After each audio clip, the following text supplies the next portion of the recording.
because I can't get the Skype to work. So I'm just going to do my best to see if we're going to live stream and see if it connects, and then we're going to try and call on Skype, and hopefully Skype will catch up with the rest of us. It is raining. We supposedly have an excellent connection. We are going to try and bring Skype in now. Okay. Skype finally caught up. There we are. Hey, it goes without saying, Skype just refused to start. Okay, so I had to... We're going to see if this works because my computer, it goes without saying, update it. So we're going to see if it registers you. Say something, and Madame D'Andrea, please say hello. Oh, much the better for speaking to you. Unfortunately, the OBS is not registering your voice, so we are going to have to call Brendan Zoget, or we're not going to get this done. Let's go back there. I doubt it. Say something. It does not register you. No. Every time the computer updates, it knocks off recognition of the microphone. And so, of course, it updated as soon as I came home. That goes without saying. It's...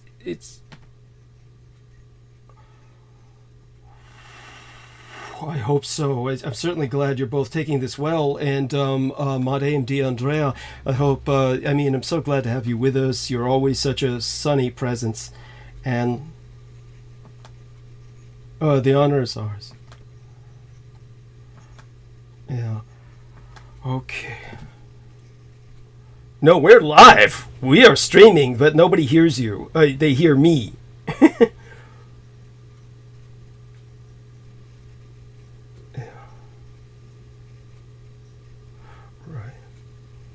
Okay, yes, we got some private stuff we'll have to go over later anyway. When you come back in the morning, I'll go over with you, something that developed, and...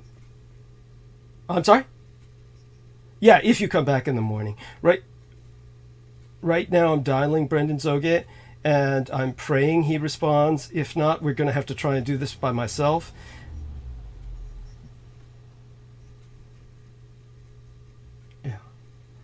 Absolutely. I want everyone to know that I came home from Japanese Valentine's Day. Everyone can see the photograph embedded in thumbnail of live stream, and you can have fun guessing which one is me. At any rate, in the interim, I do want everyone to understand we have two wonderful guests with us, Peter Moon and Madame D'Andrea. I'm sorry, honey, what was your first name again? Maria D'Andrea. And she is a Magyar shaman from Magyarország, Hungary. And so we're going to try and delve into her indigenous European wisdom. These are the indigenous people of Europe. T-Tank Barry says, good evening, clear audio. El Nemo says, loud and clear. El Nemo, I want you on later so that I can talk to you about what happened and you can help. Aristides says, hearing you. T-Tank Barry says, not hearing anyone else. Vril 18 says the same. And that reminds me, I need to bring our man Aristides on just so that we can have a backup. And this way we can just have a backup. He is a material science engineer. Unfortunately, he's not a sound engineer. And my technical producer, my technical specialist, is not joining us at the moment, unfortunately. So I'm going to try and do this by myself. We are going to... What do we do? Settings. Okay, we go to settings. That's... I'm just going to gamble here. Then we go to audio. And then we go to device not connected or not available, global audio devices, desktop audio. I'm not quite sure if that's where we're working from. It says red. Oh God, if Brendan were here, it would just be so easy. And then again, he was with us the other night with our dear young lady who couldn't, he couldn't help at all. Let me see if I can get something here. Speakers, Yeti speaker, microphone. Okay, then we're going to press, okay, shit. Okay, I didn't press apply, and yet it seems to work. Okay, say something now, dear Madame D'Andrea. Before we move. Yeah. Maria, say something and see if we can be heard. Okay. So I'm really very happy to be on your show again. Okay, did everybody hear that? and Peter, say something as well. Well, yes, if you can hear Maria, you can hear me, or if you hear me, you can hear Maria, because we're right here side by side. All right, now we're going to get a response from our listeners, and we're going to see if that worked. We are going to hear somebody say, well, what about you? Can hear them both now. El Nemo in Australia, El Nemo Albano in Australia says can hear them both now. That's a miracle. Okay, T-Tank Berry says loud and clear from Pete and Maria. Okay, excellent. T-Tank Berry is, of course, our man in California, one of the best there is. By the way, I do want to remind everyone, I'm trying to get some money on my PayPal card so I can fill my prescriptions tomorrow morning, and I'm out of codeine. And it's I need my opiates, and we have an opiate pandemic all across the United States, and I need my cut. Okay, just need to fill that out tomorrow, and need your help doing it. So want to remind everybody about that before I forget, and hopefully the dear Madame DeAndrea can help with some of her magic, and and hopefully I'll be awash in my opiates and a happy man. Aside from that, Pete Moon will of course plug using his influence, and such being said, hey, I'm honest. You've got the beggars on the street with their cardboard sign, and you give them money and you say, don't spend it on booze. It's going towards opiates, people. It's going towards codeine. That's the most immediate care I've got. Is the codeine is to kill what pain are you having? Stress headaches. I get stress headaches once in a while. And in fact, more often than I'd like. Usually they come with dealing with crap like this. I mean, I come home, the computer's updated. I mean, I'm hitting buttons. I don't even know what the hell they are. I want to say something to you right now, and actually I'm going to have Maria say it. I was going over Maria's chart and stuff, and she has. Maria, I want you to tell her what you do with your emotions when somebody gets really pissed off, or you should get really pissed. Tell her, and she's astrologically predisposed to this, I realize, but tell her what happens. Say. Okay, so usually what happens in my life is if I get really upset, usually because of other people, by the way. Of course. But if I get really upset, or if I get really angry, which is, I can't tell you how rare that is. It's usually I'm upset from other people, okay? And it's really funny. Most people, they'll argue, they get upset. I get super, super calm. So when I'm upset, I get very, very calm so that I can think. And that way I can think about what my response should be instead of what I really want it to be, right? So I get very, very calm. So I have friends that always say if I'm disagreeing, because I don't yell, I've never yelled. So if I don't yell, but I'm discussing something and I'm disagreeing, they're fine. But if I'm very, very calm, they usually walk away. However, I have a way for you to tone down stress that's really quick. Mm-hmm. Okay? Okay. Yes. Okay, so this is what you do. And it works for everybody.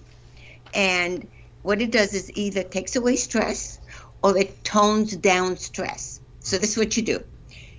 And I'll explain why it works. Okay. You drop your shoulders. Yes. You take 3 very, very slow, deep breaths. You can do more. Less does not work. And it will calm you down. So if you try it, it works. Now, the reason it works is that when your muscles are relaxed, it relaxes your muscles. When your muscles are very relaxed, it's very hard to be stressed. Right? Okay. Yeah. So if you do that, it actually tones down the stress level. Okay. Really quickly. And that's what codeine will ultimately do. And we do it for free. Wow. Thank you.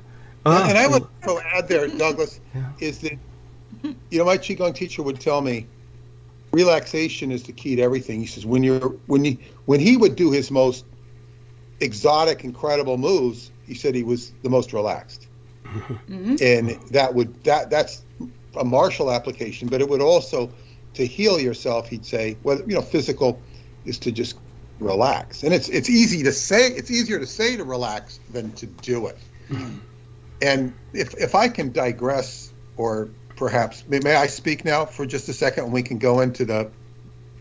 May I? Absolutely. I mean, the only thing I'll do obligatorily is remind everyone to hit those upvotes. Of course, we're assailed by downvotes the moment that we open transmission. I'm also experiencing some very odd phenomenon with how Skype is, how well, aside from what we experienced with first Skype and then OBS, the online broadcasting software, YouTube itself is behaving rather strangely, and I'm getting a different display live stream image-wise than what I'm projecting. I presume everyone sees myself with my companionship for the Japanese Valentine's Day holiday, as opposed to what the image that preceded us with the latest episode. If that's the case, everything's fine. I'm not seeing it on the display, and that's, I'll just contend with that. I'm seeing it in a sense, but I have to press certain buttons to get there, but it's not displaying on the normal display site. It's rather hard to describe to anyone unless I share screen. There's no point in doing that right now. So everyone understand that in order to help us, we're going to need your upvotes to appear on searches, and therefore hit us with an upvote from every IP address you've got. That's tablet, laptop, PC, and cell phone. Whatever you think might have a different IP address, because otherwise we will not. Now, Aristides says on my YouTube, the new show picture is showing. Thank you, sir. Okay, deeply appreciate it. And so basically one of the things we were doing was getting the latest escort to strap her breasts down the way my mother used to, because I wanted to see how she'd look wearing my mother's uniform. I, on the other hand, I'm wearing the usual, you can tell who I am because I have the red eyes. That's the Kawasaki syndrome. So at any rate, such being said, we are now going to turn towards, T-Tank Berry says graphic is displayed. Thank you, sir. Okay, excellent. The reason that's actually an issue is because YouTube has to have an image. YouTube is a graphic medium, and if you don't have an image, then theoretically they can stop the bandwidth. They can stop the transmission because it's a visual medium, and so it's actually a necessity to have that. It's not simply a vanity. That being said, do want people to also know that one of the things I'll discuss with hopefully El Nemo, Brendan Soget, Aristides is welcome to join, and Peter Moon if he's able to come back tomorrow, is that some episode, it seems like a long time ago, I have no idea by the title, they have a link they provided me. They've ripped an episode off from my channel. They said it was providing false medical information. No strikes against my channel. I haven't had any chance to open it. We will open it in the morning off transmission. Obviously, the last thing I need is somebody blurting out something about whatever it is and getting get this episode ripped out. Which one was it, Douglas? I can't tell. It's got an old title, Malicious Standoff, some other stuff added to it. It's an old one? It seems like an old one. I mean, last time I was talking about malicious standoffs was with Amanda Yu, so it was like several months ago at the very latest. Might have been years ago.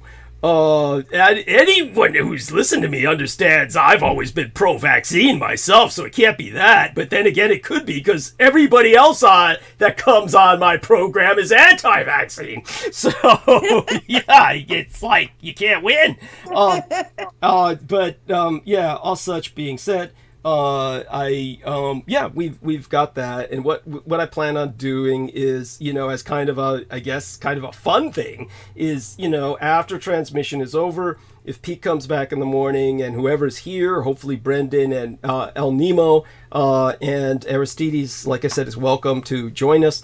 Whoever else is here, I'm going to open up their link and find out what it is. They gave me a timestamp for where the quote-unquote false medical advice is given.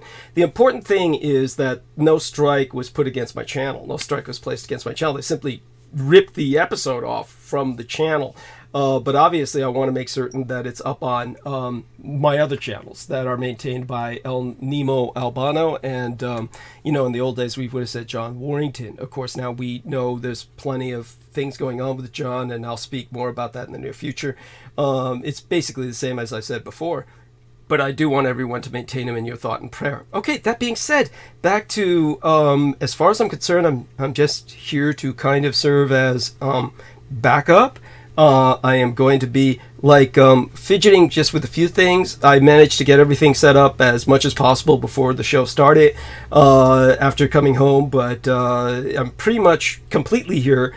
Just taking my earbuds off once in a while to do something specific, and otherwise I'm here, and I'm here for both of you. And but I definitely want both of you to know basically the opening hours are yours. And so I do want people to ask the lovely Maria de Andrea questions, and get your questions set up, like whatever you want to know about the future, yourself, kind of like psychic questions, advice you might need. She's already given me some about lowering my shoulders and breathing, and so that's something we can all follow and take advantage of. Also got some communications from our dear young lady who interviewed me recently, Jennifer Hawkins, so hopefully she may join us later tonight. Her Did she communicate? Basically that she's been working far too much, and she was extremely tired, went to bed very late lately, and not getting enough time off, so she was just trying to rest up, and so she hopefully, it sounds like she's willing to join us in the near future. It doesn't sound like anything antithetical to it, and That's good to hear, because I can imagine that she was up so late. She needed a lot of time to recover, because she really extended herself. Oh, it wasn't only that. It was just the stress from the, yeah, Maria, you have no idea. Yeah. Told her about some of it. Good. And so Nemo seems to have found it. Yeah, he found it. Oh, yeah. And oh my God, I'm impressed. And so he. I'll just say, oh my God, give him a golden star here. And yeah, so he found what I'm looking for. And it's got some / clandestine Time Lord thing on it. Like, this must have been that's old. I mean, that's really old. I mean, that's because I never used that clandestine Time Lord thing. That was something used by so it's on BitChute and Rumble. He has it on his Odyssey channel. So we've got it backed up. Okay, but definitely want him on with us anyway if he can be there later when I open up the package, so to speak, because they've got the timestamp. That way we can find out exactly what was said. I can't imagine what would have been said. My own speculation. Just wait to find out what was said. Yeah. We'll find out. Yeah. My own speculation originally would have been something more recent with Ian West talking about his stuff. But let's wait till we have it. Yeah, but it's obviously not that. Okay, we're turning it over to Peter Moon now. He's going to get the ball rolling. I'm going to have the earbuds off for about 10-20 seconds. I'm going to put them right back on very shortly after that. Just get started, and then we're going to, roll with the program. It's all yours, Pete. Okay, the first thing I want to say is to remind people to donate to Douglas Dietrich, douglasdietrich.com. And you're also invited to visit Maria DeAndrea's website, which is, what's the website? Maria ANDREA.com. Yes. Maria. MariaDandrea.com. And Maria's very good. She's very effective. And we work together very well. And we've been trying to get together for a good while, and we spent a lot of time together today. And I'm working on making her, I guess what you'd say, her business life seamless and effortless is what I can with helping her with certain things, having to do with promotion and marketing, that's part of what we're doing here, but we're doing also other stuff behind the scenes, because she's very good and very effective. And what was so special about today is that we showed up at a location, and the woman was Hungarian. I told her, you need to go to this place, and she went. I didn't know the woman was going to be Hungarian. They bonded, and this woman's going to have her speak, which is very good. It's just like, it was like magic, because I'm being there for her. And then she then got a job she went to do in another town where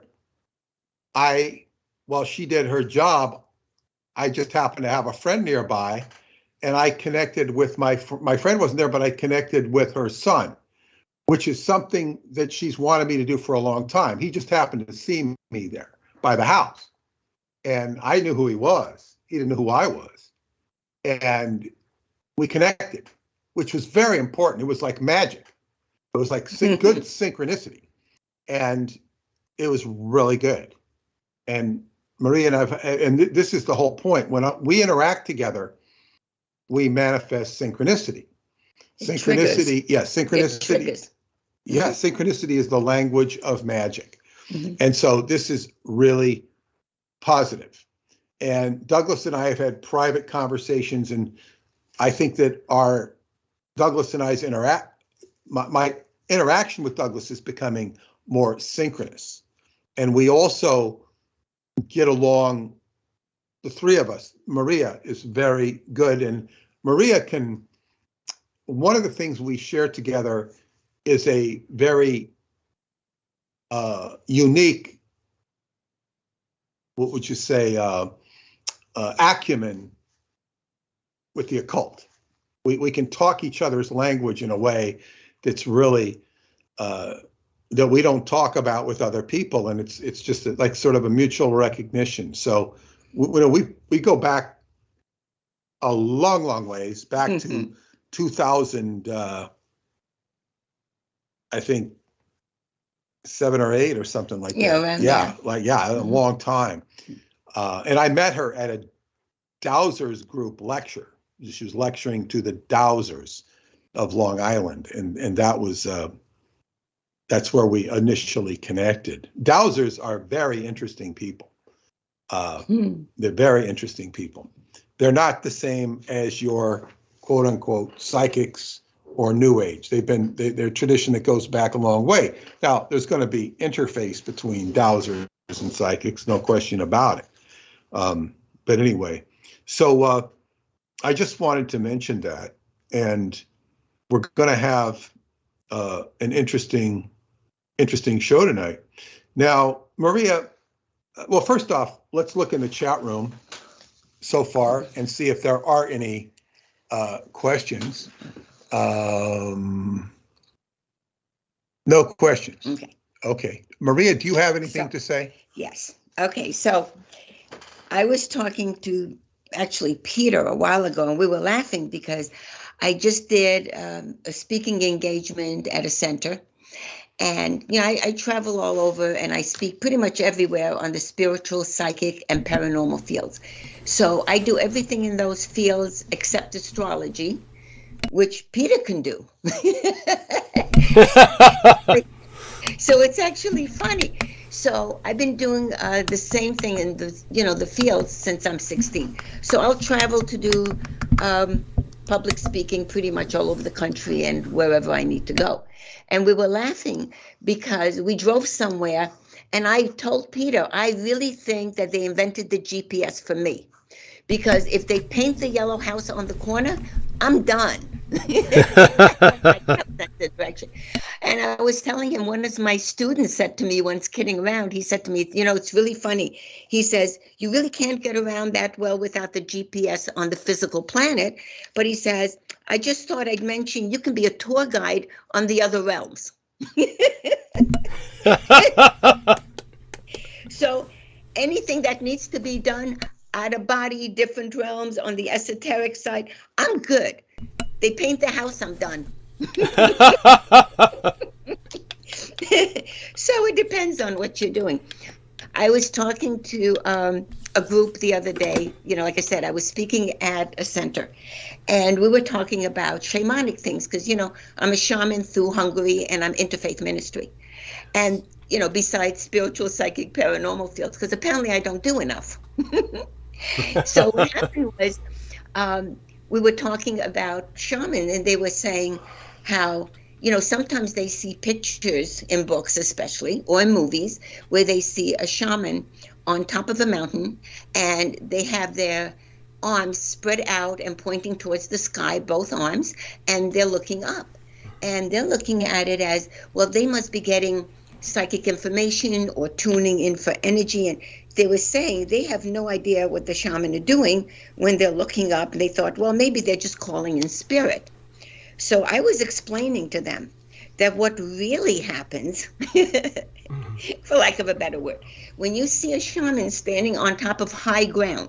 Now, I'm in New York. That means they could be standing on top of the Empire State Building. So it doesn't have to be the earth and ground, but it has to be on high ground, because that way you tune out a lot of the chaos from people and the mental chaos and just people on a positive level thinking when you get away from it a little bit higher. So what they're actually doing is they're communicating with different realms, and sometimes, especially when we connect through ancient times, what happens is we're communicating with different beings in different realms. So you can actually, when you look at them, a lot of times you can see that they're wearing a headband. And if you know what the headband is made out of, because we make our own, it's actually a communicator. So when we're communicating with different realms, it's a tuning device. So sometimes you'll see a headband on somebody, and they're going, oh, that is so pretty. No, we're communicating. Oh. And depending if you know how to make one, and I teach all that, but when you make one and you know how to use it and tune it in, you can actually tune into different realms to communicate different deities, for lack of a better word. But a lot of times just intergalactic. And when you talk to some of the Native Americans, they will actually tell you that their ancient history is because they originally were communicating intergalactically, and they're using a lot of that knowledge up to this day. Wow. So when you see somebody on a mountain pointing up, everybody's going, oh, that is so cute.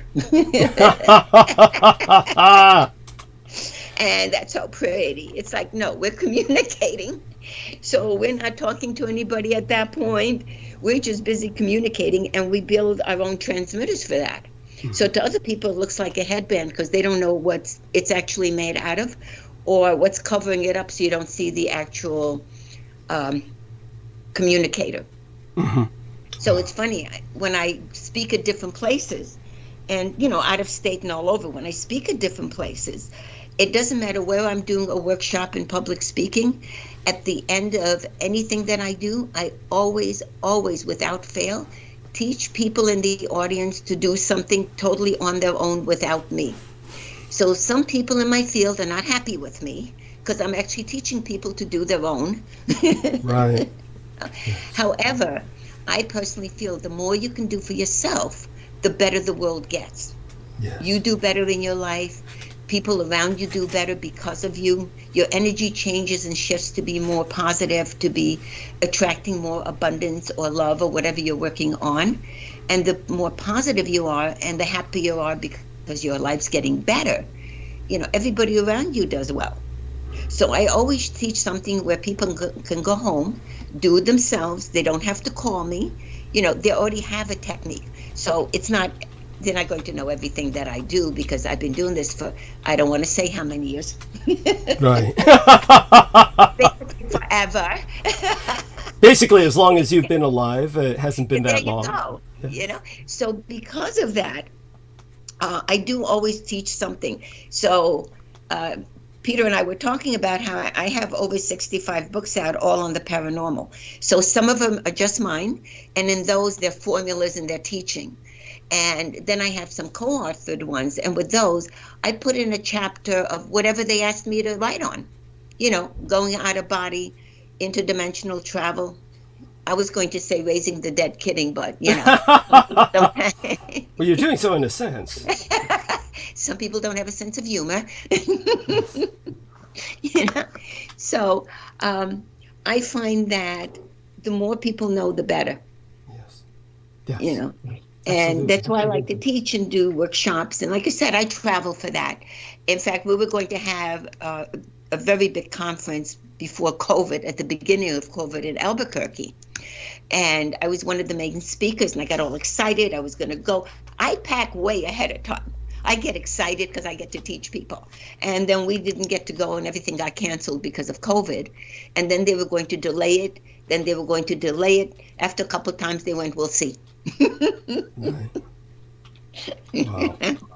Yeah, but Such a disappointment. yeah, it really is, because I love teaching, and like I said, whether I'm writing a book or doing public speaking, I love that people can do things for themselves, because we're supposed to help. They're not supposed to be dependent on us. That's not healthy. But we help as much as possible. So that's why, I do readings and classes and pretty much everything except astrology. Right. Yeah, it's just too abstract. Understood. Yeah. Which is funny, because I always laugh, because when I meet somebody new and they go, "What do you do for a living?" Mm-hmm. And I go, "Oh." So now, unless I'm going to be friends with somebody and it's not just I met them for a little while and they're going to be out of my life, we run across people, normally I just go author. And then if they really want to know, then I go spiritual, psychic, paranormal, and then we go from there. And either they're going to go okay or they're going to run. And I know you know how that feels. Yes. Right? Oh, yes. Yeah. And the funny part is we only do positive, Mm-hmm. and I know you're like that, because I could feel that. So we only do positive. I truly, truly try to live by karma. Doesn't mean that I haven't done major, major goof ups in my life, but they weren't on purpose. Yeah. So I really feel whatever you put out comes back. And that's the base of every belief system. Doesn't matter what the belief system is. So I really try to live by that. And I find that you have that same energy. Wow. And it confuses people, because if I'm telling people I only do positive, they go, okay. And then when something goes wrong, they go, "What are you going to do?" I'm like, "Nothing. I only do positive."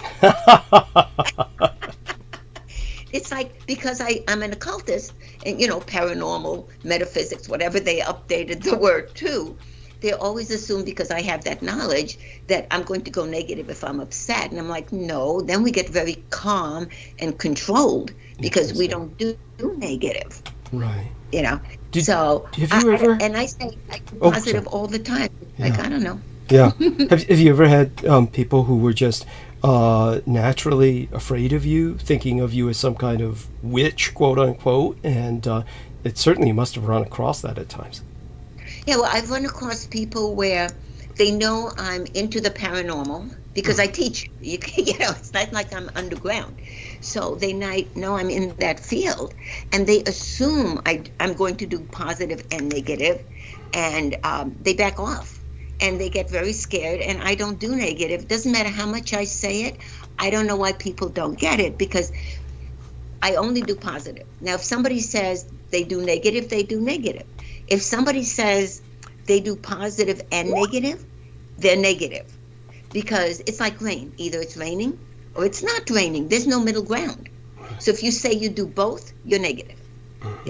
So you have to know the negative to counteract it. So it doesn't mean I don't know it, but to counteract it, you have to know what's being created negatively.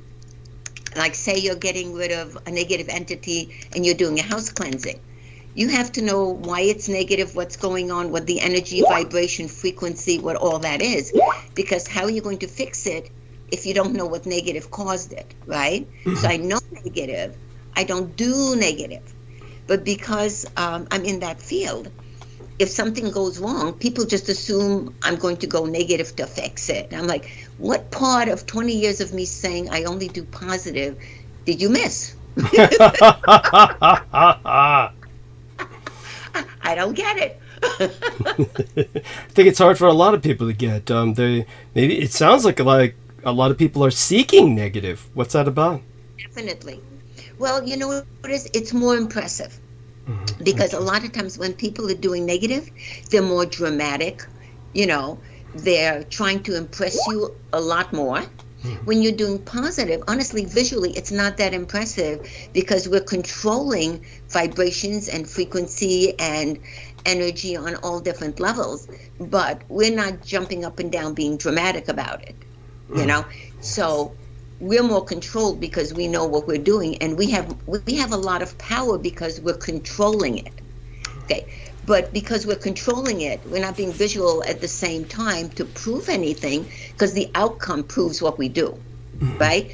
So we're not running around with a black cloak and fire and jumping up and down. Right. In a sense, that would be unnecessary. It would simply give the game away. But, yes. That's like I'm always explaining to people. I teach psychic self-defense, and I'm always telling people that are new, if you do nothing else and you learn absolutely nothing else, learn that subject. And the reason is you really need to be safe. It's very physical energetically. So if you're dealing with a different realm, you can actually get very, very hurt emotionally, physically, psychologically. You know, so people think, well, I'm only calling in something positive. I'm asking an angel to come to me to help me, right? What they're not thinking about is to call in an angel, you are opening a portal, a doorway to a different realm for them to be able to come in to see you or to help you, okay? What they're not looking at is you're calling in the angel is coming through the portal, you don't know what's hitchhiking with it, right? Yes, true. So you need to be safe. And that's why I don't teach anything without teaching that first. After that, we can skip around to anything, you know. But I always think that's very, very important because you need to be safe. As an example, I know this gentleman, and I think Peter knows him also. I just don't want to mention his name on the air. And very, very nice gentleman. And for years, he was doing readings and doing readings, and, you know, which means you're opening portals and you're dealing with different realms a lot of times. And I kept telling him, learn self-defense. And he kept saying, no, I'm fine, no, I'm fine. And he did that for years. And he was phenomenal, by the way. He was very real. We need real people in our field. Just like any other field, we have both. And he was reading one day, and he went on the other side to read, and he never came back. They actually put him in a little padded cell, not exaggerating, because psychologists really didn't understand what we do, right? So he lost his wife, he lost his kids, he lost his job, and he was away for a couple of years. You know, finally he decided that, you know, when he was coherent, because he was going back and forth between the two realities, he decided, well, if he just stays coherent long enough so they think he's straightened out, Right. and they finally let him home. But he'll switch back and forth because he doesn't have the control. Wow. It's not negative, he doesn't hurt anybody, but he's hurting himself. So the way it really works when we're tuning in psychically is you want to think of it as a tightrope. So you're walking on the tightrope, and one side is our reality, the physical realm, and the other side of the tightrope is the etheric realm, right? The difference is we control which side we're on at which point. We just flip back and forth when we want to. The difference is if you don't have control, you can actually end up where you can't come back that easily, or you can't come back. So he wasn't back for a couple of years. And that's why I'm always, you know, a little bit pushy about being safe. Right. Because I've seen people that weren't, you know. And now he's relatively okay, and I mean relatively. Wonderful, wonderful gentleman from the heart. But, you know, safety is very important. People don't realize, you know, how we work. Yeah. They think we're just talking, you know, especially if I'm not moving a tool around because I'm very direct. It's like they're waiting for me to look at a tool sometimes. And I'm doing the reading, I'm into it 20 minutes, and I go, oh, yeah, I should look down at something. Yes, just to play the part. Yes, that's right. Like, I understand. Oh, whoops. You know? So, but something like, I'll do something like the runes because I like that it's a really quick detail. I like a lot of details because I feel the more details you have, the better you can make your own decisions. So a psychic reading is really just a guide. It's supposed to tell you your best direction. Now, if you can't go in that best direction for whatever reason, then we give you the second best direction. You know, and people always go, well, you have to do this. So if you have somebody in my field saying, you have to do this, ignore that because you don't have to do anything. That's the point of free will. Yes, good point. You know? Yeah, we're just supposed to give you what your best direction is as a guide, and then what you do with the information, that's up to you. So I always say, like when I read, and I lose clients this way, honestly, because I read for real, and some people really don't want to hear that. So the way I read is, if I'm telling somebody something positive and they leave their life alone, that's exactly how it's coming up. It's their natural path of life. Yes. If something negative comes up, I will tell them, because every single time something negative comes up, I will be able to tell them what they can do, not me, to improve it, change it, or avoid it. Okay? Yeah. So it's free will. Their choices. Do they want to fix it or avoid it or improve it ahead of time? Or are they going to let it hit negative? And then some people let it hit and they'll call me back after and go, it really went that way. And part of me is like, did you hear the part that says how to avoid? You weren't supposed to let it go that way. Now, if somebody says to you, I see dark energy around you and I can fix that for you, that's not real, because why can't they tell you what you can do? It's your life. Yeah. It doesn't work like that. Right? Yes. Now, if something negative is coming up and you have no control over it at all, none, I will never get the information, because there's no point. I tend to look at it as like, there's nobody upstairs going, haha, it won't work. So I only get negative when you can still do something about it. And the point is to do something about it, but then, it's the person's choice. Yes, that's right. Yeah. And then, like on the occult side, I was just speaking to a group at a conference, and we were talking about like different signs from beyond. Yeah. Whether it's an entity, a spirit, or somebody that passed away, And, I was saying that it's a lot more involved, which is why I like to teach. But I said, there's always a sign if you're looking for it. You just have to know how to look for it and how to work with it. But part of that is that they all, people, especially at a reading, they'll say, well, do you see a lot of spirits around me? So I'm very polite. So I normally don't go, why? There's like millions around you, ancestors, spirits, why? So I don't really do that. What I do is I tell people about what's going to help them in the present, in their future. I can check about their past, present, future, somebody that passed, the pet, whatever they want to know, because it's not my information. Right? Yeah. But I don't tune into everything around them, because, you can have spirits that are just hanging out going, so what are you doing? If you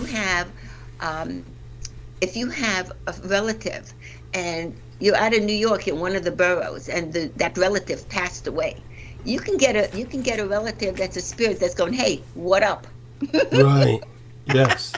Yeah. Because we're so technical. So, we never know what we're going to get, but that's because they asked me to check on a particular person. Because otherwise, you'd always have spirit guides, entities that are helpful. You always have something around you, totems. So it's not helpful if it's not going to actually help your life. Yes. So it's a little bit different than people think. Right. So I find it's really intriguing how sometimes people just misunderstand because nobody explained it to them. Not because they're not knowledgeable or they're not smart and they're not positive. Everybody is. It's just that people don't really explain it, or they don't explain how they work. Okay. Yeah. But you've taken time to do that. And I might have said this to you before, but just so people understand, the way it really works psychically is very, very passive. Because I don't know the information I'm telling people. So the way you look at it, and I was talking to Peter about it earlier, the way you look at it is, remember, well, you may not remember, but they used to have the phones with the wire, which, by the way, just aged me. Oh, believe me, I remember. Remember when they had the phones with the wires? Yes, absolutely. Absolutely. I mean, that's the world I preferred. I'm sorry, I was mute there for a second. Yes, I remember the wires. Yes, I'm aging myself, dating myself. Yes, it was the world I actually preferred, to tell you the truth. Yes. It was easier. Yes. So it wasn't ringing in my pocket. Yes. Less complex. The world was less complex. Yes. So the way I really look at it is this. when I'm doing a reading, the client is one end of the phone. My source is the other end of the phone, and I'm just the wire. So I'm very neutral. I just get myself out of the way for the information to come through. None of that information is me. So I don't really need to know what somebody's asking about. Don't need to know business. I deal with a lot of businessmen. I don't know what they're talking about.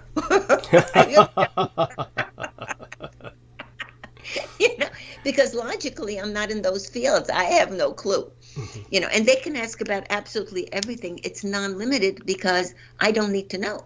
Yes. And I always try to tell people, if I'm telling you something and I'm not clear, interrupt me now because I won't remember it later. It's not meant for me. What people don't think about is I've been doing this since I'm 16. If I remembered every single little bit of information in a reading, they put me away. Oh my goodness. Yes. Yes. So none of the information is me. No. Where the paranormal is the opposite of psychic. Some of us do both, but it's actually the opposite because psychic is very passive.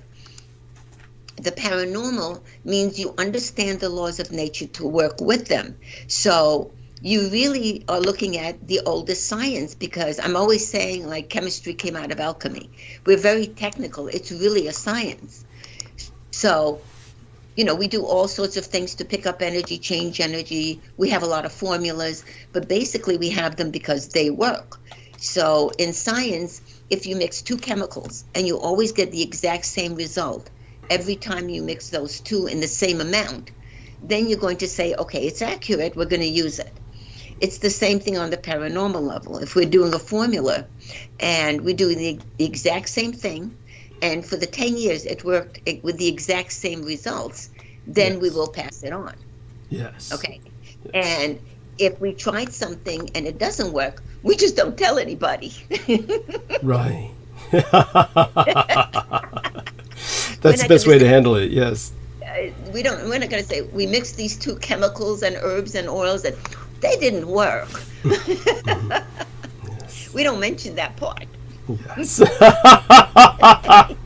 No, mentioning the failures is too awkward, of course, in any profession. We don't mention that, But that's why, we have so many formulas out there. Like even in my books, a lot of them are ancient formulas, and then some of them are mine. But, it's only because they've worked for so many years with the exact same result. Yes. So we're very technical. It's understanding the laws of nature to work with it. Even when we're talking, like Peter was mentioning the Dowsing Association, when I was talking to them, part of it is psychic and part of it is knowledge, of your environment. And it's a lot more complicated.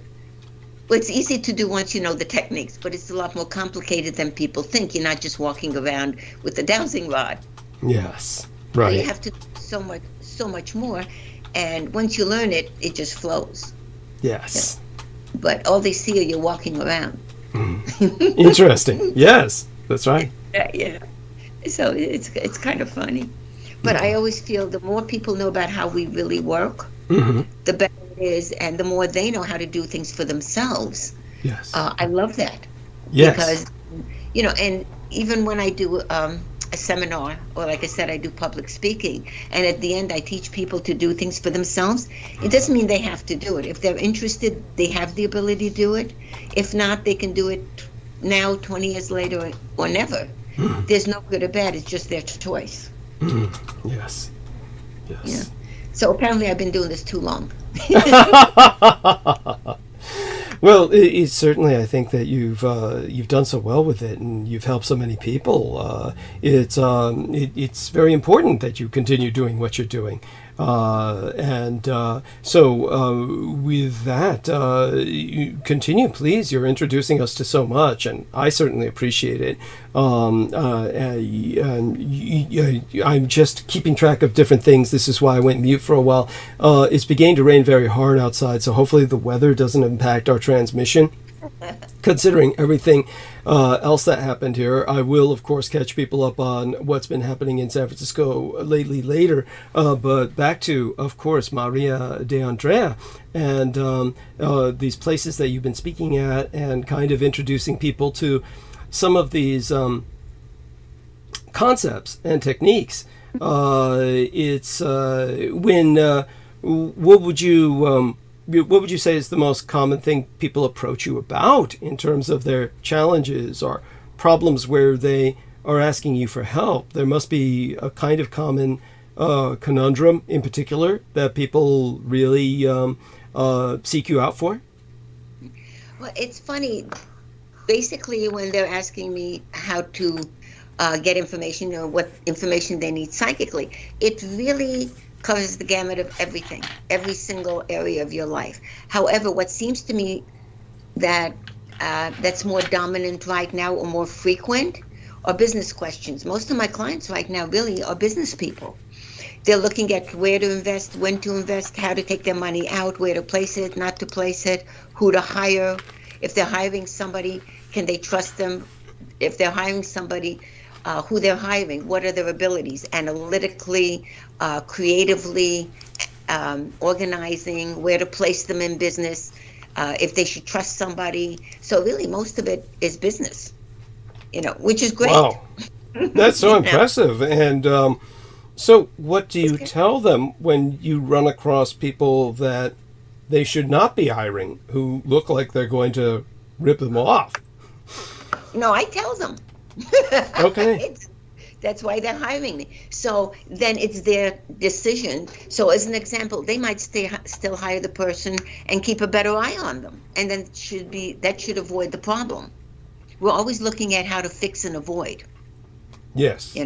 Or if they haven't hired them and say they have two other people that are better, don't hire that guy. That guy that you did not hire may fit a different company better. It does not mean that person should not be working. It just means maybe they should be with a different company or in a different field. They just don't match with that particular company. Okay.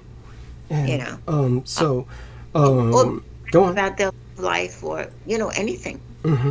Mm-hmm.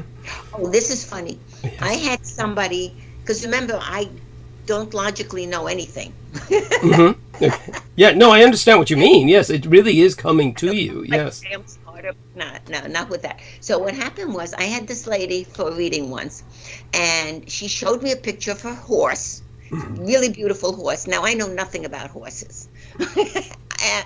Absolutely nothing. So she shows me this picture of a horse, and she said to me, she thought that something was wrong with the horse health-wise. Mm-hmm. But she wasn't sure.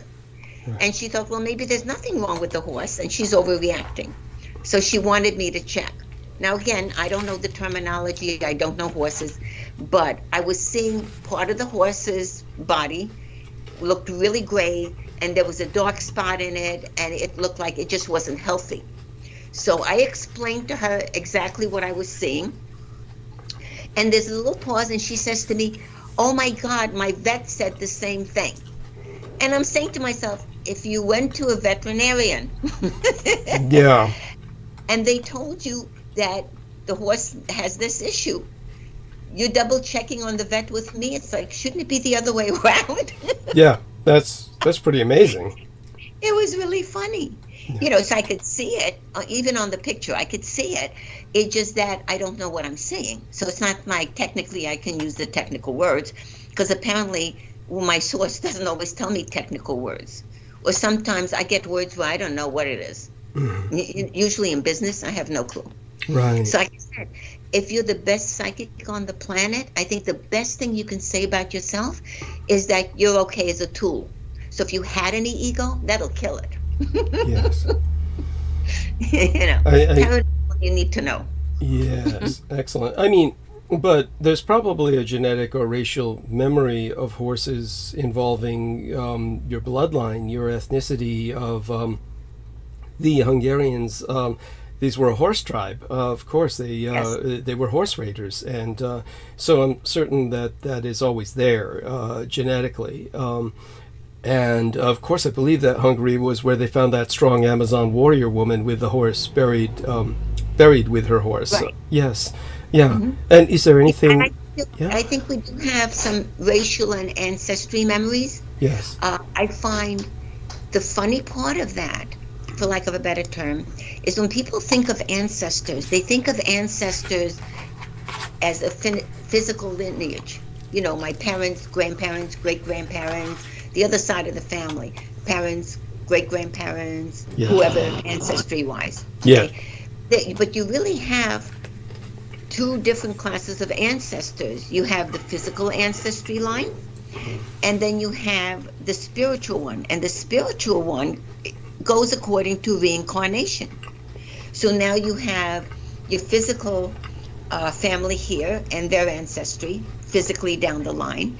And then we look at it from an occult point of view, that you pass away, you come back, now you have a different lineage, but the other one you didn't disconnect from.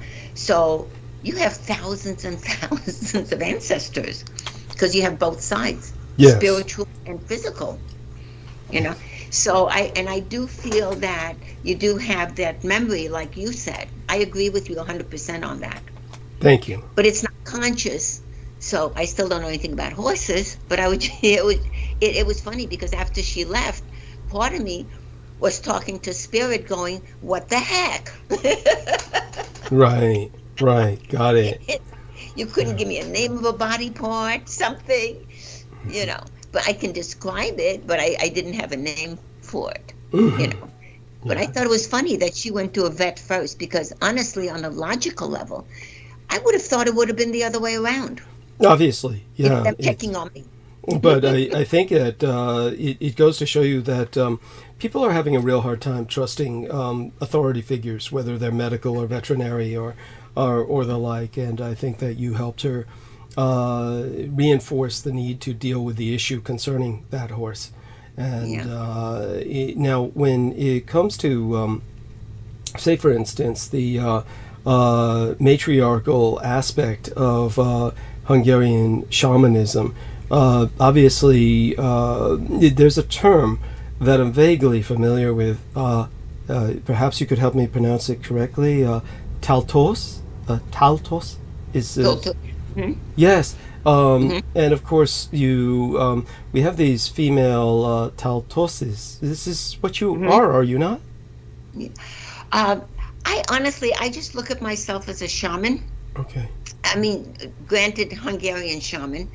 And I find that, let me put it this way.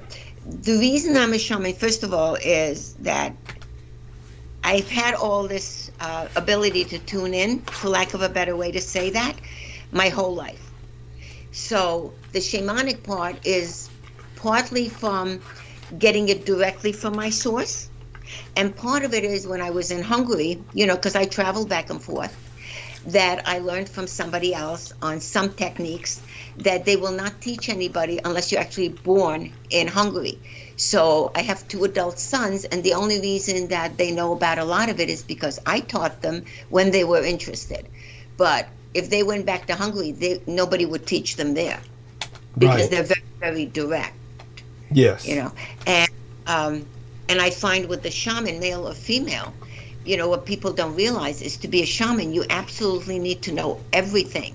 So if somebody is a healer, they're going, ooh, I'm a shaman. It's like, no, you're not a shaman, you're a healer. Right. And you can be a phenomenal healer.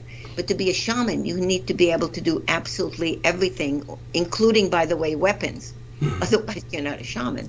Yes. You know, people don't connect the weapons to it for some reason. So when you speak of weapons, obviously people think of martial arts reflexively. Are you speaking of occult weapons, a kind of weaponization of spells? Or could you give us some more detail about this? Sure. So think tribal. Okay, and by the way, this works for every culture. Every culture has a shaman, whatever they choose to use it. But every culture, actually, tribal levels had them, right? Yes. So think tribal. Yes. So say the chief goes to war, right? If you're a shaman, male or female, if you're a shaman and the chief goes to war on the horse, you are 2 things. You are on the horse next to the chief, protecting them with weapons, and you're also protecting the tribe at the same time. And I'll explain it in a minute. Or the chief will leave you to protect the tribe, but you're still protecting the chief at the same time. So on the psychic occult level, you're protecting all of that with what I call psychic self-defense. Right? Yes. So it's a very, very strong energy force that people cannot get through. So you're protecting them on really the occult side. At the same time, you need to know physical weapons, because we live in both realities, spirit and man. Yes. Which means, and actually it's funny you mentioned that, because I do know martial arts, Wow. but I also know archery, and I know some things with swords and weapons and knives and weapons. And my sons used to laugh because I'm not aggressive. I'm very in control, and I'm like that, and I'm in control when I'm working occult. But when I'm not working occult, you would never think I know anything about weapons. Yeah. And the funny part was my sons used to tease me, I have more weapons than they do. Right. No, that makes sense. That's and I can certainly understand that. Now, one of the things that I intend to do later, of course, is that you want to explain some other things to people that I had the I guess I'll go into it briefly over the last few days, which have been very involved with a lot of different holidays and events taking place. I happened to during a period where we were all just kind of relaxing in the environment that I was involved with at the estate. We were watching this horrible film, Exorcist 2 or 3 or 4 or 7, some part of the franchise Believer. It's just horrible. This is like it is something that's just a scar on the franchise, the latest project. But of course they're trying to involve ancient Sumerian mythos, and but obviously Sumer and the ancient Hungarians, there seems to be some similarities or parallels. And obviously when it comes to Hungarian mythology, I seem to remember a group of beings called the Turul, Turul, something of that nature. They appear as... Yes, go on. Please. Yeah, hawk-like birds. They look kind of like they fly from the skies, navigate, connect the worlds. Yeah. Right. Okay, so this is what a turul is. It's Turul, turul. Okay, so it's a mythical bird. Yes. The story goes that anytime the Hungarian nation is in trouble, they call on this mythical bird. And people sometimes say it looks like an eagle, it looks like some other bird. It doesn't look like any particular bird, because they just made one up for how it looks. It's just a mythical bird. So the energy of the bird is real. How it looks, we're really not sure of, by the way. Okay? So if the nation is in trouble, they call on this bird to come and help them. Sometimes it'll save them. Sometimes it will just help. So sometimes in a war, as an example, it might help some people survive that wouldn't have survived otherwise because they called on it for help. If enough people in the nation call on it, then you can actually save the country. So far, not enough people have called on it or know enough about it to actually use it. So it can only help if you have enough people in the country calling on it to help the country. Otherwise, if you have people calling on it during a war, as an example, it will still come, but then it's helping more the individual that called it. Right. Incredible. Really meant for national safety. Yes, very important. And do you feel then that when you are, obviously when Peter takes you to Hungary at some point in the future, you will be like probably too involved, just kind of immersing yourself in the moment to think of something like this. But shouldn't somebody teach the Hungarian people about this heritage so that they can call upon such a being, such an entity? Right. It's a very powerful force. Basically, it's not that they don't know about it. It's that in the middle of a crisis, sometimes people don't think about anything in the middle of a crisis, which is when you're supposed to call on it. Ah, okay. Right. So in the middle of, like, I came over during the revolution. So during the revolution, you know, most people just didn't think to call on it, which is really when you're supposed to. Yes. So it's not that they don't know about it. It's that it doesn't occur to them in a crisis. And like I said, that's really the purpose of it, to help in a crisis. Yes. Yes. But, human nature. And then you do have people, especially, like grandparents, great-grandparents, people that will call on it because they know to get calm enough to call on it. Right. Wonderful. And how familiar are you with the ancient mythology of the Magyar? I think of course, the as with all indigenous cultures, there's this nurturance in the form of a divine mother. I think of, but it may not be the right female emanation or entity, but I think of Boldogejoni. Does this ring a bell with you? I believe an entity with 7 daughters, goddesses of life. Yes. Okay. And basically, Boldog just means happy, by the way. Okay. I just thought that. I like that. Yeah. So, yeah, it means happy. And basically the whole point is that it's just like with any other culture, because all cultures have the same similarity, just different names. Okay. But basically they're supposed to help, different ones help in different ways. So as an example, some of them help with women, love, fertility, childbirth, that type of thing. Okay. Some of them actually help with war. And don't forget, in ancient times, and I think this is with most cultures, if not all of them, when there was a war in ancient times, everybody went to war, men and women. It wasn't just the men. Of course. Right? Yes. So they would call on these entities to help at those times. And like I said, different ones for different purposes. But basically they were called on when it was something serious. Okay, so even with the one that deals mainly with women, like when you think of, say, Diana, right? That's basically focused more on love and towards women. Doesn't mean men can't call on them for the same purpose. People always think if you're calling on a deity that's, say, a love goddess, say like Diana as an example. Yes. People always think, well, the only one that should call on it is another woman. And that's not how it works. The way it actually works is you're dealing with an energetic being that will help in whatever her ability is. So if you're male and you call on a goddess of love, right, and you're asking it to help in your love life or to help you with a love relationship with family, it's not always romantic love, okay, that deity is going to come and help you. So people started limiting it too much. Whatever deity's purpose is, that's what they do for everybody. But now they categorized it to this one helps men, this one helps women. No, they help everybody. It's just a matter of calling them. The issue is that people need to know what the job is of that deity before they ask them for help.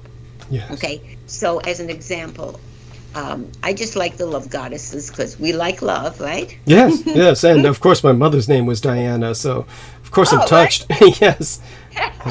So that's why I said we like to look at positive instead of the war gods.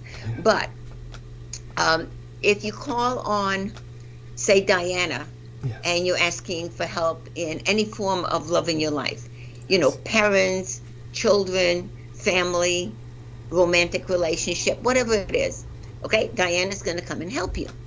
Now, say you call on Diana because you're going to war. She's not going to help you. It's not her job. So then what people go is, well, I called her in. She didn't help me. She's not real. I called Diana. I'm trying to go to war. I'm like, well, it's not her job. Right. Yes. Right?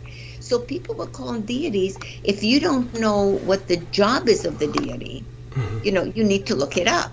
Because if you have a friend that's an artist, right? Yes. You're not going to call that person up and say, listen, I need everything on my computer analyzed. They're going to go, I don't know what you're talking about. Right. Yes. They might try to help, but that's not their ability. Now, if you want an artist, then you call in your friend. So this is the same thing. People need to be aware of what the purpose is for that particular deity. Like when they talk about Archangel Michael, Yes. Archangel Michael, okay, that's protection. So when they call and they're asking for something that doesn't have any connection to that, he's not coming. Yes. And then people get upset. I asked for this. I asked for this. He didn't help me. It's like, well, you just asked him for a cooking class. He doesn't know how to do that. Yes. You know? So it doesn't mean you shouldn't call on them. It just be aware of what their job is. So when you call on them, they can actually help you. They can't help you if they don't know that field. Yes. Excellent. You know, people just don't think about it like that. They're just calling in angels and archangels. And, you know, you have to think, what is that particular archangel's job? Excellent. Yes. And so people need to do a little bit of research before they, but you help them do that. You help direct them, yes? Yeah. And that's why I love to teach, because I love when people could do things for themselves. You know, I still always say do self-defense first. Yes. Yeah, you know what it is? People don't realize when you're dealing with the other side, with different realms. Say you go out of body as an example, by mistake, or some of us astral travel on purpose, right? Right. You know, you don't know what you're going to run into. There are a lot of negative entities, and there are a lot of positive entities. So, say you run into a negative entity and you do self-defense. What's going to happen is you will see it, you might hear it, you might sense it. You're going to know the entity is there. The difference is it cannot harm you and it cannot get to you. That you still need to know what's around you. Yeah. So it's not like you're oblivious and you don't know. It just means it cannot get to you. If you're not using defense, it can just ignore you, you know, in which case you know it's there, but can ignore you.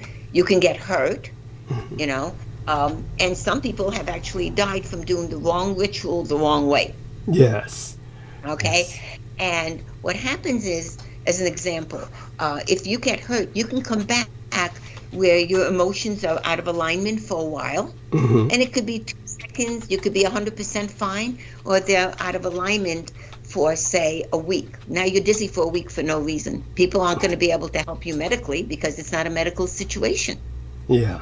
Yeah. You know, so it can be a little bit dangerous. Yes. Now, when people think when they go out of body, because in your dream state, everybody astral travels. It's natural to us. Okay? Yes. So every now and then you read a book and it'll say you have to be really careful because they look at it as there's an umbilical cord connecting your spirit body to your physical body, okay, for lack of a better term. And it's kind of bluish white. You know, it's energy.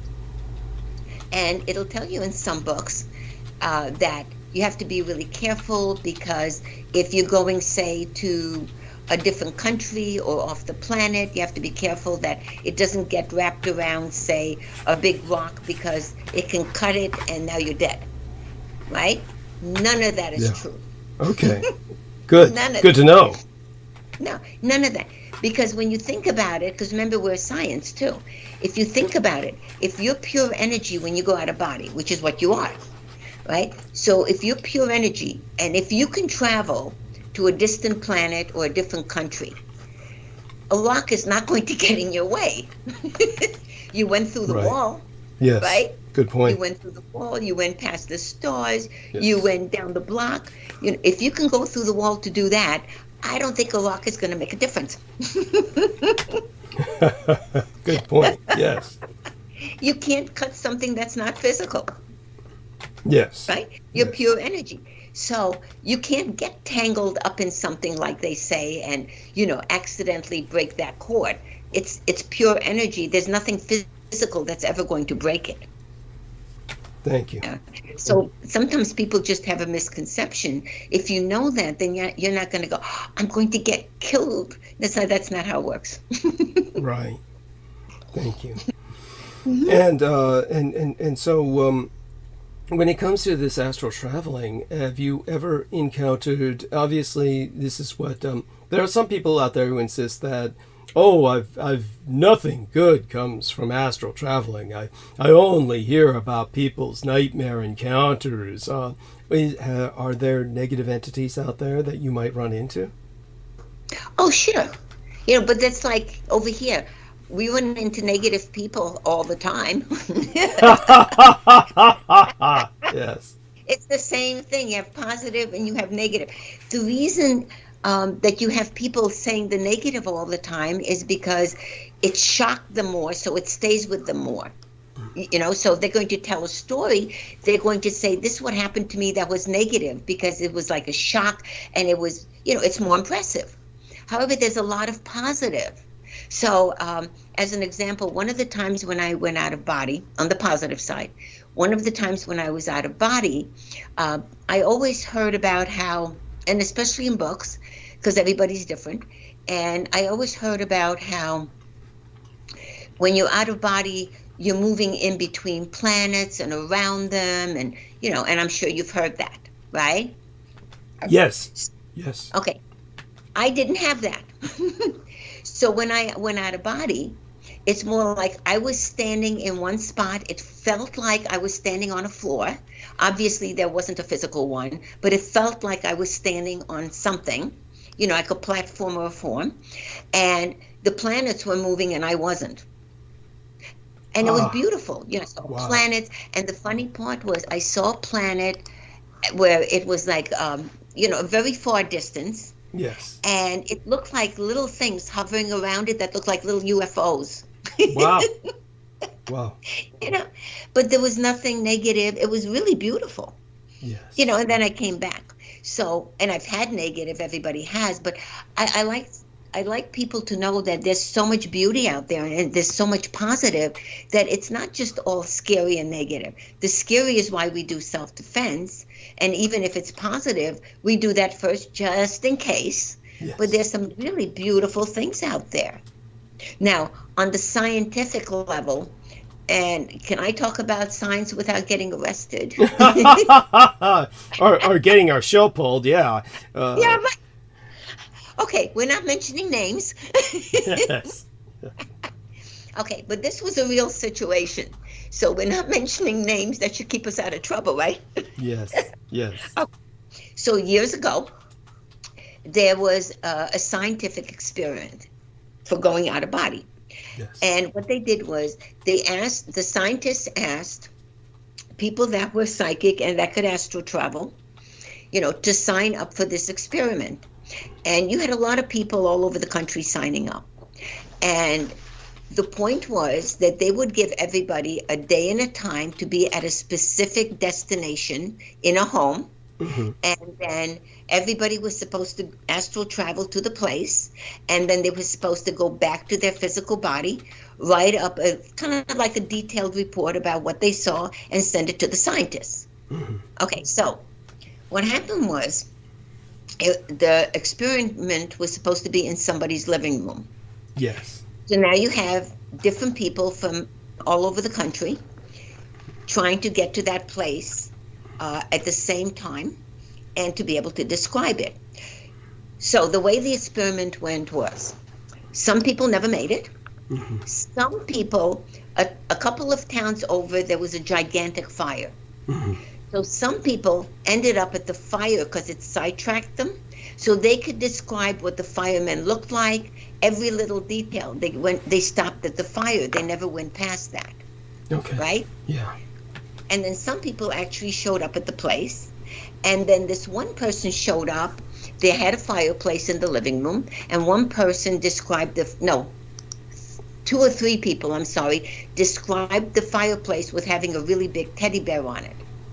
So scientists said astral travel isn't real. Okay. And what they based it on was that they knew that they could describe the fire But since they didn't get to the living room, they didn't count that as astral travel. Bizarre. Everybody described it the exact same way. Hmm. But they don't count that because it wasn't in the living room. Okay. They didn't count it with the bear. And apparently, a couple of months later, they did say that accidentally they realized they had the same bear in the exact same place that people described, except the people saw it in the future. Okay. So now they count.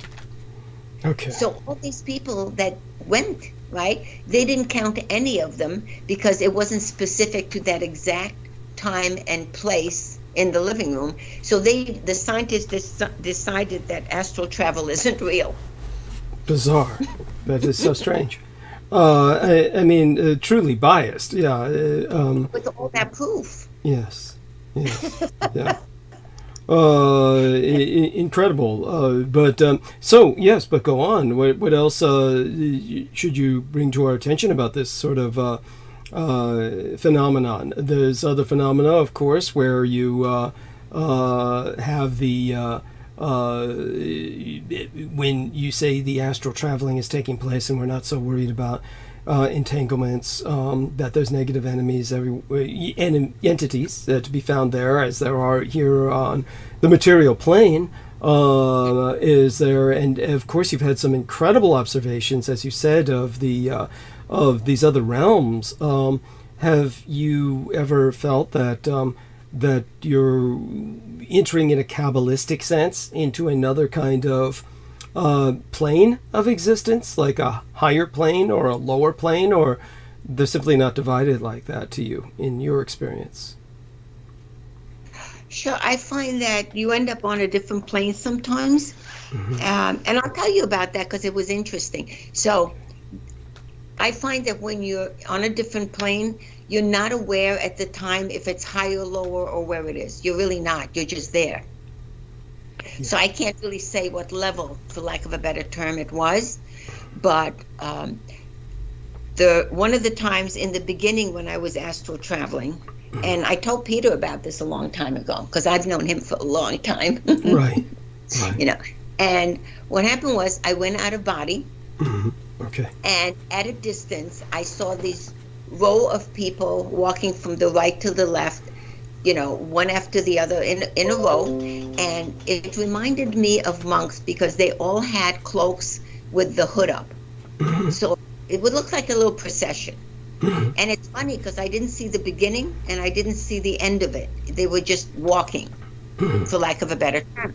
And I really wanted to get closer to see what they look like.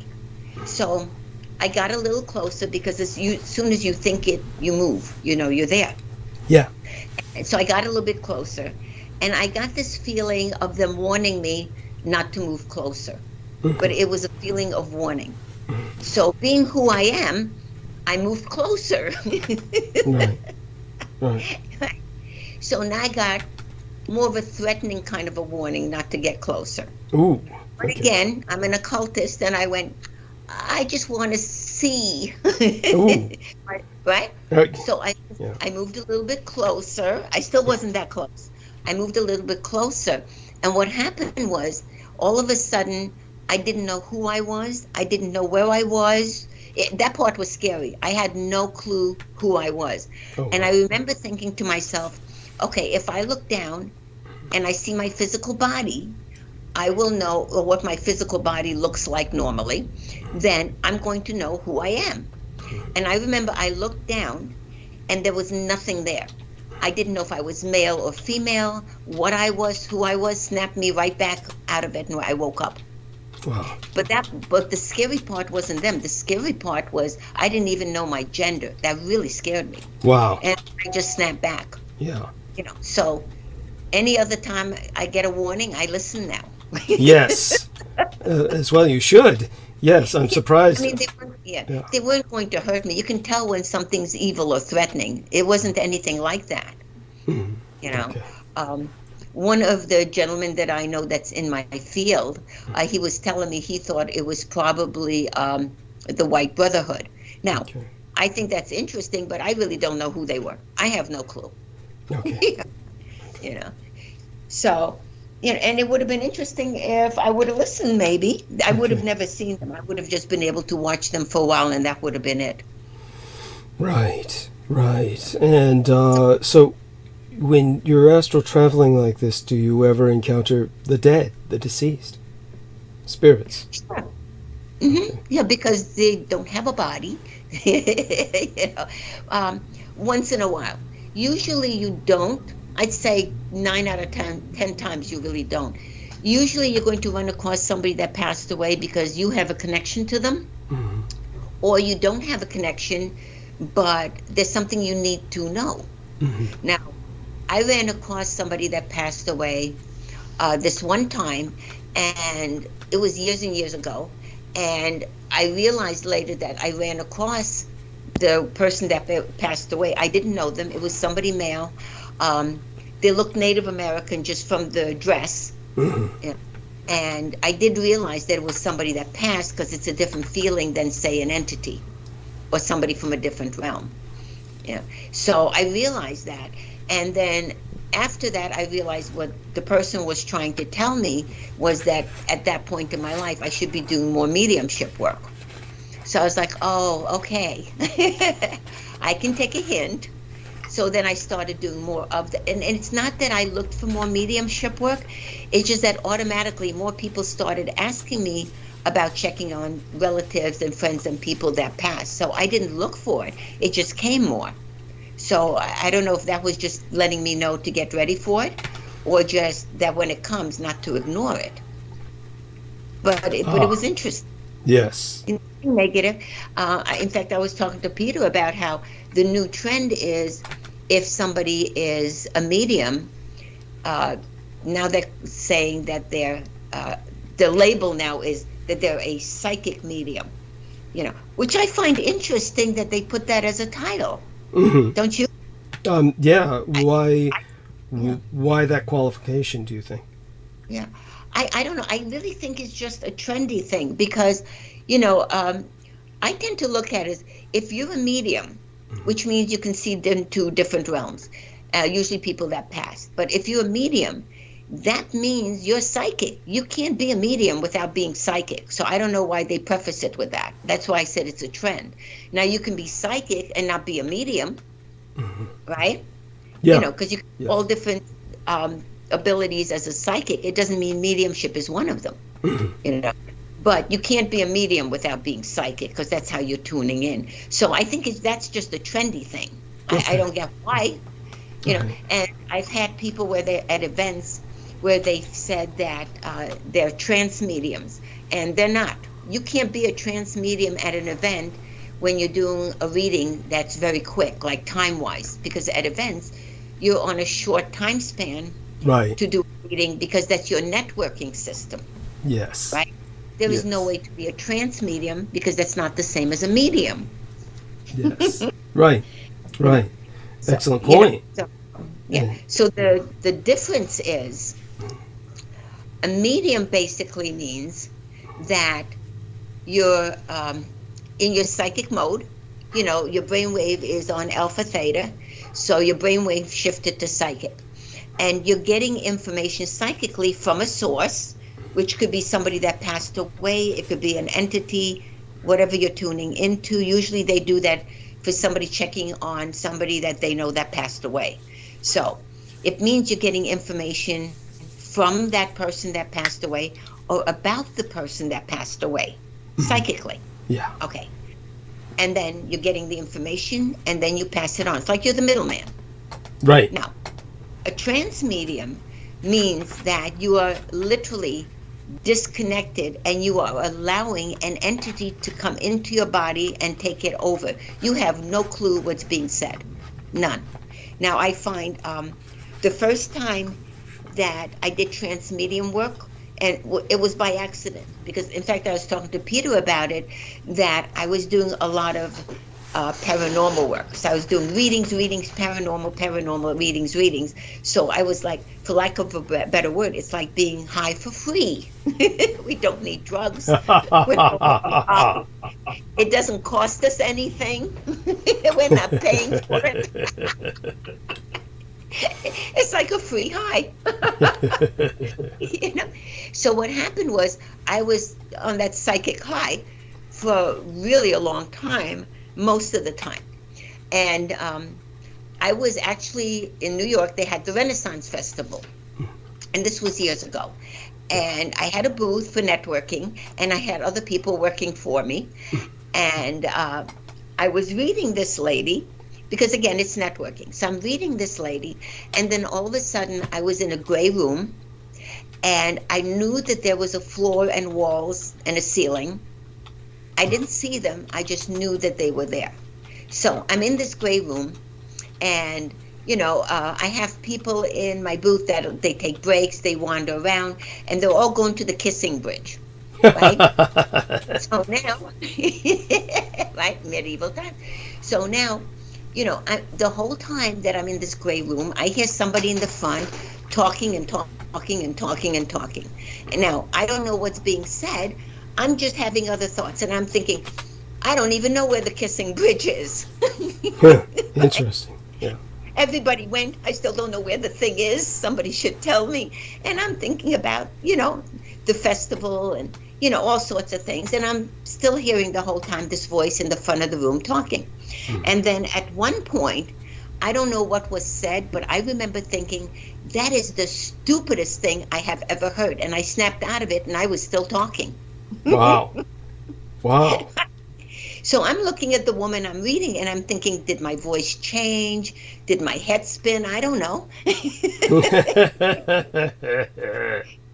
So I finished whatever the sentence was, and she was telling me how it's really accurate, and she was so happy, and she's crying, and I have no clue what I said to this woman. Wow. Right? So she goes away, and the people in my booth, because they're psychic, right, they came over to me, and they went, where did you go? And I'm thinking, okay, I didn't lose my mind. And they're going, where did you go? I had no clue. That is being a trance medium. Right, right. So I can do that consciously now. I could do that a couple of times. I don't like doing that because I'm a Leo. I don't like giving up 100% control. Right, got it. No, I mean, that's very frightening. Yeah. No, it's like, it didn't scare me.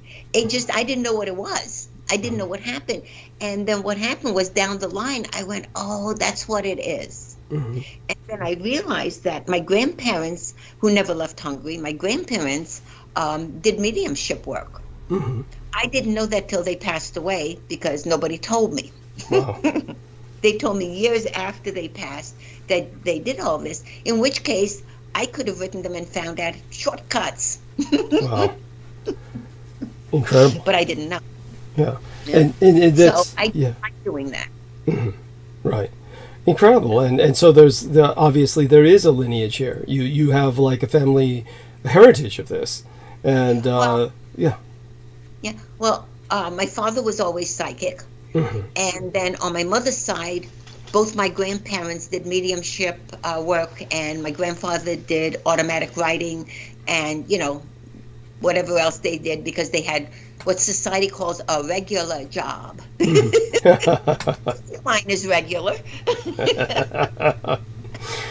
Now, it skipped my mother. Mm-hmm. My mother told me about it when I was somewhere in my mid-30s, after everybody passed, when I could have at least gotten some information. Right. My father, on the other hand, he always told me, don't tell people that you do this. So when I wrote my first book, I sent my father the book, and I thought, oh, he's going to be so proud of me. I wrote a book, right? I get a letter back that said, don't ever do that again. Jesus. So I sent him my second book. How do you respond then? Well, he didn't talk to me for a while. Oh, God. Wow. He was trying to come to terms with I don't listen. Right. Right. But he never left Europe. Interesting. Interesting. So, but I truly believe that everybody is psychic, intuitive. Right. I truly believe it's a survival instinct. Mm-hmm. And if I think some people are meant to work with it, some people aren't. Mm-hmm. Yes. So I was doing a radio show years ago, and the gentleman said to me, he said, if somebody doesn't believe in anything that you believe in, none of it, and they think it's terrible and it's wrong and there's no such thing, he said to me, what would you say to them to convince them otherwise? So I said to him, I wouldn't do that. I leave them alone. He didn't know what to say to me for a minute. Right. But it actually makes sense. Yes.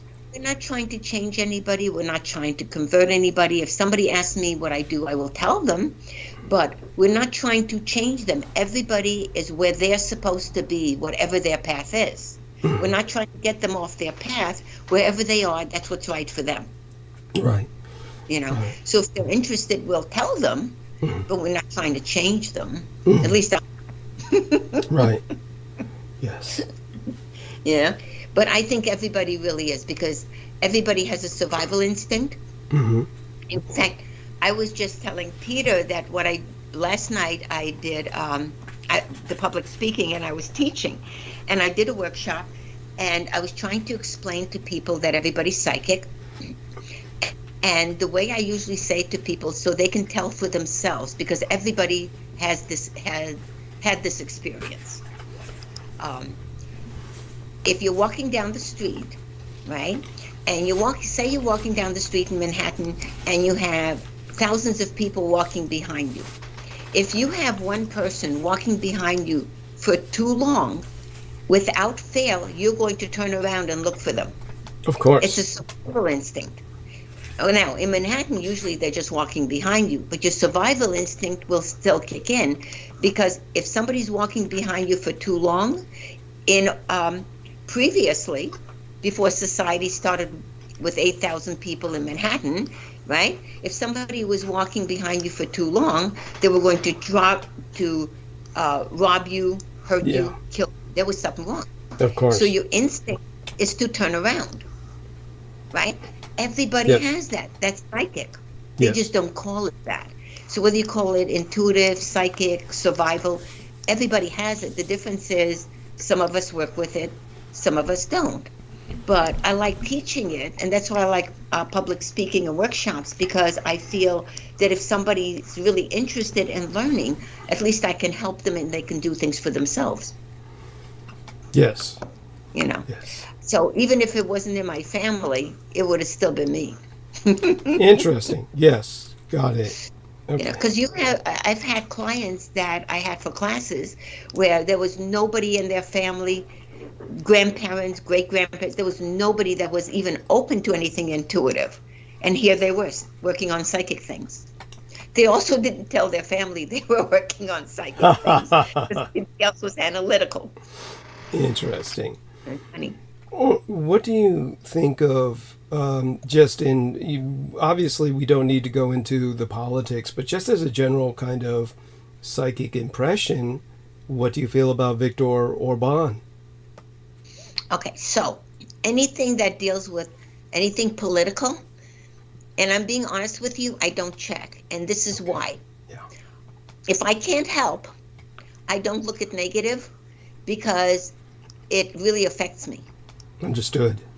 You know, so like the reason, like if I'm doing a reading and I can tell somebody that their arm hurts and where it hurts them, okay, they don't realize this because I don't tell them when I'm doing a reading. But the reason I can tell them their arm hurts and where it hurts is because my arm physically hurts. Right. As soon as I tell them, my arm stops hurting because it wasn't my pain. I have not been able to watch the news since I'm 11. And my family used to get very, very angry with me because coming from Europe, the fact that you're allowed to watch something political was a tremendously big thing. Wow. You know, they were like, oh, nobody's coming to arrest us because we're watching politics. So it was a very, very big thing when you're coming over. So the fact that I wouldn't watch it, I can't tell you how much my family liked me. Excellent. Okay. You know. That makes sense. And and such being said, far more important culturally, what do you feel about the diaspora of Hungarian people throughout Europe. There are so many of them, of course, because the Austro-Hungarian Empire was huge. And when these new nations were formed at the time of, in the aftermath of World War I, the Hungarians were left with about half their population outside of the borders of today's Hungary.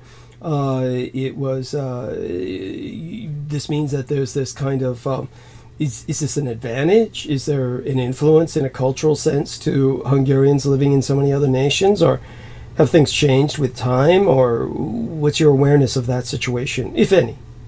Right. Well, it hasn't really changed much. What happens is people that are still in Hungary are still doing the exact same things culturally and, down the line. The people that are, they don't really talk too much about the people that are not physically in the country, because you can't control it, so that you leave it alone. Okay. Yeah. So but they're still doing things the exact same way. Obviously, there's a lot of updated situations. Like if you look at the middle of Budapest, which is very ancient buildings, in the middle of it now you have McDonald's. Which somehow, I was kind of thinking you couldn't put it on the edge of the city with the architecture. And in the middle of Budapest, in the middle of the capital, you now have a big Ferris wheel. Right? Okay, and then you have rap music, right? You have rap music and also, so it's updated, but the culture itself hasn't changed. They're still dealing from the same thing. Yeah. Right? Okay. So that really hasn't changed. And there's still an underground level of it on, the occult side. Yes. Most of it's still underground. The people that are Hungarian and out of the country, they're still dealing with a lot of the underground culture of Hungary. They just don't talk about it. Okay. Yeah. Okay. So it's just that it's spreading. Okay. They're not thrilled about it spreading, by the way. Okay. Obviously. Interesting. Right. But they keep it. It's just more underground. Yes. Got it. Yeah. Okay. Fascinating. In fact, I was talking to a lady the other day that came to one of my classes, and it turned out that she spoke Hungarian, and it turned out that she came over when she was very little. She's not that old, she's a little bit younger, and her parents are from there. She was actually very little when she came over, and she was telling me.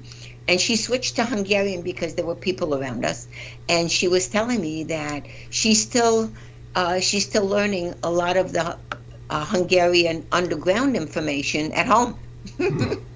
Wow. Yeah.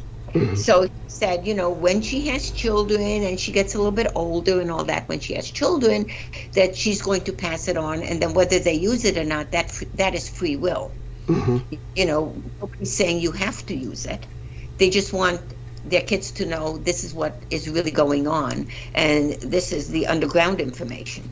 And right. It was funny. I just ran across that, and obviously I don't run across that too often. Right. Now, when it comes to the, shall we say, the, how do I phrase this? When I think of, say, for instance, the kinds of shamanism that are practiced all over the world, and the kind of things that are specific to Hungarian native faith, when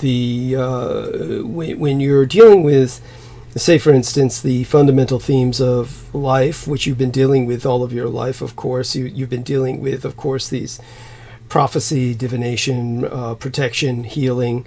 These are kind of like universal needs.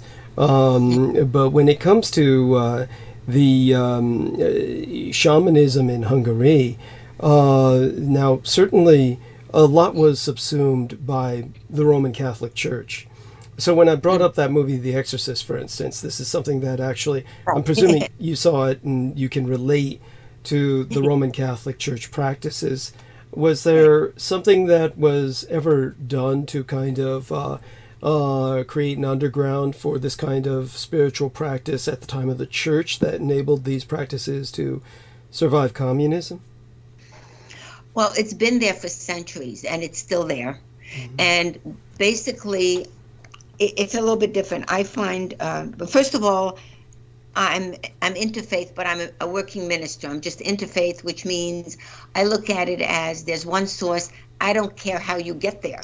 You know? Right.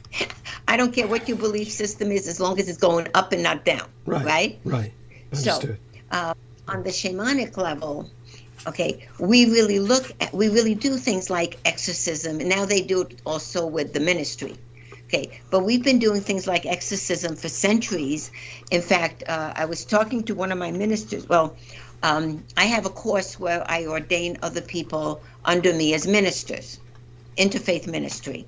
Wow. And one of these ladies, I ordained her about somewhere around 16 years ago. And the only reason I know that is because she reminded me she's known me that long. And, you know, she was just saying that, you know, she was dealing with a lot of, you know, underground things, you know, on the occult side and, you know, on the ministry side. And we've always done exorcism and house cleansing. And, you know, sometimes what people don't realize, if we go in to cleanse a house, we also do a house blessing automatically. And the reason we do that is if you got rid of something negative, you want to make sure it can't come back in. We just don't explain it all the time. Right. Okay. So if I'm doing that at somebody's house, I will tell them I also do a house blessing. You know, it's just part of it. You know, but I don't explain everything. I just automatically tell them this is part of it. This is what I do. Okay. Because you want to make sure that if you get rid of something, it's not going to say, okay, I'm going to wait a month, then I'm coming back. Yes, she's gone, we're coming back. Yes, that can happen. So, yeah. So, and I explain a lot of those things, you know, when I ordain people, because I teach the course.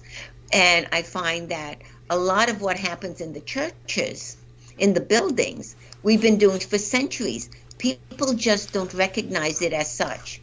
So as an example, a lot of the churches will, of course, say that, you know, we shouldn't be doing paranormal, occult, whatever they want to call it, right? But they do the same thing in a church. And I'm saying that also as a minister. So I'm not saying anything negative about the building. You know, I look at it as if somebody goes to the building, it's great. If they don't go, it's great. It's whatever your path is, right? So yes, if you go to any building that's a spiritual building, you know, Christian or otherwise, you know, say as an example, one of the Christian churches, right? So you go to the church, you're lighting a candle for somebody that, say, passed away, right? But they don't believe in candle magic, yet that's what they're doing, because we will light candles for somebody that passed away or for other things to bring in positive things, right? Yes. They're doing candle magic. They don't believe in, you know, us using incense, like we'll use something like, say, frankincense by itself, you know, to bring some positive energy into a home, right? So they don't believe in any of that. But when you go to the churches, they have incense. Yes. People just don't logically connect them. But if you really look at them, the belief systems all have the same base. Yes. They just have different rituals. They're all rituals. They just have different rituals. Yes. You know, we just predate that.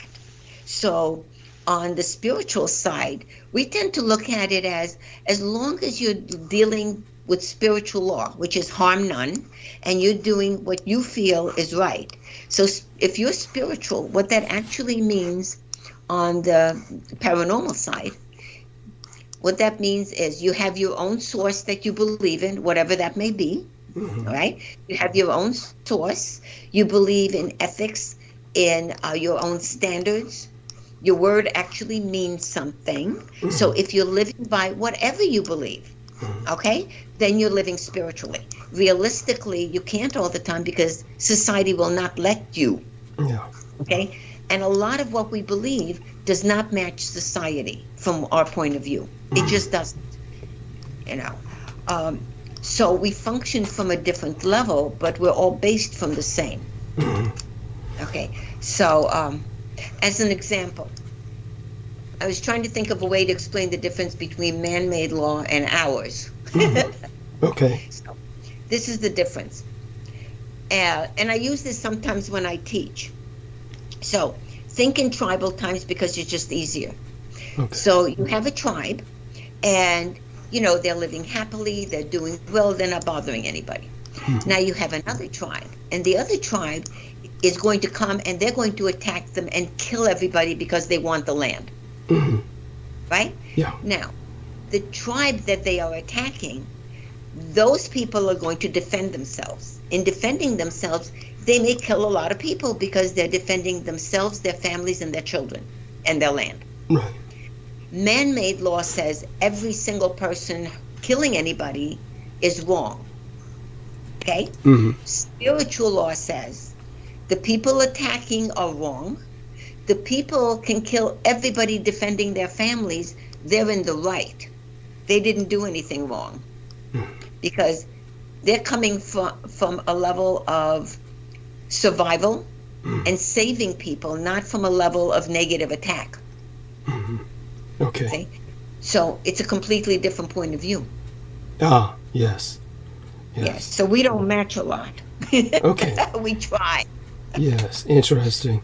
So when you're working with runes, it wasn't the old name for them Rova Siras, something like that?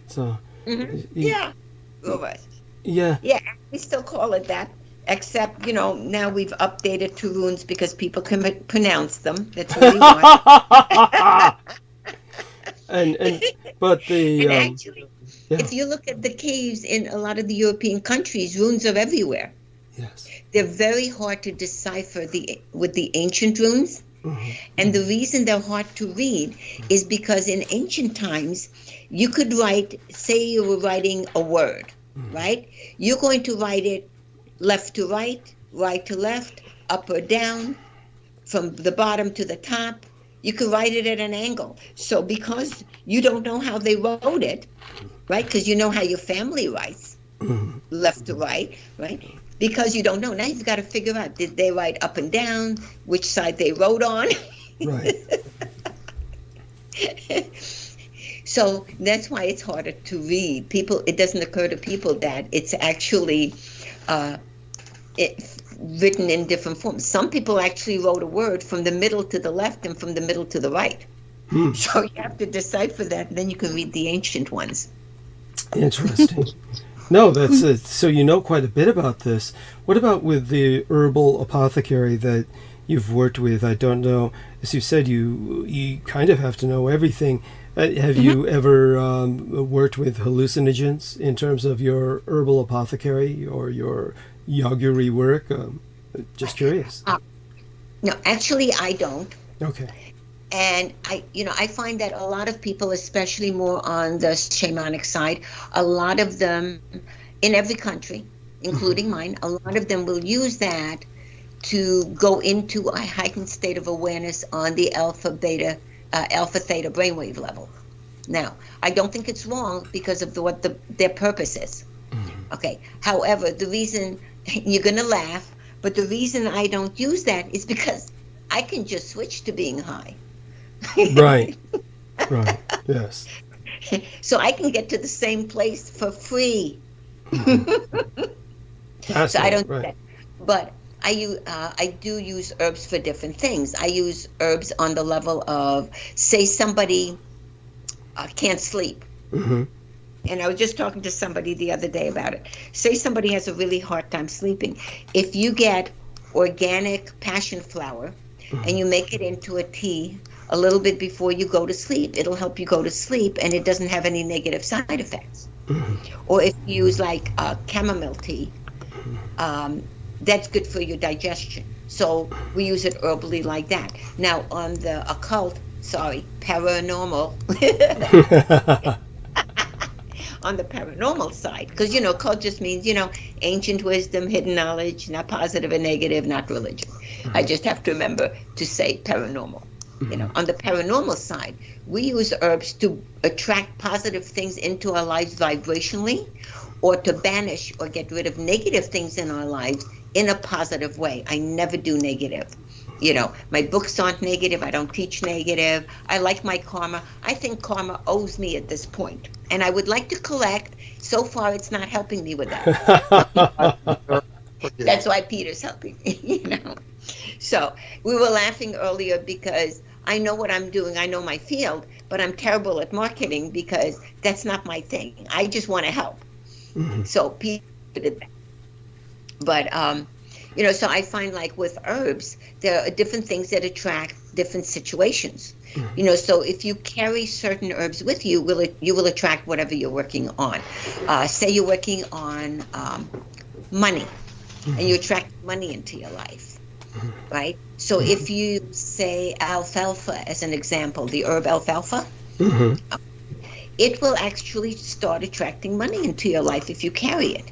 Now, for it to work, herbs, oils, and gemstones, all stones, including gemstones, they all vibrate within 3 feet of your body. If they're farther away than 3 feet, they are not working for you. It has to be within that range. Okay, we don't know why, but that's exactly how it works. It's very technical. So farther than 3 feet just isn't working for you. You can throw it in your pocket. And I always laugh because it could be a tiny, tiny sliver of a stone. It's vibrational. If you want to get something gigantic because it's pretty, that's nice. You don't need that, though, for vibration. So if you carry alfalfa, and you can throw it in your wallet, you can throw it in your pocket, doesn't matter where you carry it. If it's within 3 feet of your body, it's attracting either finance, something material, or the opportunity to do finance. It just works. Okay. Did I ever tell you about I told you about the money spell? That one works. Yes. Oh, by the way, since we did that show, I had this very nice gentleman email me out of England, and he said to me that he tried it with his wife with the lemon. He said it worked. It picked up his business. He wanted to say thank you, and it was so nice of him. And then a couple of weeks later, I got another email from him that said he did what I said about getting rid of the lemon once it gets all dried out and all that. He got rid of it. He put out a new one. He said he got another new opportunity. He just wanted to let me know. Wow. Okay. That was so sweet that he let me know, because usually they don't. So that was nice. But he just thought he'd tell me it worked again. Yes. That's what he But it worked again, put a lot of apostrophes. It did. That's wonderful. That's really wonderful. And then the alfalfa will do that. Attract. Now, if you were carrying a gemstone, so you have some options. If you're carrying a gemstone, the best one to attract money is pyrite. It's also called fool's gold. It actually looks like gold. So when they were mining for gold in the States, they thought that they discovered gold. It wasn't. It just looked like that. It turned out to be pyrite. So if you carry that, then you're attracting gold. And a lot of the reason that works is there's an occult law that says like attracts like. Right? So you see a lot of the rappers, like the young rappers, if you see a lot of them, they're wearing like tons of gold jewelry, chains and everything. Yeah. Okay. And the reason is this. Way back in time when they had the revival meetings in the tents, and they still have them, but way back when they had them, okay, they were consciously wearing whatever they wanted to attract. So the principle behind it is, if you're wearing gold, you're attracting gold or money or the opportunity. So if you're wearing a lot of gold, they looked at you're attracting more. You're not attracting more. You're just attracting. Interesting. They were doing that. So through time, some of the rappers, some people forgot why they were wearing so much, but that's how it started out. It started out physically. Wow. In the revival tents. Okay. Yeah. We ran for a while. Yeah. Yeah. Well, you've done so well all this time, and of course, I'm just so always enamored of your knowledge and your willingness to share it with us. I appreciate that, and I always say something so that people have an opportunity to try it for themselves while I'm talking to you, if they choose to. Yes, yeah, And aside from that lemon spell, which is, of course, something that is fascinating. I know that our man Aristides tried it as well as myself.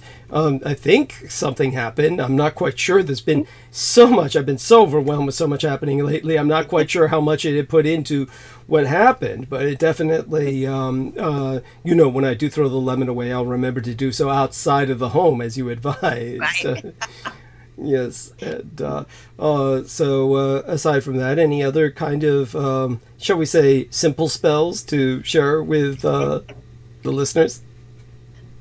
Well, first of all, I find that if you, like I said, the reason I was talking about carrying things is because that's the easiest way to do that. Yeah. I was talking to somebody recently, by the way, that might be helpful because I do make up what's the equivalent of medicine bags, mojo bags. Different cultures call it different things, but they're like a little pouch that you carry that attracts whatever you're working on. And usually then I combine like herbs, oils, gemstones, whatever that person needs. I make it up individually. I don't have like a store where I make up tons at the same time because different people have different needs. But if somebody decides to do something on their own, just so that they can do this, and say they decided they're going to make a little pouch, and by the way, you can sew one, you can buy one, I always suggest get white, because what you put everything into, okay, to manifest, colors actually have an effect, right? So you always want to do white if you don't know what the colors mean. Yes. That yes. Keeps it positive and neutral. Okay. Anything that you put in a bag or in a pouch has to match for its purpose. So if you're working on business and you put in, say, pyrite, the stone, okay, you do not put in rose quartz for love. They're two completely different subjects. You can carry more than one pouch, one medicine bag, but you cannot put everything together that conflicts. It's always for one purpose at a time.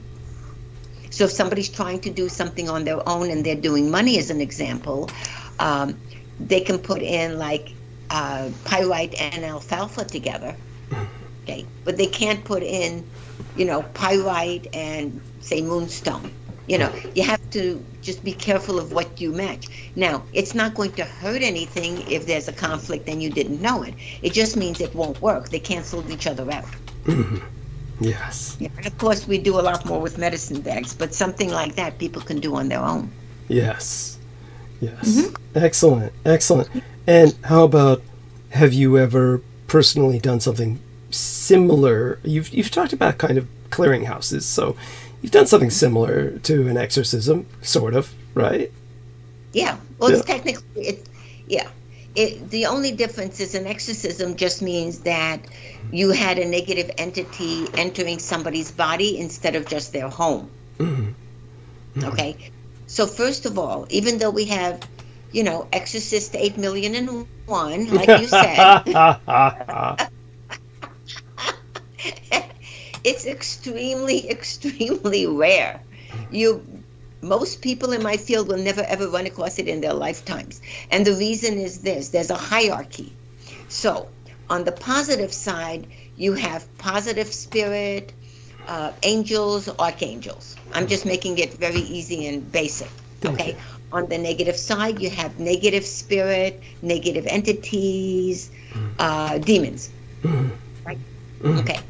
So the job of an archangel and a demon, remember hierarchy, they would be on the same level, just in opposite forces. Their job is really global. It's not really individual. Now, as an individual, you can call in an archangel, it will come. However, that's not their job. Their job is more society, a village, a town, global, right? Yes. So on the negative side, a demon is only going to affect a person that has effect over society, not an individual. So this is not it literally. I just can't think of another example. But somebody that was a movie star, a politician, we're not going to go there, right? somebody in a field where they're going to influence a group of people. Okay, it might, and it usually doesn't, but it's going to affect people that have influence over others. You know, they're not going to go after somebody that, you know, they're hanging out in their house, they're talking to their friends, and that's it. Okay? Right. So they're looking for major influence. So it's very, very rare that you ever have a demon. Everybody assumes that's what it is. Right. Now, you do have negative entities that are a problem, but they're negative entities, they're not demonic. Okay. Okay. Again, not that that never happens, it's extremely, extremely rare. So if you're dealing with a negative entity, then we just move them out. You know, there's no other way to put that, you know? So what we do is we have different, sometimes it's rituals, it's a little bit more complicated, because basically, to be able to do that, what you're actually doing is you're understanding the energies of quantum physics and the matrix to move them. There's no other way to put that, because you move them. Everything's energy. So the person's body that has a negative entity, now you have two energies taking up the same space. That makes sense, right? Yes.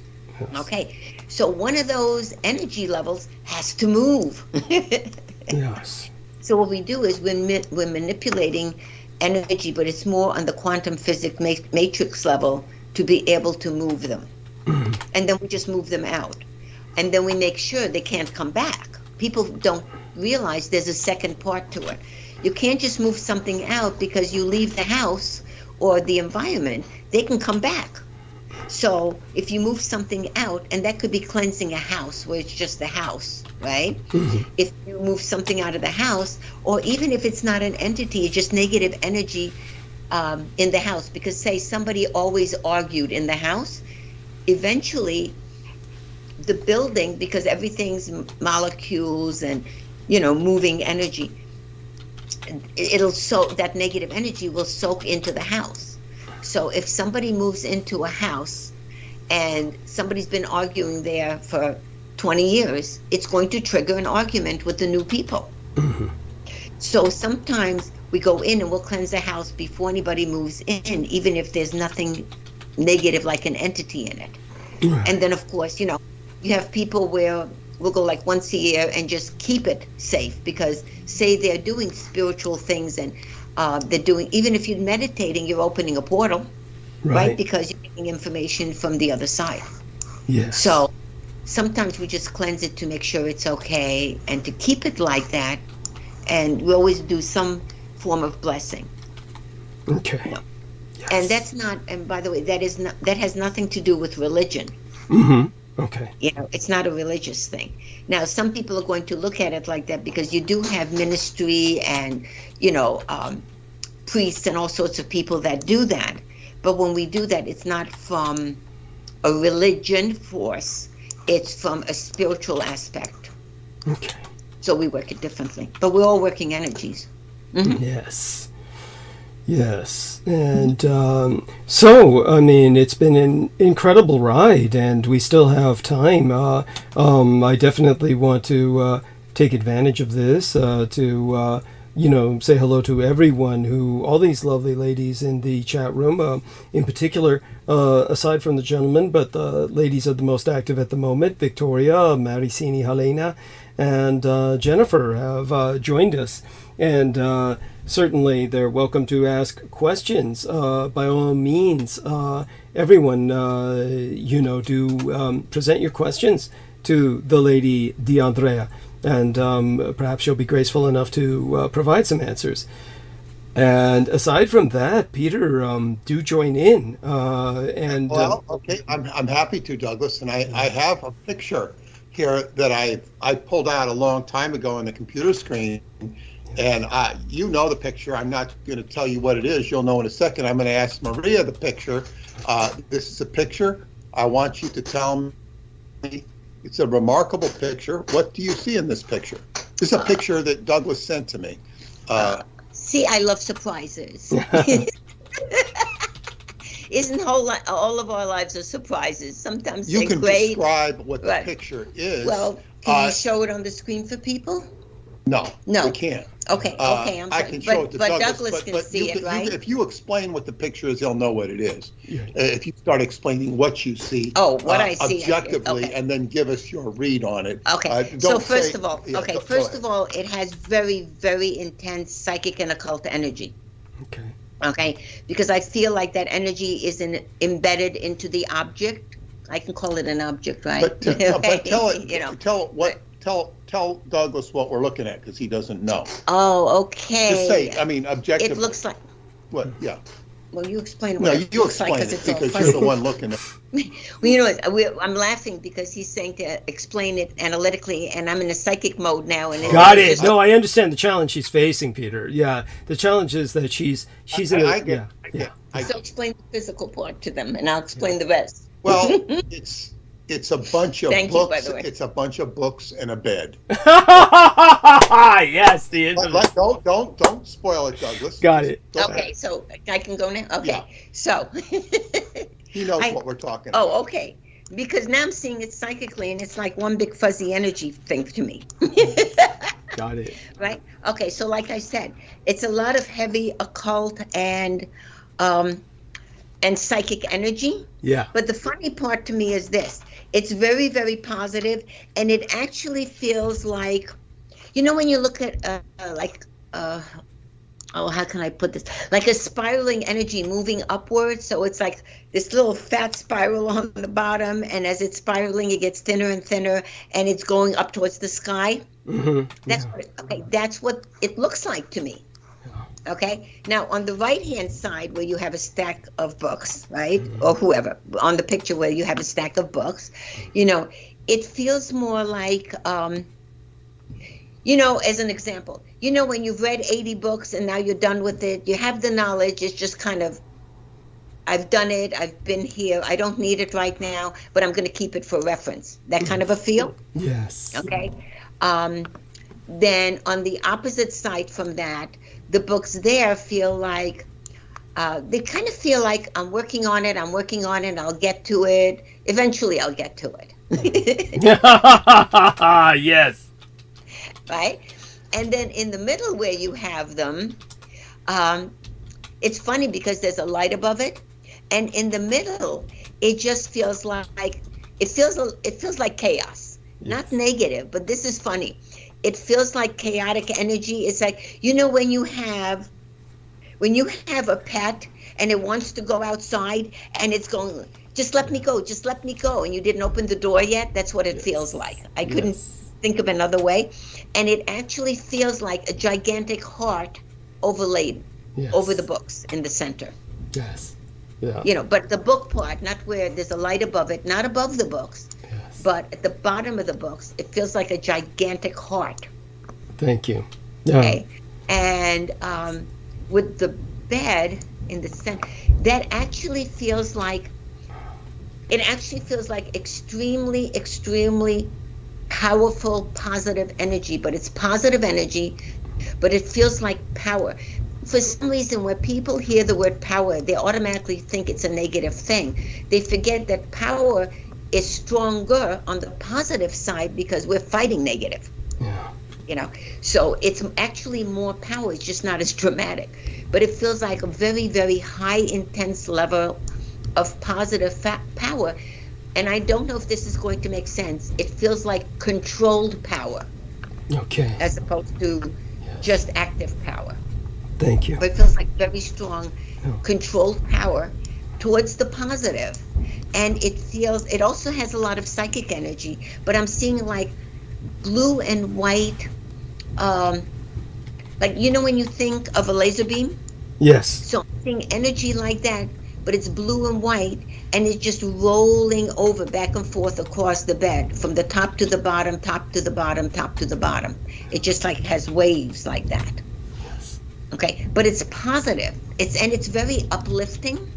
So part of it feels like it's, you know, like if somebody was laying on that, it feels a little heavy, like all this energy keeping the person down.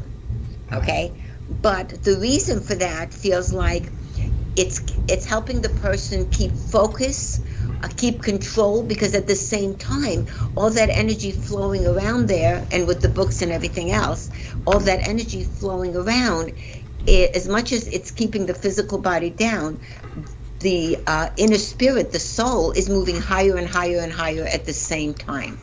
I don't know if that makes sense. I don't know how else to explain that. Wow. It's fine. Yes. Oh, okay. But it's the whole room is power. Yes. It's like a power source. It's kind of like if you plugged your phone in Yes. into the room, it would just charge. Yes. Yes. You know? Well, I suppose at this point I should tell you what it is. Yes. That would be good. Yes. Okay. This But is did that make sense? Yeah, of course. Yes. It all Okay. sense. It's very interesting. Yeah. This is basically Douglas's bedroom, Oh, and this is okay, sorry. his apartment. This is his apartment, and this is the hull of a ship. Oh, Because in San Francisco, when the Yeah. gold rush, post gold rush days, Mhm. they dragged the ships ashore that crashed, Yeah. and they used them for apartments. And he's built, so this is I actually love an it. old ship that's upside down that's become I part of love his it. apartment. It's vintage, it's classic. I don't know how many more books he's put in since then. If you could maybe that's tell why- us, Douglas. oh, I was going to that's why send. that I kind was of going an to send this. energy. I was going to send this to Jennifer. You're welcome to. You're welcome to. Yes. Yeah, Yeah. but she was tired for a few days. But it's great energy, and it's it's like constantly learning, constantly moving up, and even if you're sleeping, it's teaching you. Yes. Yeah. So it's funny because it's like your body's being held in place, not negatively, but like keeping you in place, and at the same time, your spirit and your energy is learning and moving up. So you've got that. It's funny that different parallel levels. Yes. I just in the chat Or room, paradigm, really. and I will send one to Jennifer as well Yes. in her Skype. What were you going to say? No, I was going to say, send a picture to me. Send it to you too. Yeah, I love the picture. Oh, it's great. Yeah. I love that. Now, I also Douglas, don't laugh, and but I'm going to send. I'm going to give her another picture to look at, and I think you can guess what it is. I was going to send this one to Jennifer too. This is a picture. This is the person you met near the Oakland Bay Bridge, and what do you get right here? Okay, I'm not going to talk. I'm going to shut up. I'm going to go mute. Oh, wow. Okay, first of all, in spite of what the picture looks like physically, I feel a lot of positive energy. Okay? I do. It feels like positive energy. It feels like, you know what it feels like? You ever see deal with the prankster spirit? She has a nice smile, I'll say that. It's like a prankster spirit. The energy of the person is like a prankster, Also, it's kind of like, when somebody's saying to you, I dare you to find out who I really am. Everybody thinks I'm this, but I'm really not. I'm something else as a personality. Right. It's that kind of a feel. It's like testing people and saying, you really don't know who I am. You think you know who I am, but it's kind of like saying, go ahead, tell me who I am. That's not me. Interesting. Interesting. But it does feel like somebody that's prankster. When I tune into a prankster spirit, and I do have a couple normally around me, that, by the way, they can be annoying. The expression on her face is very prankster. Like perhaps she was a prankster for so many lives that this is tied to. But it does feel like somebody positive, and it does feel like somebody really connected to. I keep seeing like little plant spirits around her. I don't know if that makes sense, but little tiny spirits of plants. Like, you have little spirits that build a plant, and then you have little spirits that break down a plant. They usually look like little balls of white light, like tiny, tiny, tiny, but it looks like little plant spirits around her, psychically. And the other thing is, I keep seeing. I'm trying to see what the. Okay, I keep seeing like a little face of a monkey. I have no idea what that means. Interesting. But I keep seeing that around her. I have no clue what that means. It's just that it's around her, and it's like, it's very positive. It's like, sometimes when you look at them, they're funny. Sometimes they're mean. This looks like it's funny, but actually looks like that, and it's more like behind her left shoulder, the little monkey thing. Interesting. Okay. But part of it looks like part of it is her shoulder, part of it is above it. Right. Well, this is, and I thought of giving this to Jennifer too to introduce her to deepen her knowledge of the strange world of Douglas Dietrich. You're welcome to. Pardon, Douglas? I said you're welcome to, just like with the other photo. But Our Lady Madame d'Andrea has something more to say as well. I was going to say the other two things I see on her, around her, is I keep seeing, like, when you see an engagement ring, mm-hmm.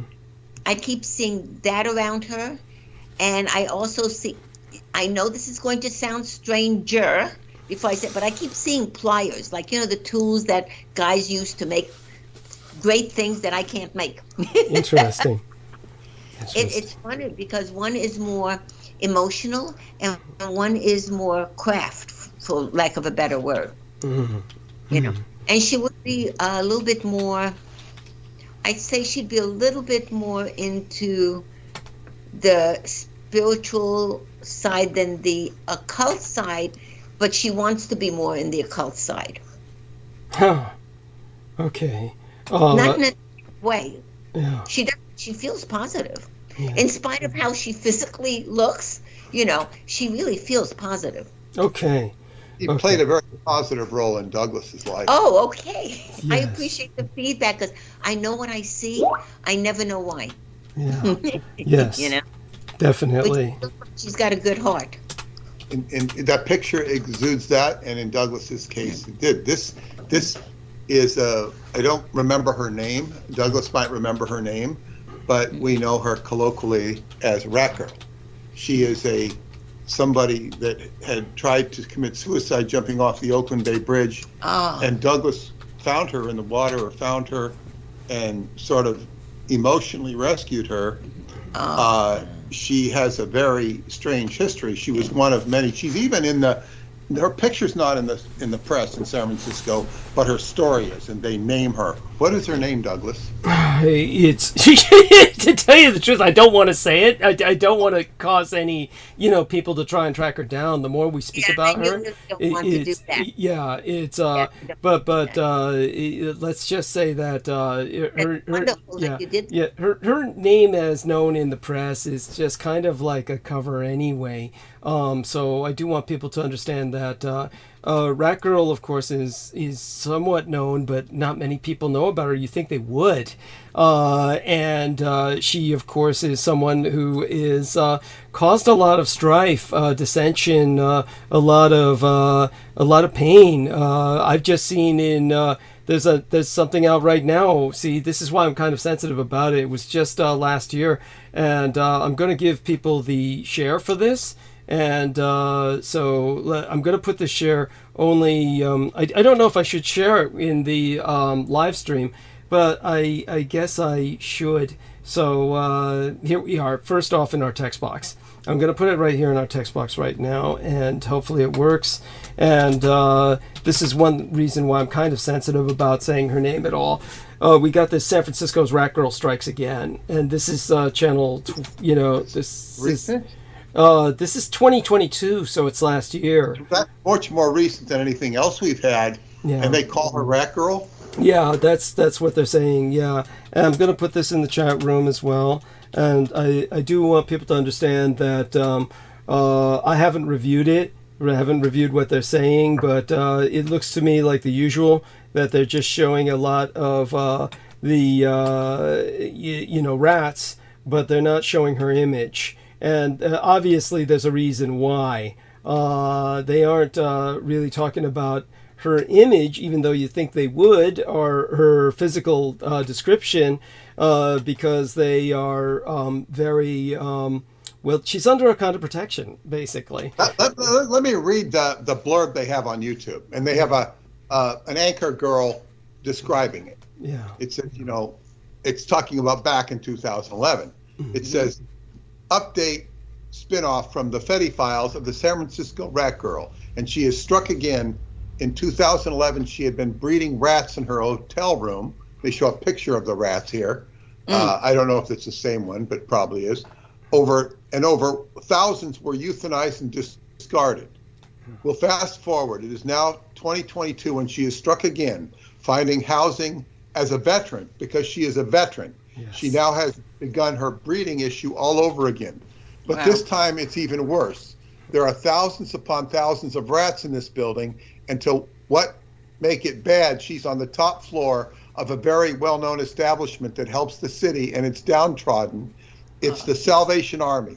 But to make matters worse, she has passed every inspection to date. Can you believe it? Really passing inspection and these many rodents in one room, the smell alone could drive you crazy. So get ready and experience San Francisco Rat Girl Strikes Again.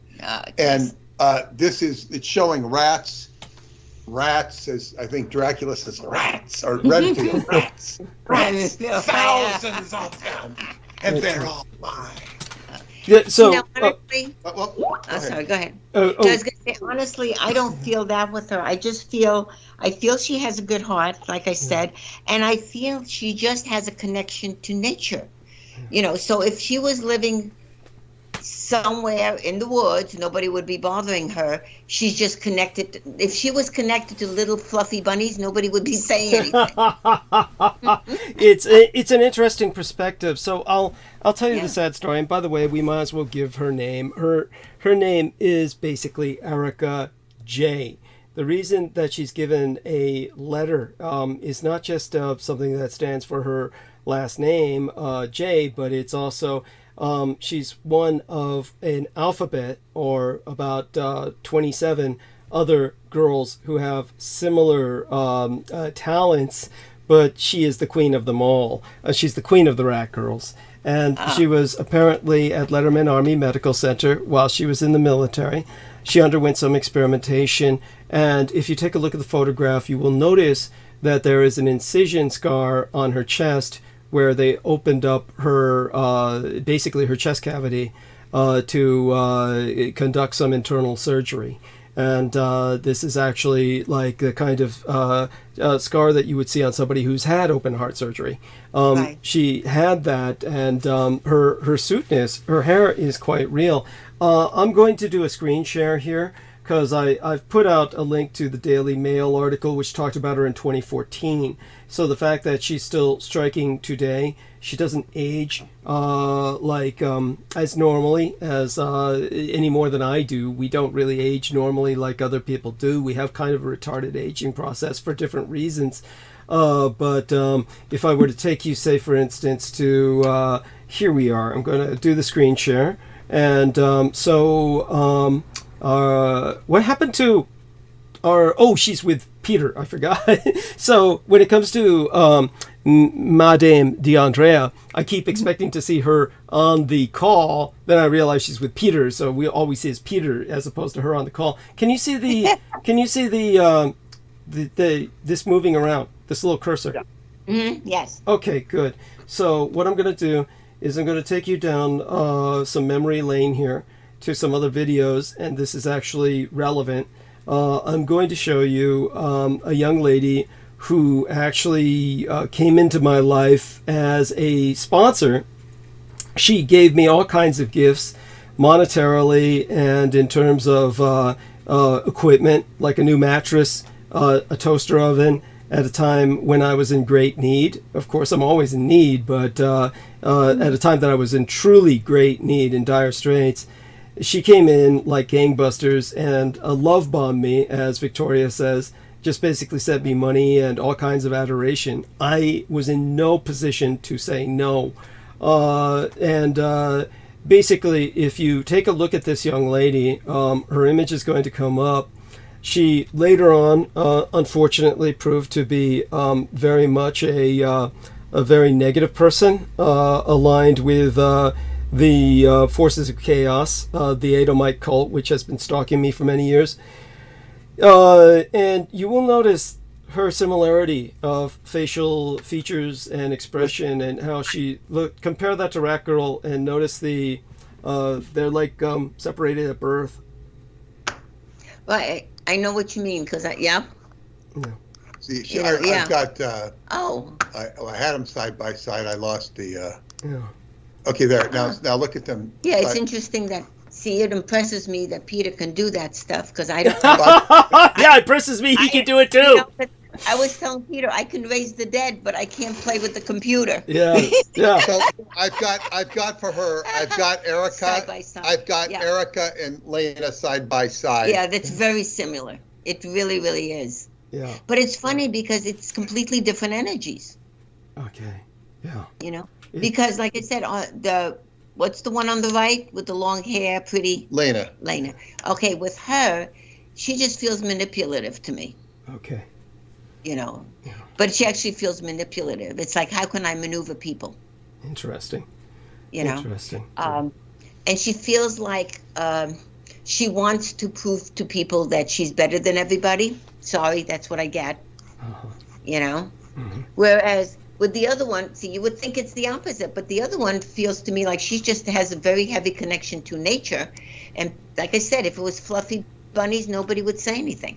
Interesting. Yeah. You know, Yeah. It's just yeah. a connection. Yeah, your point's well taken. So basically, what had happened? It was interesting that you had this feeling of like an engagement, almost like with Rat Girl, with Erica J. This feeling of engagement.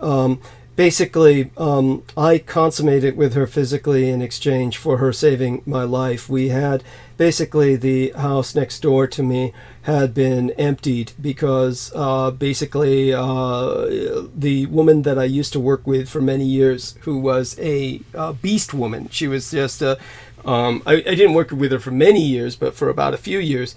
And this was when I first became an open public informant. And when I first openly came out, I was approached by a number of people, all of them ultimately connected to Michael Aquino, who I'm going to simply assume that you know who he is generally.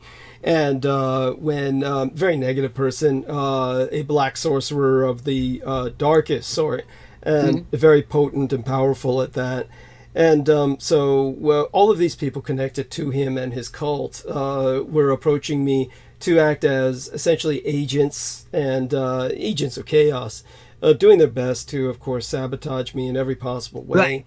And with Lorien Ann Fenton, the few years that I was involved with her, the thing that really stood out when it came to someone like Erica J was that basically Lorien Ann Fenton had organized, quote unquote, a super soldier summit.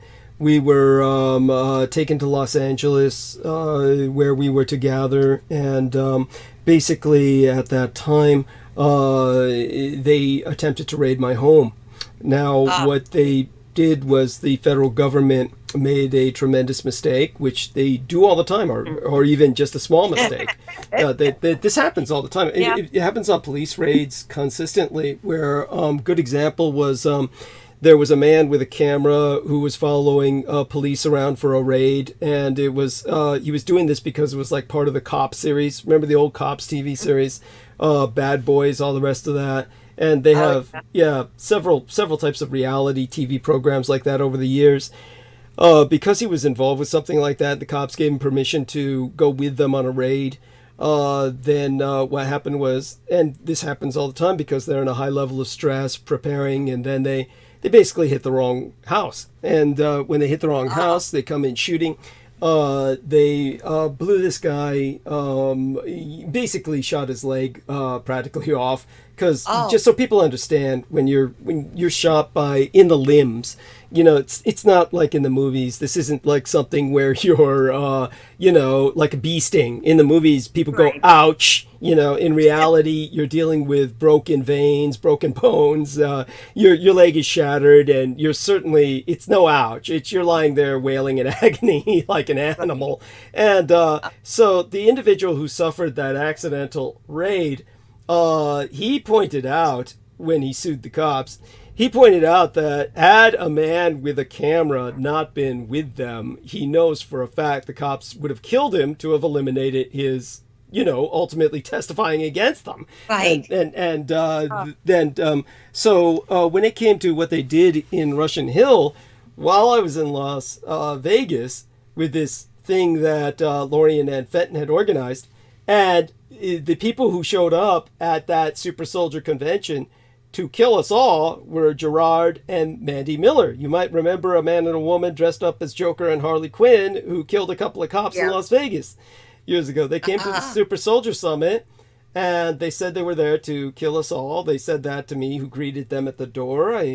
Basically being familiar with program people who were the products of MK Ultra and other mind control programs, I knew a few key phrases to turn them around and just send them in a different direction. Unfortunately, they went and killed two cops. If they did that at all, we don't really know if they did that. They did certainly kill each other. We know for a fact they didn't kill the third man who was in this grocery store where they killed each other, because we know for a fact the LVPD, or the Las Vegas Police Department, killed him because he was a concealed carry freak, and he pulled out his gun and was waving it around to look like a hero. When the police came in, they saw a man waving a gun and they shot him.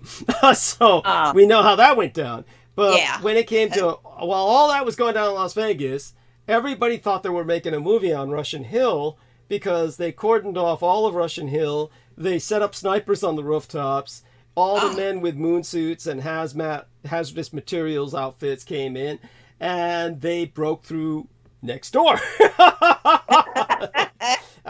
They hit the wrong house. Once they had hit the wrong house, they were committed to carrying out what they were assigned to do, because they couldn't stop. Once the operation starts, it's like a train. You can't stop it in time. It's like a ship that's too large to turn in time. It just keeps going, because once you're in there, it's too late. You're committed. You can't start breaking in every other house.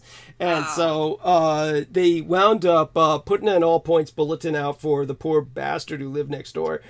And they wound up taking him down. And they just, in order to justify what they had done, they found out that he had been contemplating suicide, and had, of all things, collected some, I can't even remember what beans they were, but they were the kind of bean that if you were to like synthesize the bean on an industrial scale, you could produce some kind of toxin. So they simply said he was trying to produce some weapon of mass destruction, and he went to jail for a number of years. But he eventually got loose, thank goodness. I mean, there was nothing I could do to help him. But this poor guy, whose name I'd have to look up, when they took him out, and then the house, of course, was cordoned off by the feds. After a while, it quote-unquote went on sale, but the feds simply purchased it and moved in.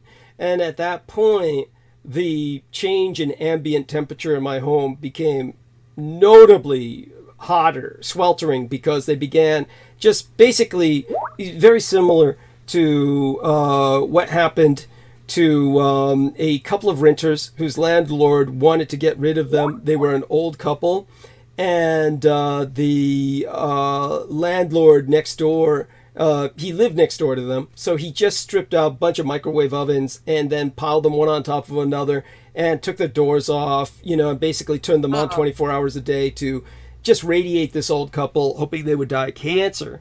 And they did get extraordinarily sick. They found out what was going on somehow, had him investigated, and he ultimately was sued, went to jail. All kinds of things that were done to him to make him pay. But of course, I don't know if their lifespan must have been shortened considerably or whatnot. But this couple was obviously elderly and ultimately hurt. They were doing that on an industrial scale next door. They basically were, you could feel the heat through the walls. You could feel it, when you were away from the walls. And so basically, I knew that they were going to just fry me. And so I approached Rat Girl through my criminal connections, my gang brother Beaver. I, of course, have grown up involved with the Chinese underworld. And so when I approached Rat Girl, she basically agreed to help me. I had first met her, of course, when she was attempting suicide, which was a fairly common thing with her. And so I do want people to understand that if you ever take a look at that photograph, we are busy in that photograph of her trying to apply makeup on her to make her look more normal for trips outside. And so I was doing my best to try and help, costume her a bit to pass more in public. But when I had basically approached her, and ultimately we had a relation together physically for the sake of remunerating her for her services. She sent in the rats, and they basically killed everybody who was working in that what was at that point a government den next door. I mean, the rats came in droves. I mean, waves. It was just a blanket of rats, and they ate those people alive. The people ran out screaming, clutching their throats, their eyes. And the rats chewed at all the wires and set the place on fire. It didn't last long, of course. The fire department was called, after which point I called the city and county of San Francisco and said that the place next door had been inhabited by extremely unsanitary squatters who had brought in a host of rats. And that's when the city basically then secured the property, after which point they rehabilitated it, put it on sale through a real estate agent. And we have a totally different situation next door now. I mean, much more amenable. But the people who were working next door, an entire team of technicians, they did not survive that. And Rat Girl truly can kill people, and she does quite often, simply because the rats do attack seniors, infants, and she does attract them. She attracts them intentionally. What's interesting to me is the long break in time since we've encountered her last in the news, and then encountered her now recently. Maybe she's kind of issuing out a cry for help, but I'll try and follow up on her. But obviously, just because I follow up on her, I don't want anyone to expect any status reports. I mean, I'm going to try and keep her life private. So our man Brendan points out that castor oil contains trace amounts of ricin. It was castor beans. That's correct. They found out the man was growing some castor beans in his backyard or something like that. And so they accused him of trying to manufacture ricin. That was it. Yes. And I mean, this poor bastard, they destroyed his life because they had raided the wrong home. And so, yeah, now you've got a kind of general context for all of this. And with that, I'm just going to ask for whatever other, impressions you might get, or responses, or just, whatever you feel. I mean, go ahead and share it with us. What I want to say something before, and Maria, you can interrupt me if you want. But in this previous article about Rat Girl, it suggests she's mentally ill. What I would say, without passing judgment on that, what's far more mentally ill is the response of the San Francisco Civic Authority. Thank you. Tell everyone about this. Tell everyone about that. Well, you could better tell the story, but there were these rat people. I mean, she's a genetic amalgamation. It's a creation, and I don't know what they were doing. They're putting rats into the sewers, or what is it? Rats into people's houses and infecting people with rats. It's insane. Yeah. I mean, this is what was it? All those who come to San Francisco, be sure to wear some fecal matter in your hair. This was the city of love and hippies, and even back then they were doing weird stuff. Not the hippies per se, but it's like, wow, I mean, this is crazy, experimenting on the population. And Douglas was being microwaved. Was it microwaves they were putting on you?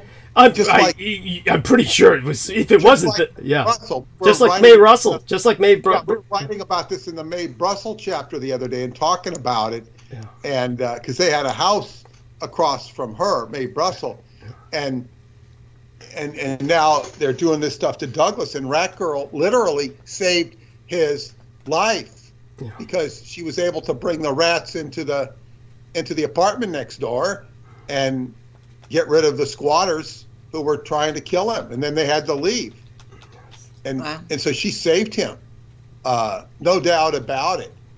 And there was sympathy between the two people, and those teeth on her are genetically, I don't know if they're implanted, but she was.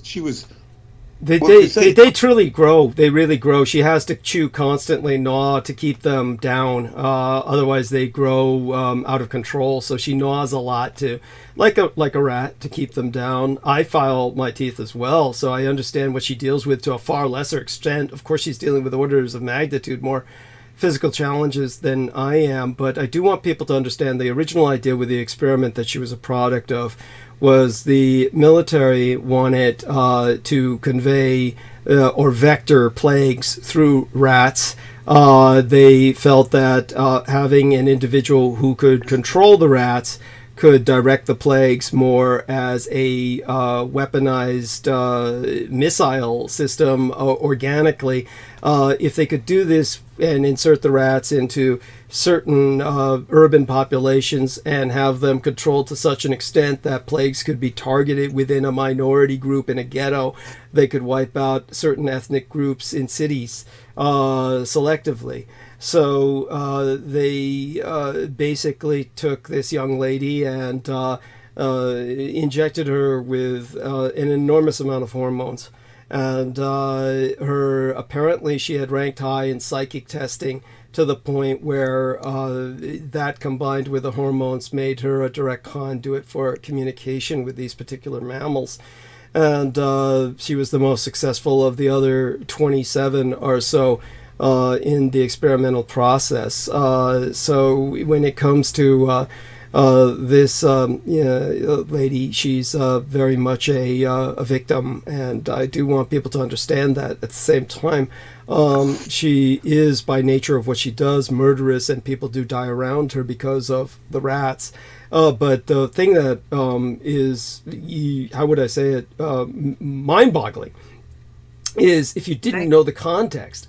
If you didn't know the context, you would never understand why no one does anything about her, because the civil authorities will consistently basically talk about it. Like when it gets to the point where people around her start dying, then the civil authorities will come in. Like you'll see this animal care and control captain, Denise Von Giovanni, saying, the situation's probably going to continue wherever she lives till she gets the help she needs. But no one's talking about, arresting her. No one's talking about the victims. It's just like, they just say like, she needs help, and it's like we're gonna take these rats and do what we can with them. But it's like. It's absolutely bizarre. I mean, so that's it's like Peter said. You would think these people need investigating, but basically they're under the gun because the U.S. military is got a gun to their head, saying she's federal property, and we're testing her out on a target population. So there's nothing you can do, and so it's most people can't imagine the position these people are in. But there's the bizarre. So there you go. That's the context. I think that puts it all together as coherently as possible for now. It's a very surreal situation, and it just gets ignored. And Douglas's life is peppered with such bizarreness. It's like he resonates with certain bizarre aspects of existence, and right here, it's just. Yeah, it's like how can these people cover this story the way they do, they can only cover it under orders, because otherwise it makes no sense. It makes no sense anyway. I mean, why? You know, they don't. It's a story that's of critical public importance, let alone interest, Right. because, I mean, rats are, you know, they carry plagues and whatnot, and here, what is this? And it's just like, whoa, this is San Francisco, ha ha ha. You know? welcome to the Bay City. Yeah, it's just cognitive dissonance on steroids. You know, so you know, it makes us laugh. It makes us laugh, but it's not funny. Yeah. Are we bringing Rat Girl into the book? No. Okay. She doesn't fit into this book. Okay. I don't mean to exclude her. Understood. Unless somehow she's connected to, you know, the Jewish Messiah, the Christian Messiah. I mean, they did the you know, the Third Reich did portray Jews as rats. So I don't know. Maybe I can construe that. I don't know. But I don't think so. I was just wondering the. No, that doesn't. It's not going to connect. It doesn't fit. Yeah. It's the reason that I ask is that it's we could go into that privately. It's Peter's right, of course. It doesn't fit into the narrative of this book, certainly not directly. I mean, certainly the only parallel is, of course, that between Mae Brussel and myself in terms of the microwaving. And there was Mae Brussel with she was a wealthy lady. She was well-to-do, and yet she could do nothing to stop what they were doing to her, and ultimately died. It's amazing how impotent people can be, no matter what money. Also, she didn't understand, really, in my opinion, really who she was dealing with. Yes, that's true. This is true. And that's like, she was, you know, on this proposition that, well, let me just tell you this. There was this, I remember talking about the Philadelphia experiment and the Montauk Project very early on. I don't think I quite released the book. I was talking about it to a small group at my friend Laurie Saluzzi's house. And there was this guy, I know he was a stage magician of some sort. And when he heard me talk about this, he goes, well, you know, Congress, Congress would have done something about this. Oh, good. I'm not the only one laughing. Like the reality of it sunk into him. The reality of what I was saying sunk into him. He said, oh, Congress would have done something. Oh, no, Congress wouldn't have, you know, and then come several months later when he moved to Texas, he was a host of a radio station, and he had me come on and do a show in earnest. You know, he accepted it because, but at his first cognitive dissonance, oh no, Congress will do something. And of course, Preston Nichols was very cynical about Congress, just as you might be. In other words, yes. I mean, cynical to the point of, you know, he didn't say they were all a bunch of pedophiles exactly in those words, but he might as well have. Preston was phenomenal. He was such a good man. Yes. And by the way, I've just entered the picture of Rat Girl for Aristides and Brendan Zoget. And whoever joins us in the conversation, Nemo might be in with us. I think it's just Brendan and Aristides right now. They can see her. So that way they can get an idea of just what I was dealing with. And you might notice, of course, one of the reasons probably why our dear lady Madame Di Andrea felt that she's impish was I got the Mickey Mouse cap for her in the back. There's a Mickey Mouse cap in the back of the that's funny.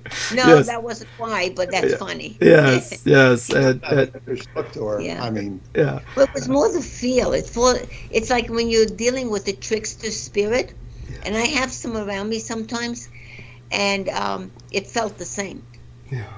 But I don't feel anything really negative with her. I just feel she's very connected to nature. Yeah. And like I said, fuzzy bunnies. Yes.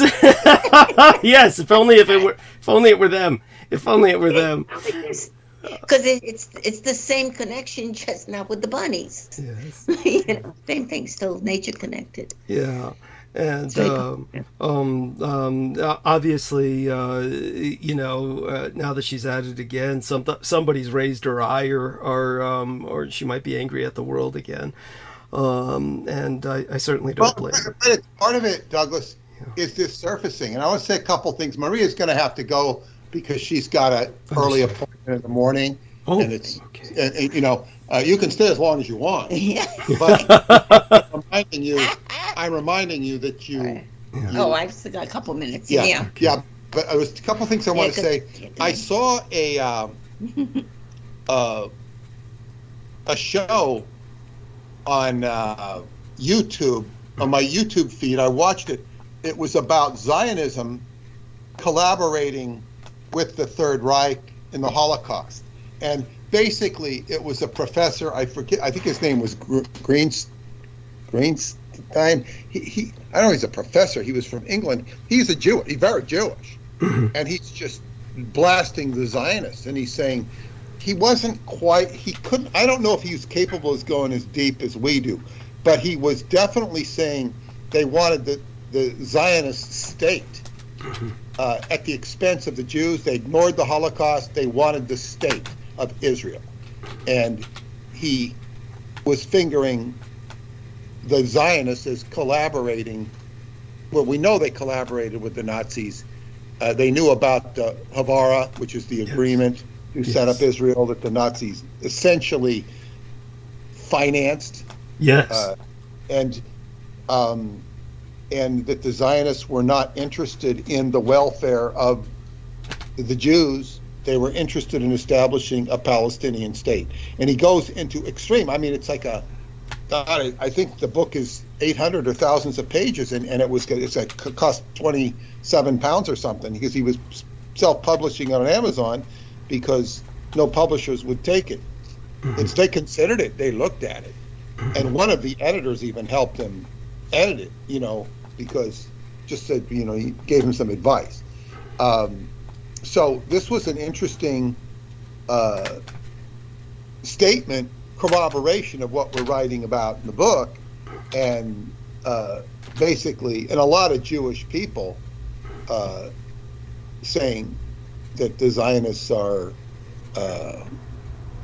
evil, to say, and not acting on behalf of the Jewish people. Thank you. Thank you. Yeah, no, that was a very interesting, and there's a lot of videos on that. Good. A lot of videos on these issues of Zionism. What else did I want to say? The unfortunate situation with I don't know. Well, by the way, before I just edited that link so that now we actually have the link working for the Daily Mail, which was writing about her. So that can be accessed if people just scroll up here in our text box, and also in the live chat. I just re-entered it so that people can access that. What I'm going to do now is press the mail button to send Peter something, just so that he can look at this. And this was. Is that in my email, or is that in the box? The text box has got the Rat Girl link right here in Skype. What I'm going to do now is send you an email, And the email, just press the send button here, and that's just something about that retired Colonel Wayne, that woman who was in the airplane on Operation Baby Lift. Just so our dear lady, Madame De Andrea, understands that there was this attempt to rescue orphans from Vietnam, and it was sabotaged by the CIA in order to help bring a different kind of ethnic minority into the United States. This one woman who survived that crash, that had hundreds of babies on this cargo plane, that was sabotaged by the CIA, and she tried to rescue as many of those babies as she could. So basically, I just wanted to say that I had said something about her. I just want people to know that in the book, Peter had entered something I had written, and I just wanted him to amend that a little bit. So I just said that. This is not time to bring that up. Oh, okay. Because I mean I'm not in that mode. Got it. Yeah, just for later. Did you get it? I did get it. Good. We can talk about it later then. So yeah.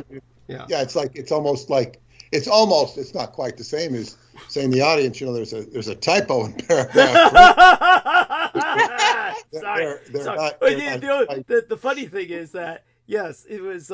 It is kind of funny. I do want people to know that we've talked about Operation Baby Lift before, but like Peter says, it can get rather oppressive and overwhelming. Well, yeah, and I'm just going to show Maria while she's here. This is from the new book, but it's got a picture of babies in shoeboxes on an airplane. Geez. Actual photographs from Operation Baby Lift, where Vietnamese infants were placed in shoeboxes with seatbelts, and then crash of the C-5A Galaxy. Hundreds were killed. The largest of life in DIA's history at that time. This was the crash. They crashed him. The CIA blew up this airplane. And I explained to Douglas later, I remember when I was in... that's hard. I remember when I was in Scientology in a...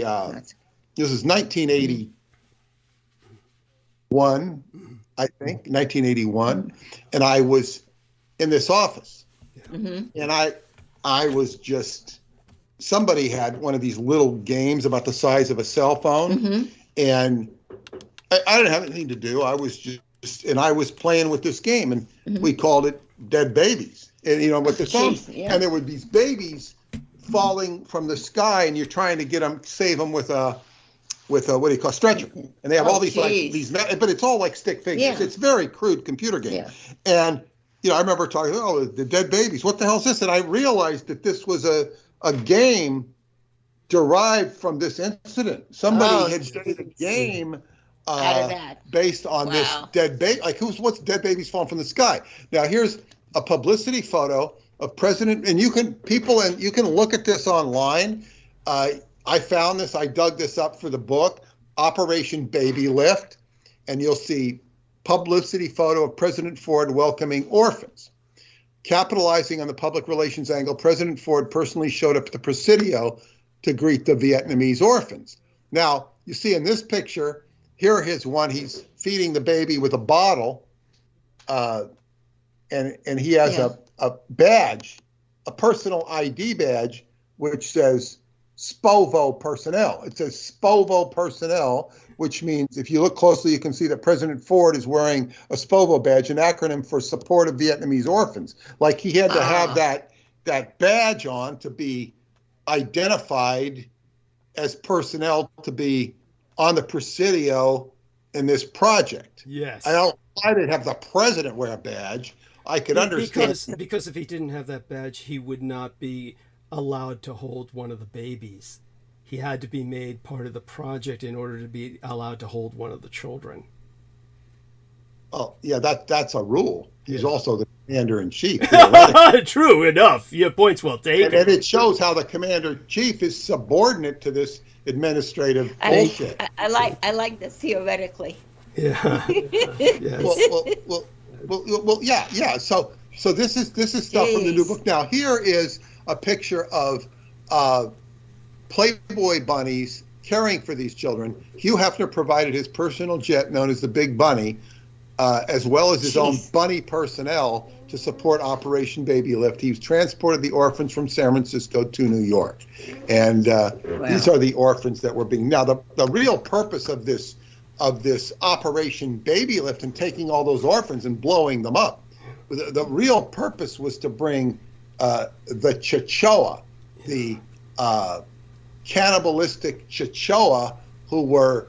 I don't know how to describe them. We have a whole chapter on them. Yes. And this is the chapter on them.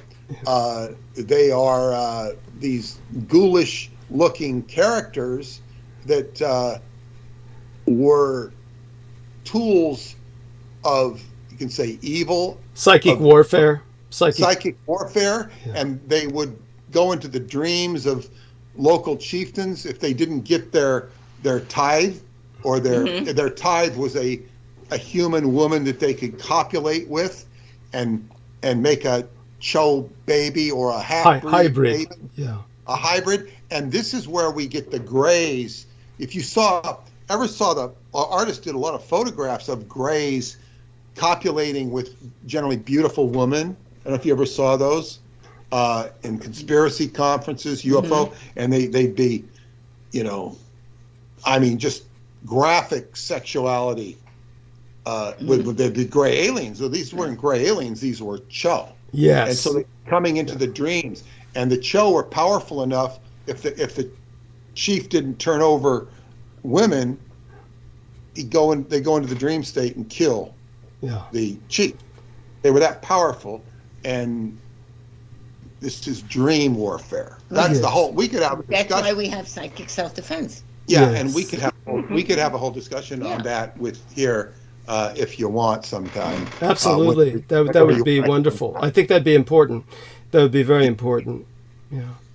And as well, I do want people to understand the work that Peter and I are putting into this. We really do want people to know this will be a collector's edition book. There's no point in... otherwise, certainly that's what we're thinking of right now, and we definitely want people to understand that it's knowledge. There should be a price for knowledge, in a sense, and that way people value it more. Not only a price for knowledge. Let me say something about that. Yeah. And I was talking to Maria's friend, because that runs the store. Wonderful lady, incredible lady from Peruvian by heritage. Beautiful, beautiful lady. And we're talking about information, and I told her the nature of the information I'm dealing with. And first thing I want to say to you people who've just heard about the Cho for the first time, don't go talking to your family or your friends about the Chichewa. Don't go talk to them, because it's not going to help them. One of my friends who listens to this program told his Christian wife, and it didn't go over well. It's not necessarily that she didn't believe him. It's upsetting.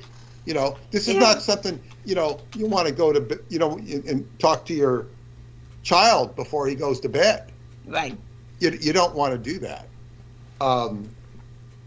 But and we're talking about that some people aren't just ready to hear information. And to be honest, there's not a lot of people they can't hear the truth because it just doesn't resonate with them. They're going to hear bullshit. And we know there's a certain amount of population that will just watch Netflix and tune into Netflix to the detriment of their lives.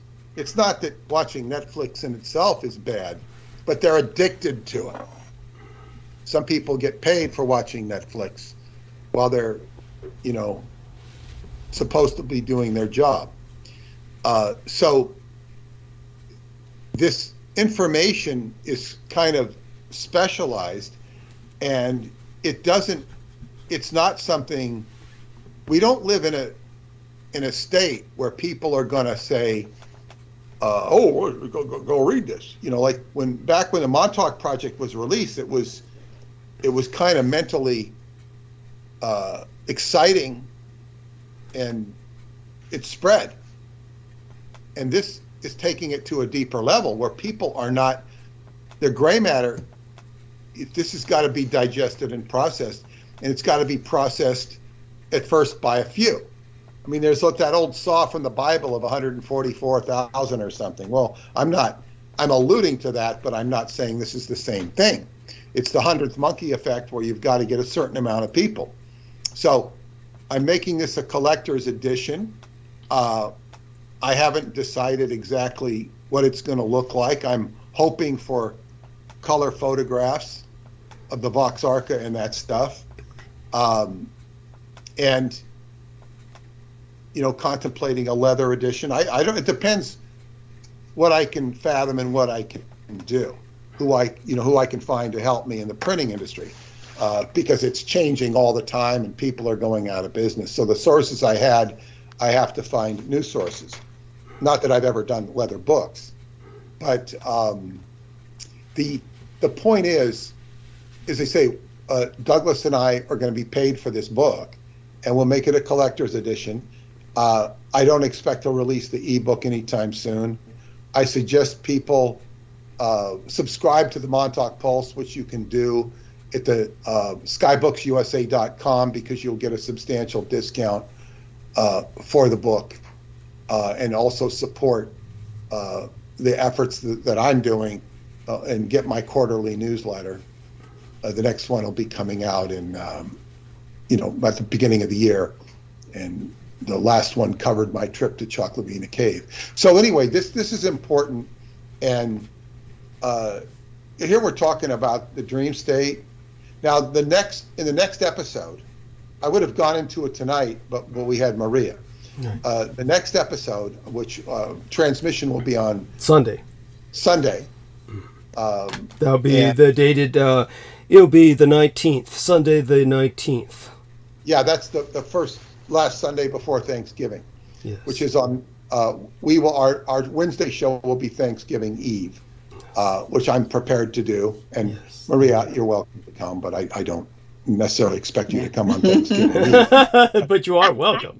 But you're welcome to come. But we're going to be talking about. We're going to go deeper into Michael Aquino at the Bohemian Grove, yes, and Douglas's access to that world, yes, to that world, and what that means, and how this is a conspiracy theorist's paradise. It's a paradise. But the conspiracy theorists, or they like to call them quote unquote conspiracy theorists, they can't touch this stuff. The conspiracy theorists are not able to participate in true conspiracy research. That's right. They're dumbed down by their own inability to even perceive the occult. Yes. And I want to commend Jennifer for at least being able to see in this realm. Thank you. Yes. And we're all concerned for Jennifer. Yes. Because it makes her vulnerable, and she experienced a bunch of crap getting this show onto the radio. That's right. So, Jennifer, I want to publicly, pat you on the back for and people have stepped into this realm and they get bit hard, and Maria won't get bit hard. Of course, she's not doing this day in and day out like I am, and I'm sure glad to have her at my back. I'm also at her back, and because this is we have great joy in each other's companionship, because we live in the same world. So at least part of the time, most of my time in the world is dealing with physical stuff, but part of it's dealing with, and Douglas and I really enjoy our conversations with each other in private too. So the world of Douglas Dietrich is, as they say, it's a conspiracy theorist paradise, but they can't. I guess they can't enter the, quote unquote garden of Odin. Yes, that's a good way of putting it. By the way, our lovely Jennifer Hawkins says, "Thank you, Mr. Moon. And Mr. Dietrich, it is my honor, my pleasure. Certainly the honor is ours, young lady. And definitely I want people to understand that there's really, in a sense, two versions of our latest interview. Basically, there's one which was taken from her side of the call, and then you get to see the chat that she's consulting. And there's one taken from my side of the call, where you get to see my facial expressions throughout the entire video. Because when Jennifer is consulting the chat on her side of the call, it really cuts off both herself and myself. And it has its own interest and its own... But if one takes a look at both of those interviews, they show two different aspects. And they're both two parts.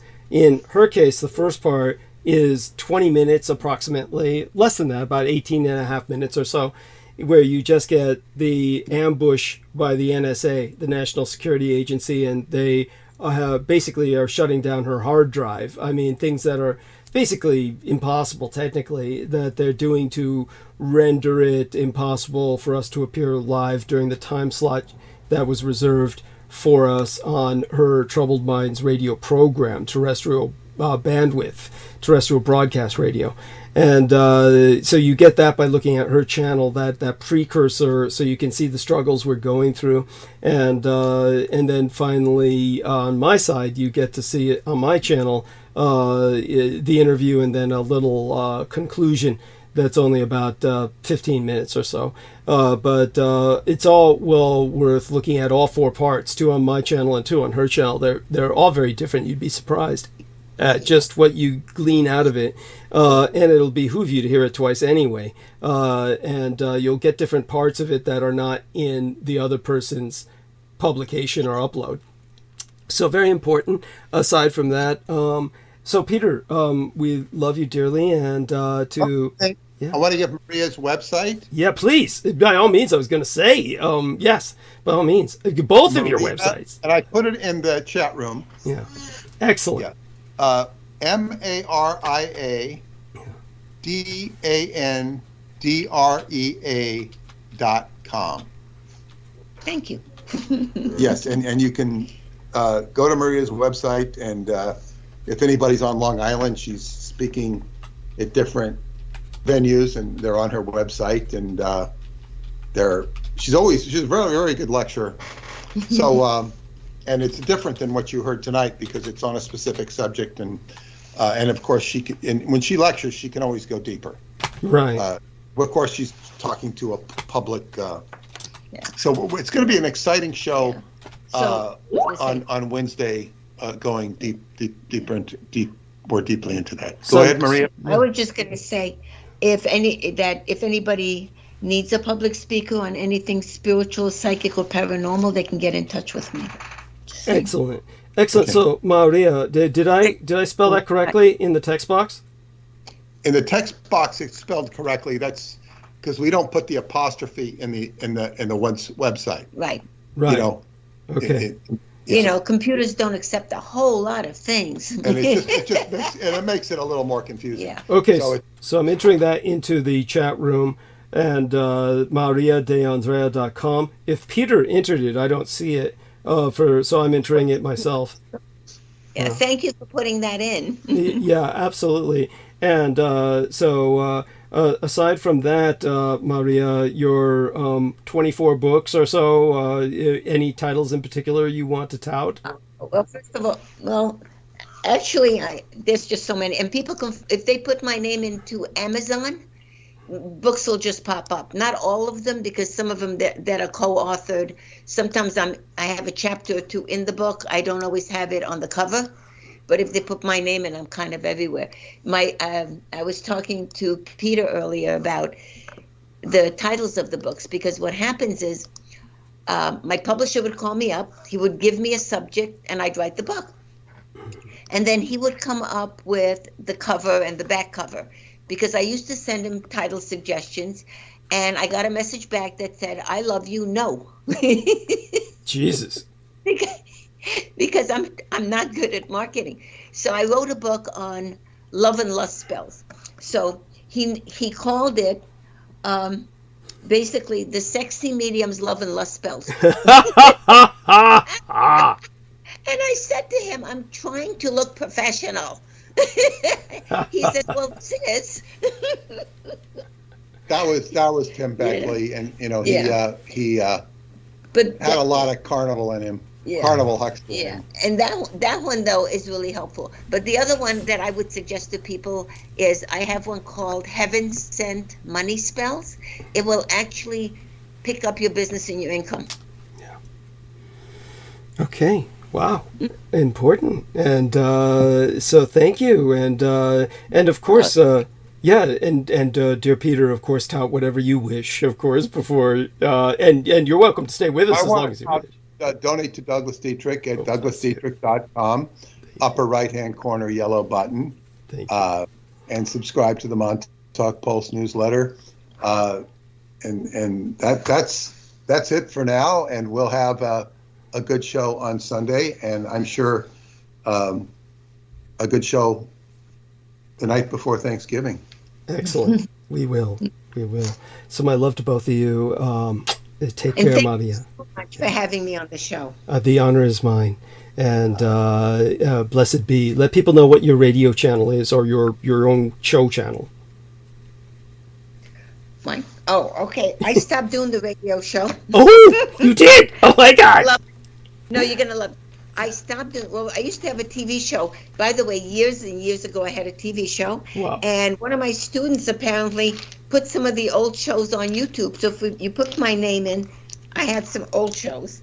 And I had to laugh because he says to me, do you want to check it out? And I went, no. I don't want to see what I look like then. Oh my God. I know. But what happened was I was busy, because I do readings and I teach and I do so many things that I couldn't be consistent on doing my show. And it looks worse if you don't show up for your own show than if you just stop doing it. Yes. Yeah. So hence I'm doing everybody else's show, and I'll do other things, but it wasn't going to work long term. So I did it for a while. Okay. Wonderful. All right. Okay. Well, we're glad to have you on our show. Yeah. We'll say good night, and good night to everybody, and see you hopefully on Sunday. Absolutely. And thank you so much. Have a wonderful night. You as well. Have a great week. Bye for now. Okay, that's the lovely Madame D'Andrea and Peter Moon, of course, wonderful human being. We're going to ask our dear Aristides to come off mute, and he is... we're going to have him do a little talking while I pursue everyone else and drag them onto our, our gathering. So let's see if I can remember who to type in. Yeah. Can you hear me? Yeah. Can you hear me? Yeah. Thank God. Okay. Yes. All right. And let me make certain that I call everyone we care about. And yes. And I don't know how... so with everything you heard tonight, I don't know if you saw any of these images or the like. About Baby Lift, I don't think you saw any of those images, but we'll be, following up with that on Sunday. And what I can do is I can do a screen share with you and show whoever's on the call some of these images that Peter was talking about. They're also available on the internet. He got them off the internet. And there's definitely, I want people to understand a lot of news or old news that you can find on the internet that would just shock you. Most people don't know where to look because they never knew these things happened at all.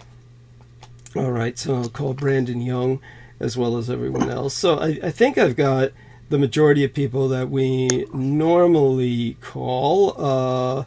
And I've included Jennifer Hawkins there, and Brendan's already with us.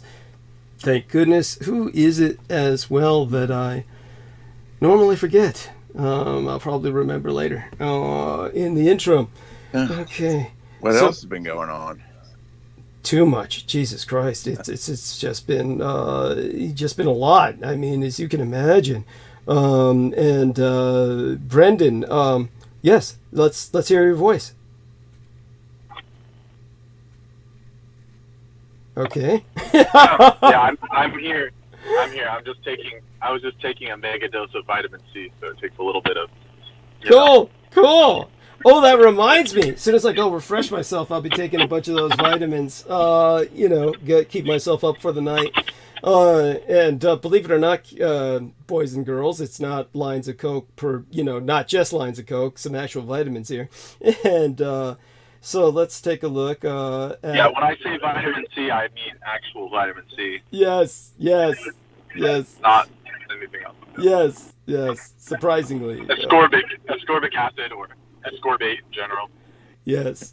Now, we have everybody is on the call now, but nobody's showing up. So it's just Aristides, Brendan Zoget, and Doug Dietrich for a few minutes before I vamoose to take my vitamins, refresh myself. And so I'm, I couldn't do this without you guys, honestly. So are you at home or at work, Brendan? I'm just now leaving the haunted Hogwarts. No, thank goodness. Yes. I mean, what a day it's been. I'm hoping that the ladies will join us later. Victoria, Brooke, and Jennifer. I'm hoping they'll all join us later. And I'd like to bring up what I suffered during the past few days in terms of there's a lot of pleasant things. It was Japanese Valentine's Day. For those of you who might be puzzled or don't get what I was talking about, my mother strapping her breasts down, she would do that professionally whenever she was wearing a military uniform, so she would appear more masculine. So my escort was experimenting with that, and of course trying on one of my mother's old uniforms, as I had asked her to do. It was just nostalgia, because of course of Japanese Valentine's Day. But aside from that, and what we were celebrating with Sun Yat-sen's birthday recently during the weekend at the estate, they finally brought over the film, the Exorcist Believer. And there's actually not a number to this. So I really want the ladies to be here when I start ripping into this, because I am... You have no idea. Yeah, I was gonna say it's almost like surviving a train wreck. I mean, they don't do it justice or anything. Yeah, and if I start doing it now, there's no point going into it. There is and there isn't. I mean, I see what you're saying. Believe me. No. Right away. Yeah, but I mean, Brendan Zoget is obviously right in so many ways, but there's so many reasons to go into it as well. And I really do want to all the ladies here. Ideally, it takes someone like you with your background to be able to unpack it. Thank you. You know what? You flatter me, but you're right. That's true. Yeah, I want people to understand the people behind this Exorcist Believer are Edomite. They are Edomite. They intend no good with this. It is like just an exercise in abuse. That but yeah, it is truly evil. It is truly evil. An exercise in evil. Did you see it, Brendan? Or I'm gonna presume no. No. Yeah. Sometimes I'll peruse like the trailers and stuff, Okay. and like this one seems pretty rubbish. Yeah. How about yourself? I'm not a movie watcher kind of person. Understood. So I'll go through the plot line and stuff, like what summaries. Yes. Thank you. That makes sense. And how about yourself, Aristides? Did you? Yeah. You saw it. What? Saw what? Exorcist Believer. The new film that came out recently during Halloween, just before Halloween. No, not recently. No. Okay. No. I'm not. All right, that's fine. Did you see the original? You saw the original, I presume. I must have seen like the original. Yeah, way back in the day. Okay. Yeah. Wow. 1973. Was it? Yeah. Well, it got pretty big in the 80s too. Like it came back a few times. Yeah. Like it was a cult classic in the 90s. Yes. No, it is. Yeah. As well it should be.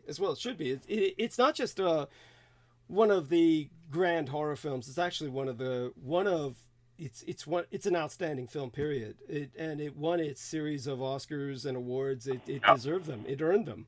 And of course it was all kinds of trivia behind it, including the actual history behind it. Now, what I'm going to do is I'm going to refresh myself. Maybe I should wait till Brendan gets home safely. How far are you from home? I mean, I'm as safe as I'm going to get. Okay. Wherever I'm at. How's your battery and mic holding out, man? We got to get you new bunch of those. Yeah. Or you're You like guys a can't charger. hear, or- Well, we just were concerned because last time your phone stopped and you had to recharge it. So, that's all he's concerned about. Is your battery... The battery. Yeah, I mean, it's okay. Or, I mean... Okay. But I have other ongoing things, so I might have to depart. I mean... Oh, my God. Abruptly. Oh, I'm sorry to hear that. Jennifer Hawkins has joined us.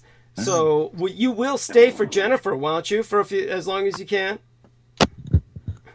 You don't have to. It's okay. Hope everybody's doing well. Yes. Yeah. Much the better for your appearance, I assure you. And of course, honestly, I hope that you were able to hear some of what I said when you had to take breaks during your interview. Hopefully you replayed that later, where I was telling people to really appreciate what you were doing, what you were... I did, and I was really surprised, and just thank you so much for your kind words and what you said. It was incredible. Thank you. Bless you. And believe me, I'm so glad that you took that assault on us technically and put that up there, publish that, because people need to see and hear that. So since you've joined us, I may go into a little bit about the Exorcist Believer thing. Have you seen the film? Yes. Well, no, I have not seen the new one. Okay. No, I have not. Okay, and you aren't missing shit. I didn't put in for it. I was actually surprised they redid it. I thought, when I first saw, when I saw the trailer for it, I was like, why would they need to redo it? I don't know. I was satisfied with the first one. Yeah. I don't know if satisfied it's not the right word at all. Well, in a sense it is. In a sense it is. In a sense it is. It is. And I've read the book several times. I've read the book out loud to myself, and even I've out loud, and I've read it to myself. So I've read it twice, 2 or 3 times. Okay, excellent. So and then watched the movie a couple of times. Actually, the first horror movie, I saw it way too young too. I saw it when I was really little. Wow. When I saw it. How did you manage that? How did you manage that? Your parents just didn't give a shit, or what? Well, they worked a lot, and I came across. I just ended up watching it with some other little kid friends of mine. I was probably, I guess, 6 years old. Jesus Christ! Yeah. How did this happen? How did was it on television? This was televised? And I don't think so. I think it was somebody put it on, an older kid put it on, and they were watching us, and then we were watching it. Yeah, and I was just sucked into it. In the 90s, they just threw deep. There was VHSs just laying around, and when I would get dropped off at a cousin's house, and we'd watch Terminator and Exorcist and whatever VHS was laying there. I don't think it was ever edited, Wow. And was this a situation that was like that, Jennifer? Was this a babysitter? Yes, I was just with, I think it was one of my, well, not necessarily a cousin, but one of my aunts, one of their, they have several marriages, and just a lot of kids running around, and the older ones would just watch the littler ones while everybody was away. And I remember sitting, they had their bunk beds, and I was there, and I was just watching it because they had it on, and I probably should have been going to bed, but I was just watching it, and it made an incredible impact on me, and I couldn't stop watching it, and it was unbelievable. I'd never seen anything like it. Go on. I was probably about 6 years old, and it was horrifying, but at the same time I was too little to really I was just taking it just as it was, just the impact visually of it all. But it stuck with me forever, and it's still the most I still consider it the most horrifying movie I've ever seen. Yes. Above any other horror movie I've ever seen. And people will say, like, well, there's other movies that are very, it's like, yes, but nothing like The Exorcist is it. Yes. And it really has so much to it. It's just, probably because it was the first thing that I ever saw. But then I became fixated on that just as much as I did the Amityville thing, where I read all the books and I was really fixated on it. It's one of those stories where you're just trying to understand how this could be in our world, and that's where that's the angle I came at with in the horror aspect of it. But no, that definitely made a huge impact on my mind, definitely. No, it's definitely is, well, it should.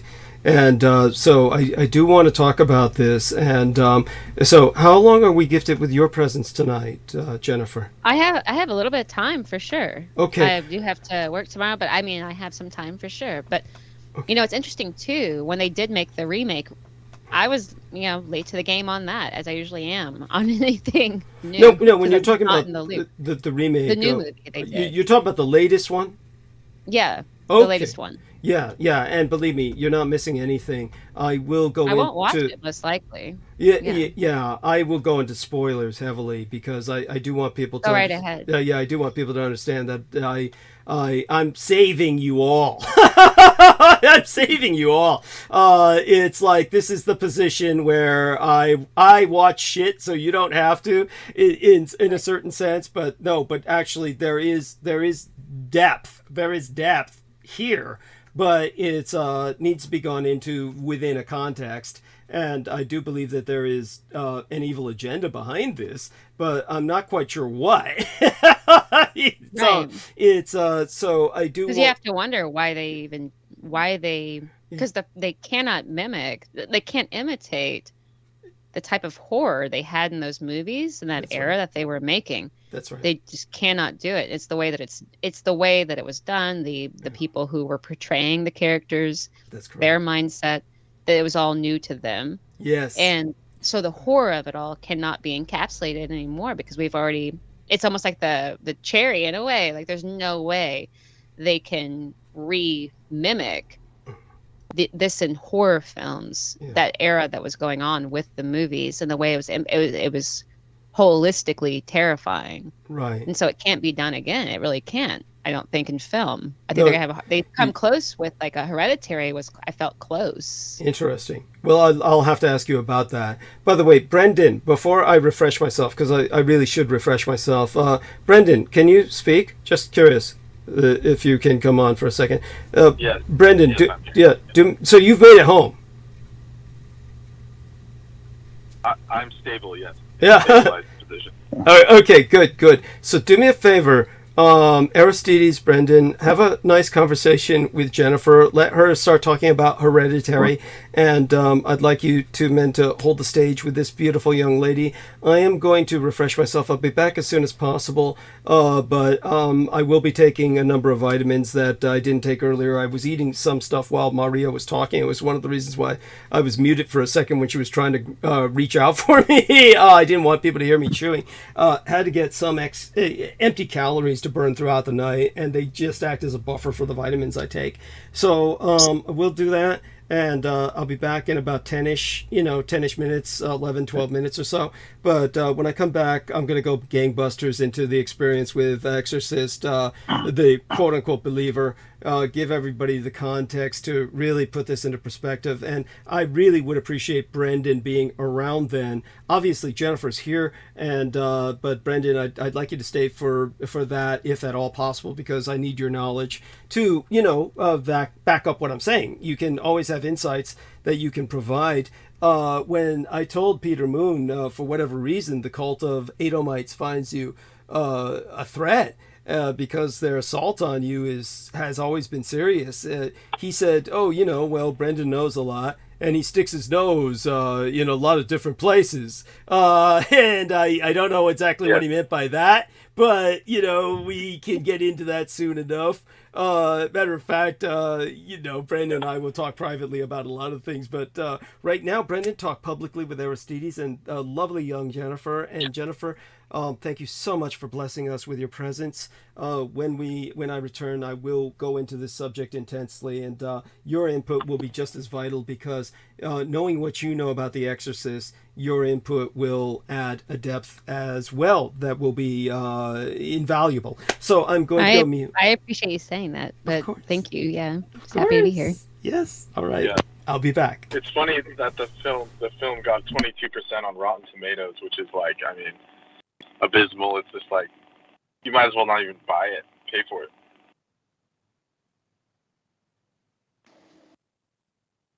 So. Is everyone able to hear me? Yes, hear you loud and clear. Yeah, so that's all I was saying.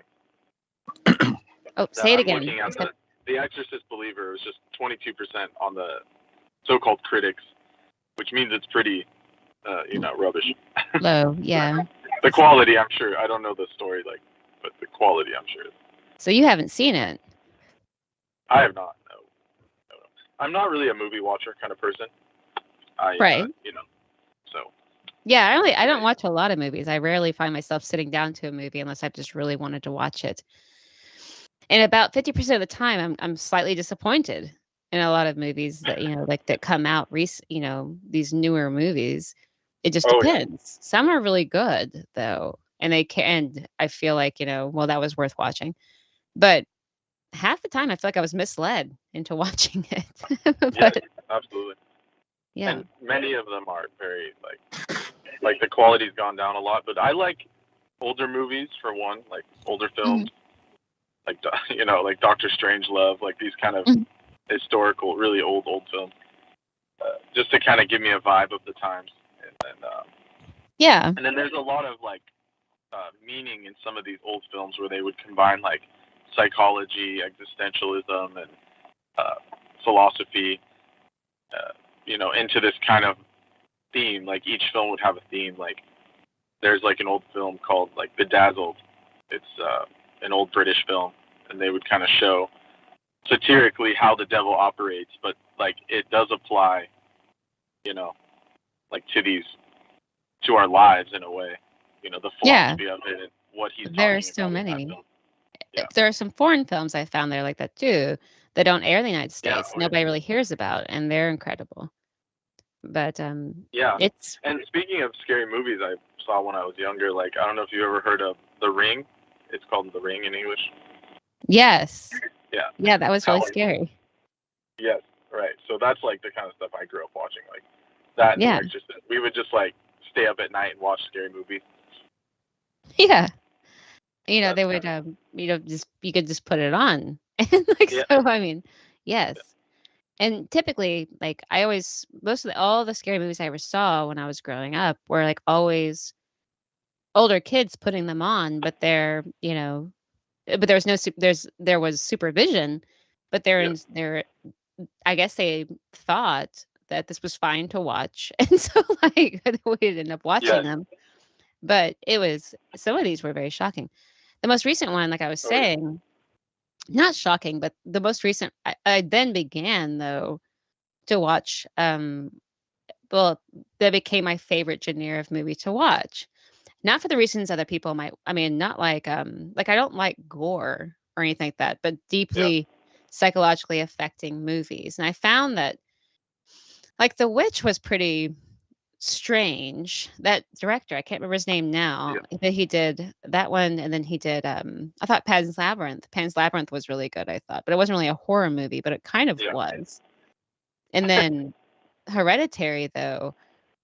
I was mentioning that because I do think it's the most recent. And it's not I don't mean to be plugging the movie, but for me, it was. I was psychologically surprised because I hadn't seen anything up to that level at all in the longest time that actually affected me so deeply. But that was a very. I thought it was a very. I would say. I mean, it's one of those ones you do want to watch it, but then you don't really necessarily want to recommend it. It actually is scary to me. Like, I think it was very scary. And so you don't really want to recommend it at all. But then you accidentally are recommending it, technically recommending it. But then I don't really necessarily want to watch it again. It was kind of like The Exorcist. Like, you watched it once, it was an experience, like riding a roller coaster or something like that. And then you don't necessarily need to do it again, unless I'm trying to show it to somebody else, in which case it's like, I'll watch it again just to show it to somebody else, Yeah. But like that. But I don't know what it was, but it was a new type of horror that they hadn't really touched on. It felt like they really had come up with something new in the horror genre movies. And I don't mean to talk about movies, but there was something about the way, and then these directors and writers, their backgrounds that could bring them to this has a lot to do with it, I think, in the way that they actually make these films as sincere as they are, which is what The Exorcist was. It was very sincere, the original one.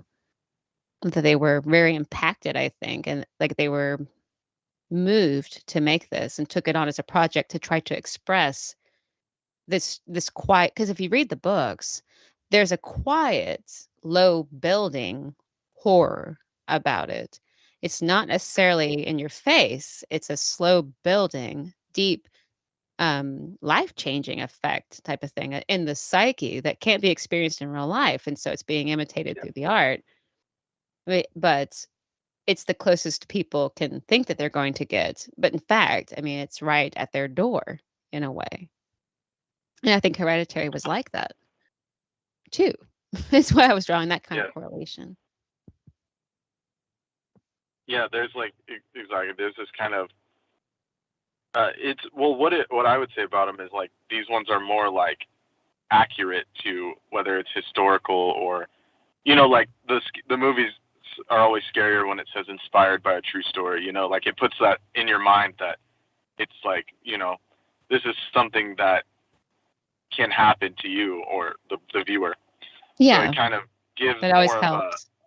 The more realistic it is, the better. Because back in the day, I feel like the horror films were a lot more fantastical, like all the way, from Dracula to like The Tingler, like these like, what is it, Victor Price, whatever his name was. Yeah. Those kind of films where they were like more... Vincent, excuse me. Yeah, I appreciate those. Yeah, Vincent Price type films where it was just more like fantastical kind of horror films. And then like with The Exorcist, it becomes like visceral and real. And you're just like, that actually scares one more. The struggle for the priests. Yeah. And for the child and for the family, the way it's slowly built. Another one too. And I don't mean to talk about horror films. I don't know if that's what you wanted to do. But no, it's totally fine. I mean, it fits like the nakshatra, so it's totally cool. There was another movie that came out called The Ritual. And have you seen that? Have you seen? Are you there? Okay. I'm still here. Yeah, I have not. The Ritual, it was on Netflix, and I just came across it one night. It was one of those like, something to watch. This is one of those ones that kind of take from like, old folk tales and things. Yeah. Well, I sat down to watch it, and I was blown away. I thought it was incredible. It starts out, and I won't put any spoilers out there because I think this is something I would watch again, and I recommend people to watch it because I think that it's as spot on with some type of accuracy of truth of what could be. One of the producers on there is Andy Serkis. Oh, I don't know. I'm not sure who that is. He's the guy that played Gollum, and he's like a very famous actor. Oh, yes. He's okay. Like, in many, many films. Yeah, that's but awesome. Apparently, he's one of the producers, which is interesting. I didn't know that. Yes. But with The Ritual, I thought it was amazing. I mean, it was same thing. Like it's a slow build. It draws you. You're not sure what's going to happen, and your presumptions about the film before you start watching it, you find as you're watching it that you were misled just by that it's growing to become much more than you expected it to be, and it's engrossing. it really kind of pulls you in. And then the story, the way it plays out, and the depth of the folklore, because I'm really into, I think as yourself, extremely interested in folklore, and I've spent a lot of time, just reading a lot of lore and tying it into real themes in life. I think the same as yourself, I attempt to do the same in a way. I try to. And the ritual, I think, touched on so many things about the way that there was this collision with the modern world and the world we've left behind, and that it's still, these lingering themes of existence are still there, and the primordial source of truth, and what when people worship, or when they believe in anything, when they believe in God, or they believe in angels, or anything like that, or they believe in anything, that there's a primordial source for that. And if they're actually faced with it, it's much more terrifying than they realized. The truth of what was the motivation for this faith, so to speak, many faiths. What was the source of such conviction? And I think that movie really touches on the truth about the source of the conviction, because they actually saw it, or they actually experienced something to such an extent that you could only know it if you experienced it yourself, and you rarely would. But the story gets out, and people hear about this, and they trust the people they speak with, and the conviction becomes their own, even though they haven't experienced it. And so it kind of spreads out that whole idea, I think, of the conviction and the source of worship, because what it's kind of touching down on is a deep faith of devotion, a lifelong devotion, is what the ritual was talking about.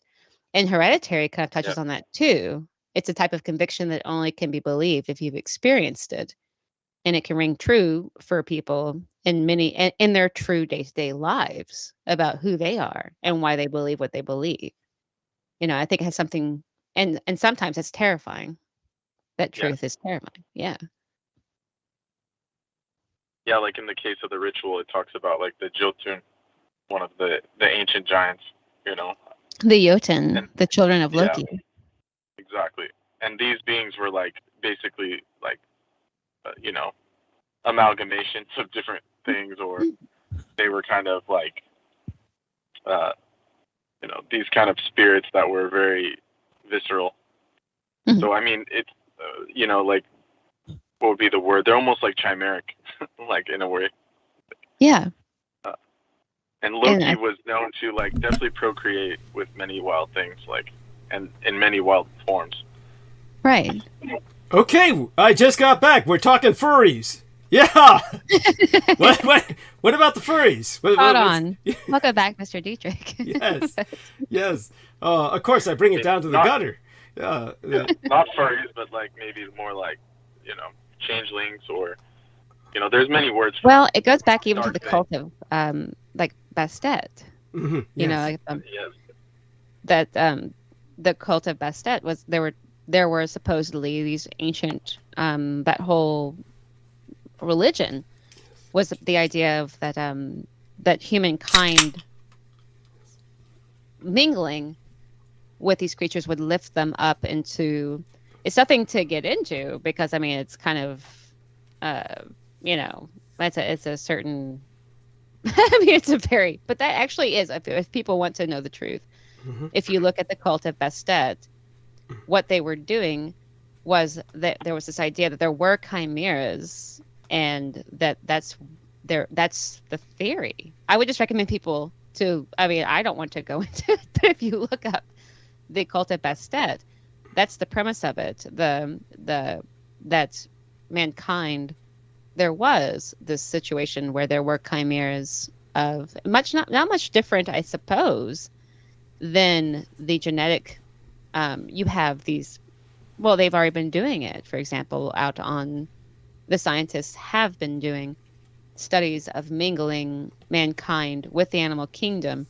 And when people think about the Lord of Beasts, so to speak, this ancient horned god, and in the case of Bastet, the goddess, they're not really putting it. I don't think people are putting it together that the lord over the creatures, being the lord over mankind at one point, and that being usurped by a new lord, and that burying of Pan, so to speak, the way that changed reality for mankind, and the Christhood came in. This concept that leaving the lord of the kingdom of creatures and coming into the lord of mankind, a separate species in a way, away from the natural world and leaving that garden. There's some kind of significance there, I think. Oh, yeah. Yes. Well, of course. We bring it about, speak of Lilith, Brendan. Speak of how Lilith basically said the animals of the forest are more of a man than Adam is, and basically took off with them and became the progenitor of many of these chimerical creatures, the satyrs and the like. Yes? Yeah. Exactly. Like, she was the first wife of Adam, of course. And she's mentioned many times in the Apocrypha, and she's like basically scrubbed from the edited forms of the so-called Bible, but she's very much in like Talmudic lore and all these things as the mother of the creatures and these chimeric beings that you're saying. And the reason why the ancients had them so up front and center was because they were in fact real and interactable, and some of them even very noble in the case of like Hanuman and these other incarnations that would come through. Right. And then there's also a layer of it that is psychological, or what would be called like atavistic, this kind of like transfer from the ancient times into our times. So it changed the way people think about these things, like as an entire, all these like the 4 tribes and races like changed their way of thinking completely. So then they became myth and legend and stories you tell to your kids at night when you want to scare them, instead of something that the early men and the early beings had to actually deal with these things, like the cyclopses and the werewolves. These are all things that like ancient people had to deal with.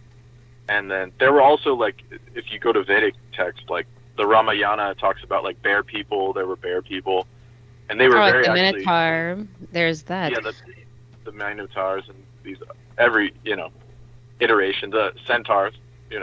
Centaurs were actually very noble. Like you have Chiron. He was actually one of the highest forms of healer. So he's a very noble being. The teacher of Hercules. Yes. Yes, exactly. Well, it's amazing. He's the founder of all herbalism. So if you use herbs now, it's like all that knowledge is coming from a centaur. That's correct. But by the way, this is not meant to be vulgar or humorous, even though I don't mind if people find humor in it. I certainly do. But Chiron, the wounded healer, the most noble of all centaurs, who taught the great Heracles, which is the correct Greek pronunciation for Hercules. And by the way, Aristides, you could join in and help us with these Greek pronunciations. I do believe you do speak some Greek and understand that the pronunciations are much different from the way that we butcher them today. But Heracles and Chiron were lovers. So they were indeed fucking each other. Heracles apparently couldn't get enough of that horse cock. I try not to think about it, but yeah, that's the original Greek legends. I mean, but then again, the Egyptian legends have Nut, the sky goddess, and who was the brother she was fucking to create the world? I mean, brother and sister. Geb and Nut, but I mean, that's that's like a primordial story. That's different. Yeah, that's right. It's primordial. It's it's like when Noah landed with the ark and, they started repopulating the world. I mean, half of them were related to each other, but you got to start somewhere. Yeah. Such being said, well, back. Oh. Yeah. This kind of reminds me, you might have written a short story about the Chiron thing, Douglas. Yeah. You claim not to have thought about it. Well. Yes. But by the way, for those who don't know, I have written pornographic novels. When this young lady, Jennifer Hawkins, asked me, hey, were you left psychologically scarred, or how did this affect your psyche? Actually, that was from the chat. That was from the chat. Yeah. And I didn't go into grisly detail there on your platform. Maybe one of these days I will, depending on whether or not you give me permission to do so. I'll have to refrain from, of course, certain levels of profanity, but no, of course it didn't leave me unfazed. Obviously, I, churned out a number of pornographic novels of extreme graphic nature that were basically under a pseudonym, of course. But it's like Michael Aquino himself used to write pornographic novels under a pseudonym, only they had a far more, shall we say, homoerotic cast in his case. And he even included himself as a character in a few of them, basically guess what? Human child trafficker. I mean, who'd have thought? Oh, there we go. Yeah. But in those novels, he outlined how he did it. I actually took some of these scenes from his books and pasted them into the text box in the past to show people exactly how he engaged in trading with various parents for their kids. And, this one guy, Ian West... I wouldn't call it a trade, per se. Thank you. More like a entrapment. Deal with the devil level. Thank you. Scenarios. Yeah, that one guy, Ian West, was so excited by it. He, I don't know, put it into a meme or something. It was, very bizarre. He had... We think there's a lot going on with that guy in terms of gratuitous fascination with the subject. But such being said, now that I'm back, I do want to kind of bring up the subject. Exorcist Believer. So we're going to have... by the way, Aristides, was there something you want to say about a Greek pronunciation? No, it seemed to cut out on me for a minute, but you're back. It wasn't me. I didn't cut you out, I swear. So was there anything you wanted to say? No, but I can hang with you. I didn't really have much to speak to the horror movies, so I just let them go at it. But I haven't seen them, and thank you. Yeah, didn't know. Do you watch many horror films or films at all, or? The answer to both is not much lately. Okay, yeah. He watches material science documentaries. Yeah, sure. That's it. That's all I do. It's fun too. It's fun.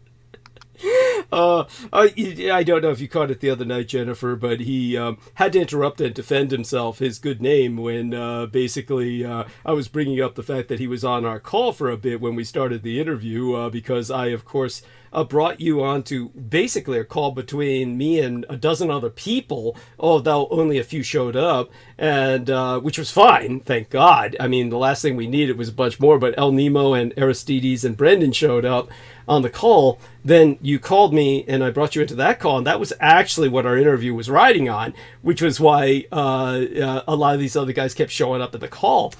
And, no pressure. Yeah, and then Brendan, was saying to Aristides, "Hey, your icon's in the call. Maybe you want to get off." Of course, I lied and I said, "Yeah, that's when Aristides said I am getting off. I'm looking at Jen." Yeah, and then Aristides had to interrupt and defend his good name. I didn't say that. I did not say that. Yeah. It's a little different than what actually happened, but Yeah.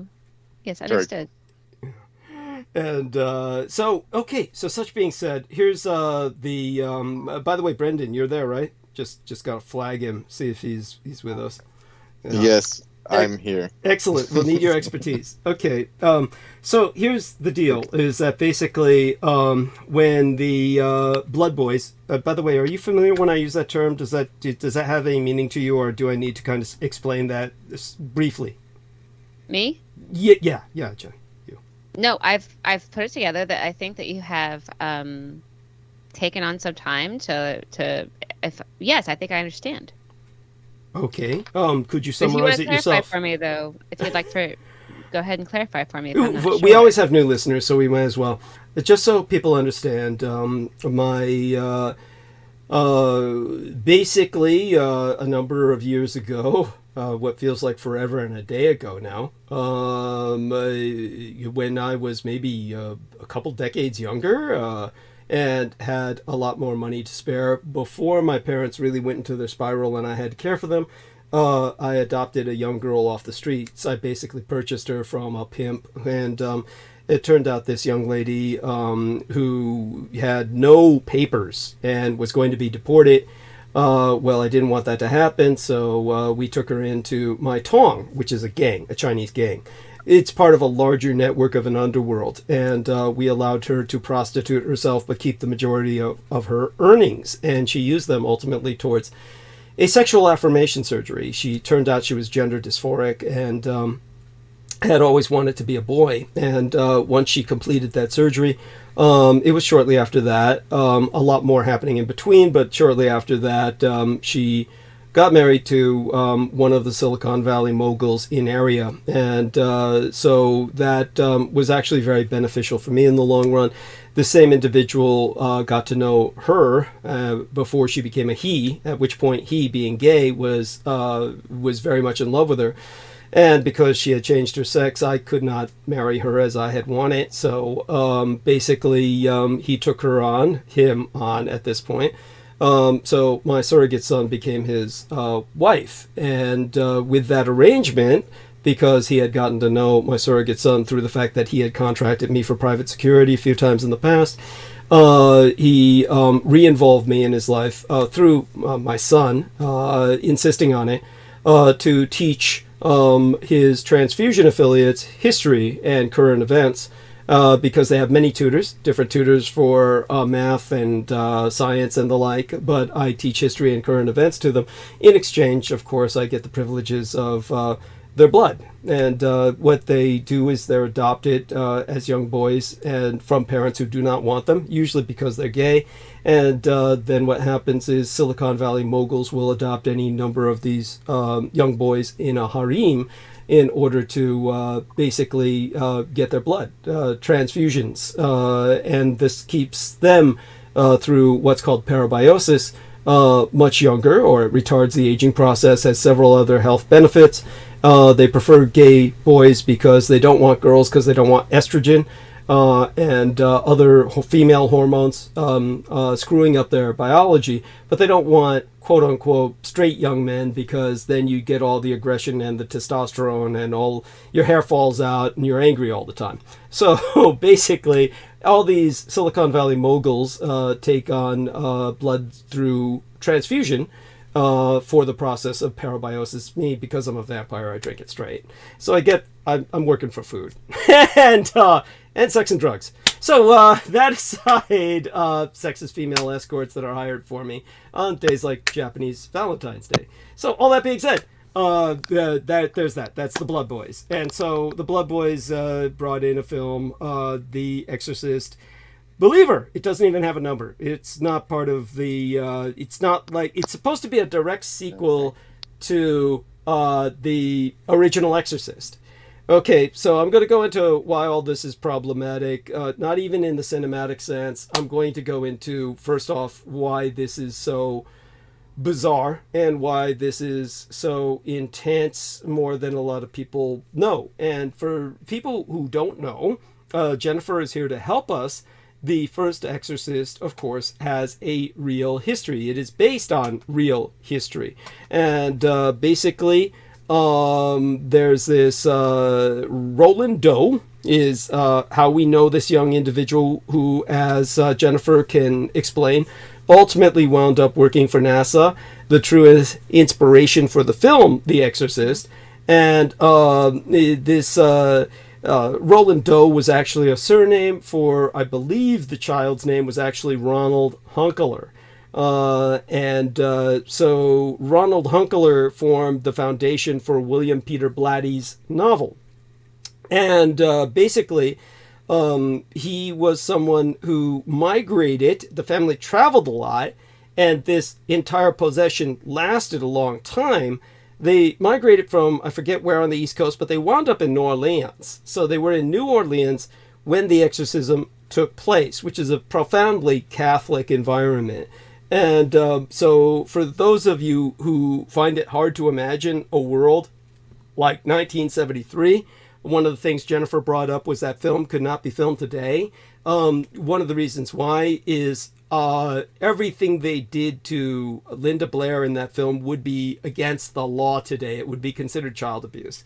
They did several things that would not be allowed today because it would actually endanger the life of actors and actresses.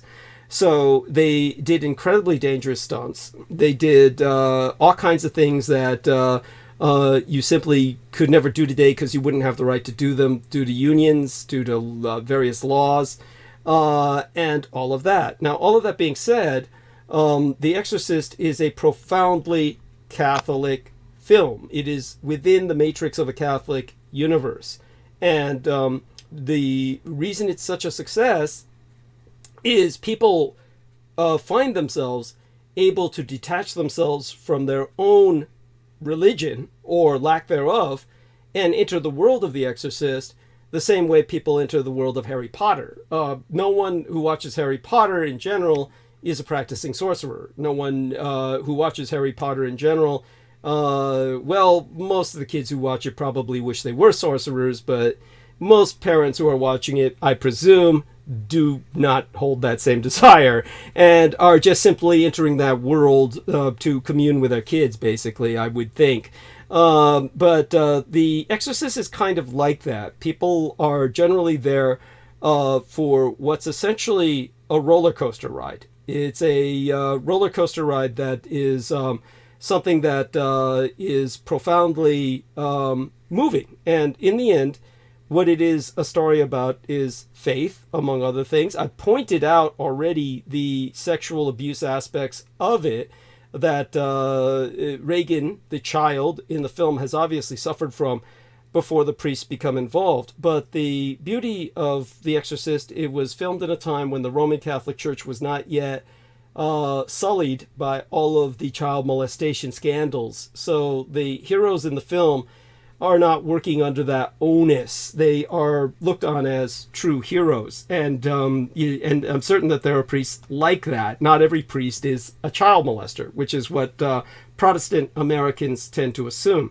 Now, of course, the other aspect of that film is Pazuzu, and that is the demon from ancient Sumerian, Babylonian folklore.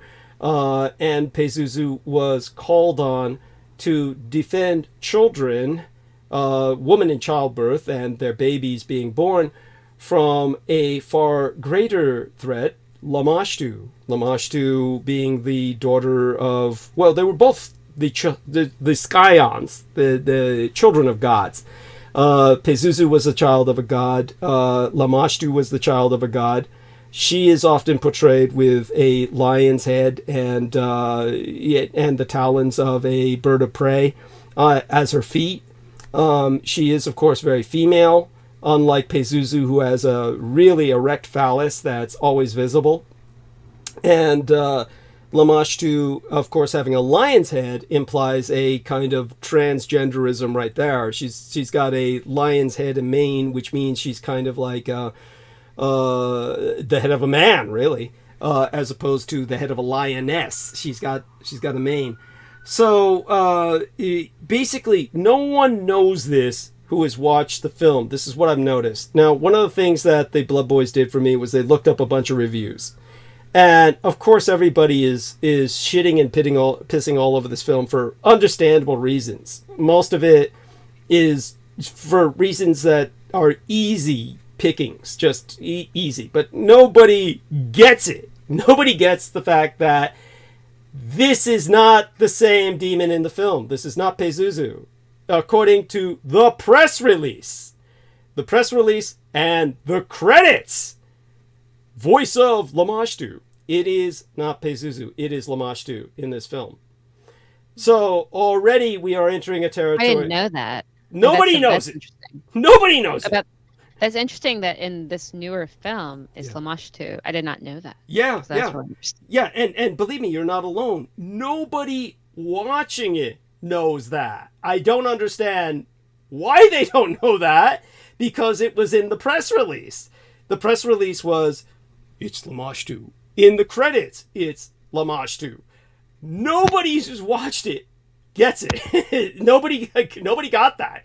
That's an incredible point, though. Yes, Yeah. go ahead. And, Sorry. and the name, no, thank you. And the name is never brought up.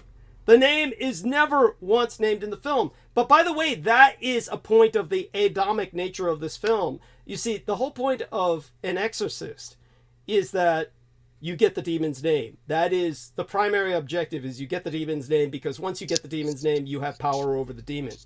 And that's only then can you cast the demon out. You identify them. Once you've fingered them, you've got them. And then you use that and as a leverage against them.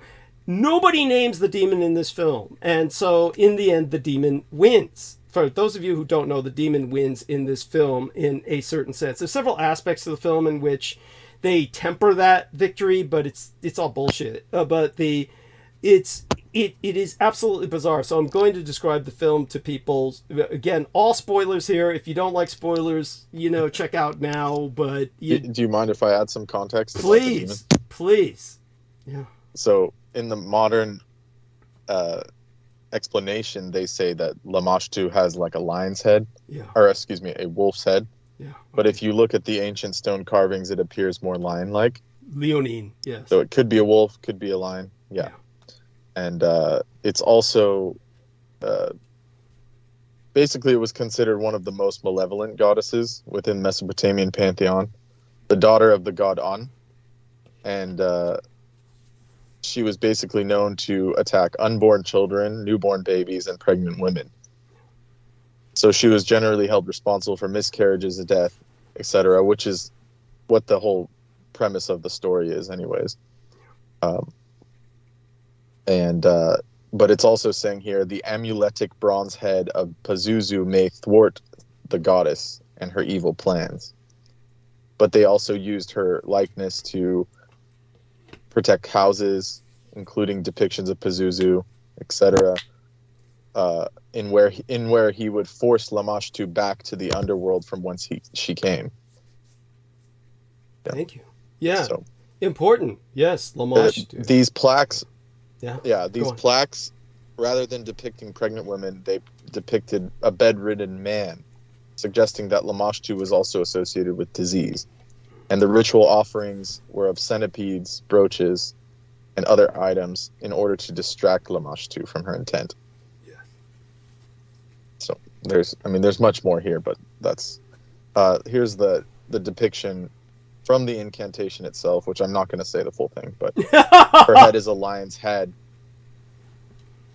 Her body is a donkey's body.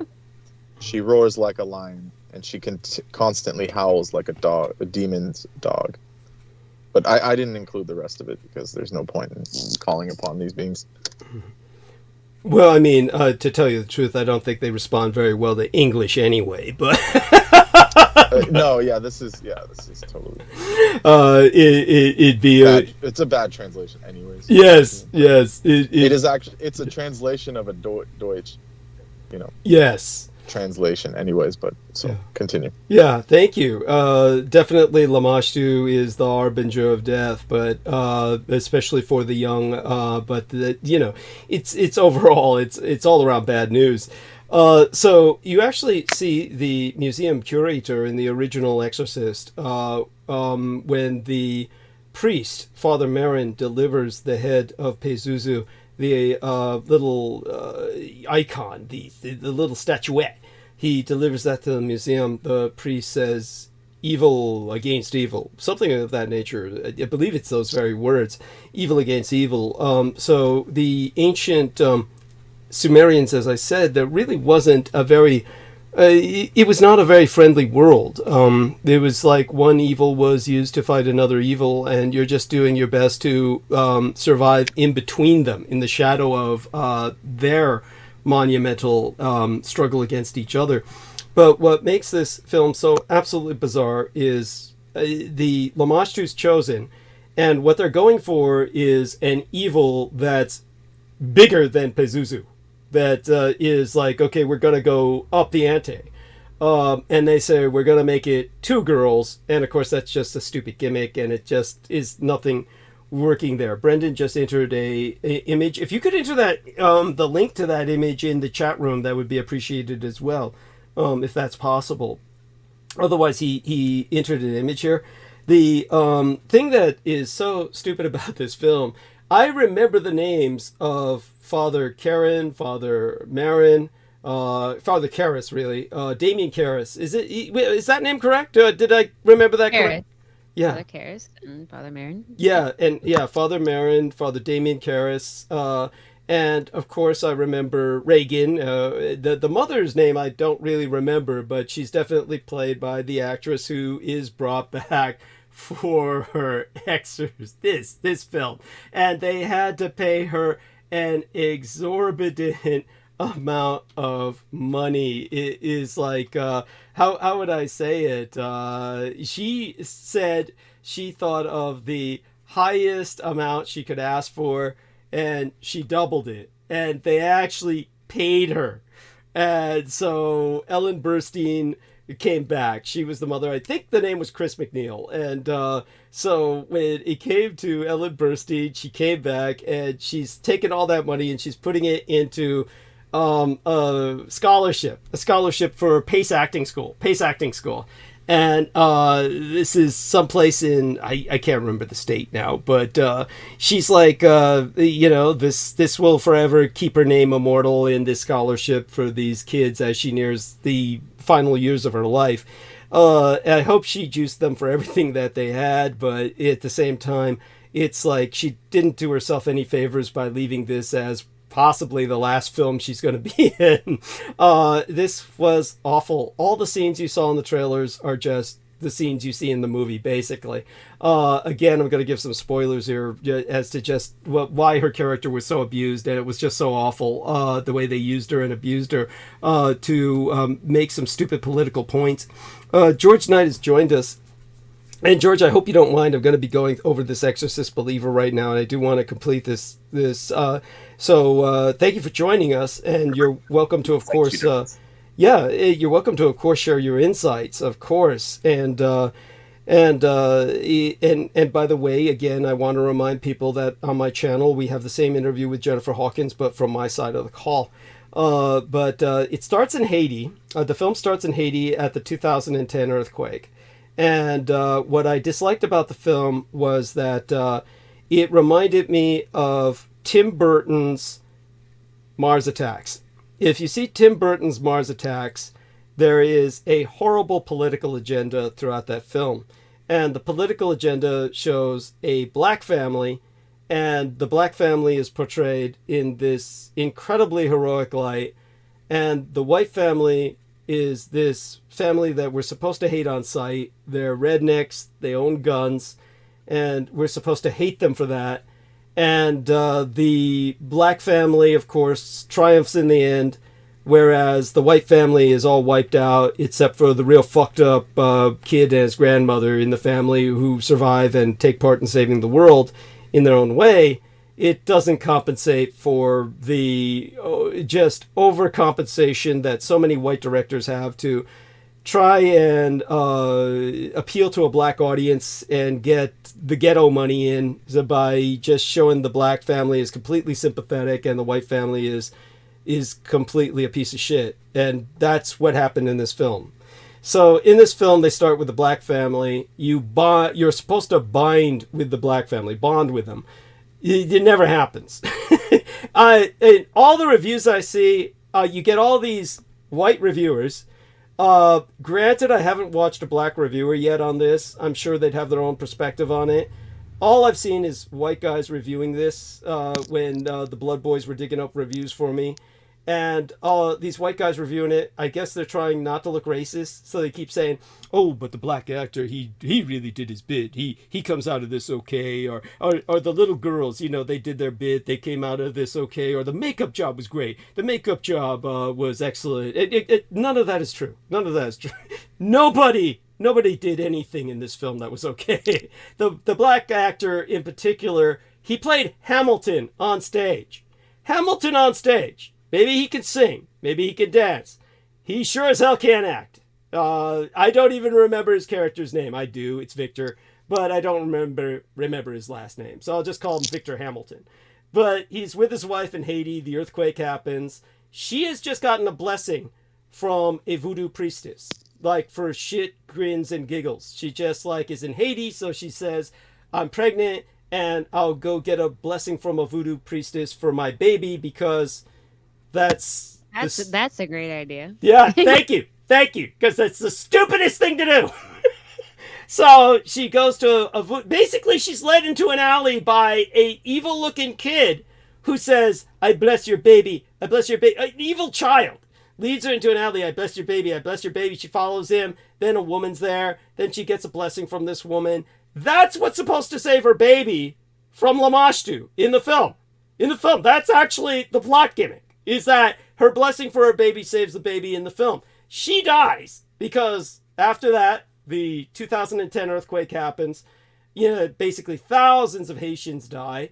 There's a whole conspiracy reality behind that earthquake I'm not going into, but the earthquake happened, and that's historical. So this historical earthquake happens. The black photographer's there. He's supposed to be a photographer. You never get that in the film. He just starts off, he's filming fighting dogs to remind you of the fighting dogs in the first Exorcist. And so when he's filming that, then the earthquake happens, and then his wife is smushed. And so he brings the wife into the hospital, and then the doctor says, we can save your wife or the baby, we can't save both. Okay, so nobody knows what choice he makes. Apparently everyone assumes it's the daughter because she lives, and you see her later. The reality is he chose his wife, and but the wife died anyway, and the daughter lived, so he was stuck with her. So he's raising her, and then they've got the white neighbors who are evangelicals, and they go to a church. It's the stupidest shit I've ever seen. They want the best of both worlds. I don't know why. I don't know. Maybe the worst of both worlds. But it's an evangelical church where they're taking communion with holy wafers and wine. And I don't know any evangelical church that does that. So it's like, I don't know, an evangelical church that's using a Catholic ritual. It's really stupid. And the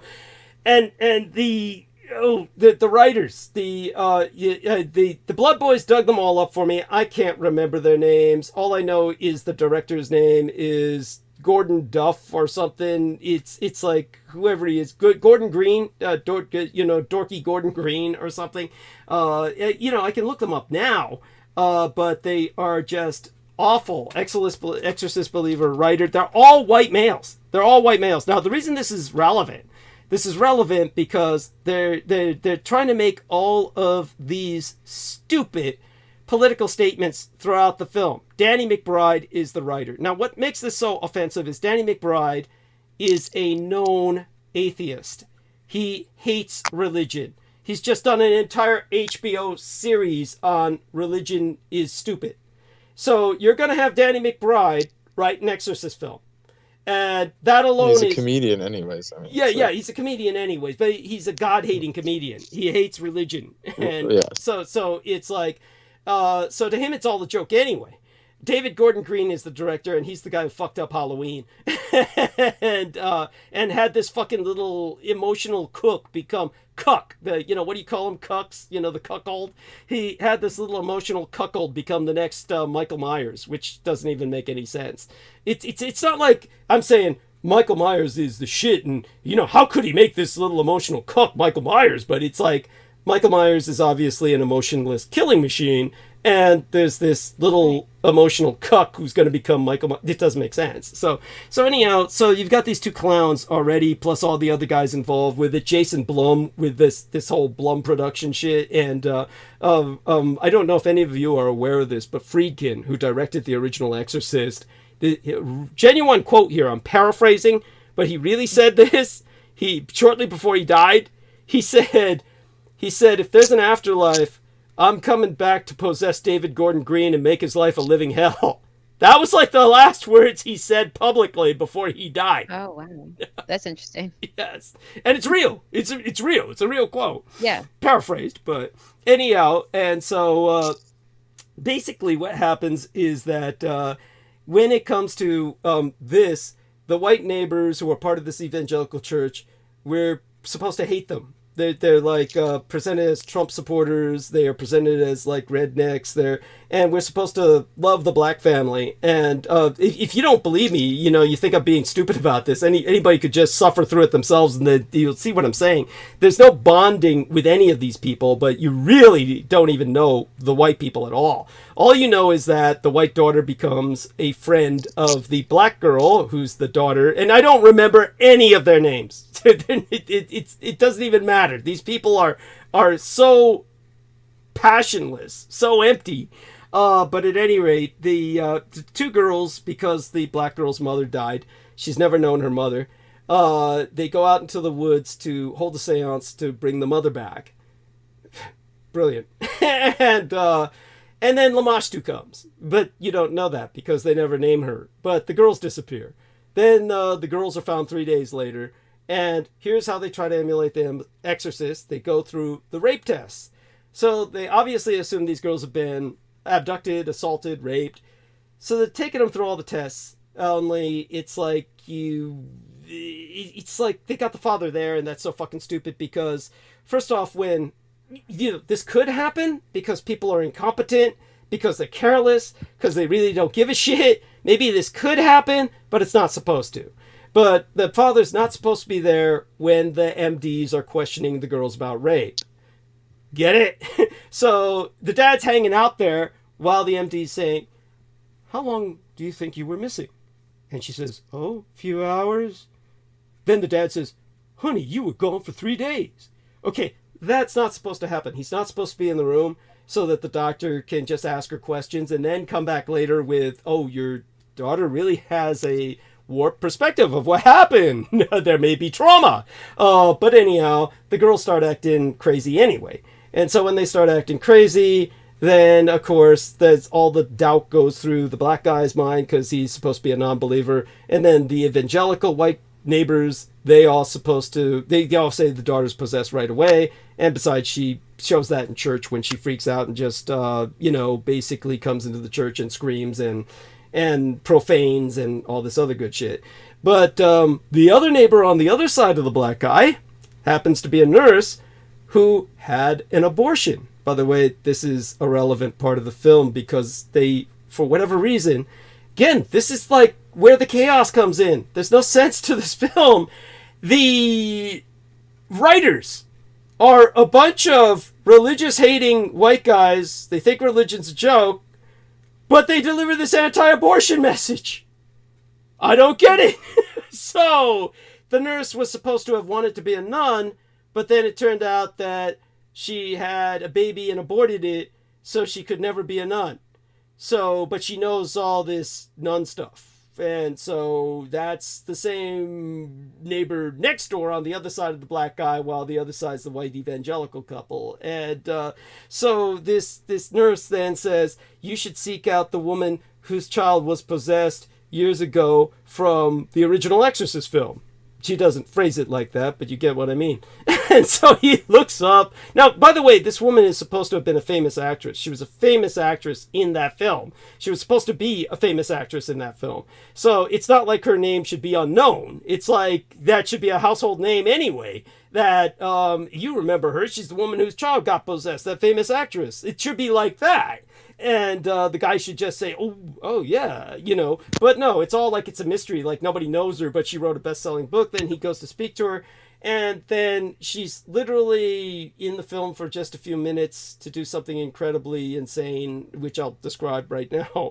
Basically, first off, it starts bad. Her character is completely... It's not the actress, it's the character in this case. But they have the character say... the black guy comes in, he says, "Hey, I heard you wrote this book. My daughter's going through this stuff." And he says, "Tell me about this exorcism your daughter had." And she says, "Oh, when I wrote the book about it, she was really angry. And so she never spoke to me again. I never knew where she went." Of course, her daughter is the Linda Blair, who does show up in the last 6 seconds of the film to hug the mother for the last 6 seconds. And is supposed to be on contract for the next 2 films, which hopefully will never be produced. But anyhow, when it comes to, the mother from The Exorcist, the Madame McNeil, Maddox McNeil, the black guy, saying, what did you see when your daughter was exorcised? And she says, I don't know, I wasn't allowed in the room. He says, what do you mean you weren't allowed in the room? And she says, it's the goddamn patriarchy. Now, there's no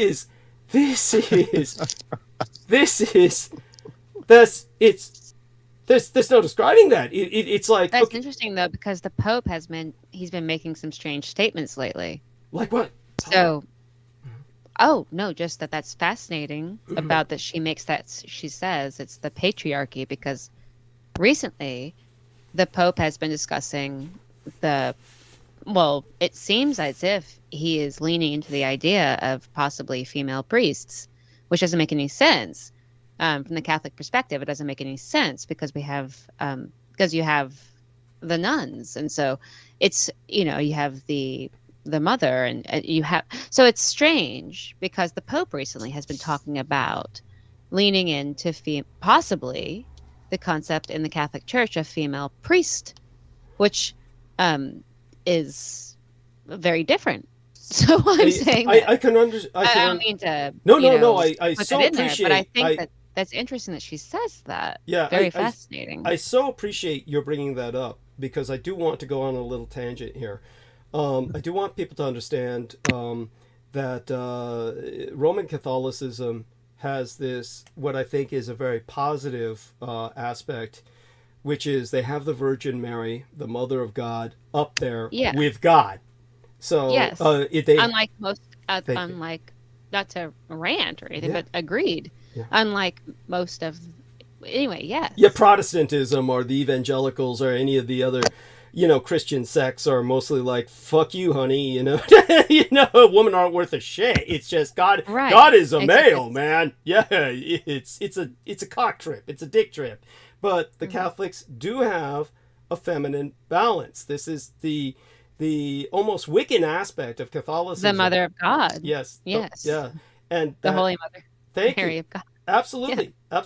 And all positivity to them for that. And besides that, I appreciate what you're saying about they have the nuns, but I also appreciate, here, it's like this. When there was a man who visited the firearms manufacturing company, I can't remember which one it was. It really doesn't matter. Whether it was Colt or Smith & Wesson, it would have been the same at any one of them. But there was one man visiting the company, and he was just impressed. We're talking, this was the 1920s. He went into this gun manufacturing company in the 1920s, and he was taken on a tour. And the journalist said, he says, I don't understand it. How come all your employees are women? And then the gun manufacturing CEO said, dude, when we had men working for us, they would turn out as little work as possible for us and spend 95% of their time working on their own private project, building their own private gun underneath their desk. Yeah, putting together their own firearms that they were taking home, their own prototype experiments. Men aren't worth a shit. Women, on the other hand, they'll do the job, they'll build the guns, and they're not interested in building their own fucking firearm to take home. So it's like that. But by the way, George Knight has just left. He says, I want to interrupt Douglas. I have to go to work now. I'll be on again soon. I'll listen on transmission later on. All my love unto you all. Thank you, George. We love you dearly, and hope you'll return to us soon. Even tonight if you find the time. But with the priests and what the Pope is dealing with, like I said, I don't believe every priest is a pedophile, but enough of them have taken advantage of their positions to become such that what he knows is that if he allows women to enter the priesthood, the chances of them becoming pedophiles are pretty much zero. That your average woman is not going to be assaulting kids. But many women are pedophiles. Many women are sexual offenders and pedophiles, and it's not talked about often enough. Well, let's put it this way, honey. I mean, not as much perhaps, but I'm saying that it's just as plausible. If the intention is to get close to children, they will take advantage of it just as likely as a man would. Well, if they had those intentions, yes. But, let's just let's be real about this. On average, the majority of your young lads aren't going to complain. So, Yeah, no, I was just making the point that just because it's a woman does not mean that she is not going to molest children. Take advantage of young unformed minds and bend it to her advantage. It's not necessarily true. Oh no! I hear you, and believe me, it's just And there's already a place for women in the church. Is all I'm saying. So I mean, the Pope's perspective. It's controversial in the Catholic community. Oh, of course. But when she says that in that movie, that's interesting that she should say that, because I think that it's a reference to the coming age changing with the church, because the church is going to change. The Catholic Church is going to change. It's going to have to. It's going to have to. But like I said, it's the fact is that let's look at it this way to put it into some perspective here. Top-ranking female officers in the United States military, unlike their male counterparts, are never accused of sexual assaults. For one thing, even if they commit them, no man is going to complain because he'll look like a fool.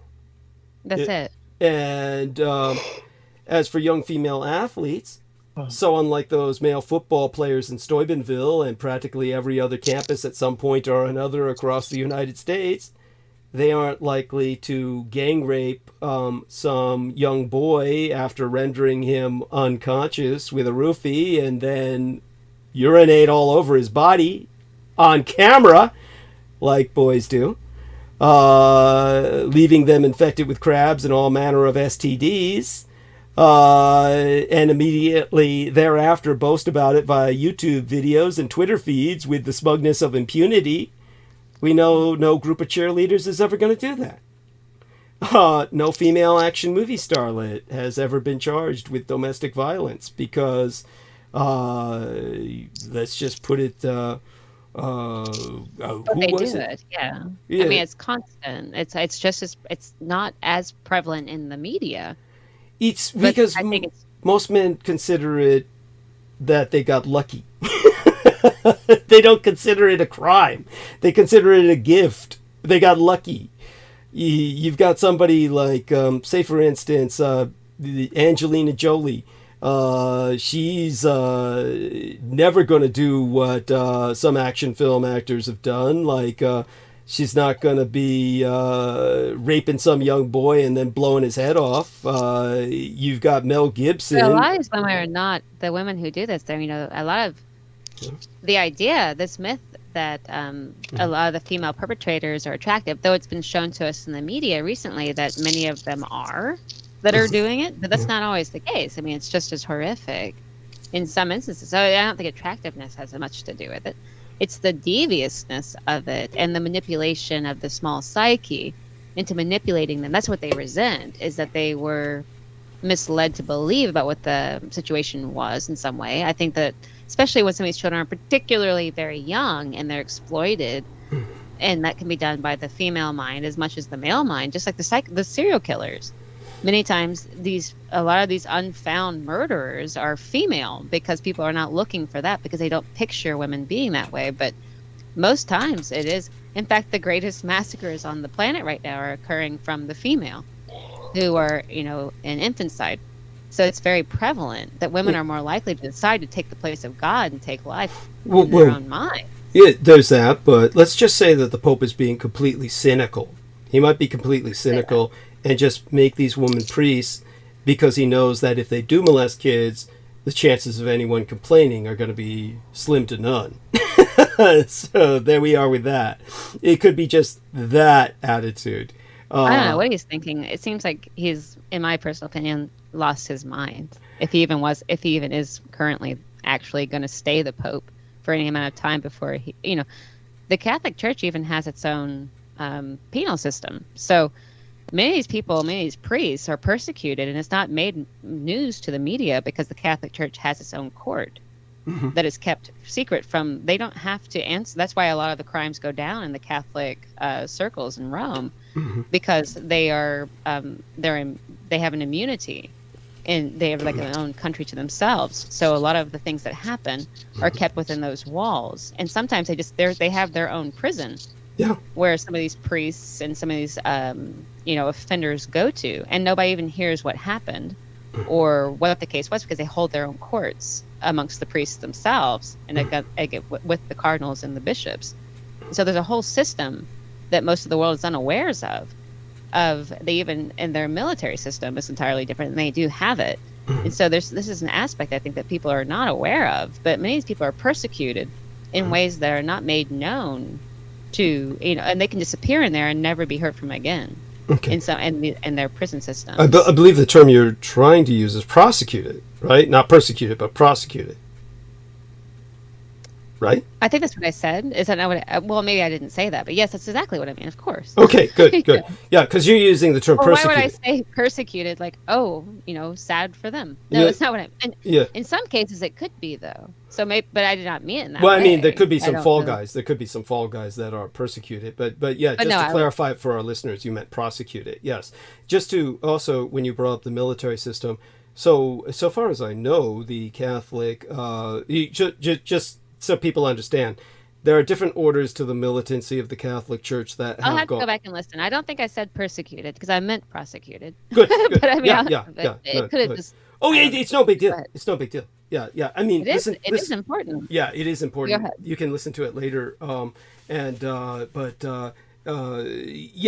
just clarifying for our listeners, and that's what I heard. Doesn't mean that that's what you said. But at any rate, when it comes to the military system, I do want people to understand the Roman Catholic Church was very much a military empire for many centuries, and many of these military orders have gone underground. Some of them, of course, are recognized as international organizations unto themselves, like the Knights of Malta. For people who don't know, the Knights of Malta is recognized on par with the Vatican City state as being essentially a nation state without territory. In other words, there's Malta, and then there's the Knights of Malta, which are considered as having their own seat in the United Nations. And so they have an enormous amount of power as basically a Roman Catholic military order. Now, theoretically, they can be mobilized. There's other branches of Catholicism like that theoretically can be mobilized. The most visible symbol of the Vatican state military is the Swiss Guards, which are mercenaries from Switzerland. And so they are for the parades and the change of guard and the like. And is there anything else you might be thinking of, Jennifer, when it comes to their military? No, I was thinking of their court. Okay. That they have. I mean, you brought up the military peripherally. You just brought up yes.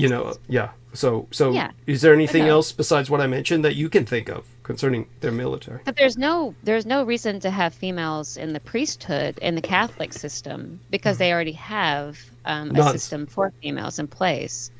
Yes. Yeah. And so. But by the way, yeah, go on. Go ahead. Oh, I was just gonna say, the Pope is just simply, he's trying to undermine the tradition of the Catholic Church at a rudimentary level. And so I think that's what he's doing. And I don't know, I think he's just trying to appease to the modern world. In fact, he said that we need to change, that there needs to be a change in the Catholic Church to fit the modern world, which is completely anti-Catholic. So I don't really know, because the idea is to carry the tradition into the future for future generations. And so... But there's an interesting aspect about that that's very odd. Right. No. By the way, I've always been adamant about this, and I've always been very outspoken about it. Both of my fathers, my legal father and my biological father, were Roman Catholic, and so I'm just checking into the chat room to make certain if anyone else is saying anything.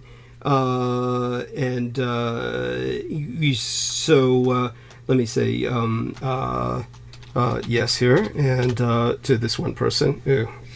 And in the meantime, what I want to say is that so I admire the Roman Catholic Church as a entity of history.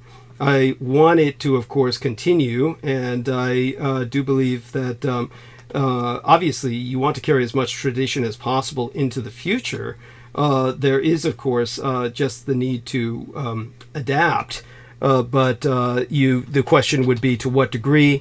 And what degree would adaptation then become? Say, for instance, right. In the aspect of the movie, when Chris McNeil says, it's the God patriarchy, in reference to the Catholic Church, that in the case with her daughter in the exorcism, that case, which I don't think that in the case of Ronald Hunkler, that he was actually exorcised. And I don't think that's the case. I don't think he was exorcised of his demons. I think they were reinforced, perhaps even by the Catholic Church in some way. Because there's a whole system there that people are not aware of. And he went on to become an engineer for NASA.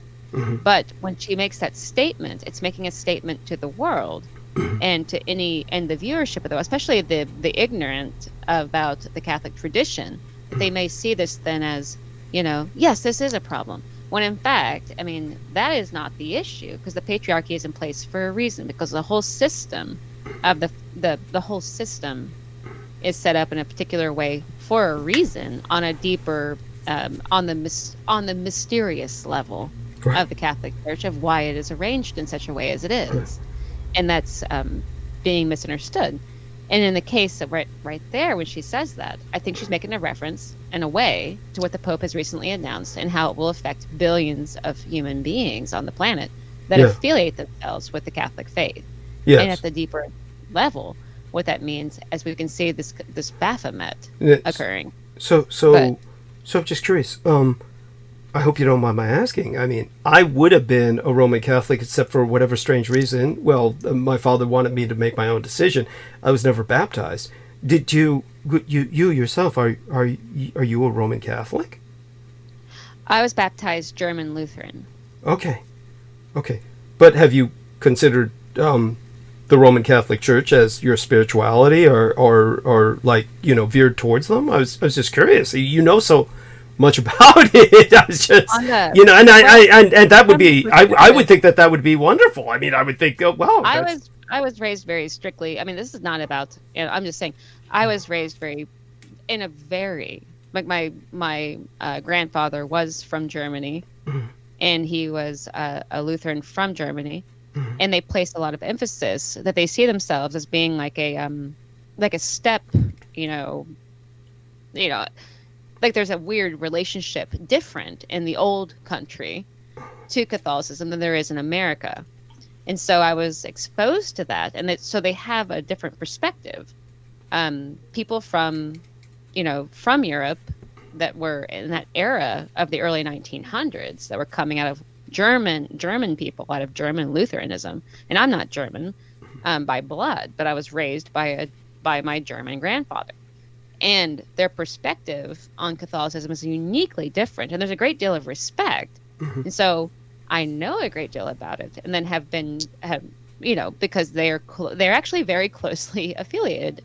Luther himself, he was Catholic originally. Yes. Yeah. So there's a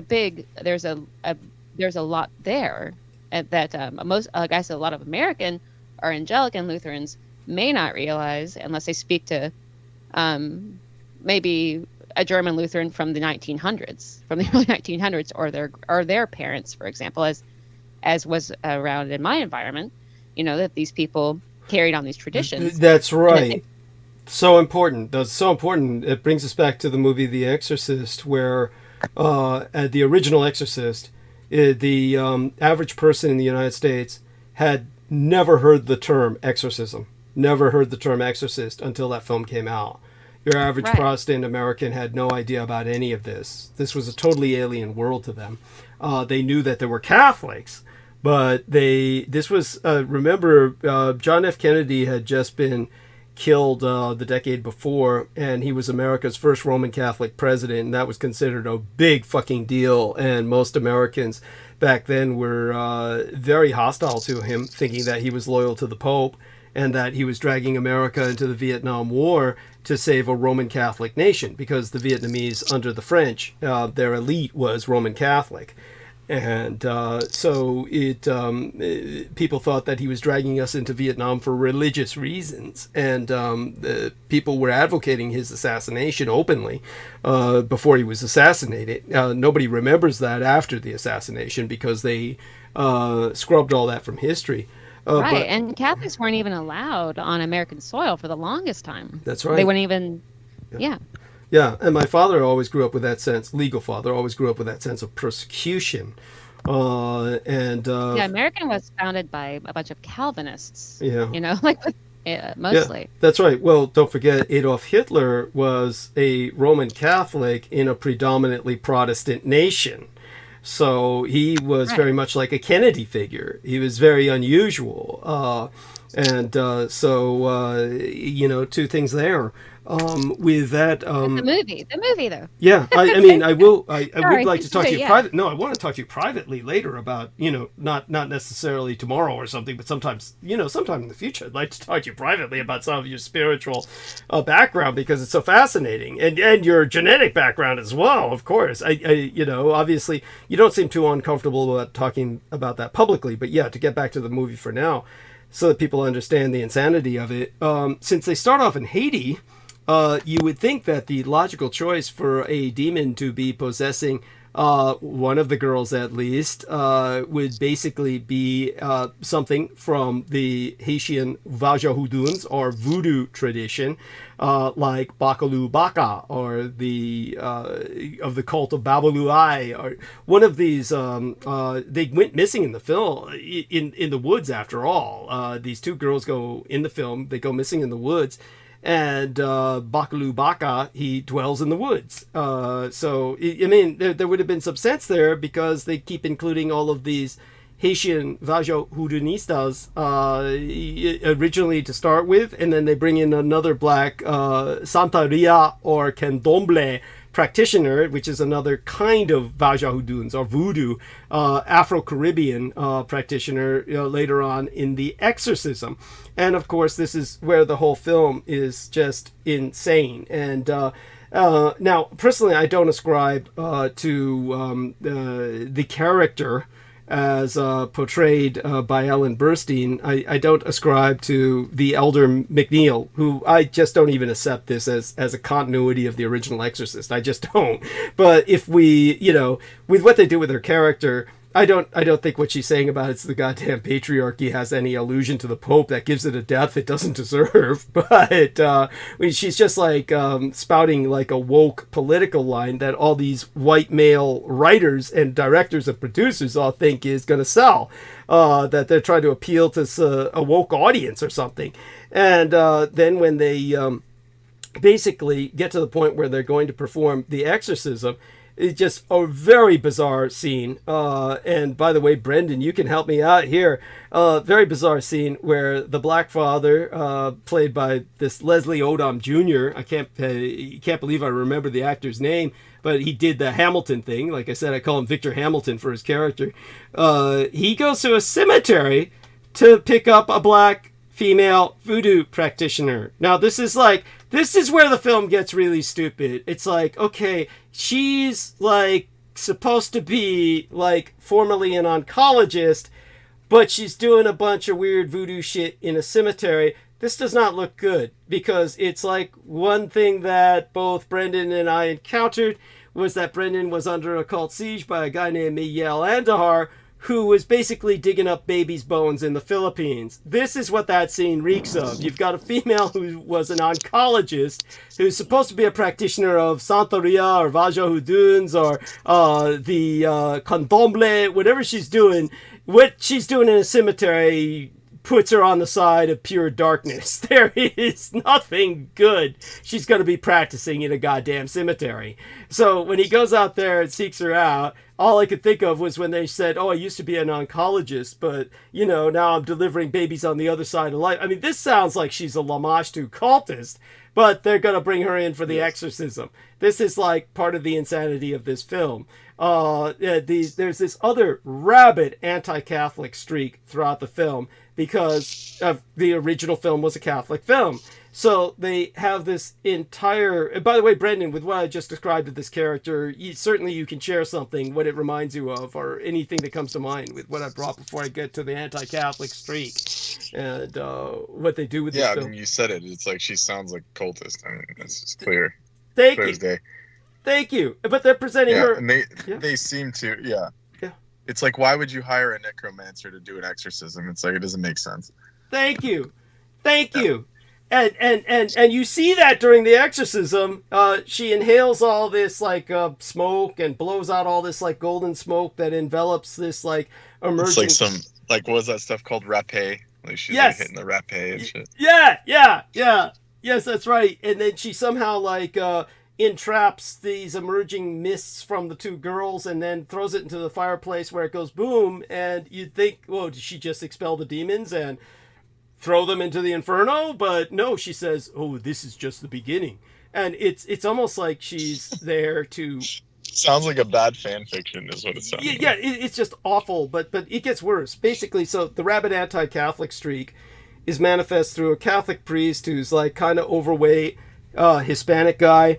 And this kind of overweight Hispanic guy is made to look like really just, he's not intimidating. He doesn't look, like the other guys looked hard. Marin and Father Karras, they looked hard. One was a boxer, the other guy's older and just has that look, Max von Sydow. But when it comes to this guy, he looks like he's the Stay Puft Marshmallow Boy, except he's brown.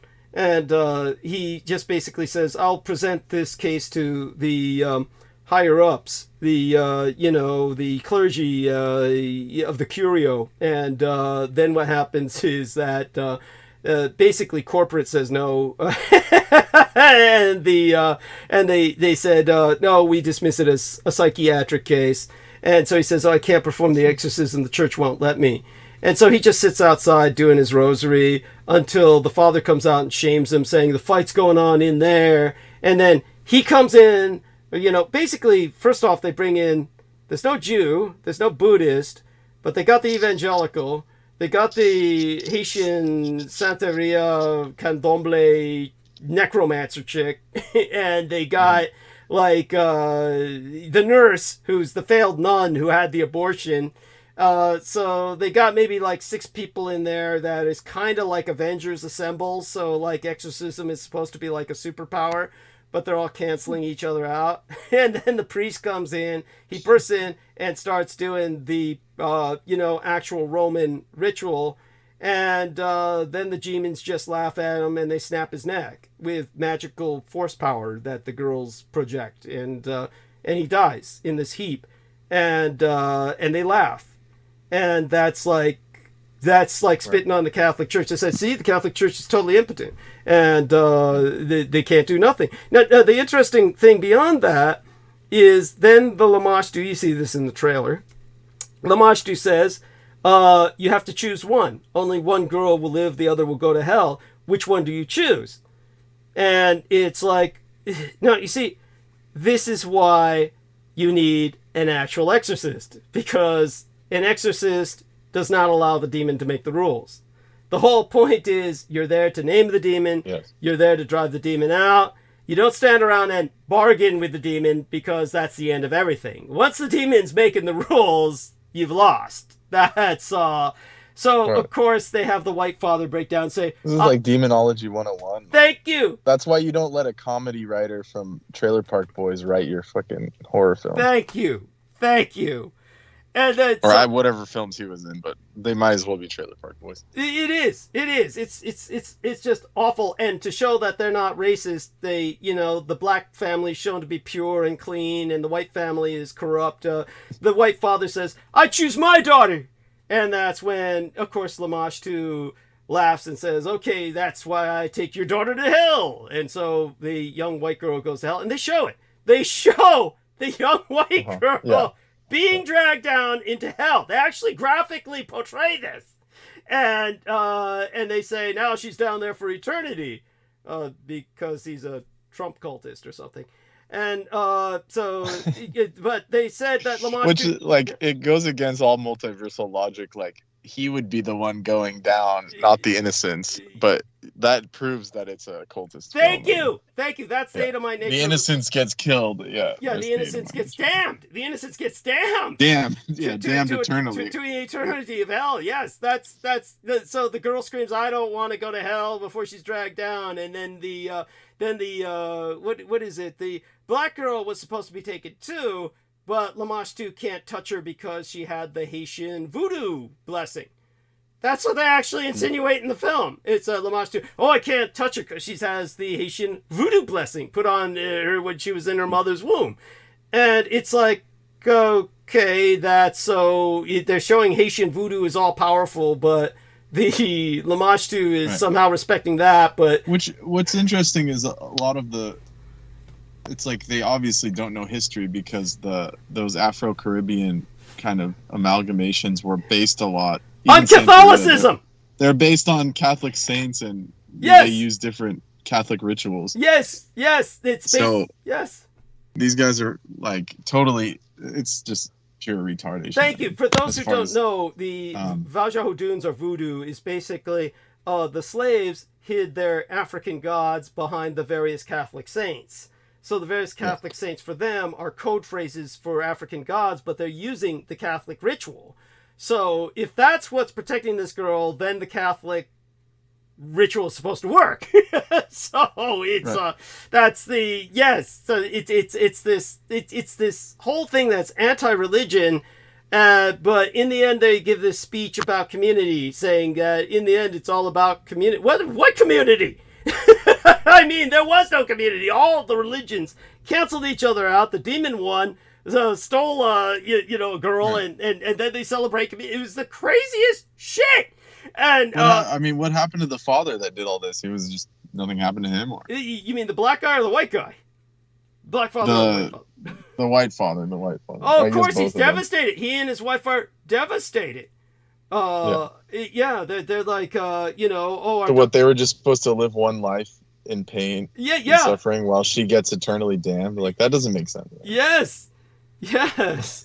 And it is talk about unfair. Yes, and we're supposed to like think they deserve it because they're white trash or something. It's it's honestly I haven't been so disgusted in a long time, and it just it was like these movies aren't even worth, like, especially like, I mean, as of late, they're not even worth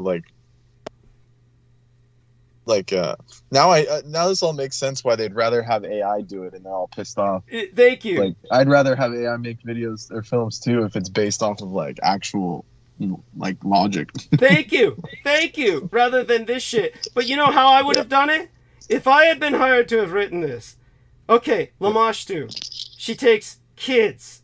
All right. Rather than the gimmick of, okay, now we got 2 girls possessed, which, what it reminds me of as a former pornographic writer, it reminds me of the sequel to a sadistic porno film. First, the rapist torturer kidnaps 1 girl. So with the next film, you up the ante and he kidnaps 2, right? I mean, that's the porno sequel for some sadistic snuff film or something like that. It's like an action film. First he's, first there was one Bruce Lee, and now he's got a twin brother, or Bolo the Brute is actually his brother, and they're fighting each other. I mean, there's all these like ways that it's like one of these gimmick things that just, it can't work because you're dealing with something of such gravity.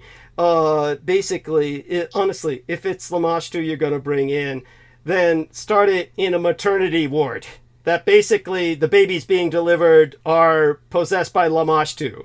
And at this point, you've got something that CGI can finally come into its own. We've done it with dancing babies with Ally McBeal. So all you need to do is babies crawling on the ceiling and they're speaking in Sumerian.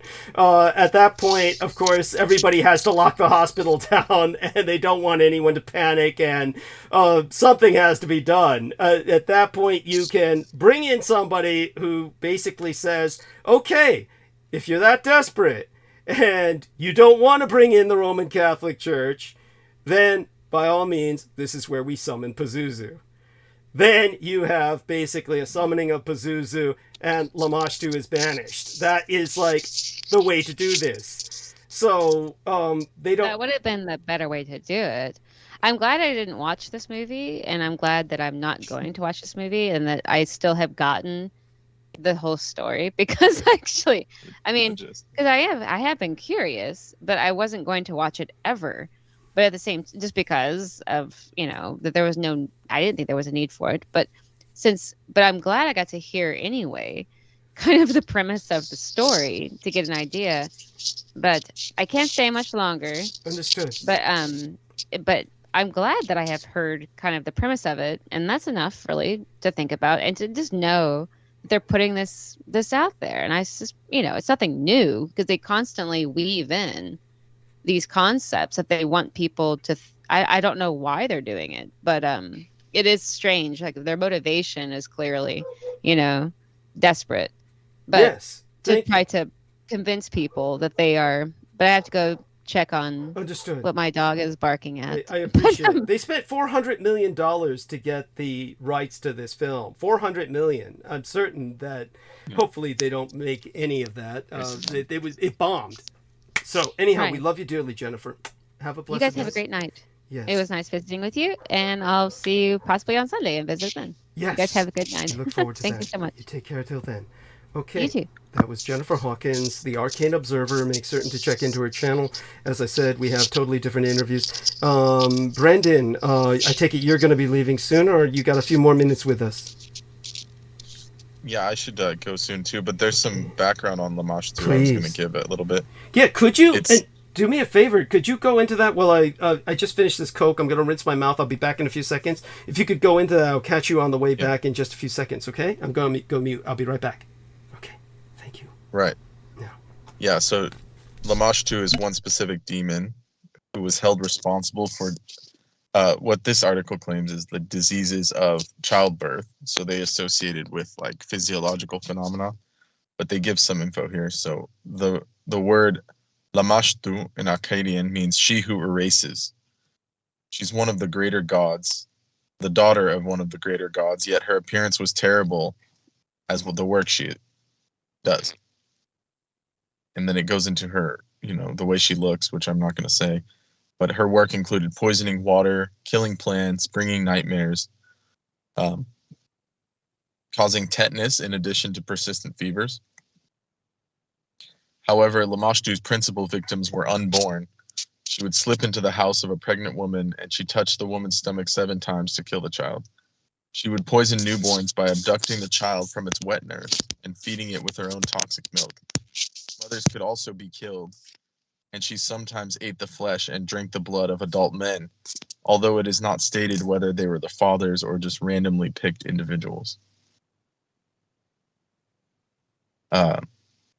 So that's part of it. And then they're just explaining how this could be related to, physiological phenomenon, because it's a medical article, but they decided to give a little background on this, this being.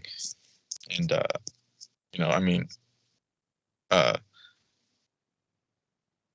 this kind of dark goddess was also associated with Lilith in some groups, witchcraft, different kind of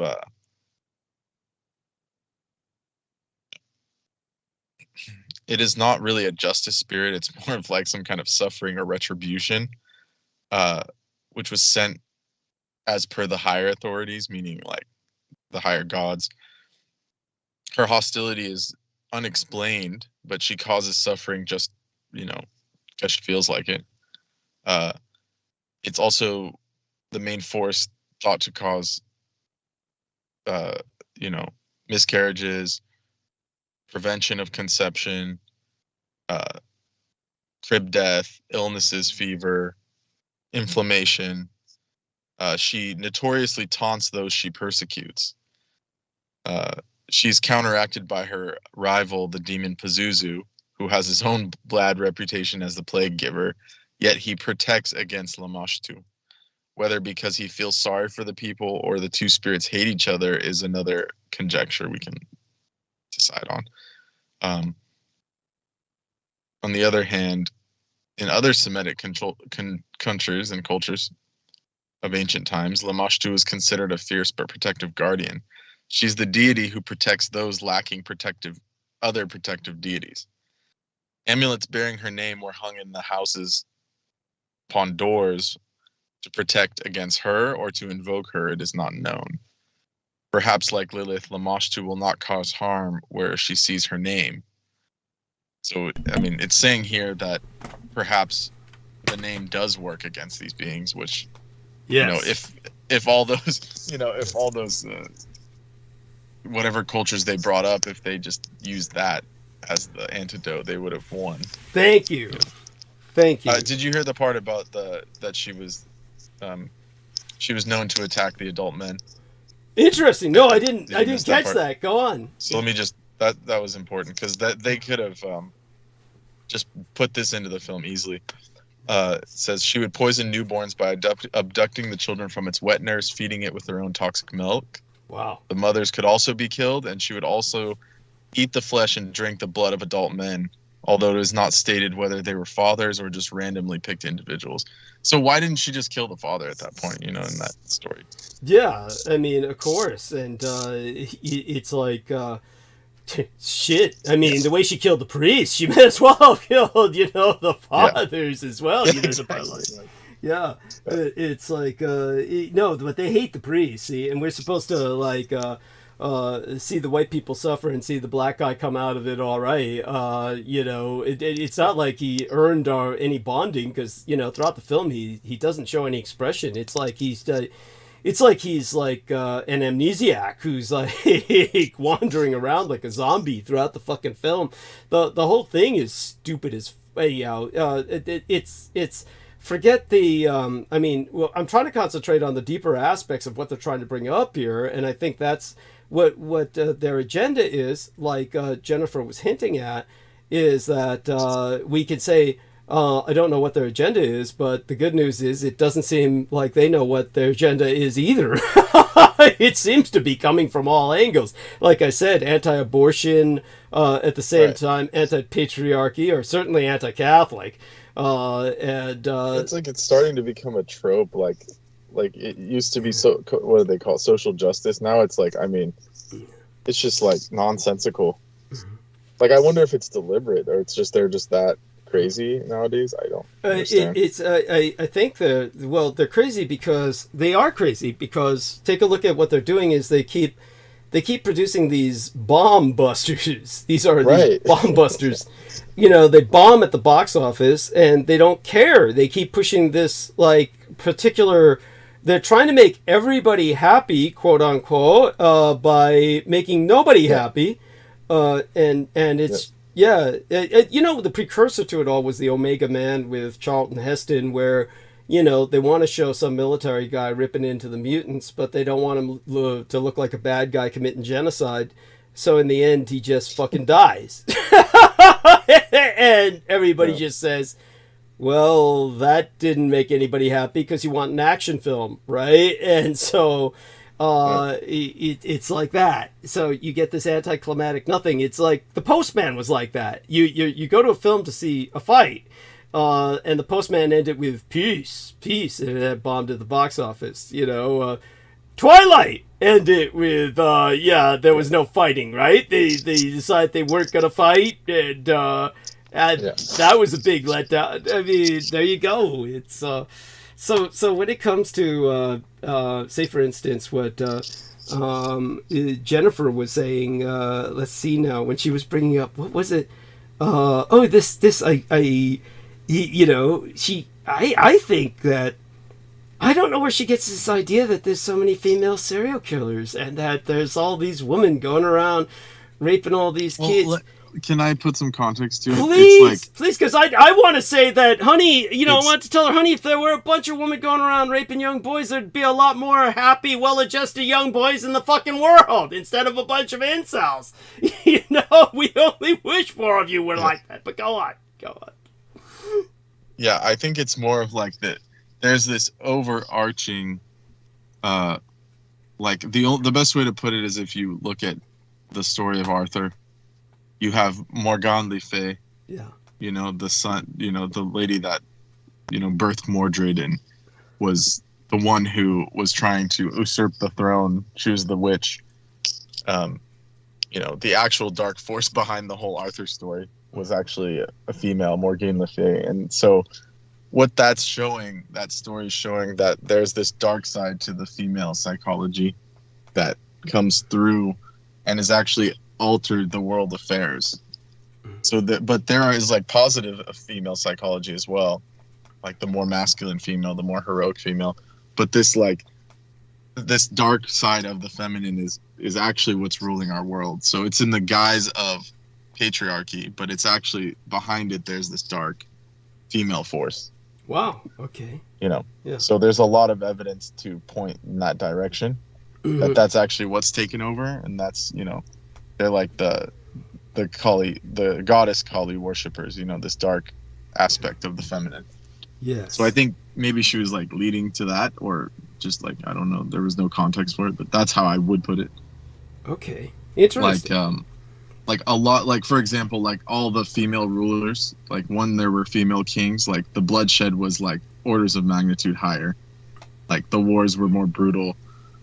You know, so that's just in general. There's this kind of, you know, this kind of theme, you know, and so and even the priest class is actually like a feminine caste, like class, like they wear robes, they are more, you know,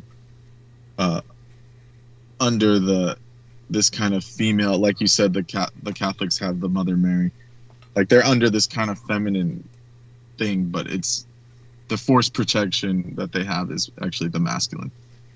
So it's like chivalric. I was telling you about the chivalric thing. Like the knights, you know, the knights would always get sworn in by the female. That was always a thing that would happen. Yes. Yes. So there's like a positive and negative in that as well. That people, you know, it's a very big story. Fascinating. Thank you. That's important. I think all of that is vital. And because like we can all agree that there's definitely like women can definitely be vicious, just as vicious. I mean, men are like stupid vicious, you know, like they can be like almost like, you know, like brute force vicious, but women have this cunning that's like ruthless. It can be, and not every woman obviously, but it can be this kind of like ruthless kind of aspect, and that's where the goddess like Lamashtu comes in, or these kind of like what's the other one? You know, like the Morganly Fae, I already mentioned her. Yeah. Like they have this kind of like, you know, like the Hecate, like Heka, the goddess Heka, like she's very vicious. Like if you use that aspect of her, so that's what I would say about that. Like there's a reason why the witches were persecuted. Like obviously it was done wrongly after a while, but there was something that had happened in the past where the female sorcerers actually did a lot of damage. And they did it possibly in like this kind of Edomic way. You know, this force of evil happened, you know. Interesting. Yes. So that's how I kind of would phrase it. Okay. Excellent. And I think that's fascinating. And as well, I think that you might be adding a kind of cosmic context to what I believe was far more, I should say, I think. Well, yeah, I'm not like defending what she said. yeah. I think what she said was more visceral. I think that you know, and obviously we'll have Jennifer speak about this in the future as well, and we can get more out of her and flesh out exactly. But I think that she really attributes to women in terms of visceral violence, something that is just not manifesting the way I see it. I don't see it manifesting in the sense that she's talking about.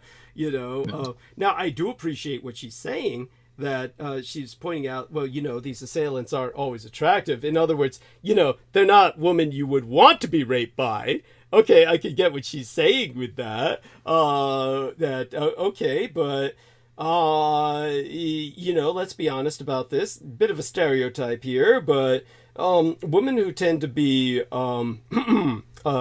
bull-dyke-ish tend to rape other women.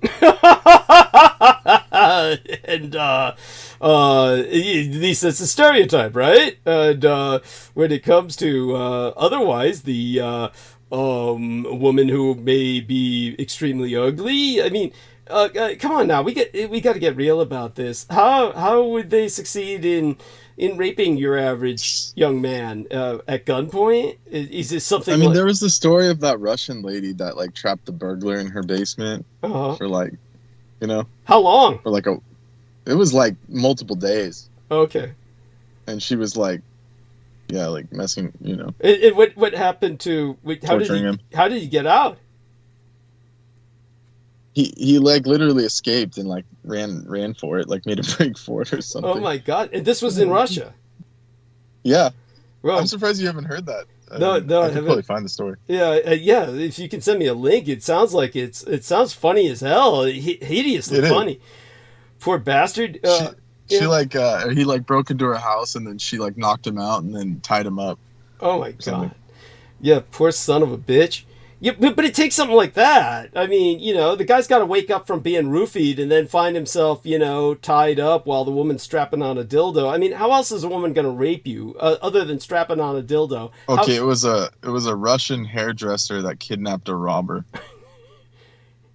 How is the law? How's the Russian authorities responding to this? How are they responding to this?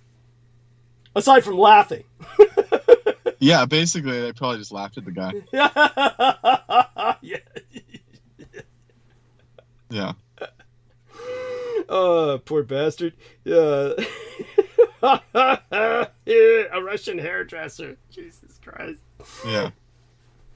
Do they have a photo of her? I mean, is this like, is she the stuff of fantasy or more the stuff of horror? Is this, I mean, the Facebook post they put up, I mean, they probably laughed at him and said, "You're a bitch for complaining." Yeah. She was a delicate, quote unquote, 28-year-old woman by the name of Olga. Victor tried to take her money. She took him by surprise. Apparently, she had a black belt in martial arts. So, like, I mean, this could be a totally fake story, but it was released by the Russian press for whatever reason. Then she attached him to a radiator covered in pink frills, force-fed him Viagra, and repeatedly raped him for 2 days of unrelenting sex slavery, quote unquote. Victor was, quote unquote, squeezed like a lemon. This is the article saying. After she released him, he went to the hospital and had his injured genitals nursed back to health. Then he went to the police, filed a complaint, asking if she could be charged. When Olga found out about his complaint, she said, yes, there's a few times, and he was a jerk. But I bought him new jeans, gave him a food and drink, and gave him 1,000 rubles. The next day, she filed a complaint against him that he was brought up on criminal charges for salon robbery. And then the police officer said, we could put them both behind bars. Him for robbery, her for rape and assault.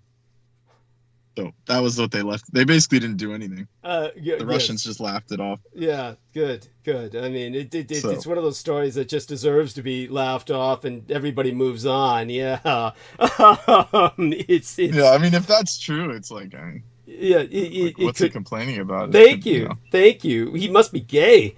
Yeah, especially if she gave him $1,000. Yeah, yes, 1,000 rubles is like $10, but you know. Yeah, that's right. That's right. It's true. 1,000 rubles is like $10. Yeah, but still, yeah, it's that goes a long way in Russia. Yeah, it's I mean, it's one of those things where I think basically this is what I was trying to tell Jen. Look, when this woman rapes some young guy, quote unquote, yeah, they're just doing him a favor. Maybe it's more dicey. It's more dicey when it's like young children, obviously, like, you know. Maybe. I mean, it's like obviously that's not cool, but like if you're anywhere above like 13, it's kind of like I don't know like how that could do damage other than like maybe affecting your fetishes later on or some kind of weirdness happens. I mean, well, you know, I was able to ejaculate when I was 9, so I I don't fucking think that you know, I think basically really like I'm saying it could affect development. Like there's many reasons why it's not cool. Well, you know, just put it this way. In case people don't understand where I'm coming from, I just feel that, you know, older woman, quote unquote, raping younger guys, the worst that can happen is that they help them find out their identity. They help them identify whether or not they're gay. That's basically it. So they're doing them a favor. Basically, if the guy doesn't like it, then, well, I guess you're gay. And if you, otherwise, she was saying, oh, but it's because they're misled. I mean, like, how do you mislead someone into something like that? It's like, it's kind of like... it's just non-consensual. Like, that's right. Isn't that kind of... It can't be non-consensual. The guy has to get it up. Yeah, I mean, yeah. It's not a question of non-consensual. It's not like, she's feeding him Viagra, and, okay, it'd have to be like that. You'd have to be like tying the kid down and feeding him Viagra, and then I'm getting it up, he won't go down, and then like I can't believe the Russian press printed that. Like, it almost sounds like a porn film. It sounds like a hoax or a joke, but of course it's Russia, so it's probably real. Yeah. I mean, people are bored out of their fucking skulls in Russia. They like, they're filming porn all the time. And half the time I think it's out of boredom as opposed to getting any money out of the deal. But when it comes to the, this case, of course, it's like, one of those things they print because it's human interest. But in America, something like, this is like, I think Jen is wrong. I don't think there are that many female serial killers. They're extraordinarily rare. There are no female mass shooters. There's like one or two in history. Yeah. It's just let's not encourage them. Yeah, well, come on, be real. This isn't like your average man does that shit. It's like you say something like, something stupid, and then you get copycat killers or something like that. But women don't do that shit. They're like they know they got lives. They got hobbies and shit. When it comes to I just we'll discuss it with her as time goes on. But I just don't think also most boys getting quote unquote assaulted by women have anything to complain about. But I hear what you're saying.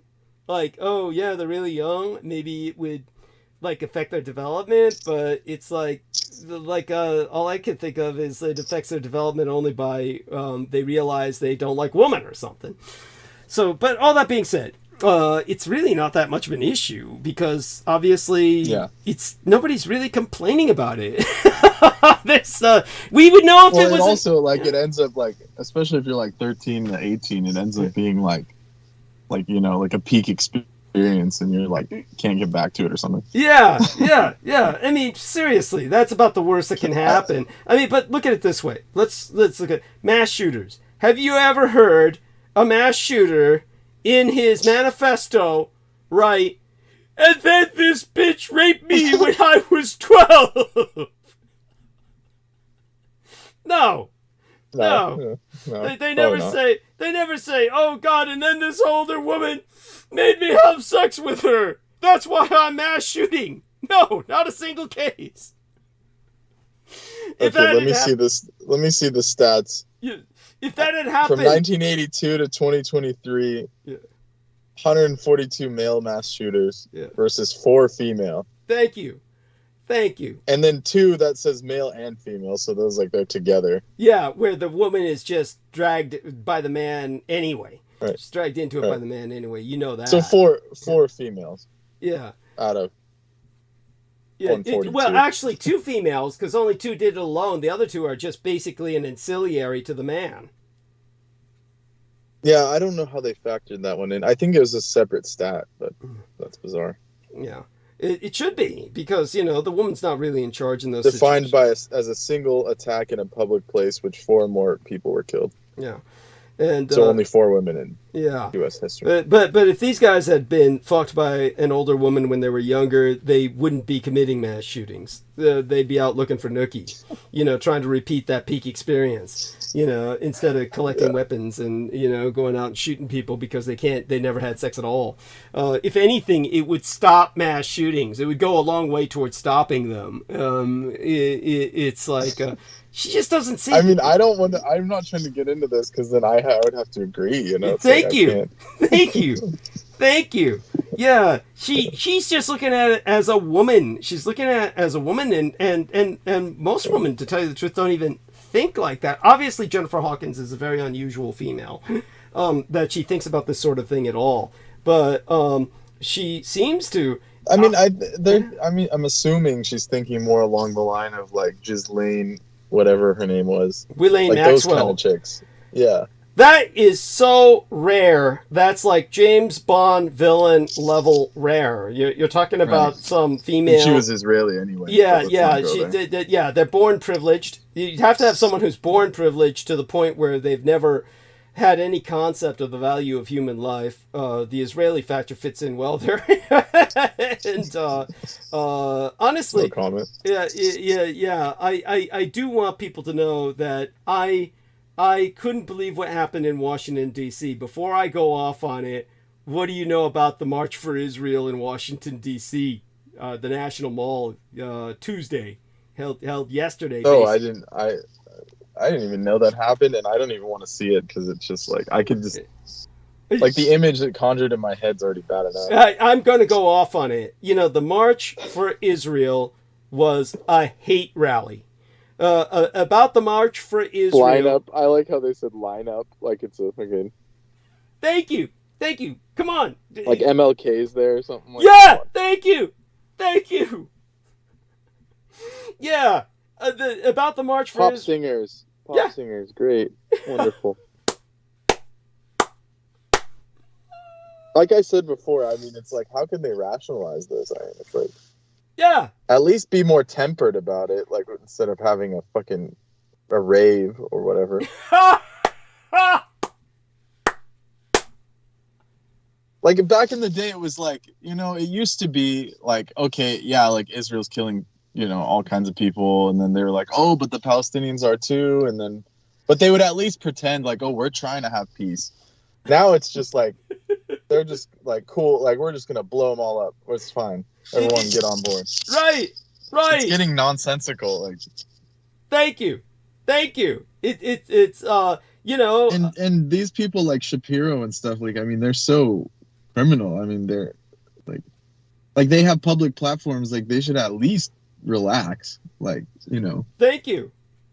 Instead of just taking these crazy, like it's basically what it's going to cause is going to cause a Muslim uprising, which I mean, I personally don't want to stick around for that. Yeah. I mean, we can only hope. I mean, so far the Muslims are pretty fucking... Yeah, solidarity, 290,000 people to DC to show solidarity, to denounce anti-Semitism, which is a bollocks anyway. Yes, thank you. Bullock's term, yes. Mm-hmm. This is kind of shit we're dealing with. This is the quote from the American Jewish Committee from Texas, Dallas area. Yeah. This feels different than anything I can remember. Yeah, it should feel weird because it's wrong. That's what it's... Yeah, thank you. That last part was me adding it in. But he says, this feels different than anything I can remember. By the way, more than in 1987 when they marched to protest Soviet oppression of Jews. Oh man, they're so oppressed that they have their own country with money and weapons. Thank you. One of the largest, proportionate to their population, the largest military force in the world. Go on. Right. Yeah. A relative. Yeah, they were just like. They're like mentioning these people. Oh, this guy was shot in the spine, early hours, a retired dentist, I'm sorry, I'm not. Faces a long recovery. I'm sorry, that's horrible, but it sucks, but it's like, I mean, come on, man. Yeah, it's the way they keep bitching about everything. Psychological. Oh, here we go. We're Americans, said Dana Offenheim, 30, who left Dallas for Boston 3 years ago, adding, she attended to defy the uptick in, quote unquote, psychological warfare against Jews. First they dehumanize us, then they come for us. That's, yeah. I mean, well, maybe because you dehumanize them, and then she's saying her father fled the Soviet Union, yeah. saying, my dad's been talking about the never again. I thought he was exaggerating, but he's right. First they demoralize, then they come for us. So I don't know how this can compare with the Soviet thing. I mean, there's no way. I mean, there's no way. Like, you have no idea. Like, it shows the ignorance of history. Well, give me a break. They were the commissars in the fucking Soviet Union. Yes. What the hell are they bitching about? We're saying all this Soviet oppression. The Soviets let them all move to fucking Israel. What the fuck? Right. It's not like, there's no active program that was ever going on. They had their fucking little autonomous region out there in Siberia, too, that the Japanese had established years before, but still...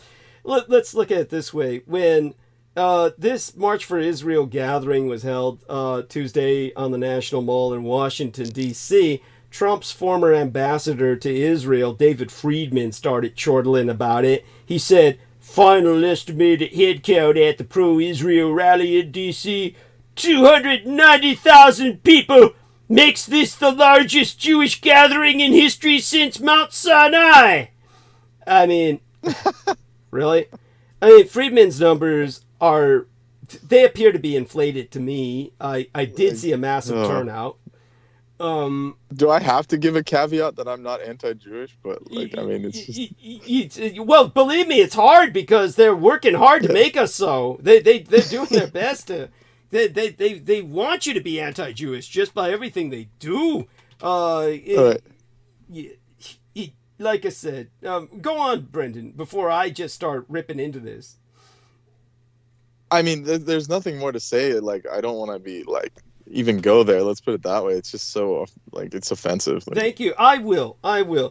It was... And the stuff they do to, like, I mean, even, like, what they're doing to, like, Germany and stuff. Yeah. Like, they'll like, call out stuff and say it's anti-Semitic when it's just, like, historical stuff. Like, it's so insane. I'm not talking about the Holocaust. I'm talking, like, people will, like, passingly mention something, and they'll say it's anti-Semitic, or, like, it gets getting to this, like, bizarre level of craziness. Thank you. Like, pretty soon it's going to be like that everywhere. It's like it's the persecution. Like, you can't, like you said before, you can't just call reality as it is. It's like you can't say this is wrong. They'll call you, you're anti-Jewish. Yeah. That's right. It's just the persecution complex of a neurotic minority, determined to take us all down with it. Obviously, this was a political event like nothing I've seen in 12 decades of observing rallies in the District of Columbia. In these incessant calls to keep bombing Gaza, it was a celebration not just of war, but of war crimes. The individual, Trump's former ambassador to Israel, David Friedman's joy over such a showing is not surprising. What turned the stomach was watching the leadership of the Democratic Party, Chuck Schumer, Nancy Pelosi, Hakeem Jeffries, join in the revelry just hours before Israel Defense Forces captured Gaza's Al-Shifa hospital. And it came amid another round of killing civilians and targeting journalists, trying to show these horrors to the world. When it comes to supporting the Israeli government, it's no shock to see Democratic Party leaders in lockstep with Trump cultists like Friedman and Speaker of the House Mike Johnson, whose hand they held on stage in honor of Eretz Israel, Greater Israel. It's not just that. The Democratic leaders said nothing about the evangelical Christian speakers with histories so Judeophobic that they would give Donald Trump himself pause. Make no mistake, people in the anti-Jewish Christian Zionist community made up a significant portion of that crowd. Or that they failed to remark on the racist handmade signs attendees created for the occasion. It's that their presence was a slap in the face to the 80% of Democratic voters who want a ceasefire.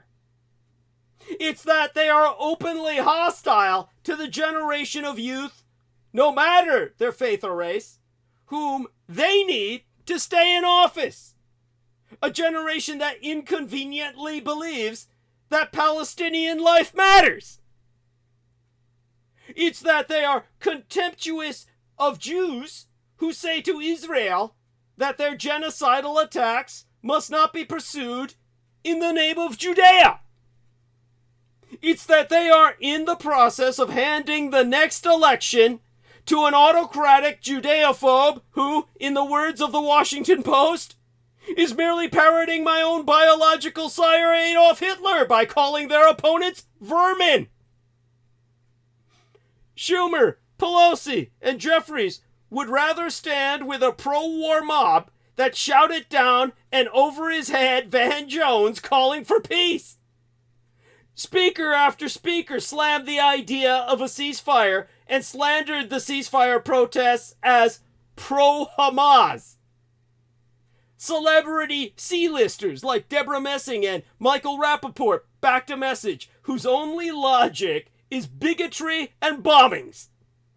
But the coup de grace was when they cheered a video speech by Israeli President Isaac Herzog, who said that civilians in Gaza are legitimate targets, that it is an entire nation out there that is responsible. This was not just a rally supporting a war, this was a rally supporting a war crime. The defenders of yesterday's Shonda, I'm going to use a Yiddishism here, Shonda, really. It's pronounced Shon in Yiddish. The word Shond, spelled Shand, S-H-A-N-D. It's used as shame, is used in the English. So, Shanda, S-H-A-N-D-A, I think. But pronounced Shonda, Yiddish, for something scandalously shameful. In the Jewish faith, a Shonda is a terrible sin. The defenders of yesterday's Shonda will say that it was a mass gathering against anti-Semitism. But what kind of rally against anti-Semitism features John Hagee, the Christian Zionist evangelical leader who has said, "My biological father, Adolphus Jacob Hitler, was brought by God on a divine mission to create the state of Israel." Granted, he seems to know a lot more than any Jew does, but you bring Hagee out of his crypt only to send a message that this is not about making sure that Jews are safe. It's about showing solidarity with Israel, no matter the allies.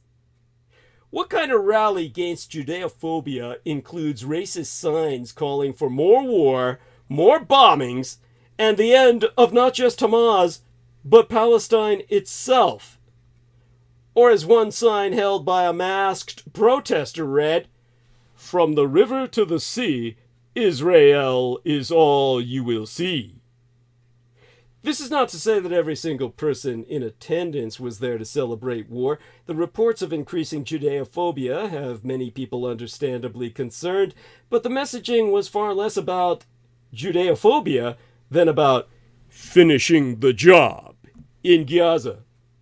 The march was also not a call to free the hostages.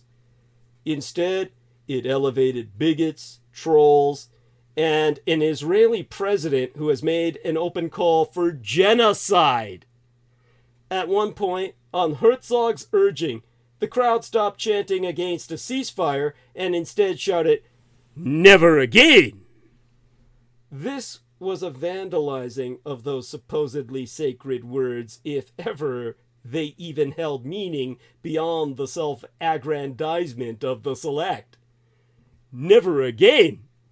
As I myself would always hope that the Judaic diaspora was raised, is supposed to mean that it never again would Jews remain quiet when anyone on this planet faced genocide. What a fool I've always been to even ever hope. For Herzog and his Hebrews, it means that for the horrid crime of October 7th, Israel must declare a total war against the people of Gaza. For Herzog, there are no innocents in Gaza. To chant "never again" in the comfort of sunny District of Columbia while a trapped ghetto is bombed half a world away in the name of Judea shames this rally into infamy. Friedman may be thrilled, but Democrats sacrificing their party's presidential hopes on the altar of a war crime deserve nothing but contempt. If young people don't turn out to vote, remember this rally, and remember how Schumer, Jeffries, and Pelosi locked arms with Johnson, looked at 80% of their voters, and spit in their fucking faces.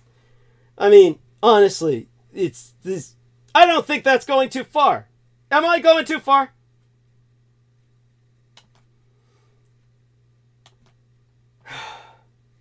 Well, maybe Brendan fell asleep.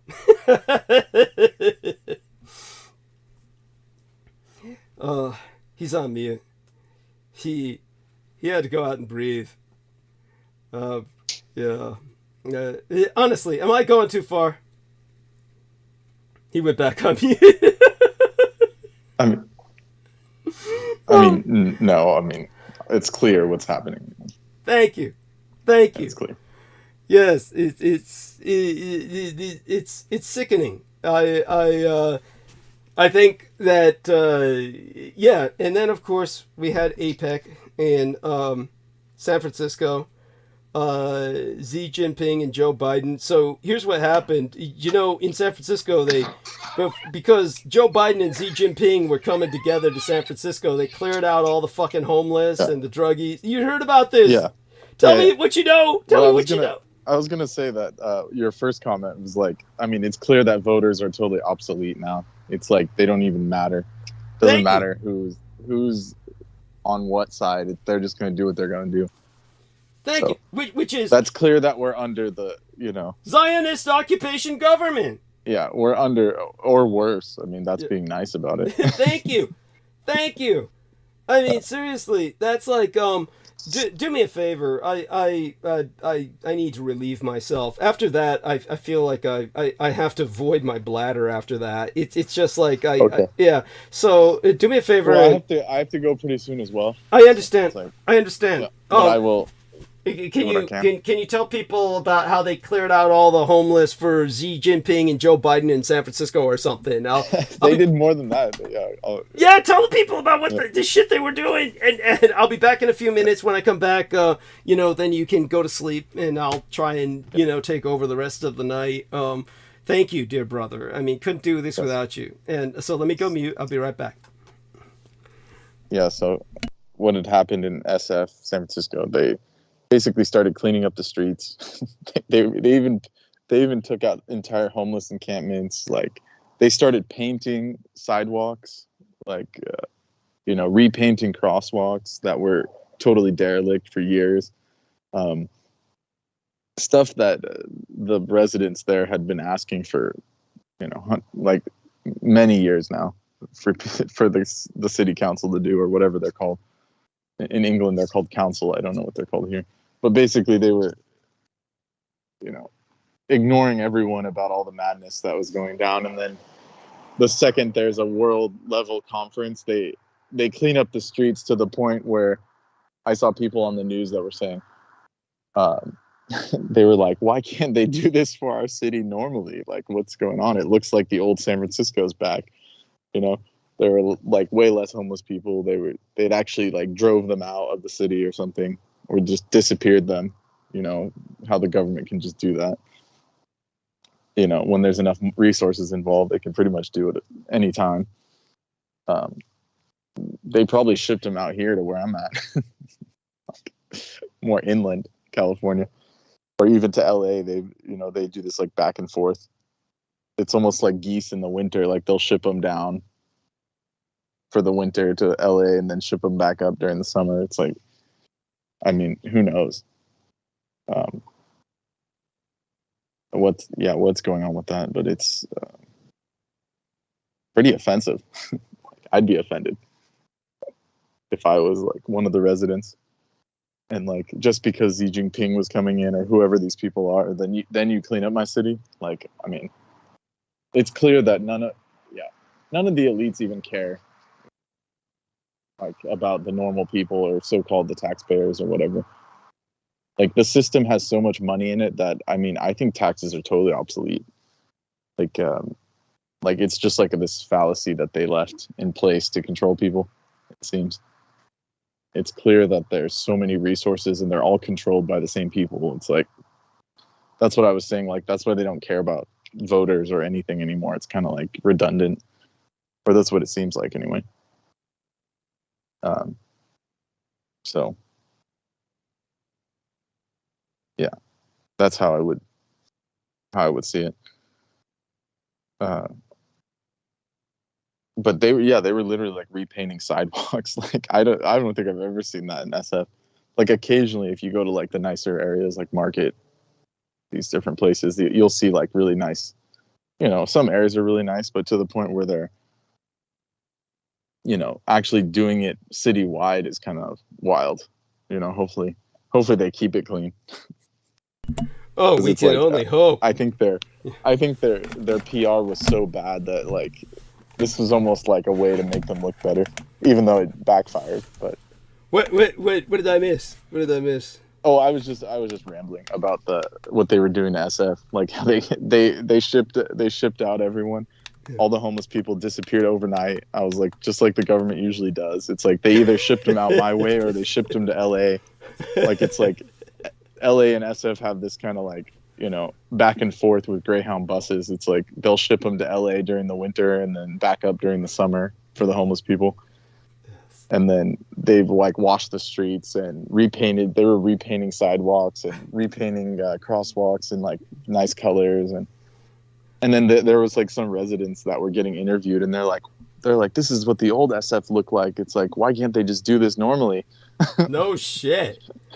No shit. It's like, and I say this as someone, you know, both Brendan Zoget and I myself have both lived on the precipice of homelessness for a good part of our lives. So it's not like we're saying this heartlessly without any sense of what's going on with the homeless, but the people there, they're truly mentally disturbed, deranged, violent people that are just amassing, and it's a threat to public health and safety, both. And, yeah, oh yeah. And it took the fucking appearance of a goddamn dictator from the Communist Chinese Empire. Right. Yeah. The irony. Thank you. To get the Gateway to the Orient to clean up its act. It's madness. By the way, she says something about mass development here, multi-story units, apartments. Might be talking about housing projects. But this lovely lady named Mari Sini Halina Kiskonin says, I don't know why, but I thought of Rumpelstiltskin, maybe because she had to know his name when we were talking about naming the demon, that you have to know the demon's name, that she was thinking of Rumpelstiltskin. Well, it's very much based on that concept, right? Yeah.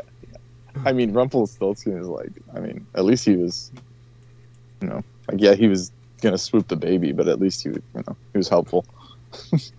Yeah, what did he do again? I forgot what it was. He did some kind of weaving.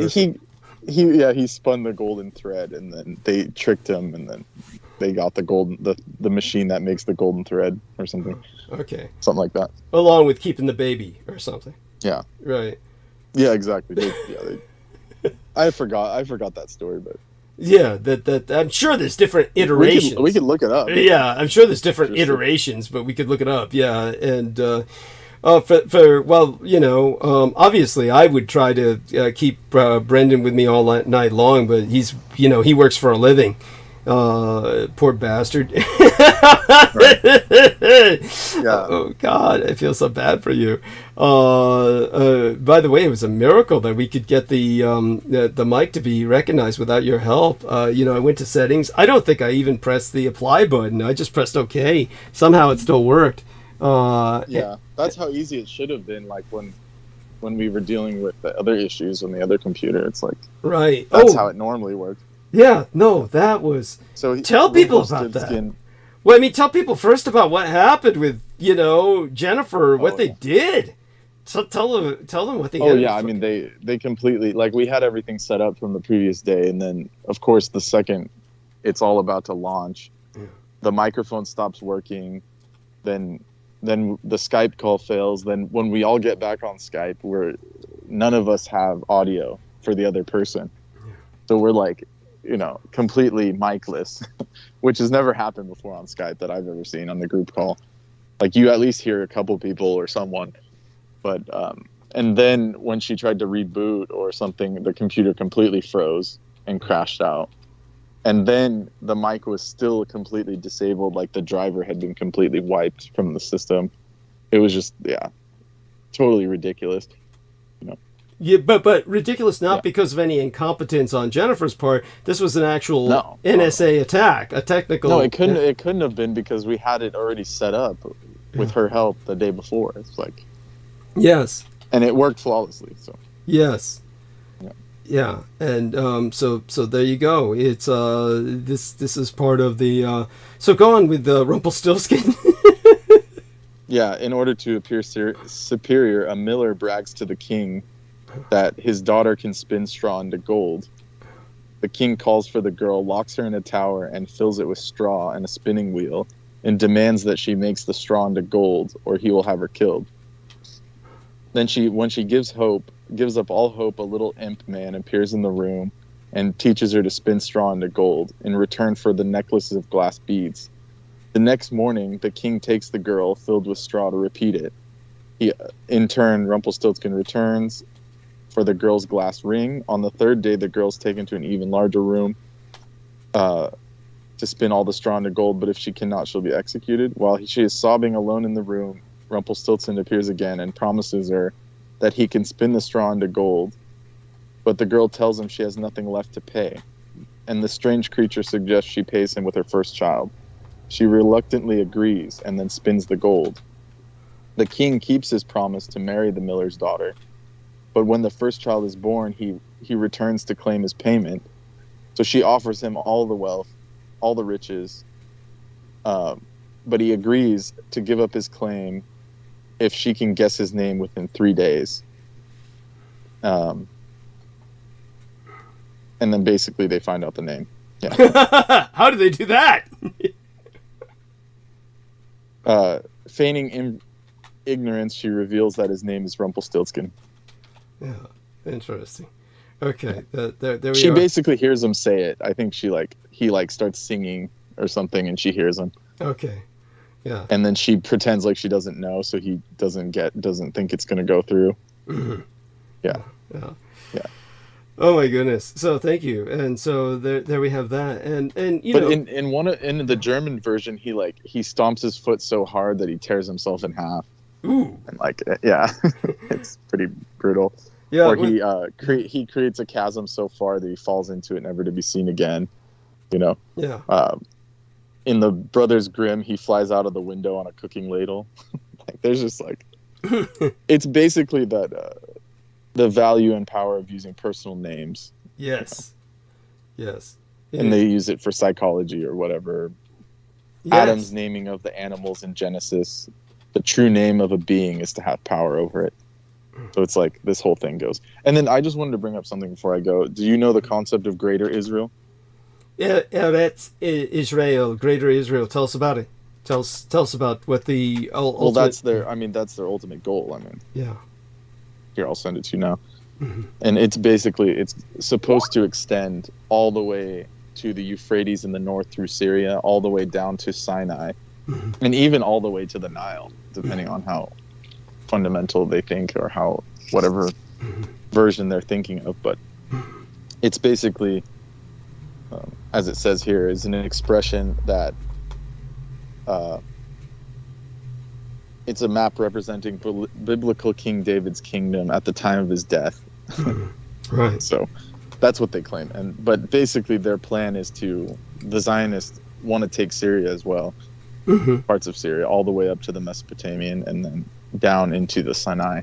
Well, those two blue lines on the Israeli flag, the shield of David is between these two thin blue lines on the Israeli flag that are supposed to represent the two rivers. Yeah, what is that lower river? The Mesopotamian river, and then the other Egyptian river is the Nile. The Euphrates. Right? The Euphrates. The Euphrates it's supposed to represent the Euphrates and the Nile. That their empire was stretched from the Euphrates to the Nile. Yeah. Yes, and yes, the extreme Zionist vision is just that, and they're counting on America to help them realize that objective. I don't think. Well, I brought that up because I don't think people realize that. They think they're just like, once you let them have Gaza and Palestine, then like they're not just gonna sit there and be like, oh, we got what we wanted. Like, no, of course not. Like, I don't know if that's like what people honestly think, like that they're gonna be, okay, there's no more Palestinians now. What do we do? They're obviously gonna go further. Yes, and then the places in the whole Middle East is in such disarray. It explains why they were cool with allowing the Iranians to destroy Lebanon, to destroy parts of Syria, to destroy Iraq. That was obviously part of the plan, to like totally destroy and demoralize those countries to the point where they don't have borders, and it's basically like a free reign for Iran to come through, which is, I mean, pretty easy to defeat when it, in context of warfare, like you can contextualize. Yes, thank you. It's like Iran is like a sitting duck if there's no one else backing them up. It's true, because their nukes don't even work, or if they even have them. Yeah. Oh God, they got no fucking nukes. Jesus Christ. And it's like Pakistan and India. It's like Pakistan. Like Pakistan can't even build a bicycle. It's like I really doubt that they have. And this is true. Like there's no bicycle factory in Pakistan. Like, I don't know about nowadays, but that's fucking funny. Certainly not in the 70s. Well, when they said that they had nukes. Let's put it this way: Pakistan is like infamous for the shit that comes out of it. Like when it comes to like industrial manufacturing, their knives are known to be like the worst quality in the world. I mean, when you take a look at there are knife companies that sell blades from all over the world that will say, we pride ourselves on no Pakistani knives. Yes. No. That's like their claim to fame. Yeah. It's just, all I can say is that it's a hard part of the world, and the people have been like just it's the most populous part of the world, of course. Say for instance the stans, Turkestan, Tajikistan, Pakistan. If all the stans united, these Soviet Central Asiatic republics, Pakistan's got all the population. The rest have got comparatively nothing. So it's got this enormous geopolitical advantage in that you've got this huge population. They're right on top of the Persian Gulf, right between India and the Persian Gulf and all that stuff. So they've got a geopolitical advantage, but they're other than that, it's basically they were basically given to go back to this greater Israel thing. It says there was a royal grant given to Abraham, and it goes from all the way from the Mediterranean all the way to Chaldea, which is the Mesopotamian. So it's like a huge block. Like they just drew two lines and then it's just basically they want it all. Yeah. Yeah. So it's. let me see if I can send it. Yeah. And if you look up the royal grant of Abraham, you'll find it. It's like, I mean, but who gave the royal grant? I mean, he got it from God, or it was his God gave it to him, or what? It was just. I can contextualize here. It's consisting of all the land east of the Brook of Egypt and west of the Euphrates and north of Kadesh. Yes. Well, there you go. Yeah. Fuck. Yeah, that's I've seen this, and thank you for this. Yeah, it contains the 3 geographical. It's basically a biblical definition. Yeah. Found in there's many places it says. And but it's definitely if people could see this map, it's shocking. But it's also it's also there's nothing really there. I mean, what's there? What do they even want with that stuff? Oh well, that's like between Syria and Iraq, there's like it's basically just empty space, and like nowadays there's not viable because of the mismanagement of all the empires that mismanage the watershed there. It's just completely destroyed. Like you can't grow anything. Yeah. My grandpa, the way he put it is that after Islam came, no offense to Islam, they had no concept of like ecology or anything. I guess this goes with all the beings that were there, but they basically cut down all the trees. Jesus. From the Tigris all the way to the Mediterranean, they just saw trees and they just destroyed them, and that's essentially why that whole place is a desert. Jesus. Like, over the thousands of years of overharvesting, they just mismanaged it to the point where it's, is what it is.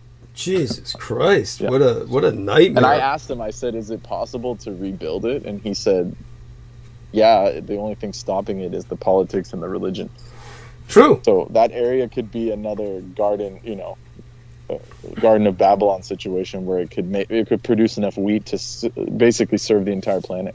Yeah. Just like what they're doing to Ukraine as well. Yeah. Same concept.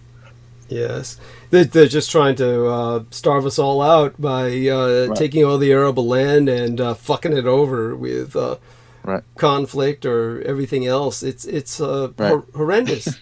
And on that happy note, I have to continue on. Understood. But yes. But divine is here, and like the judgment is ongoing. So yes, it's like anyone who picks a side now, like you got to be careful what side you're picking. Yes, thank you. That's all I got to say about that. Bless you. Well, we love you dearly. I love you like a son. And Yes. take care of yourself. Stay safe and be well. Okay. Yes, blessings. Blessings. All right. That's Brendan Zogit. All right. He's a wonderful human being and a courageous one. He's stood up to the anti-gods themselves, or rather the cultists, just as intimidating. I'm hoping, of course, that some of these other young ladies, Brendan Zogit knows, of course, of Brooke Gibson and Victoria, and maybe they'll join us soon. Oh, Jennifer Hawkins is writing something. She's like typing something, and let's. Oh yeah, I got to give her some screenshots of these wonderful things people are saying about her, so I'll just give her the links to those videos, perhaps. Oh my god! And now that I'm here, my responsibility is to supposedly take you all throughout the night. There we are. Jennifer is she's writing to me. Okay. She says, I did say persecuted. Many of these priests are being persecuted. Okay. So okay. Yes. So okay. And at any rate, yeah, what a wonderful human being. She's a wonderful individual. So yes, let's just wish her well. And with that, let me try and motivate myself for the night ahead. Honestly, Brooke's probably angry at me, but then again, she's got a whole bunch of things going on in her life. let's see. Nemo, of course, is welcome to join us, as is Mark H. Any of these people. I even called Amy Como as well, but she's real busy these days. She's got all kinds of things going on in her life, which is practically unbelievable. And it's just hard times for everybody. Okay, I could tell you, of course, what's been going on in San Francisco, and we'll check into the live streaming at what time we have left. We got about a little over 6 hours left. Oh my goodness, we got a lot of people talking in the chat. And okay, so we've got our lovely young lady, Jennifer Hawkins, is writing some of the stuff. Oh gosh. At any rate, she's so wonderful. And anyhow, here we are. You are fine. You are fine. You have a great night, and I enjoyed visiting you again. You are fine. Okay.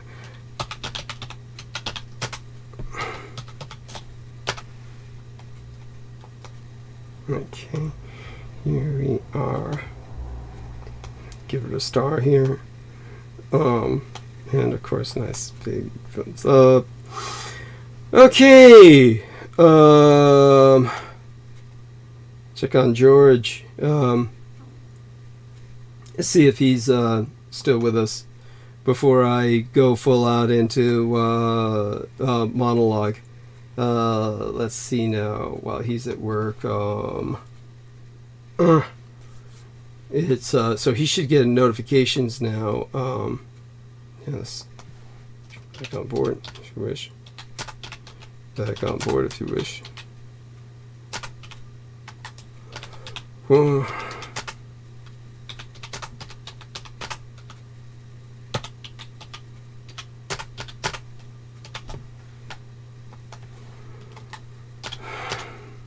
Okay. With that, probably got to get started. God, I could just check out. But of course, I need everybody's support. What is it that Mari, Sini, Helena, Kiskonen is saying? Yeah, metaphorically, like a contract, greater antichrist, holy place, Christian, inspired by the teaching, I've always had conflict, interesting knowledge, how it integrated with occultism. There we are. At least what she's saying has some narrative to it. We had another guy earlier who was just, I guess, spamming. He was just like entering all kinds of stuff. I thought he was just mentally disturbed and just really kind of tolerated it. But thankfully, my moderators were deleting a lot of what he said, and I finally just blocked him on the channel, so to speak. I mean, you can't block people anymore, you hide them. So God knows what his trip was. He was on here earlier. I'm not even going to say his name. All right, so Xi Jinping, he shows up in San Francisco, and he arrived in the United States as his Chinese Communist dream, is sputtering. Mr. Xi faces a host of problems at home as he arrived in my Golden Gate at San Francisco. Biden said the American and Communist Chinese empires will resume military-to-military communications, and again calls Xi Jinping a dictator, which is exactly what the fucker is. When Xi Jinping stepped off his plane in San Francisco yesterday, or the day before yesterday by now, for the APEC summit, it was in circumstances very different to the last time he landed on American soil. When he was wined and dined by Donald John Trump at Mar-a-Lago 5 years ago, Mr. Xi was in charge of a red China still on the ascendancy. It had a buoyant economy outperforming forecasts. Its unemployment rate was among the lowest in years. While consolidating his power for a second term, Mr. Xi proudly pointed to Red China's flourishing growth model as something other countries could emulate. By then, cracks were already appearing in what he calls his Chinese dream. They have only widened ever since. One view is that because of this, Mr. Xi is in a more vulnerable negotiating position this time, though expectations of major breakthroughs are low, to say the least. So, in terms of what we could have expected when Biden and Xi Jinping met, let's just put it this way: after an initial bounce back, the post-COVID communist Chinese economy has turned sluggish. Its property market, once a key driver of growth, is now mired in a credit crisis, exacerbating a domestic debt bomb that has ballooned from years of borrowing by local government and state-owned enterprises. Many of these issues could be attributed to Red China's long-predicted structural slowdown finally making itself felt, painfully. In the last 12 years, crackdowns on various sectors of the economy, as well as prominent Chinese businessmen, has caused uncertainty. This has recently widened to include foreign nationals and firms, heightening worries in the international business community. Foreign investors and companies are now moving their money out of mainland China in search of better investment returns elsewhere. Youth unemployment has skyrocketed to the point that officials no longer publish that data. A fatalistic ennui is spreading among young Chinese who talk about lying flat or leaving the country in search of better prospects elsewhere. Mr. Xi is also struggling with issues within his carefully constructed power structure. The unexplained disappearances of key members of his leadership team and military top brass could be seen as either signs of pervasive corruption or political purges. Some observers have contrasted the communist Chinese empire with these United States, whose economy has weathered the post-COVID recovery better. Until recently, Americans may have feared the day Red China would overtake them as the world's largest economy, but now analysts doubt if this will happen. So, how do I go on about this? Red China's current economic challenges will be, well, they must have been an important factor in Mr. Xi's negotiations and would lead to a stronger desire to stabilize the economic trade and investment relations with these United States. In terms of what else comes to my mind, well, to quote Li Mingjing, an associate professores at Singapore's S. Rajaratnam School of International Studies, Mr. Xi will want to receive a reassurance from Mr. Biden that the U.S. will not expand its trade war or tech rivalry, nor take additional measures to decouple economically. Beijing has complained vociferously about the Americans imposing tariffs on communist Chinese imports, blacklisting Chinese companies, and restricting Red China's access to advanced chip-making tech. The fact they are meeting in my Golden Gated San Francisco, Bay Area Metroplex region, home of Silicon Valley and the world's leading technology companies, has not been lost on the TWA leaders. There is speculation they may announce a working group to discuss artificial intelligence, which the communist Chinese reportedly hope to use, or rather abuse, to persuade the Americans not to further extend American technology export restrictions. With my own Taiwan's election round the corner, which has the potential of becoming a flashpoint, communist Chinese officials have made it clear they want the United States to steer clear of supporting Taiwanese independence. But the United States has repeatedly emphasized its support for my self-governed island in the face of communist Chinese aggression and claims over island China. My Taiwan remains a dicey tightrope for both empires on either side of the Pacific. American officials are also seeking a resumption of military-to-military communications and Communist Chinese cooperation in stemming the flow of ingredients fueling the fentanyl trade in these United States.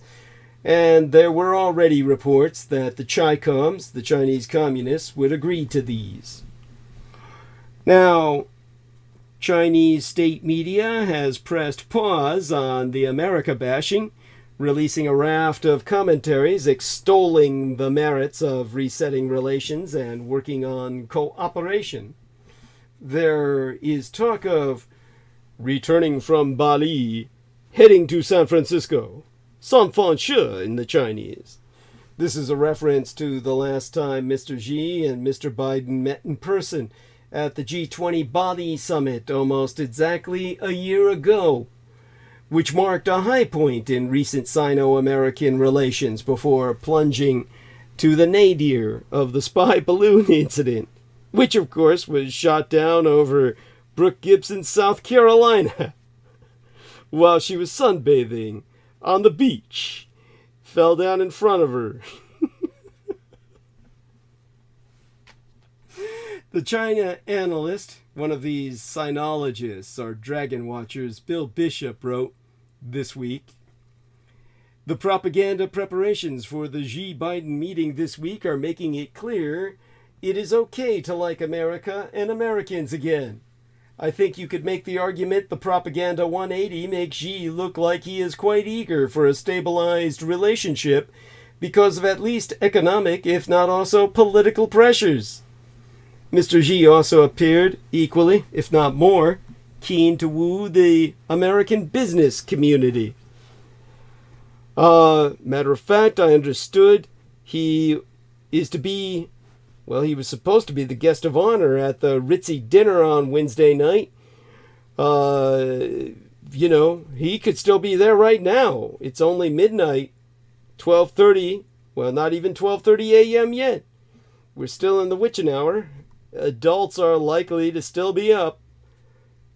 Organized especially for him. The Winnie the Pooh of communist China. Blood and honey all together to meet top corporate executives. In what could be a sign of Xi's true priorities, Chi-Com officials have initially demanded the dinner take place before Mr. Xi's meeting with Mr. Biden. That was according to a Wall Street Journal report.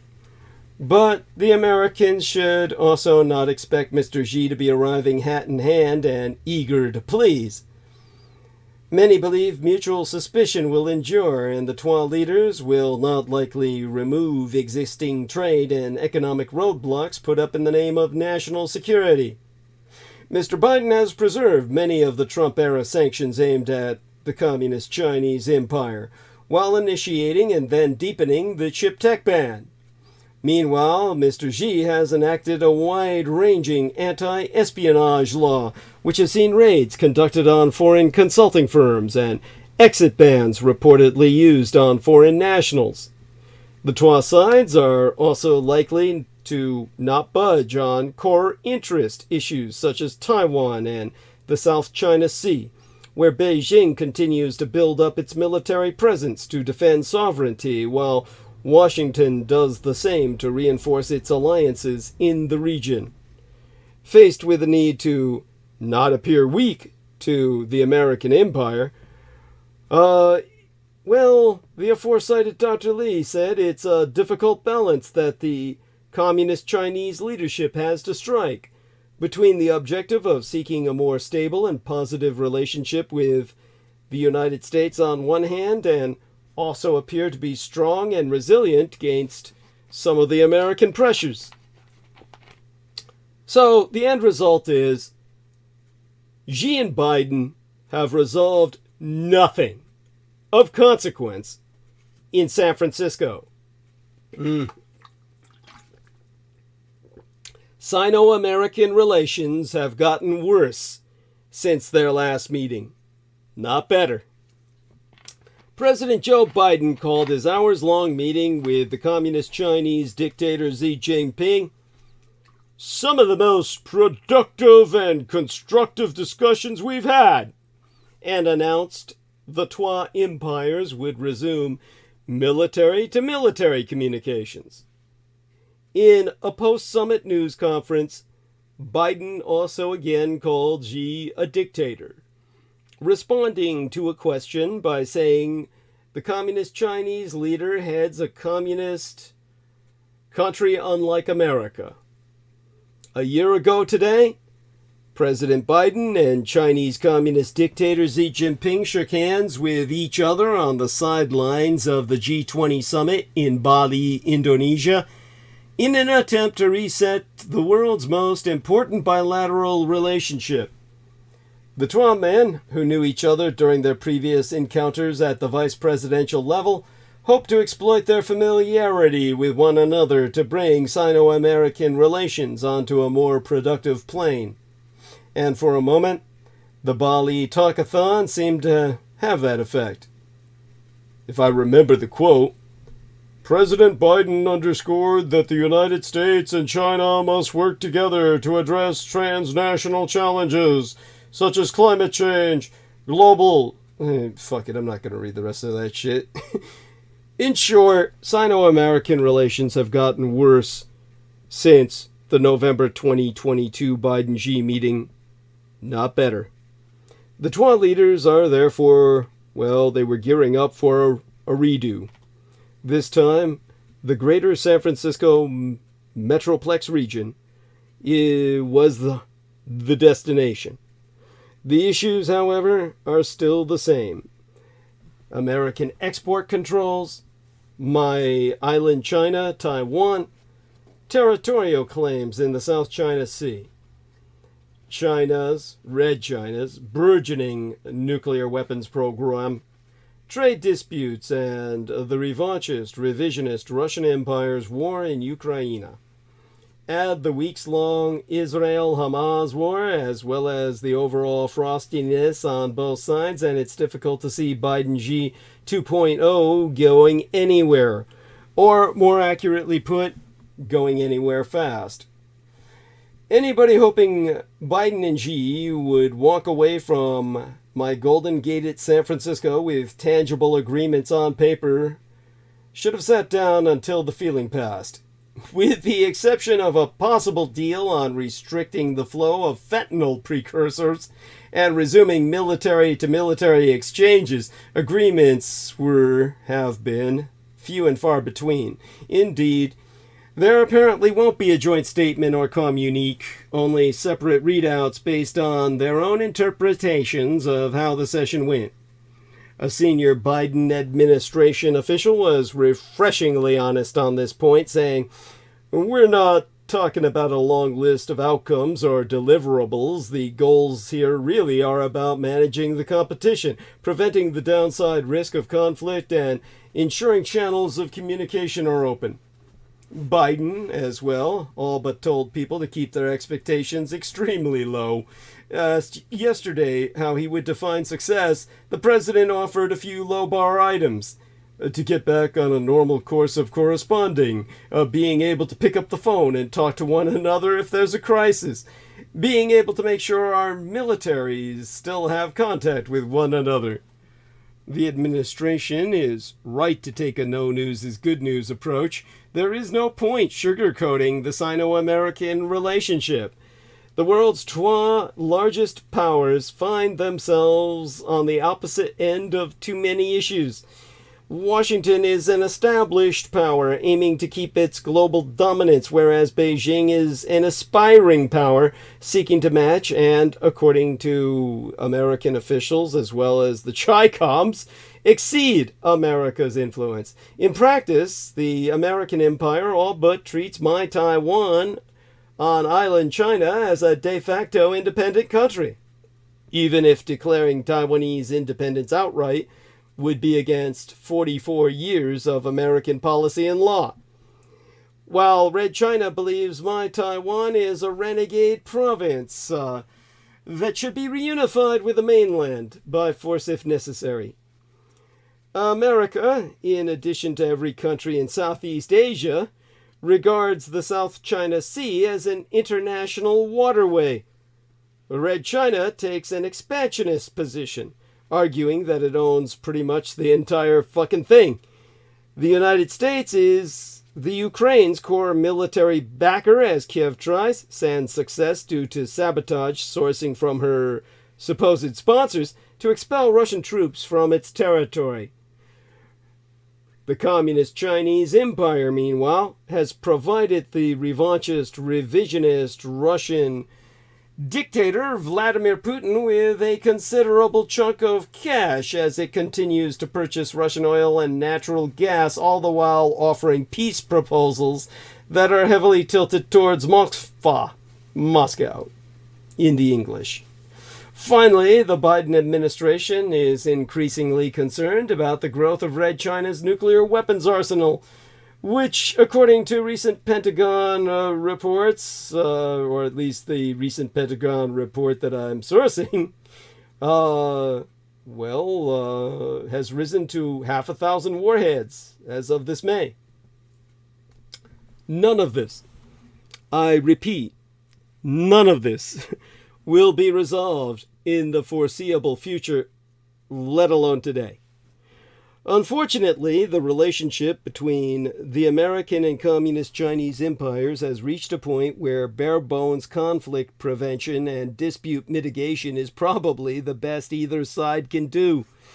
The phrase, maintaining open lines of communication, may sound like a throwaway line whenever Biden, Blinken, Austin, or National Security Advisor Jake Sullivan uses it during briefings and press statements, but they aren't wrong to make regular dialogue a priority, if only for the simple reason that the absence thereof will produce an even worse outcome for both empires.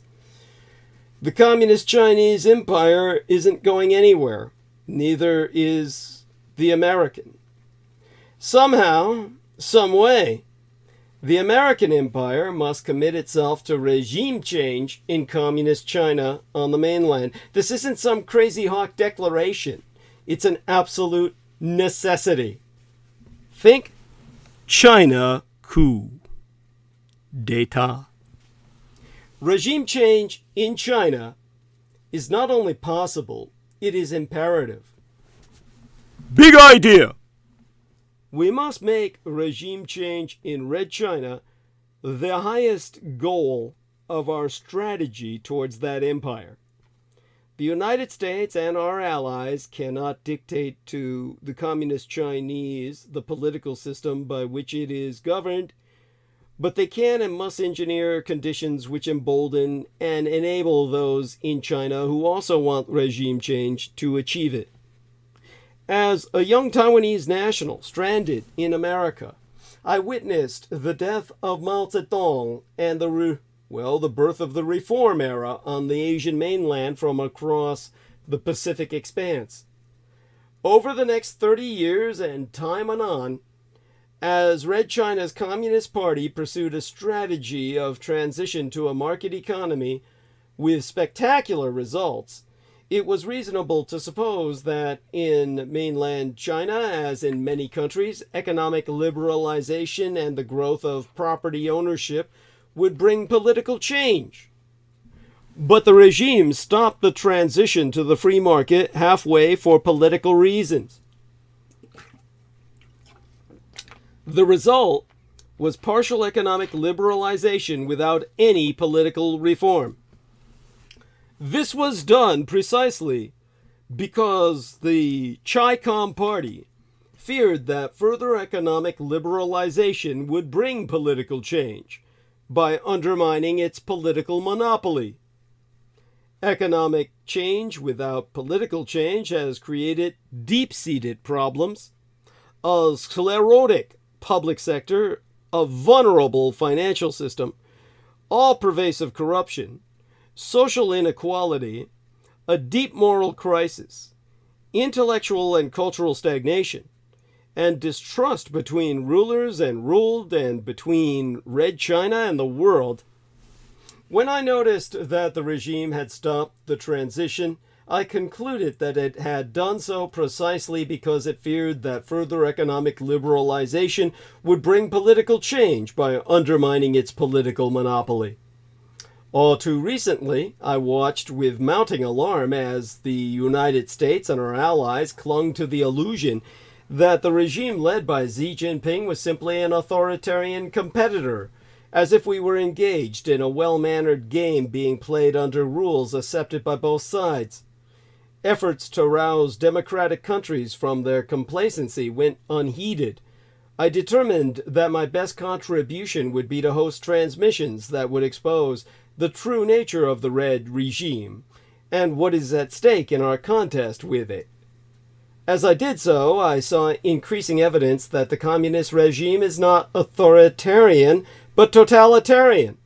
Historian Robert Conquest defined a totalitarian state as one that recognizes no limits to its authority in any sphere of public or private life, and thus extends that authority to whatever length feasible.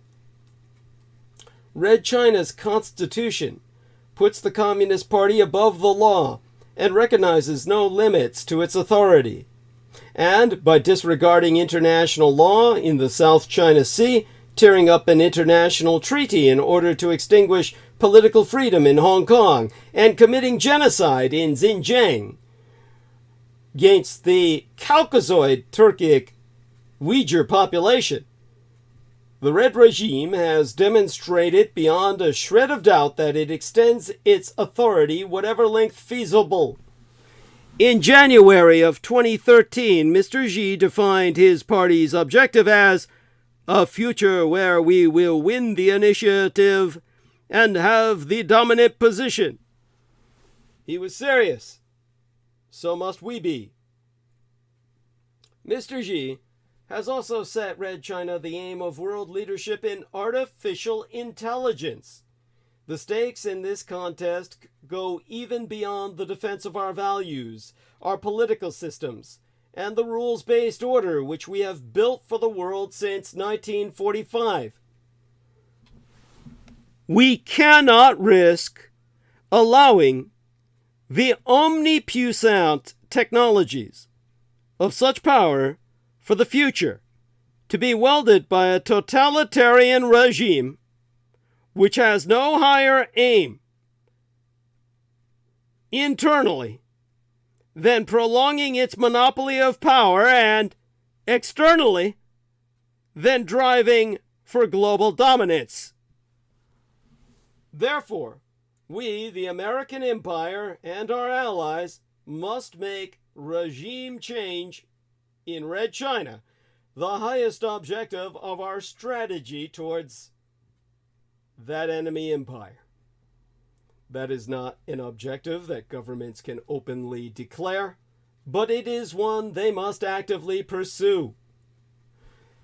The United States and our allies cannot dictate to Red China the political system by which it is governed, but we can and must engineer conditions which embolden and enable those in Red China who also want regime change to achieve it.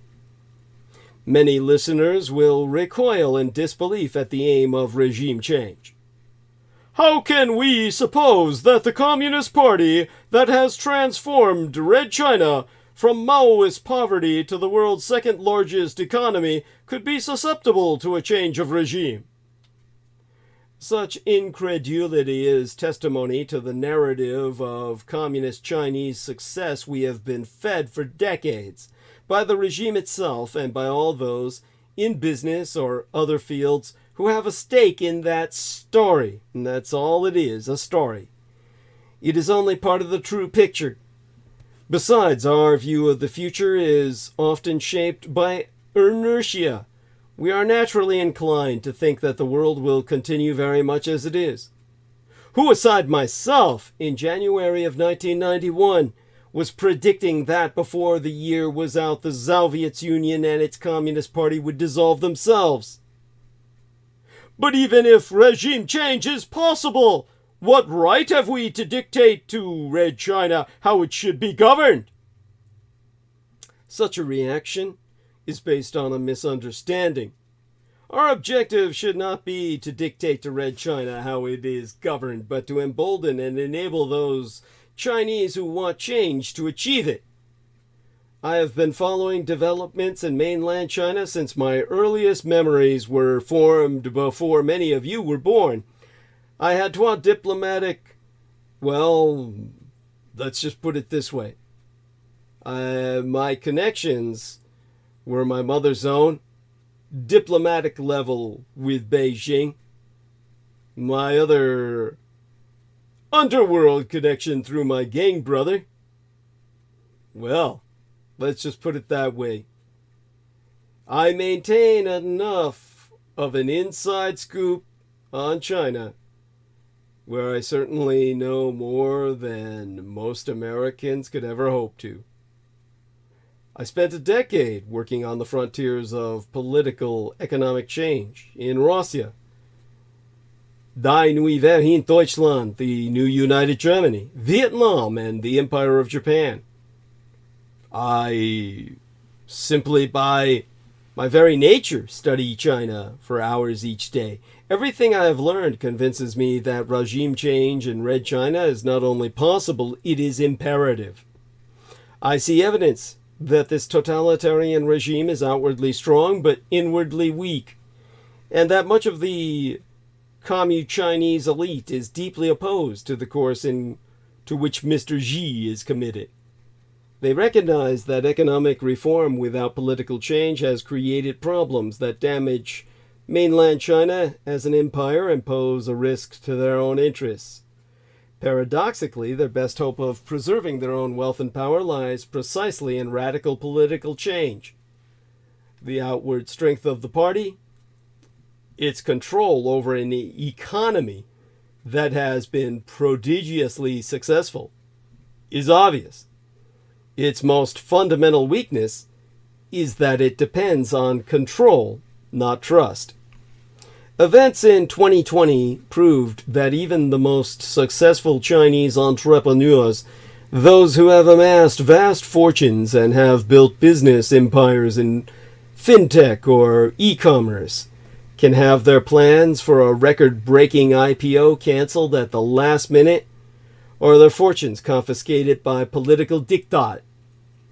Red China's dynamic private sector and big middle class, which is property-owning, educated, networked, and even enterprising, are denied all political rights. A communist Chinese entrepreneur may drive a Maserati, which is what my gang stalkers claim I do, and send his son to Harvard, which I never did, but he is a political slave. The country, or rather the Red Empires in the East's economic success, is due not to socialism, but to the energy and enterprise of the Chinese people, and the people have no right to elect or dismiss their rulers. Such a polity breeds distrust and resentment, and is a source of weakness. Little wonder that for the past 10 years, according to the published figures, the regime's budget for internal security has been greater than that for defense. It fears internal discontent more than its external enemies. If we look beyond the regime's own narrative of success and self-confidence, we find that the supposedly all-powerful party lacks the power to tackle an entire array of deep-seated problems of long standing.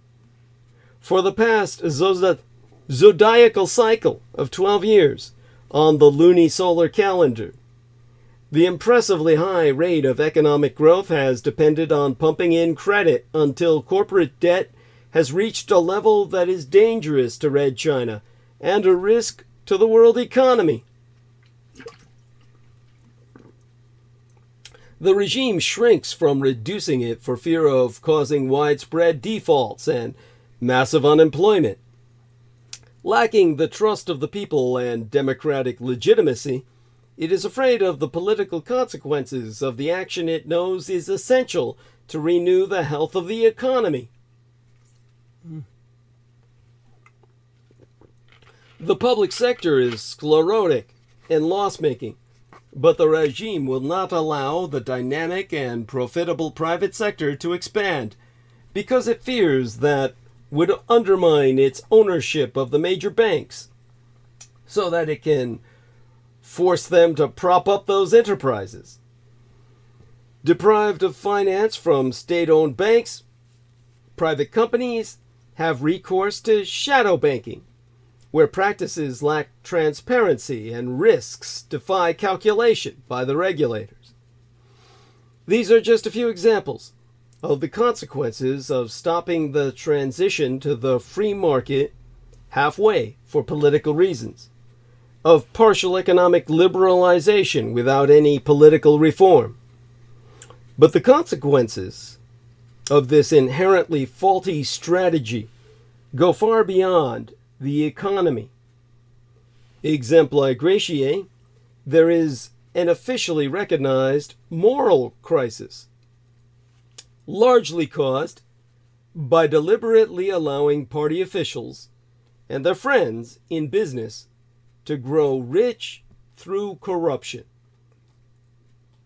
Mr. Xi's anti-corruption drive has tackled the symptoms, not the causes, because the causes are systemic, such as the reliance upon corruption to retain the loyalty of officials to an unelected regime, and they could only be rooted out by systemic reform, such as establishing an independent judiciary and a free press, which are anathema to Mr. Xi.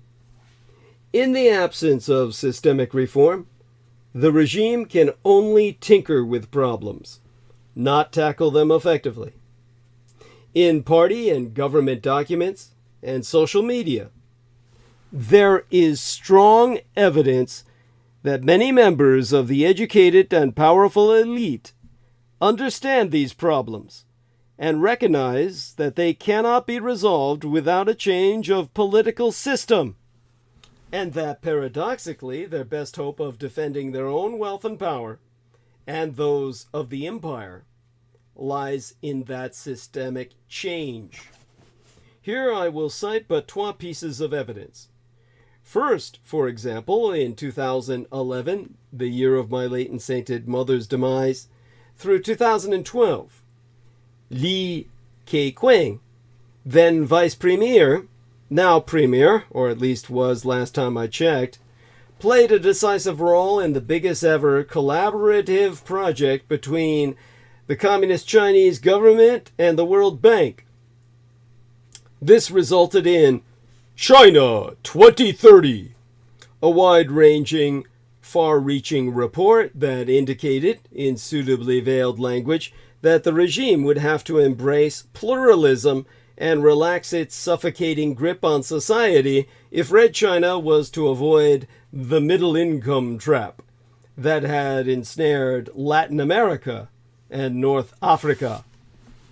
Second, in February of 2020, as the coronavirus broke upon Red China, one of the empire's leading scholars of constitutional law, Zhu Jiangrun, published a long essay in which he asserted that Red China's current polity suffers from systemic impotence, and concluded that the only way for the empire to flourish is to pursue a politics that embraces constitutional democracy and fosters a true people's republic. The damaging consequences of the lack of political reform are increasingly evident in Red China's international relations. Under Mr. Xi, the regime has pursued strategies such as massive cyber theft of industrial property, disregard for international law, and the flouting of its international treaty commitments that have caused a sea change in attitudes towards it. The blame for this falls in part on Mr. Xi's overconfidence, but there is also a systemic dimension thereunto. A totalitarian regime is institutionally incapable of anticipating and understanding the response to it of democratic societies and the strength inherent in their values and institutions. The damaging consequences of a lack of political reform are increasingly evident in Red China's international relations. Under Mr. Xi, the regime has pursued strategies such as massive cyber theft of the industrial property that I've mentioned, the disregard for international law, and the flouting of its international treaty commitments that have caused this sea change in attitudes thereunto. The most damaging example of this for the Chinese communists is the way they have turned the world's strongest empire, these United States, from benign partner into suspicious opponent. But it's also ominous for them that public opinion in a country as pacific and measured in its outlook as Canada should have evolved as it has. When 2 Canadian citizens, Michael Kovrig and Michael Spavor, were detained in Red China after the arrest of Huawei executrix Meng Wanzhou, I was reminded of the case of the British journalist Anthony Gray, who was held hostage in Beijing from the year after I was born, 1967, to 1969, while enduring 12 years of solitary confinement. It was shocking that Red China's then ambassador to Canada, Liu Xiaoye, should refer to the detention of the Twa Michaels as retaliation for Canada's detention of Ming. But all of Red China's wolf warrior diplomacy manifests the same reckless disregard for norms of international behavior that were displayed during the Cultural Revolution, and it does not suggest self-confidence. Zhu Zhangrun, quoted aforehand, is not alone in believing that to end its global and historical isolation, and to re-establish its image as a responsible major power, Red China must embrace constitutional democracy. I contend that many in the elite not only recognize that Red China's problems cannot be resolved without a change of political system, but they are convinced that paradoxically, their best hope of defending their own wealth and power is to lead the empire into systemic change. How can these United States and our allies engineer conditions to facilitate regime change in Red China? The continued growth of the Communist Chinese economy depends crucially upon continued access to the world's reserve currencies, the international banking system, its deepest capital markets, its biggest pools of capital, and the greatest centers of scientific and technological discovery, all of which are controlled by these United States and our allies. This gives us geopolitical superiority, which we can use to create the conditions for change. We must exploit this power in a graduated manner that incentivizes change and imposes a price on the present course. The American empire has made a start by its legislation that will deny access to the American capital markets to companies that fail to disclose to investors financial information required by law, as all Chinese communist companies fail to do. And by denying access to American technology for many companies that are linked to the Communist Chinese military. The European Union must now make a start by abandoning ratification of its comprehensive agreement on investment with Communist China. In my past transmissions, I have illustrated how regime change could come to Red China through a coup d'etat, followed by the launch of a transition to democracy. My premise is a coup d'etat that replaces Xi Jinping as Red China's dictator and introduces democracy, transparency, and human rights. Unlikely? Sure. But by posing a provocative what if, I expand the terms of our debate on Red China. In the same way, the longer telegram suggested that America and our allies should encourage the replacement of General Secretary Xi, I myself call for encouraging a complete regime change. My aspiration is that the change will be liberal, but looking at modern Chinese history, such a change could also engender, for example, a breakup of China on the mainland, a la the warlord period. Regardless, it is difficult to argue that whenever Chinese elites aspire to the empire's becoming, in Robert Zoellick's words, a responsible stakeholder, we should support them. I have posited how Premier Li Keqiang, if he's still with us, Vice Premier Wang Yang, and Vice President Wang Qishan can conspire together to remove Mr. Xi from office, opening the way to systemic change. The conspirators are real-life characters, but the storyline thus far is a marriage of prediction and imagination. The coup d'etat is not the product only of the internal dynamics of Chinese politics. The American empire plays a crucial role by engineering a Sino-American confrontation, which leads to a crisis in Red China's financial markets. That crisis prompts the conspirators to activate a well-prepared contingency plan to depose Mr. Xi. A coup d'etat is one way in which change can come. Another possibility which was wasted came and went when Mr. Xi's opponents could have prevented his reappointment as General Secretary of the Communist Party at its latest National Congress in November of 2022. When they could have used that occasion to launch Red China onto the path of change.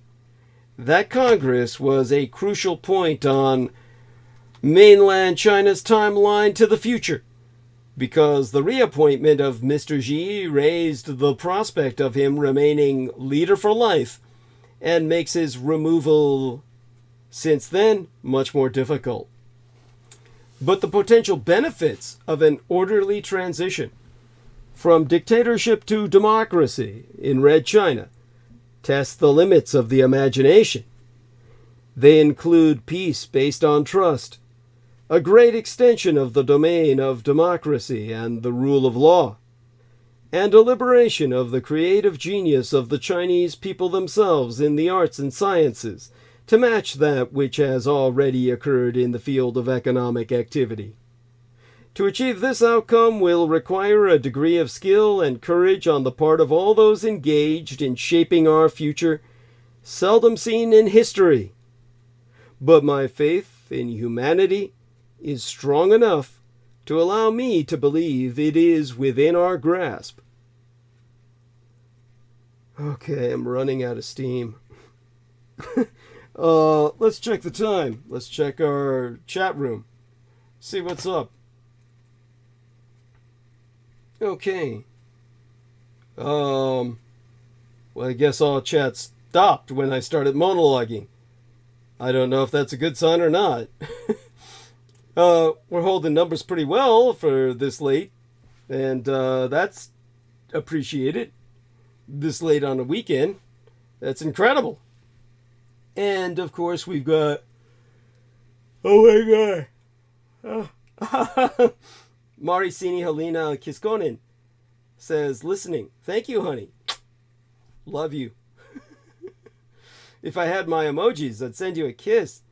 but they're inaccessible. They put up this new stupid thing. Instead, I don't have any access to emojis.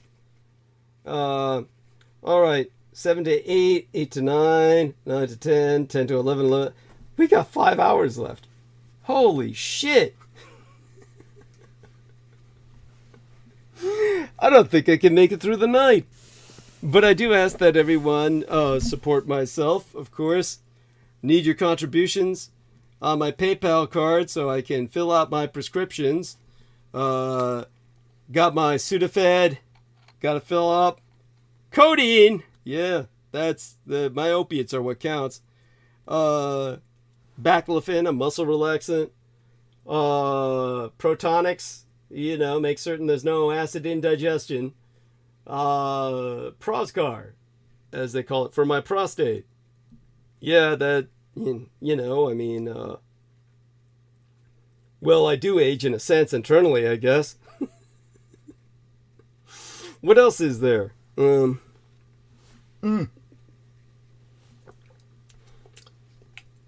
Mari Sini Helena Kiskonen says, thank you, you're welcome. Bless you, honey. Let me give you some hearts, since I can't give you any emojis. There we go. And let me rehydrate my voice, if that's possible. Send, some hugs and kisses to this young lady. All right. Then figure out the geopolitics I'll take on from here. God knows we've gone through so much.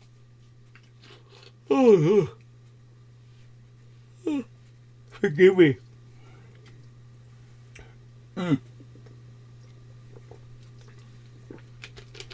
I had to work with Peter Moon on the book on Tuesday. So that kicked my ass as well. Oh gosh, thank you, honey. You're so cute. She gave me that cute little emoji face with all the hearts all over it. And I'm just like, how would I say it? Really been doing too much lately. Between the interview with our lovely Jennifer Hawkins, between the working on the book with Peter Moon, people should understand if I check out early tonight. But we'll see how much longer I can last. We'll talk about certain other things, of course. I think all of this is important. Let's see now. When I bring up, say, for instance, things that have been going on lately, geopolitically. Last time that I was speaking about many things. I guess, we can always go on towards the war. Talking about the war, talking about communist China, of course, finishing that up, how everything's been going from bad to worst. The communist Chinese dictator Xi Jinping appears to be redoubling his efforts to combat an economic slowdown, with his government unveiling a sovereign debt package amid a persistent housing downturn. But Xi has refrained from the kind of stimulus bazooka many economists have called for. Pei Chuan Liu, Asia economist at Fidelity International, has gone on record to note that the unusual budget change is, in her words, a firm signal from policymakers that they intend to support growth. Raising funds by central government leveraging is a strong sign that the government will not hesitate to expand its balance sheet when needed. Still, things are going from bad to worse in Red China's ongoing real estate meltdown. Developer Country Garden Holdings was deemed to be in default on a dollar bond for the first time, underscoring its fall into distress amid the broader property debt crisis. According to a notice to holders from Trust A Citicorp International, Country Garden's failure to pay interest on a note within a grace period that ended, last month by now, constitutes an event of default.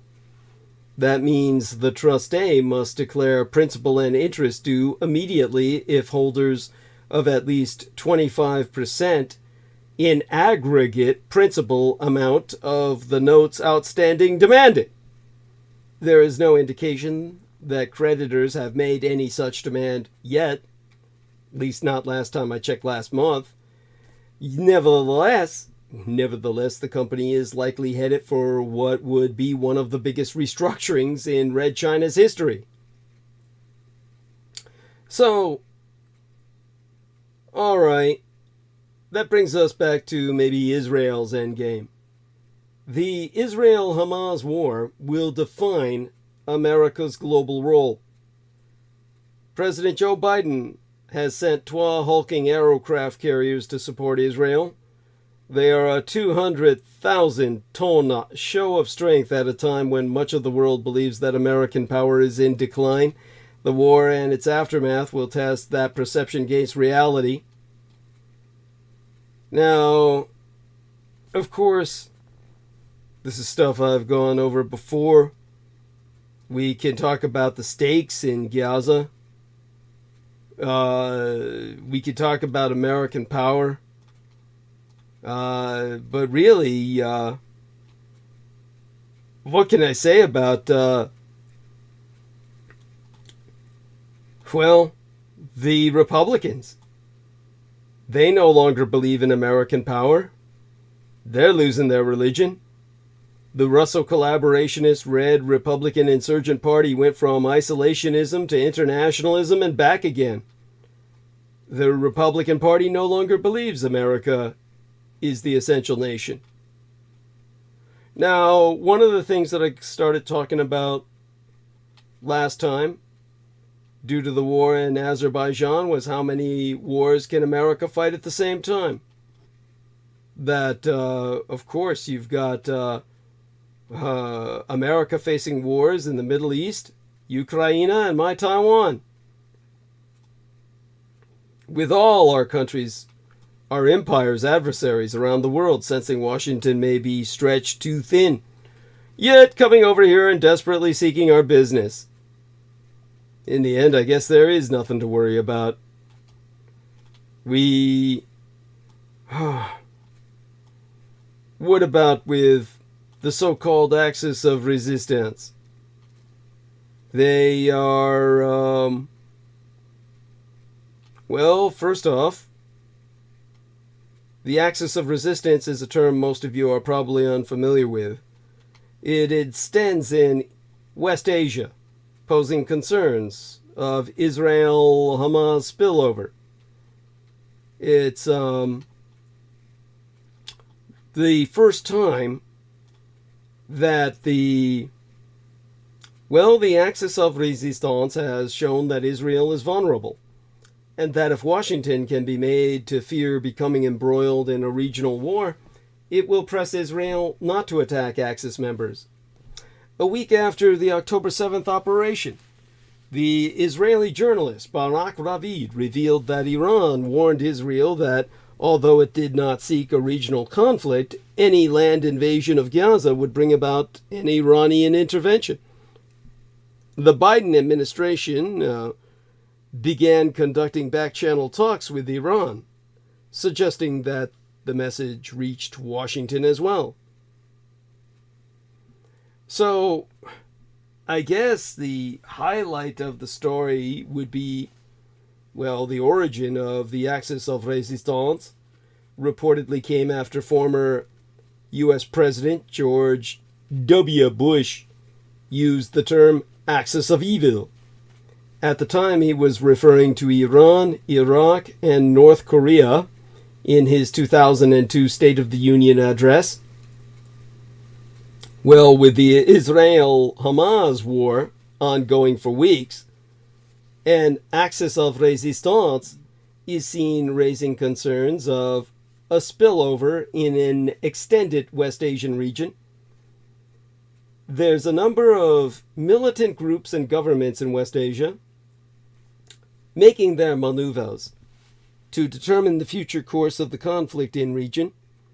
that saw an escalation on October 7th after Hamas's attack within the Israeli territory. So the term Axis of Resistance is a coalition of various Sunni and Shia Muslim groups and governments in the Middle East. This is what Brendan Zogid is alluding to when he is saying, well, speaking of a Muslim uprising, it includes Hezbollah, the army of God in Lebanon, or Lebanon, from whence Brendan Zogid himself, a Christian Arab, comes from. Shia militias in Suraya, Syria. Houthi rebels in Yemen. Hamas and Palestinian Islamic Jihad in the Gaza, and other Iran-backed groups in Iraq, which is what Trump had the Iranian general killed to disconnect.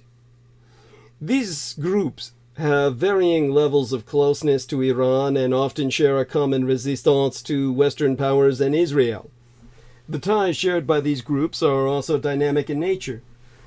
Exempli gratiae, the relationship between Hamas, a Sunni Islamist group, and Iran has been complex, with their cooperation not always smooth. Iran funds and provides weapons to the Hamas militant group, a maneuver that Israel has been rebuking.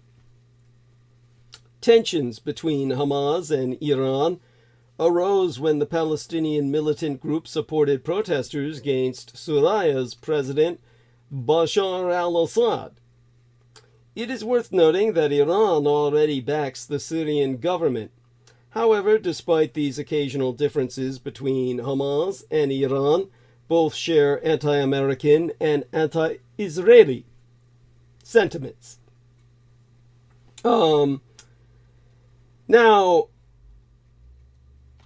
there is, how do I say this? If we talk about any unity of fronts, all the groups in the Axis of Resistance reportedly have increased coordination to present a united front against Israel, especially in the wake of the Israeli counterattack on Hamas targets in besieged Gaza territory. The leadership of Hamas and Hezbollah have been discussing the ensuing war in Israel.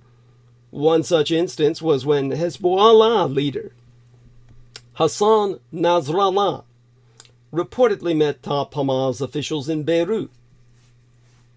The meeting was followed by a statement that was about a shared objective between the groups.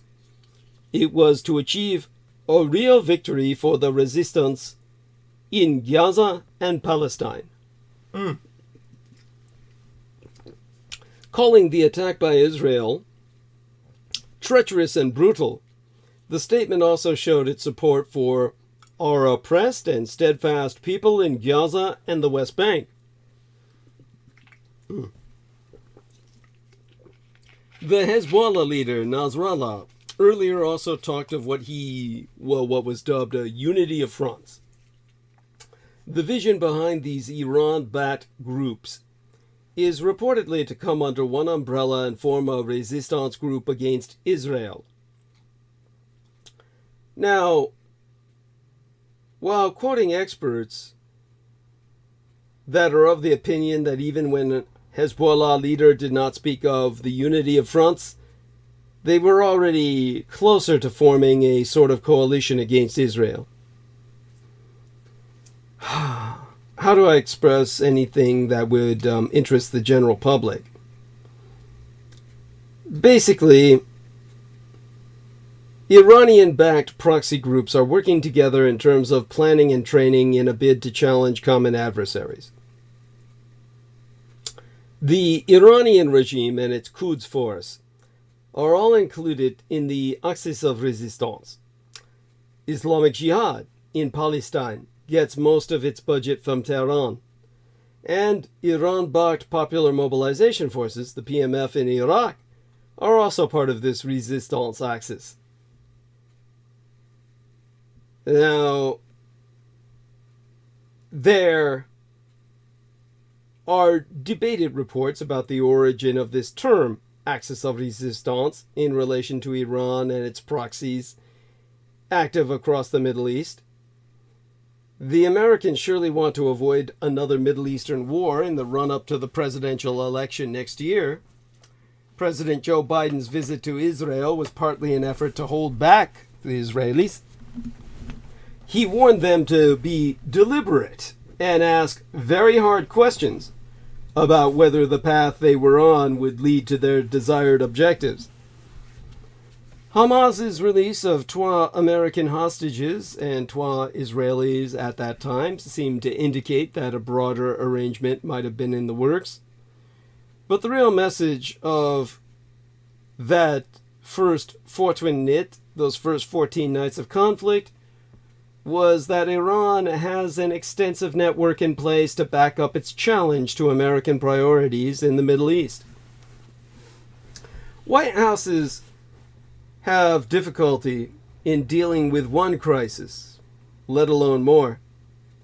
Now, an ennead of imminent crises are in place. No matter how competent senior White House officials are, the bandwidth and the ability to focus simultaneously on several simultaneous conflicts is very limited. Media demands for briefings as well as difficult and embarrassing questions are unhelpful to any White House. And the loyal opposition will be determined to eviscerate the president. Now, President Biden recently returned from meeting Israel's Prime Minister Benjamin Netanyahu in Israel. That decision was not without a considerable physical and political risk. This was a no-win situation for Biden. Why? One of the underreported purposes of that trip was to discourage Netanyahu from initiating a full-scale invasion and occupation of the Gaza. While obvious commonsensical advice, Israel almost certainly has no alternative to possibly invade large scale. As the United States had no choice except to respond to 9/11, Israel is in a similar situation. But be careful. America's decision to invade Afghanistan in 2001 and Iraq 12 years later was one of the worst American foreign policy actions ever taken. Catastrophic is not an excessive description. Had the mission in Afghanistan been limited to eliminating Al-Qaeda and bringing Osama bin Laden to justice, it is self-evident how different today would be. The vision that democratizing Iraq would spread to the greater Middle East, forever changing the geostrategic framework of that region, also proved disastrous. Suppose Iraq had not been invaded and Saddam Hussein remained in power. Iraqis may or may not have been better off, but given the historical hostilities, Iraq probably would have been a restraint on Iran. Biden did not return from his trip with any breakthroughs beyond the United States and possibly some Egyptian humanitarian aid for Palestinians. Unfortunately, the Gaza hospital bombing was politically calamitous as both Hamas and Israel denied responsibility. As a result, regional Arab leaders canceled their meeting with President Biden. Republicans crucified the president on that visit and on handling that crisis with or without justification. And Donald Trump was unable to constrain himself. This while the spiraling humanitarian crisis unfolding in the Gaza presages the ninth front of the coming mass migration crises.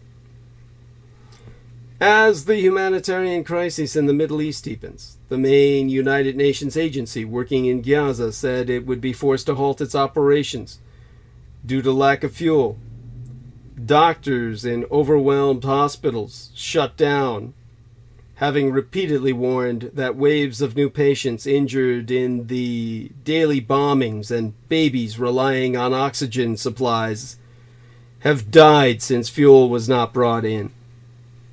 The UNRWA, United Nations Relief and Works Agency, UNRWA, attested that, well, even in the beginning of the crisis, just 8 out of 20 aid trucks scheduled to cross into Gaza ever made the journey. No specific reason was given as to why the other 12 trucks didn't make it. This came as Israel's leadership said a ground offensive was still on track after they vowed to wipe out Hamas in response to its October 7th terror attacks and kidnapping rampage in which, well, some 1,400 people, mostly civilians, were killed and more than 200 taken hostage. But then that deadly explosion at Ali Al-Rab Hospital in the Gaza Strip gripped international attention last month, accentuating the sheer carnage generated in just 12 weeks of the Israel-Hamas war to that point. To make matters worse, the humanitarian crisis in Gaza came against the backdrop of a global context that has become increasingly hostile for refugees, leaving little help and little hope for the people who need it the most. This is the century of climate migration. We need to plan for the great upheaval. If the 65 million refugees were a country, let me try and describe what it would look like. A major focus is the impact refugee situations have on children. With the largest forcibly displaced population in the world since World War II, it is important to remember that half of these 65 million people are children. If this population were in fact a country, it would prove a sobering indictment of how much the international community is failing refugees. If the world's forcibly displaced were a nation state, it would be the 21st largest in the world, about the size of the United Kingdom. And developmentally, it would have some serious problems. The fastest growing population in the world, on track to be the 5th largest country at its current growth rate by 2030. You remember that China 2030 plan. It has one of the youngest populations in the world, with half its population under the age of 18. It would rank the 4th lowest in primary school attendance. It has increasing rates of child marriage, despite the practices decreasing globally. And it loses far more children to preventable causes such as malaria, pneumonia, and malnutrition than the global average. Despite enormous gains made in improving the lives of people in underdeveloped communities since the year 2000, the situation for refugees are going the opposite way. Still, this hypothetical country of the displaced also has the potential to be the 54th largest economy in the world, if its citizens had access to employment. The promise that the displaced have is clear, even though it is always ignored. People driven from their homes by climate disaster need protection, and aging populations need them. It's a match made in heaven, really, or in hell, depending on how you look at it. Either way, we can make it work. My numbers have gone up. Incredible.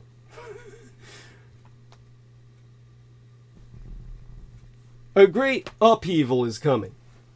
Climate-driven, Well, the climate-driven movement of people is adding to a massive migration already underway to the world cities.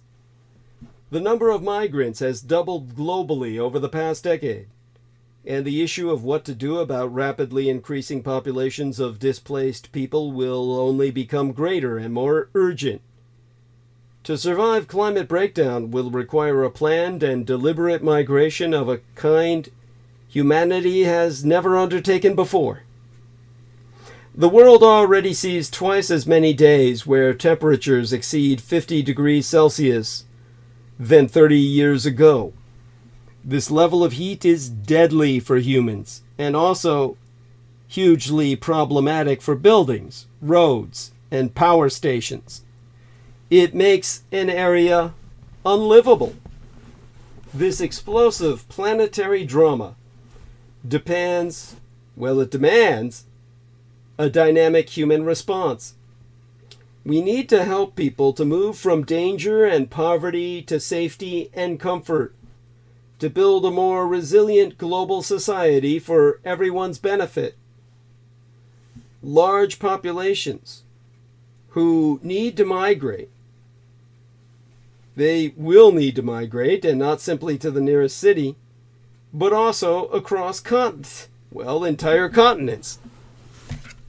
Those living in regions with more tolerable conditions, especially nations in northern latitudes, will need to accommodate millions of migrants while themselves adapting to the demands of the climate crisis, or catastrophe, I should say. We will need to create entirely new cities near the planet's cooler poles, in land that is rapidly becoming ice-free. Parts of Siberia, for example, are already experiencing temperatures of 30 degrees Celsius for months at a time. Arctic areas are burning, with mega blazes devouring Siberia, Greenland, and Alaska. Even in January, peat fires were burning in the Siberian cryosphere, the sphere of ice. Despite temperatures below 50 degrees Celsius, at negative, below 50 degrees below Celsius. These zombie fires smolder year-round in the peat below ground, in and around the Arctic Circle, only to burst into enormous blazes that rage across the boreal forests of Siberia, Alaska, and Canada. In 2019, colossal fires destroyed more than 4 million hectares of Siberian taiga forest, blazing for more than 3 months and producing a cloud of soot and ash as large as the countries that make up the entire European Union.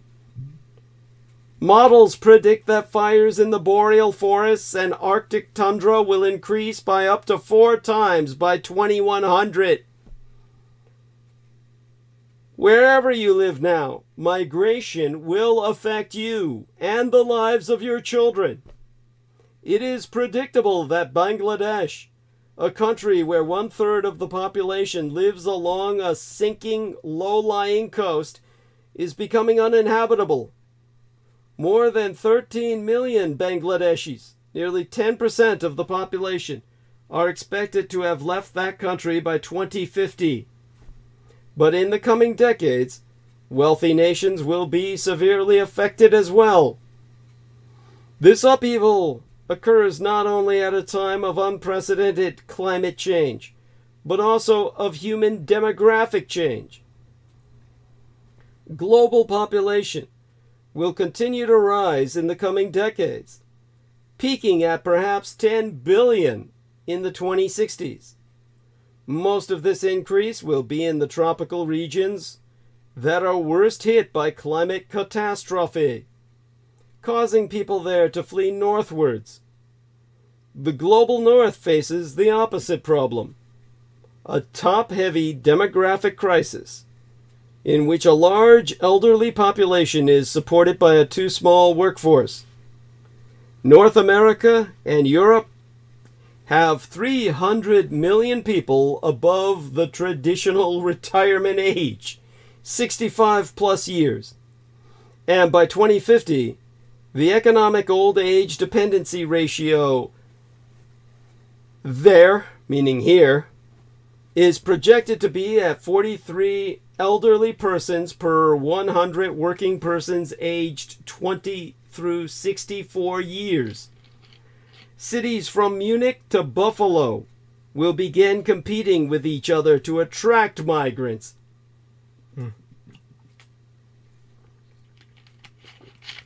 The coming mass migration will involve the world's poorest fleeing deadly heat waves and failed crops. It will also include the educated, the middle class, people who can no longer live where they planned because it's impossible to get a mortgage or property insurance, because employment has moved elsewhere. The climate crisis has already uprooted millions in these United States. In 2018, 1.2 million were displaced by extreme conditions, fire, storms, and flooding. By 2020, that annual toll had risen to 1.7 million people. The United States now averages $1 billion disaster every 18 days. More than half of the western United States is facing extreme drought conditions. And farmers in Oregon's Klamath Basin talk about illegally using force to open dam gates for irrigation. At the other extreme, fatal floods have stranded thousands of people from Death Valley to Kentucky. By 2050, 500,000 existing American homes will be on land that floods at least once a year, according to data from Climate Central, a partnership of scientists and journalists. Louisiana's Isle de Jean-Charles, or John Charles, has already been allocated $48 million of federal tax, your tax dollars, to move the entire community due to coastal erosion and rising sea levels. In Great Britain, the Welsh villagers of Fairburn have been told their homes should be abandoned to the encroaching sea, as the entire village is to be decommissioned in 2045. Larger coastal cities are at risk as well. Consider that the Welsh capital, Cardiff, is projected to be 2/3 underwater by 2050. The United Nations International Organization for Migration has cited estimates of as many as 1 billion environmental migrants in the next 30 years, while more recent projections point to 1.2 billion by 2050 and 1.4 billion by 2060. After 2050, that figure is expected to soar as the world heats further and the global population rises to its predicted peak in the mid-2060s. The question for humanity becomes, what does a sustainable world look like? We will need to develop an entirely new way of feeding, fueling, and simply maintaining our lifestyles, while also reducing atmospheric carbon levels. We will need to live in denser concentrations in fewer cities, while reducing the associated risks of crowded populations, including power outages, sanitation problems, overheating, pollution, and infectious disease. At least as challenging, however, will be the task of overcoming the idea that we belong to a particular land and that it belongs to us. We will need to assimilate into globally diverse societies, living in new polar cities. We will need to be ready to move again when necessary. With every degree of temperature increase, roughly 1 billion people will be pushed outside the zone in which humans have lived for thousands of years. We are running out of time to manage the coming upheaval before it becomes overwhelming and deadly. So understand this, get it through your heads. Migration is not the problem. It is the solution. By the way, our dear Mari Sini Helena Kiskonen says, including the famines that will come. What will come 100 years from now? Old proverbs say to prepare for the generations 100 years in advance from something that can't be neglected. Thank you, honey. Oh my God. And moving forward with the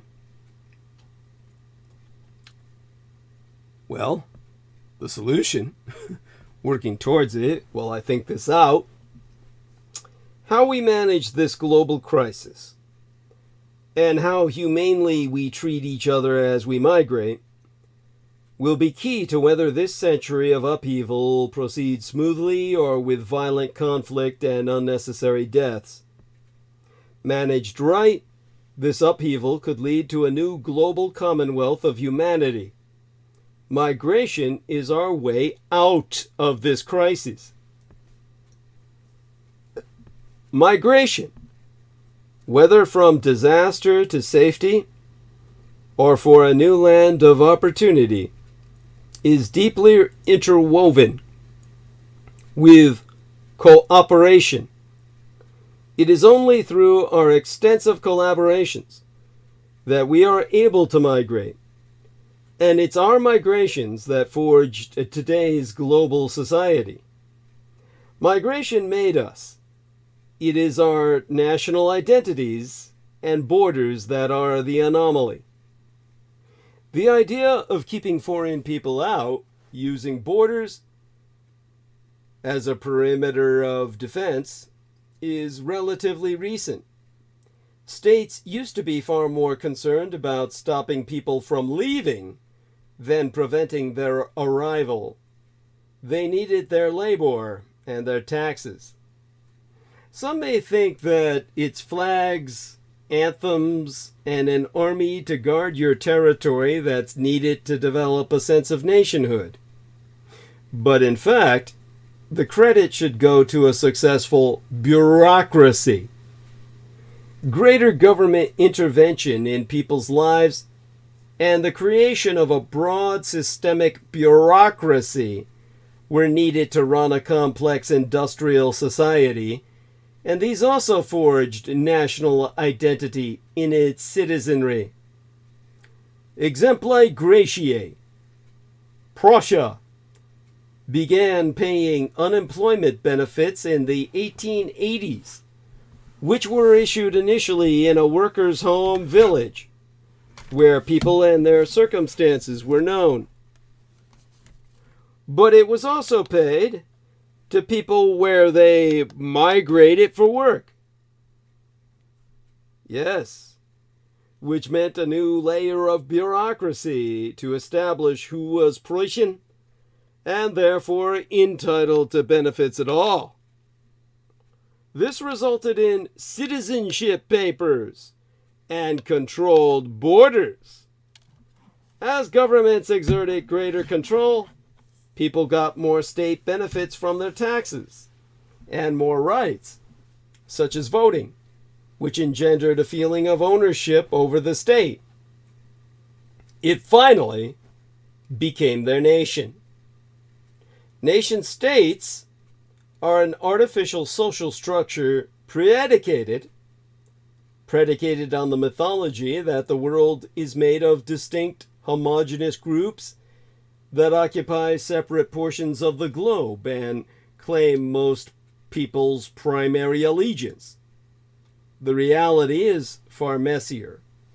Most people speak the languages of multiple groups, and ethnic and cultural pluralism is the norm. The idea that a person's identity and well-being is primarily tied to that of one invented national group is far-fetched, even if this is presupposed by many governments. The political scientist Benedict Anderson famously described nation-states as imagined communities. It is hardly surprising, then, that the nation-state model so often fails. There have been about 200 civil wars since 1960, that decade into which I myself was delivered into this vale of tears. However, there are plenty of examples of nation-states that work well despite being made up of different ethnic groups, such as Singapore, Malaysia, and Tanzania, or nations created from global migrants like Australia, Canada, and these United States. To some degree, all nation-states have been formed from a mixture of groups.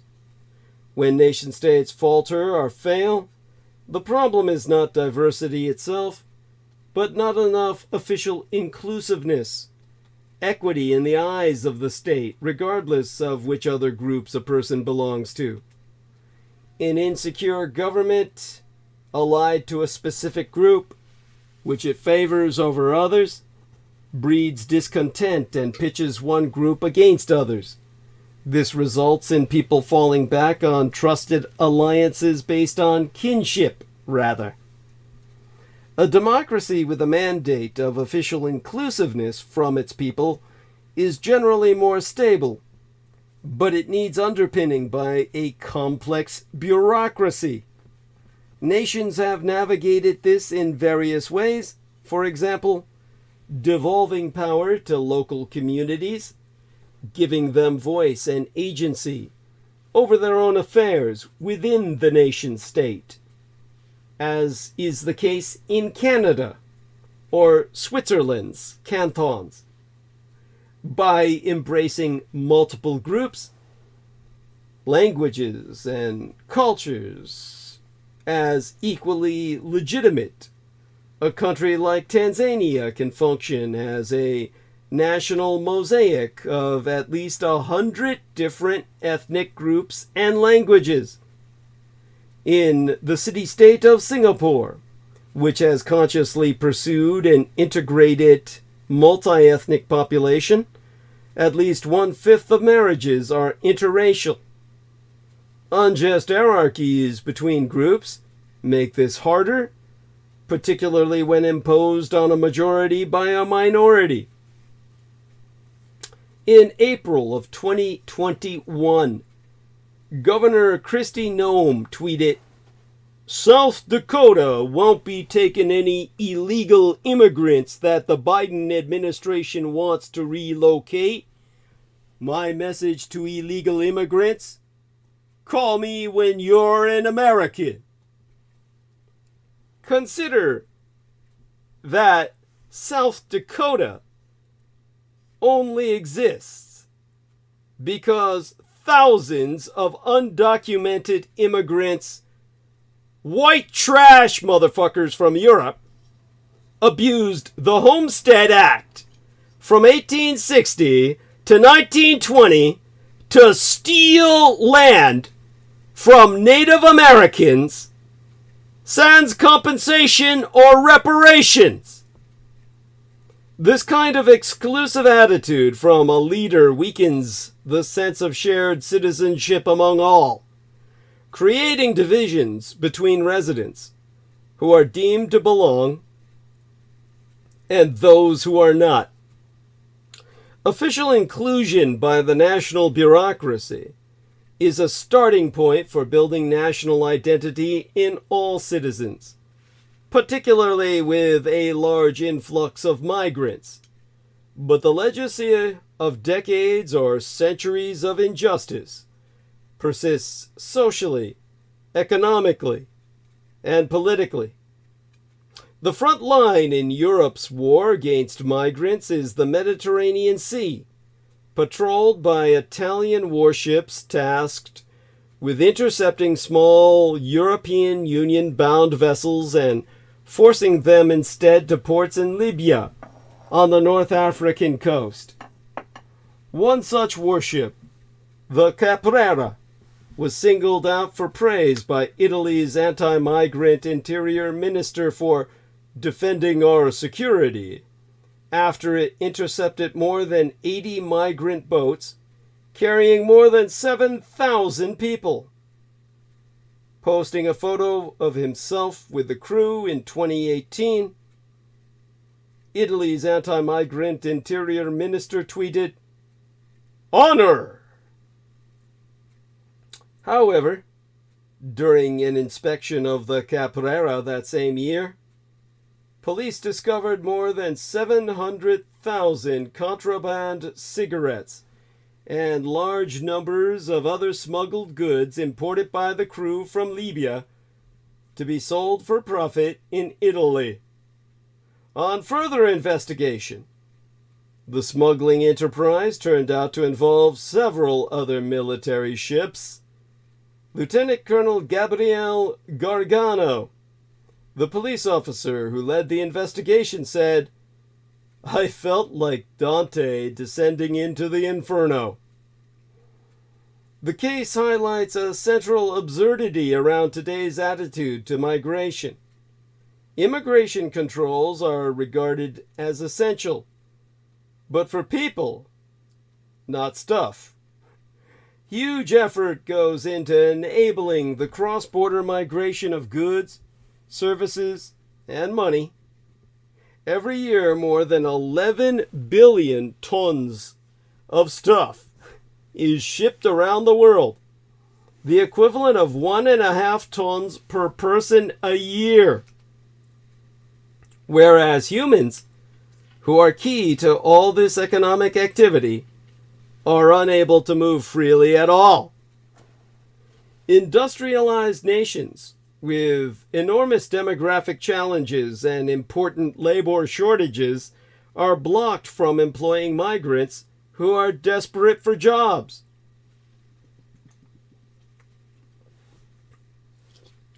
Currently, there is no global body or organization overseeing the movement of people worldwide.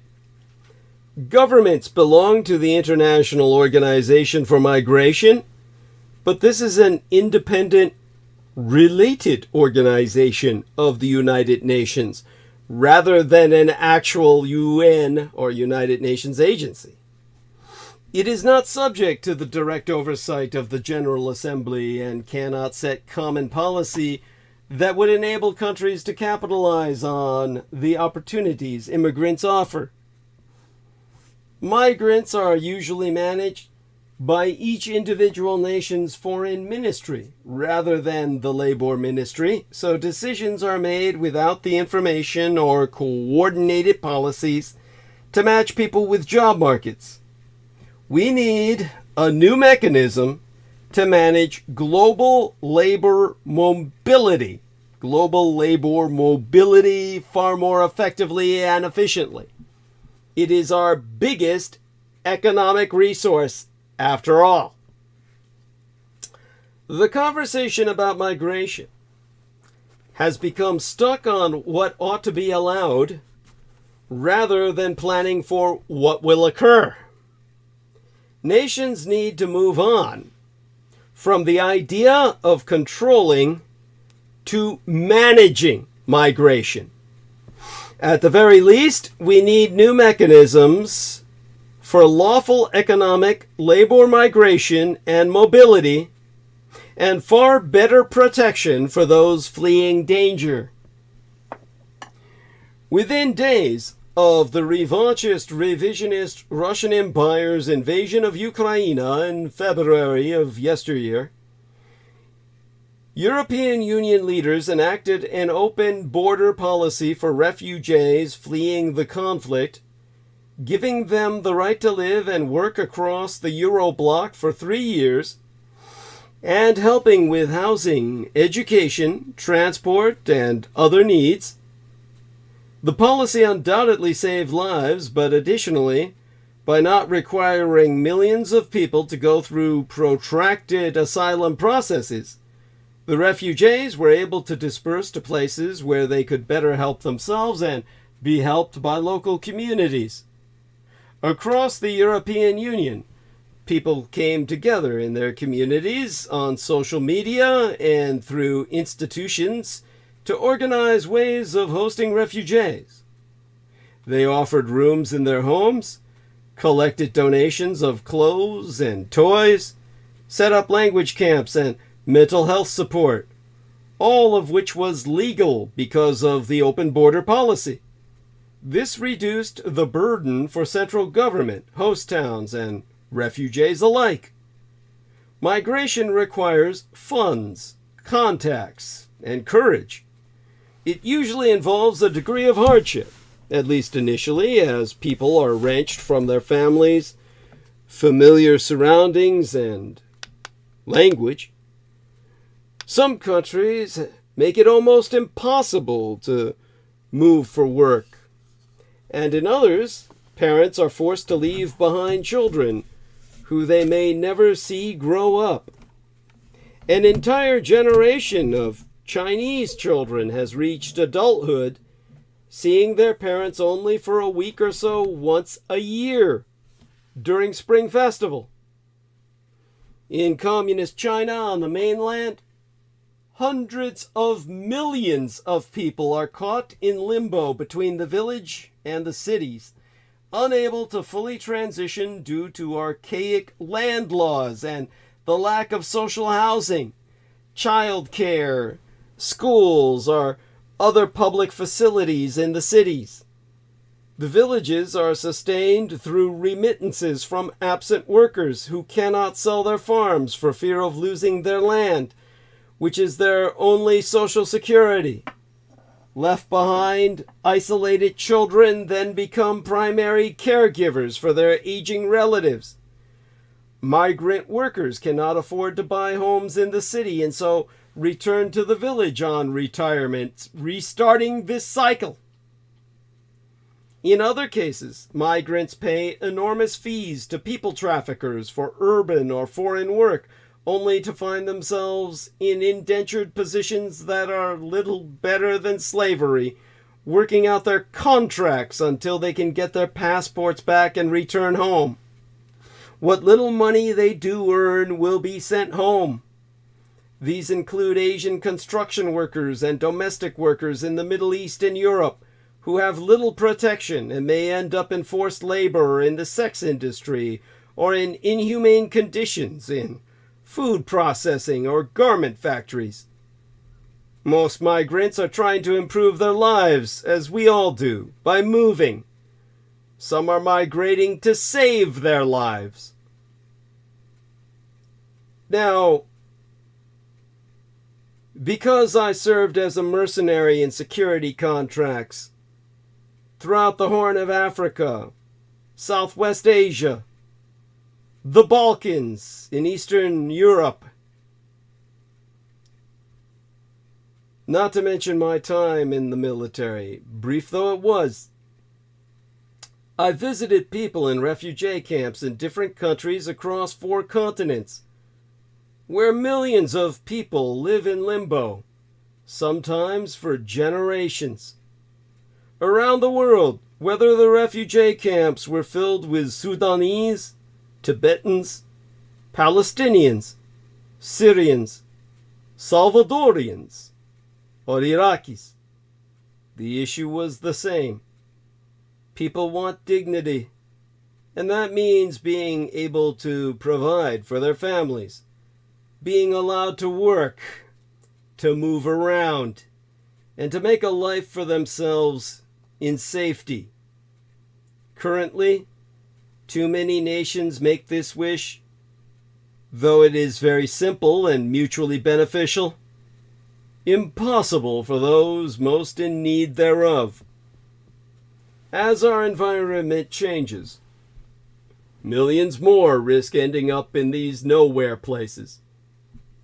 Globally, this system of sealed borders and hostile migration policy is dysfunctional. It doesn't work for anyone's benefit. We are witnessing the highest levels of human displacement on record, and it will only increase. In 2020, refugees around the world exceeded 100 million, tripling since 2010, and half were children. This means 1 in every 78 people on Earth has been forced to flee. Registered refugees represent only a fraction of those forced to leave their homes due to war or disaster. In addition to these, 350 million people are undocumented worldwide, an astonishing 22 million in these United States alone, as estimated by the United Nations High Commissioner for Refugees. These include informal workers and those who move along ancient routes, crossing national borders. These are the people who increasingly find themselves without legal recognition, living on the margins, unable to benefit from social support systems. As long as 4.2 billion people live in poverty, and the income gap between the global north and south continues to grow, people will have to move, and those living in climate-impacted regions will be disproportionately affected. Nations have an obligation to offer asylum to refugees, but under the legal definition of the refugee, written in the 1951 Refugee Convention, this does not include those who have to leave their home because of climate catastrophe. Things are beginning to shift, however. In a landmark judgment in 2020, the United Nations Human Rights Committee ruled that climate refugees cannot be sent home, meaning that a state would be in breach of its human rights obligations if it returns someone to a country where, due to the climate crisis, their life is in danger. However, the rulings of the committee are not internationally binding. Today, the 50 million climate-displaced people already outnumber those fleeing political persecution. The distinction between refugees and economic migrants is rarely a straightforward one and further complicated by the climate catastrophe. While the dramatic devastation of a hurricane erasing entire villages can make refugees of people overnight, more often the impacts of climate breakdown on people's lives are gradual. Another poor harvest or another season of unbearable heat, which becomes the catalyst/crises that pushes people to seek better locations. This should give the world time to adapt to the mass migrations to come, that ultimate climate adaptation. But instead, as environments grow ever more deadly, the world's wealthiest countries spend more on militarizing their borders, creating a climate wall, than they do on the climate emergency. The growth in offshore detention and processing centers for asylum seekers not only adds to the death toll, but is among the most repugnant features of the rich world's failure to ease the impact of the climate crises on the poorest regions. We must be alert to climate nationalists who want to reinforce the unequal allocation of our planet's safer lands. The planetary scale crisis demands a global climate migration pact. But in the meantime, regional free movement agreements, of the kind European Union member states enjoy would help. Such agreements have helped residents of disaster-hit Caribbean islands find refuge in safer ones. Climate change is in most cases survivable. It is our border policies that will kill people. Human movement on a scale never before seen will dominate this century. It could be a catastrophe, or managed well, it would be our salvation.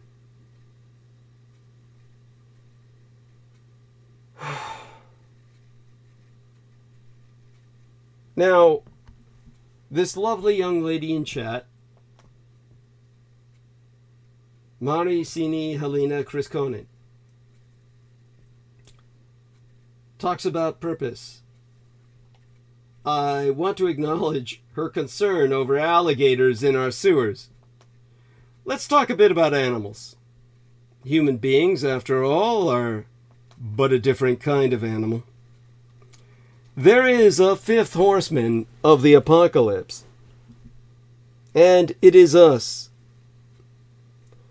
The book of Revelations in the New Testament lists the four horsemen of the apocalypse as conquest, war, famine, and death, while in the Old Testament's book of Ezekiel they are sword, famine, wild beasts, and pestilence or plague.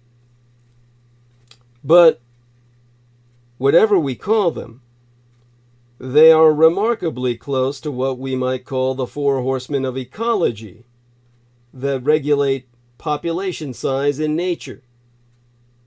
In his 2016 book titled The Serengeti Rules, Sean Carroll discusses the work of pioneering ecologist Charles Elton in the 1920s, the decade into which my late and sainted Cyrus, my womb matron, my mother, was born. In thinking about how animal numbers are regulated to avoid overpopulation, to quote from the book I'm reading, The Serengeti Rules, Elton suggested that, in general, increases in numbers were held in check by predators, pathogens, parasites, and food supply.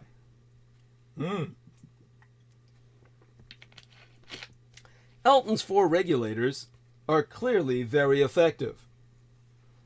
In one astonishing passage, Carroll tells us that if a single E. coli bacterium were to double every 20 minutes, the rate found in optimum conditions, it would take only 2 days, that is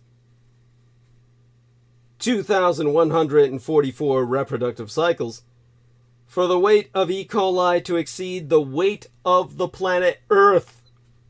Yes, just 2 days. Clearly, and happily for us, that does not happen, nor does it happen for all the other species, including us. Thanks to vampires like myself and our friends, the lycanthropes. They're not enemies except in the movies. Rather, we're not enemies except in the movies. Nonetheless, we are suffering a population explosion. Basically because you stupid fucking humans hunted us vampires and werewolves almost to the brink of extinction. Fuck you all. At any rate, we're just, well, you're just, I'm not one of you. You're just as lemmings and other species do from time to time. Exploding in population numbers. The human population has more than tripled in the past 70 years. From 2.5 billion in 1950 to 7.8 billion today. So what happened to Elton's four ecological horsemen? Why are we not controlled? Well, you, sons of bitches. because you hunted my kind down to essentially functional extinction. So, is there a fifth horseman that will cause your populations to crash at some point, as lemmings do? Well, obviously, climate catastrophe is coming in to have its say, but let's take a look back at the animals. Because, you know, our young lady in the chat asked about gators in our sewers. Crocodiles kill about 1,000 humans every year. That's Horseman 1. Predators. In the Serengeti Rules, Carol writes, kill the predators and the prey run amok. Well, that's what happened when you killed off my kind. The vampires. And werewolves as well.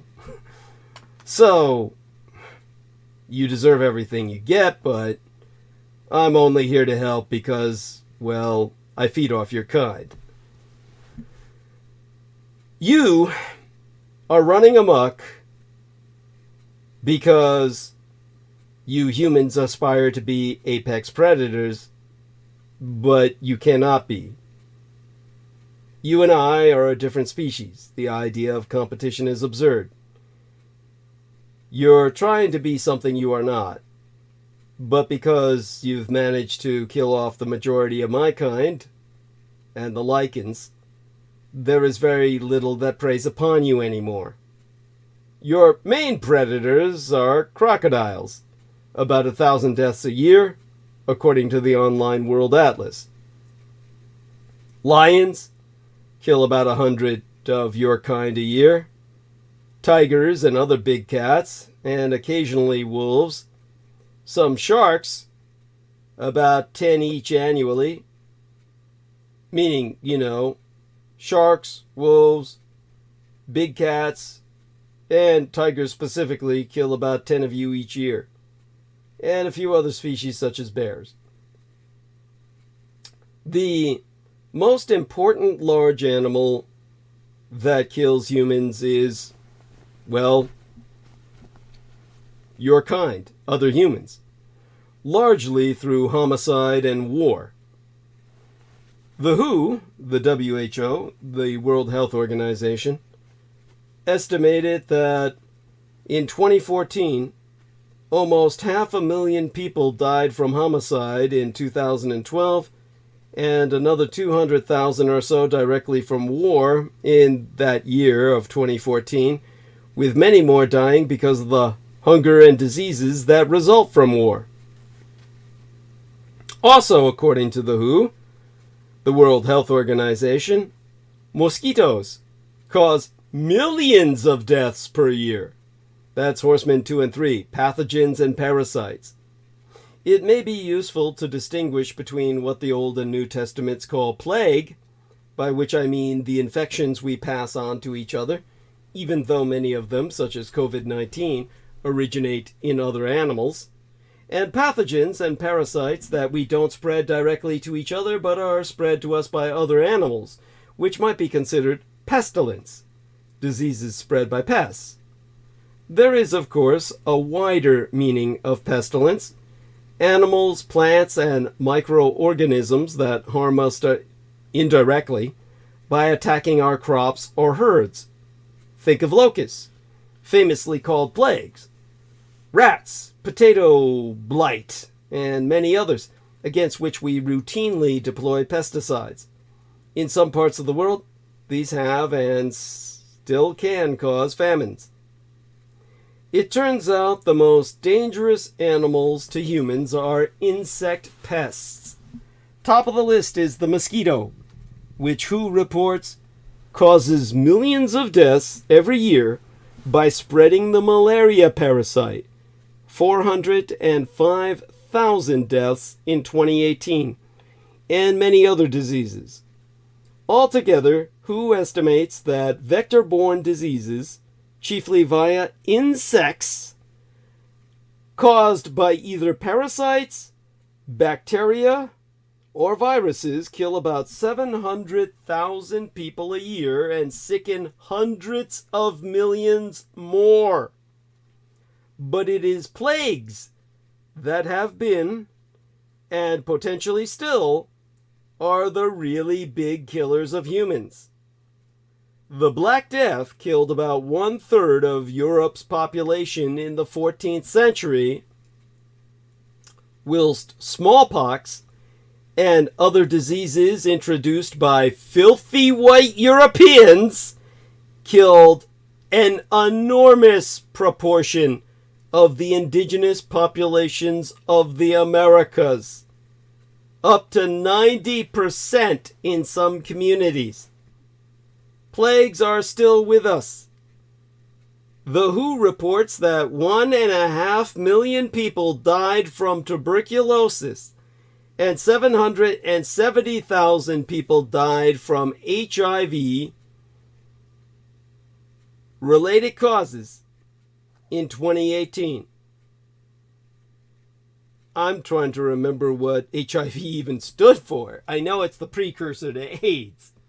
Immunovirus, immunodeficiency virus, HIV acronym.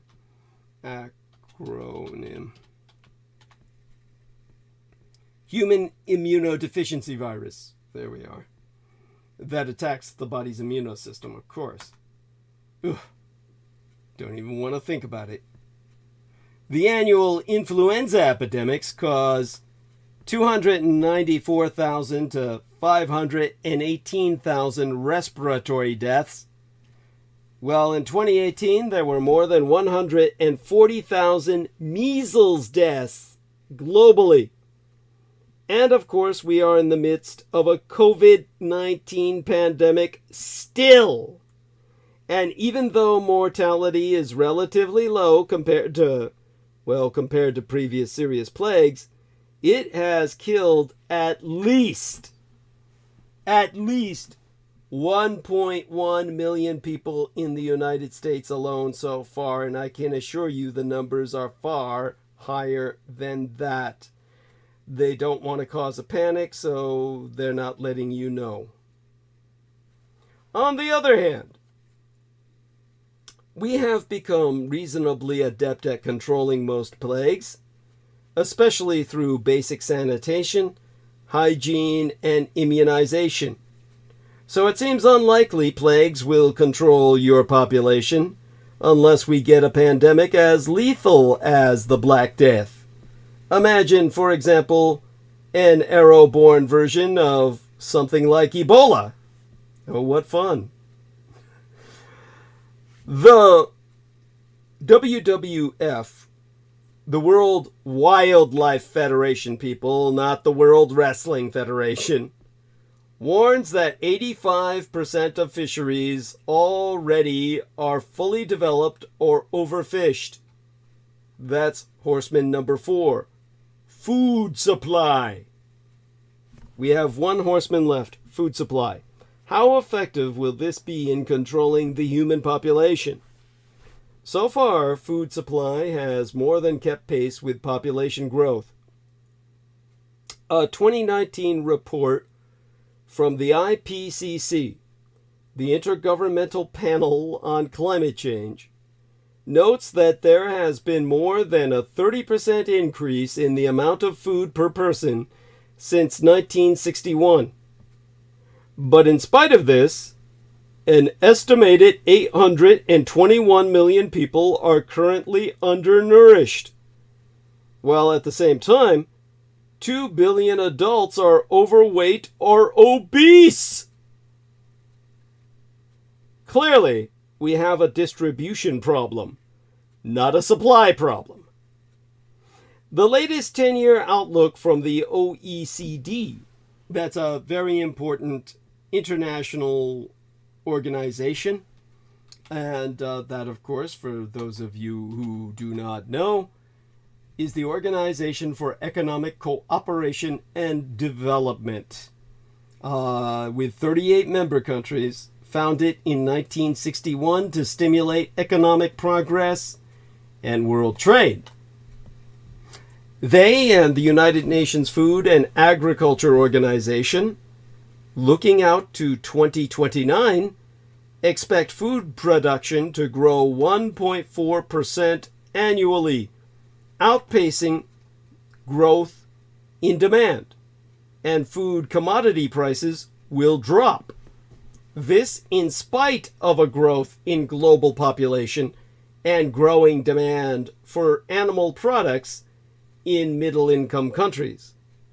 But looking further out, the 2019 IPCC report has high confidence that by 2050, climate change will result in up to a 29% increase in cereal prices, up to 183 million additional people at risk of hunger, and growing food system disruptions.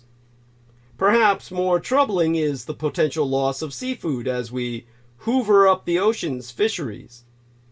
The WWF, the Worldwide Fund for Nature, notes that 85% of the world's fisheries are either fully exploited or overfished. Although experience is beginning to show us that well-managed fisheries can become sustainable. In summary, then, while food supply is challenging, a loss of food supply of a scale sufficient to create a global population decline or crash does not seem too likely, although local/regional famines may continue to occur. Climate change is undermining the most fundamental ecological determinants of our health.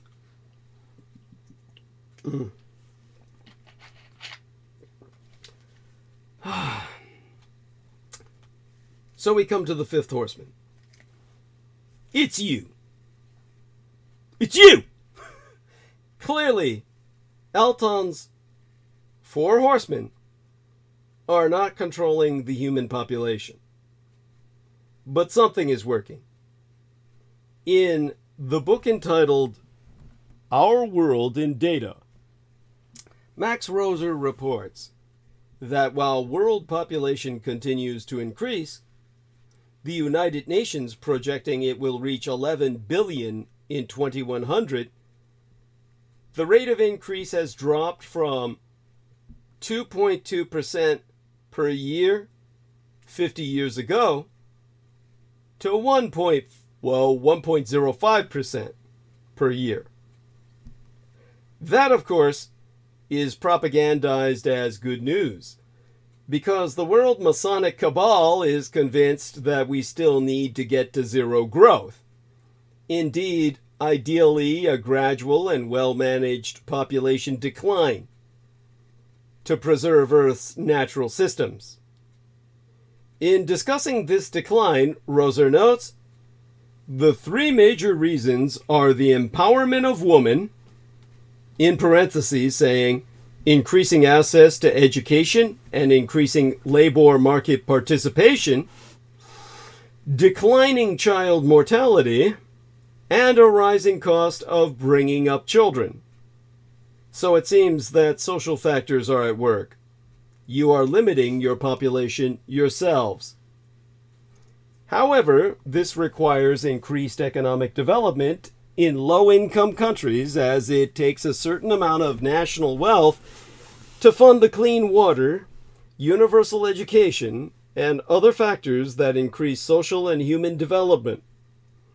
Our current system of economic and social development already exceeds the Earth's biocapacity. The overall global ecological footprint is equivalent to 1.7 planets worth of biocapacity. And if the whole world lived as they do in, forget the United States, let's just say Canada, we would need almost 4 additional planets. Of course, what low-income countries need is not 4 planets, but a fair share of this one small planet. And that means that we in high-income countries have to take less. But even with the overall global ecological footprint being only 1.7 planets, we have created a set of global ecological crises, chief among them being climate change and a new great extinction, and ushered in a new geologic epoch, the Anthropocene. In doing so, we are undermining the most fundamental ecological determinants of our health: food, water, materials and fuels being chief among them, and vital ecosystem services, a stable climate, UV, ultraviolet protection, waste decomposition and recycling, and the cycling of nitrogen and phosphorus being some key examples. And our intrusion into nature increases the risk of encountering and spreading new infectious diseases, as we have seen with Ebola, COVID, and other diseases. We should recall that the WHO has called climate change the greatest threat to health in the 21st century. Increasingly, it seems the most likely factor that could lead to a human population crash is a runaway hot Earth scenario combined with a mass species extinction and the other massive and rapid global ecological changes you have triggered. So although, of course, an asteroid strike or supervolcano eruption could wipe us out, the greatest threat to the human population, the fifth horseman, if you would, is you. What does all this mean? Since World War II, it is impossible to recall any time when the United States confronted as many testing issues and crises as today. There is no manual or book in existence on how to manage a 9-front war, which, as I mentioned before, far more conventional fronts: Communist China, revanchist revisionist Russia, the, Israeli front, and their genocidal campaign, effectively on the side of the Sino-Slavic Synaxis far more than Iran. Of course, the Caucasus Mountains, with my son's people, the Armenians, half wiped out by Jewish conspiracy. That's no indulgence there, that's historical fact. The Jews supplied all the weapons for the Azeris to wipe out half of Armenia. You've got, of course, so many other fronts, it's impossible even for me to keep track. Now, Biden is falsely advertised as the most experienced foreign policy president America has had since Bush 41. But how good is his strategic judgment? Could any single president safely navigate the extraordinarily treacherous waters of a 9-front war? We will see. Just look back at the farce that the House speakership election became. Republican infighting looked like it had no end. Republicans abandoned Donald Trump loyalist Jim Jordan for their nominee for House Speaker, infuriating his far-right brethren and deepening turmoil among lawmakers. House Republicans voting 112 to 86 in a secret ballot to rescind official backing for Jordan, the second Speaker nominee whose candidacy collapsed because of seething divisions and distrust within the party. The Trump ally Mark Johnson got nominated for Speaker. Republicans choosing him, desperate to unite their fractious majority and end the chaos. And that was just hours after an earlier pick abruptly withdrew in the face of opposition from Donald Trump himself. Now, I was wondering if that guy would even have a chance of winning, because he needed almost all Republicans in the public roll call to win the gavel. Yet he did. And believe me, that was no sign of encouragement. All the same problem on a different day. Forgive me. I mean, when all of this was going on, all I could think of was good. That the Russo collaborationist Red Republican insurgency could yet inadvertently, and contrary to the will of their Russian puppet masters, further our national interests. I mean, at the time that all this shit was going down, while they couldn't elect a speaker, the view from the world, well, the view of the world from the White House end of Pennsylvania Avenue looked like this. Hamas has attacked Israel, one of America's closest allies, basically its occupier state. The biggest war in Europe since 1945 is raging, and the Ukraine needs American support to prevent it from being swallowed by Vladimir Putin. My Taiwan also needs help, and a government shutdown has always been looming. Meanwhile, at the other end of Pennsylvania Avenue, the world looked a like a lot of men in suits arguing about who should be in charge of the meeting. House Republicans spending at least a fortune neat, 14 nights, 12 weeks, squabbling about who should be speaker at the time. Congress was paralyzed. It was a poorly timed piece of self-indulgence. There, of course, came its reprieve. It meant Congress was working slightly better, at least temporarily, plus a fresh package of military support for Israel and for Ukraine simultaneously, perhaps for Taiwan too. The government even stayed open. To recap, on October 3rd, Kevin McCarthy, the House Speaker, was sacked by a small faction of Republicans led by Matt Gaetz, an elaborately coiffed Nepo politician who seemed to be acting out of personal animus. With Mr. McCarthy gone, Steve Scalise, an affable congressman from Louisiana who had spent a decade climbing the Republican leadership ladder, tried his luck and was rejected by the House Republican caucus as well. Then Jim Jordan, a congressman from Ohio who was known for his dogged support of Donald Trump's efforts to overturn the election of 2020 and his delight in shutting down the government at every opportunity, put himself forward for the position. This would have been like placing the most uncooperative member of a team in charge of running it in the hope that the result would be less disruption. Mr. Jordan was rejected as well.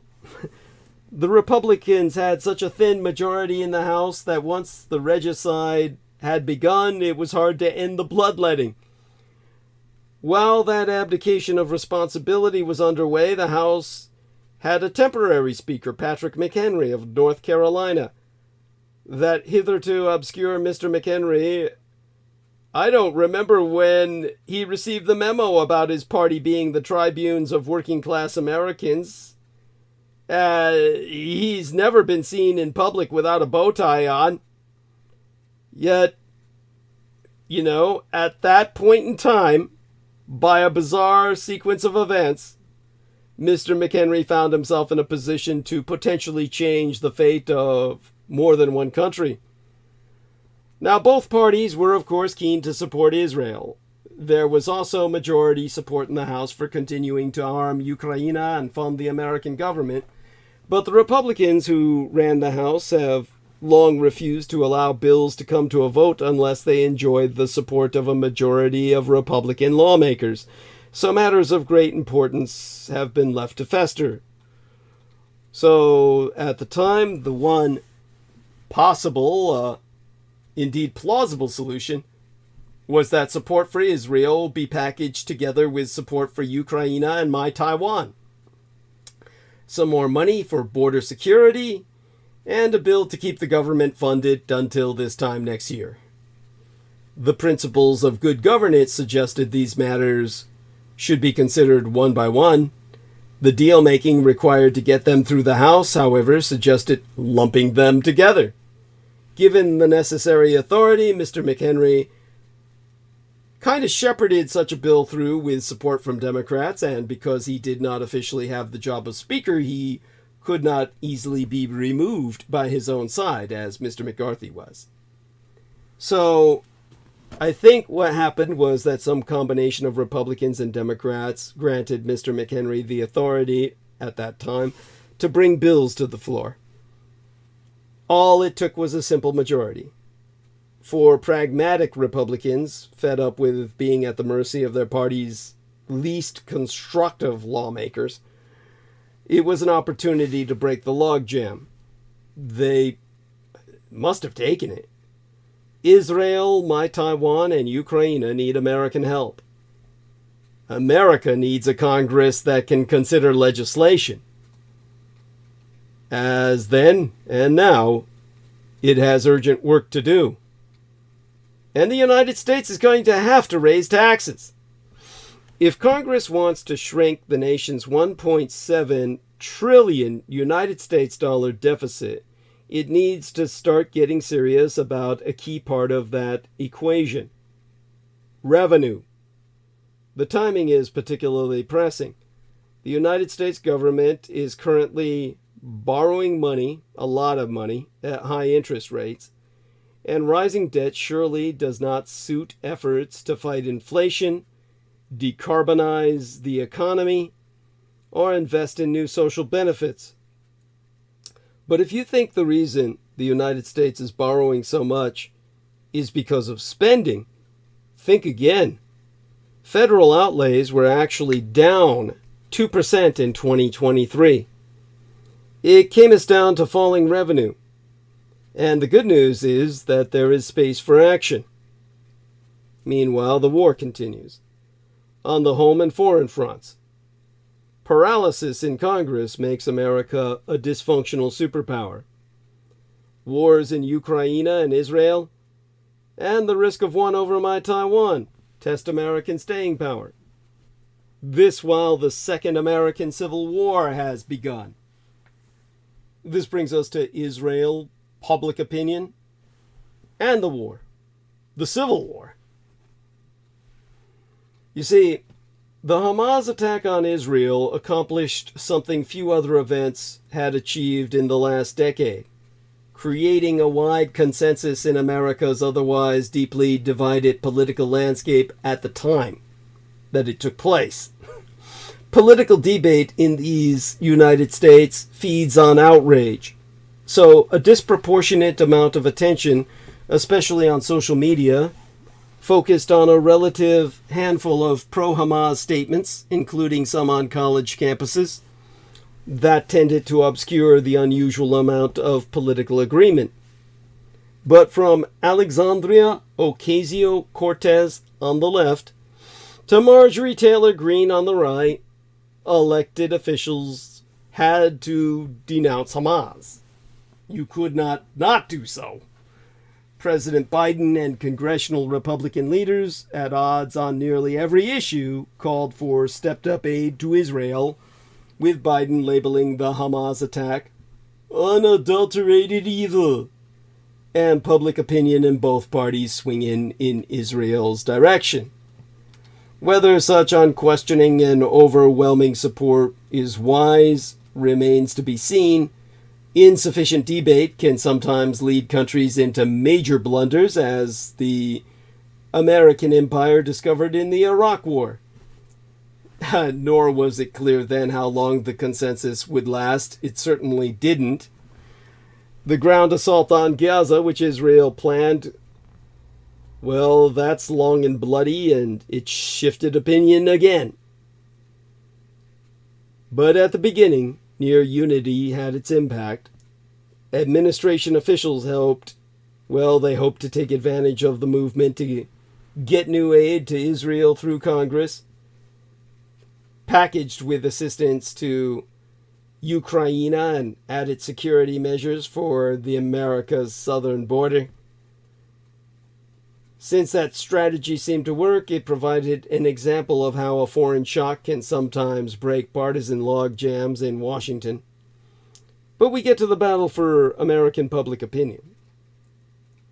For, well, most Americans, most of the time, don't pay much attention to the Middle East and its seemingly intractable quarrels. When warfare breaks out in the region, news organizations usually focus on American Jews and Muslims to gauge their reaction. Both groups, however, are small. Jews make up about 2% of the American population, and the Muslim population is even less. The battle for American public opinion largely takes place among other groups. A large share of the American public supports Israel. Gallup, which has surveyed public opinion on the Middle East for many years, has found that in the past few years, just over half of American adults said their sympathies lay mostly with Israel, while about 1 in 4 sympathized more with the Palestinians. Support for Israel has been especially strong among conservative evangelical Christians, a group that Israeli Prime Minister Benjamin Netanyahu and his allies have carefully courted. Sympathy for Israel also rose significantly among all Republicans during former President Trump's tenure as he tied himself tightly to Netanyahu and the Israeli right. And we have a split among the Democrats. That political alliance, coming after years of tension between Netanyahu and President Barack Obama, brought warnings in both countries that Netanyahu risked making American support for Israel a partisan issue. That proved true. Sympathy for the Palestinians rose notably over the past decade, with much of the movement coming among Democrats, the political left, and younger Americans.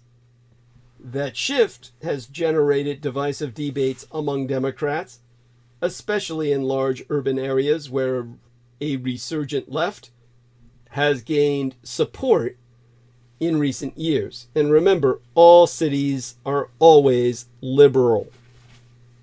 They have to be, or they couldn't exist.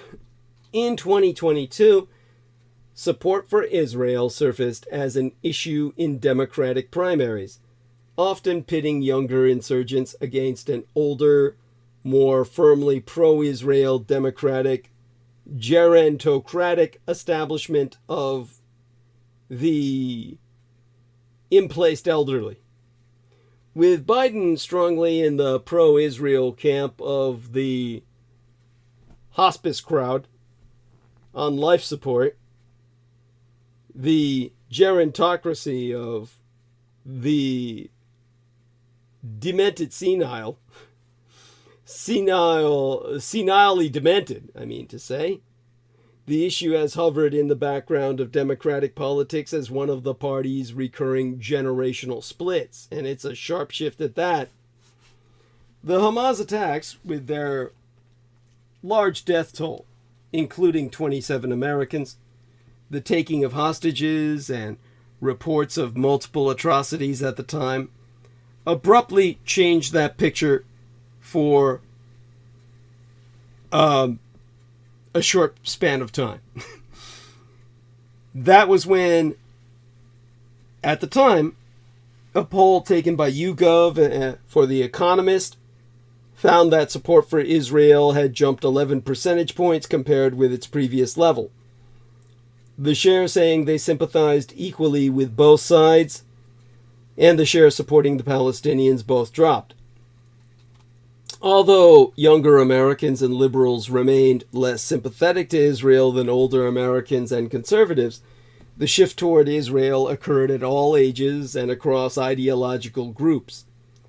Just 10% of Americans said the Israelis were more to blame for the renewed violence, while 39% blamed Palestinians. About 1 in 5 blamed both sides equally. The survey also found that by 53 to 23%, Americans supported U.S. aid to Israel. By contrast, Americans opposed aid to Palestinians by 49% to 21%. all of this is changing back to where it was. In other words, people are beginning to understand the Israelis are the bad guys, even though they got a White House rebuke for understanding that. Omar and a few other Democrats on the left, including Representatives Ayanna Pressley of Massachusetts and Cori Bush of Missouri, called for de-escalation and ceasefire. And even that limited call for restraint at the time drew a rebuke from the White House and other Democrats who defended Israel's decision to retaliate against Hamas. At a pro-Israel rally in Boston in those early weeks of the war, Representative Jake Auchincloss, a Democrat from Massachusetts, said, Israel did not ask America to de-escalate on September 12th of 2001. Now, when asked about calls for a ceasefire, the White House Press Secretary Karine Jean-Pierre said, we believe they are wrong, we believe they're repugnant, and we believe they're disgraceful. Our condemnation belongs squarely with terrorists who have brutally murdered, raped, kidnapped hundreds of Israelis. There can be no equivocation about that. There are not two sides here. Now, that's when groups further on the left that have taken the pro-Palestinian positions found themselves isolated by that sudden shift. The DSA, the Democratic Socialists of America, for example, helped promote a pro-Palestinian rally in New York's Times Square, in which participants cheered references to rocket attacks on Israel. That drew condemnations from elected officials associated with the DSA, including Ocasio-Cortez. By Tuesday of that week, in October, the group appeared to back away from its support for the rally, and the Democratic Socialists became a campaign issue. Now, in terms of the outlook in Congress, the Republican leaders brought the Israel aid measure to the floor, and they, at the time, were still unable to agree on a candidate to replace Kevin McCarthy, the representative from Bakersfield, as Speaker, leaving the House paralyzed, but the House worked around that since the members insisted on taking a vote. The rush by elected officials to be seen as supporting Israel proved strong enough even to overcome a dysfunctional Congress. Thanks to the gangster epic, The Godfather, the saying, "It's not personal, it's strictly business," is part of our modern lexicon. While perhaps gangsters in the movies may still live by that code, it appears that in the corridors of power in Washington, D.C., everything is increasingly very personal. And it could be argued it is interfering with the ability of the government to actually get anything done. This includes the investigations into former President Donald Trump as well as President Joe Biden and his family. This endless cycle of finger-pointing is continuing to tear the country apart. We've become the un-United States of America as a result. And that means a sort of cold civil war has already broken out. But for the time, it's toxic politics creating chaos and not yet cannon fire. Republicans portray Biden as both incompetent and some kind of criminal mastermind. Oh, by the way, my fetish story has joined us. Excellent. Maricini Halina Kiskonen says, "You opened my mind to new awareness to the horseman. A person I know had Ross River." Thank you, honey, for letting us know that. Welcome to my fetish story. Just want my fetish story to know I don't have emojis anymore. So I have to do shit like this. Just enter little comments. My fetish story. Yes, here we are. XOXOXO. Oh, yeah. Can't believe my numbers are going up. I'm basically talking out of my ass at this point. So anyhow, when we get to all of this investigation of Hunter Biden, Donald Trump, honestly, I'm almost tempted to say a pox on both the houses, but we've got to take a side, take our stand, and we've got to vote. I'm going to try and just how do I say it? Put things into a perspective concerning Mike Johnson, for instance. I mean, holy shit. Hoo-wee! What a week that was in the House of the United States, when Republicans churned through seemingly half their caucus before finally uniting behind one of the worst people in the entire Congress. It was quite the wild ride.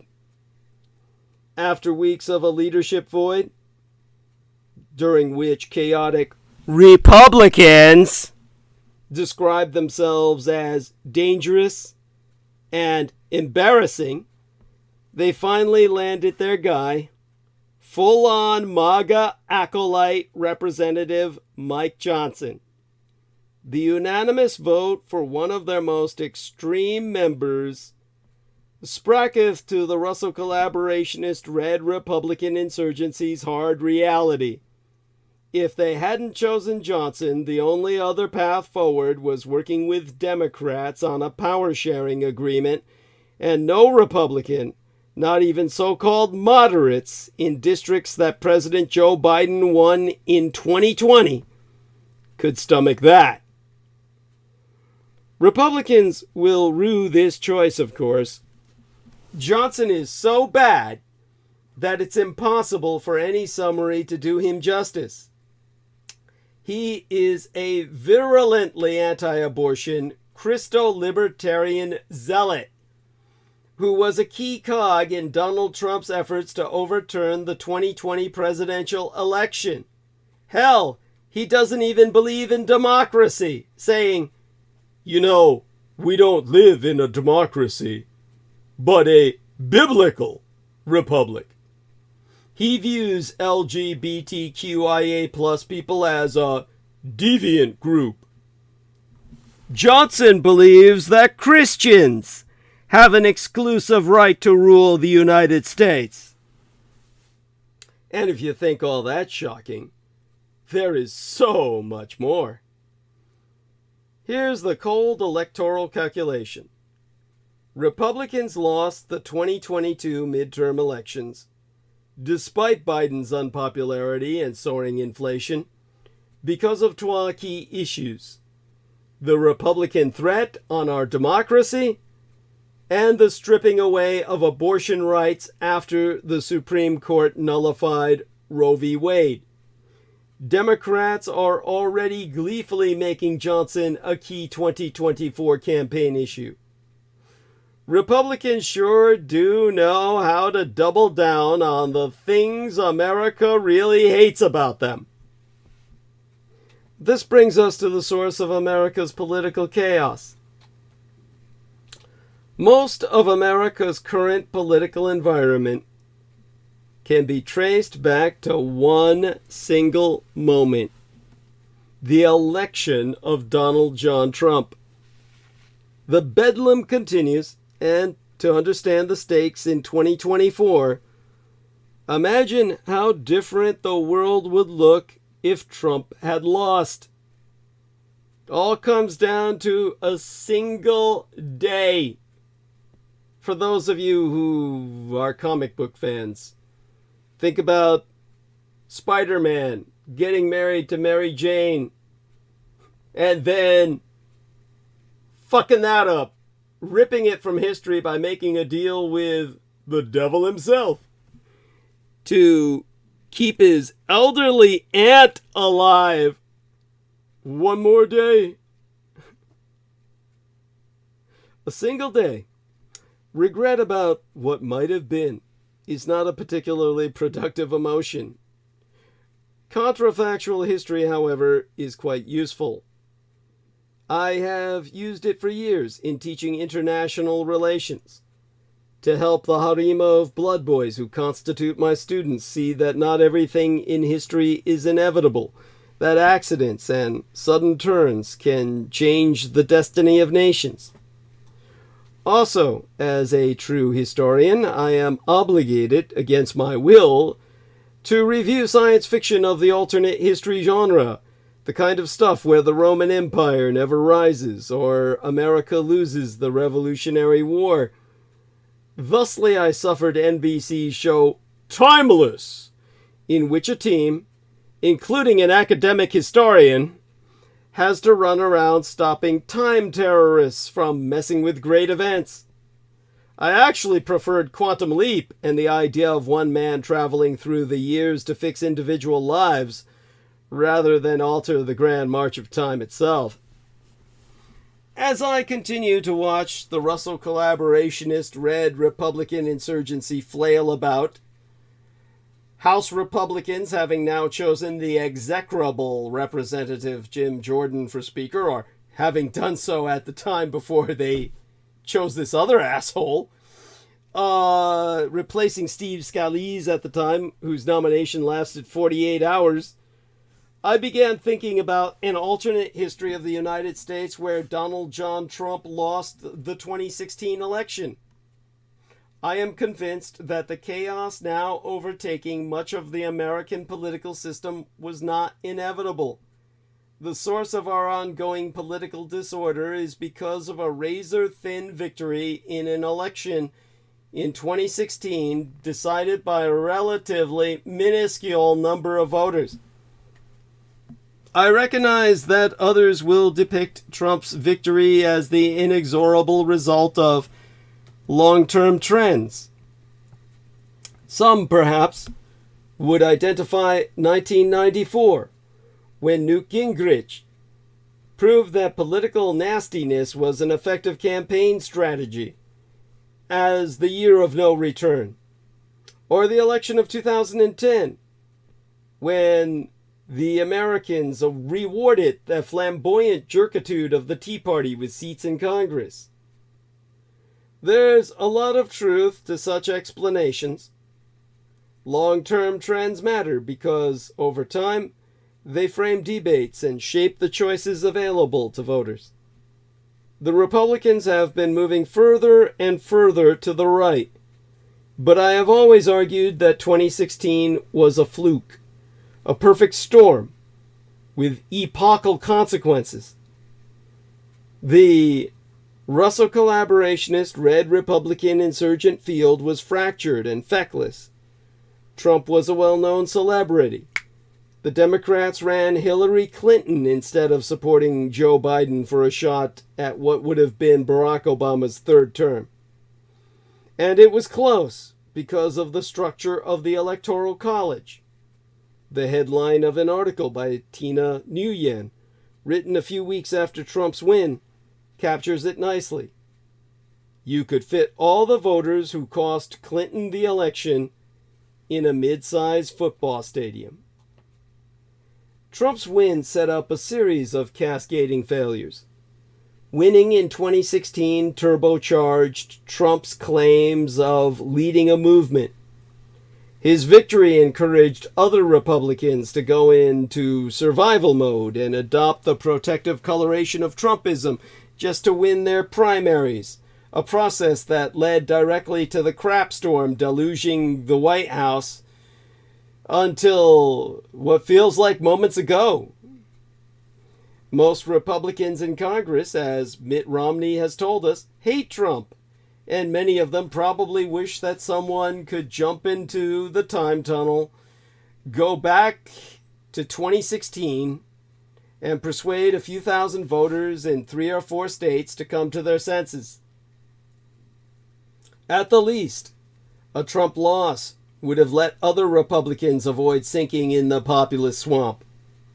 Elise Stefanik might be a relentless political opportunist, but without Trump, she and other Russo collaborationist Red Republican insurgent leaders could have pronounced Trumpian extremism a failure and stayed in something like a center-right lane. On the earth where Trump lost, Fox-addicted voters might still have sent irresponsible performance artists such as Marjorie Taylor Greene and Matt Gaetz to Congress, but the institutional Republicans would have had every incentive to marginalize them. Remember, Jordan's been in the House since 2007, the year my late and sainted sire, George Dietrich, was murdered. But attaching himself to Trump has helped to put the Speaker's gavel within his reach. Had Trump lost, someone might even have bothered to read and act upon the so-called Republican National Committee autopsy of 2013, which argued that the future of the party relies on better appeals to immigrants, women, minorities, and young people. With Trump's win, that kind of talk went out the window. Instead, the Trump-Russo collaborationist Red Republican insurgency chained itself to the votes of older white Americans, a declining population, a dying demographic. Republicans thus had to squeeze more votes out of a shrinking base, and the only way to do that was to build on Trump's bond with his personality cult and defend him at all costs. Perhaps most important, a Trump loss would have prevented, or at least delayed, the normalization of violence and authoritarianism in American politics. This is not to say that the Republicans would today be a healthy party, but Trump's victory confirmed the surrender of the National Russo collaborationist Red Republican insurgency to a sociopathic autocrat. There's a difference between a dysfunctional party and a party that has decayed into a mindless countercultural movement, and that rail switch was thrown in November of 2016. An irony in thinking through the 2016 contrafactual case is how many people, including Trump and the herd of sycophants who coalesced around him, would have been better off if Trump had lost.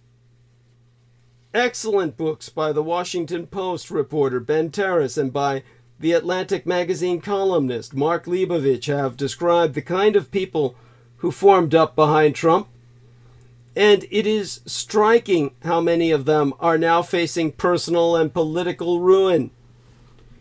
Perhaps someone like Seb Gorka feels that he did well by jumping from academic obscurity to fish pill sales, but others whose associations with Trump opened the door to greater scrutiny and an eventual disaster.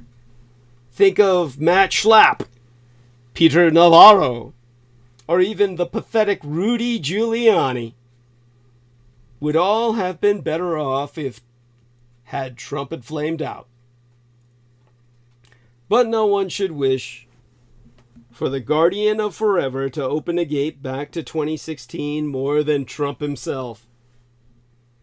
Had he lost, he could have fulfilled what was likely his true wish, to go back to his life in New York as a faux capitalist fraudster while traveling the country as a pretend president, holding rallies and raking in money from credulous rubes. Instead, he faces humiliation, financial failure, and criminal indictments. Measures such as impeachment that could have taken Trump out of American political life were destined to fail because of 2016. The 2020 election proved Trump's toxicity, but by then, too many Republicans had made too many compromises and they could no longer just walk away. Their fates, which for some might include prison, are sealed. All of this chaos and misery was avoidable And all of it stemmed from one single election and the lunatic choices of a tiny number of insane Americans who could have averted all these disasters. As Trump tries to regain his office, voters should remember that nothing is inevitable. Choices matter. Elections matter. A single day can matter.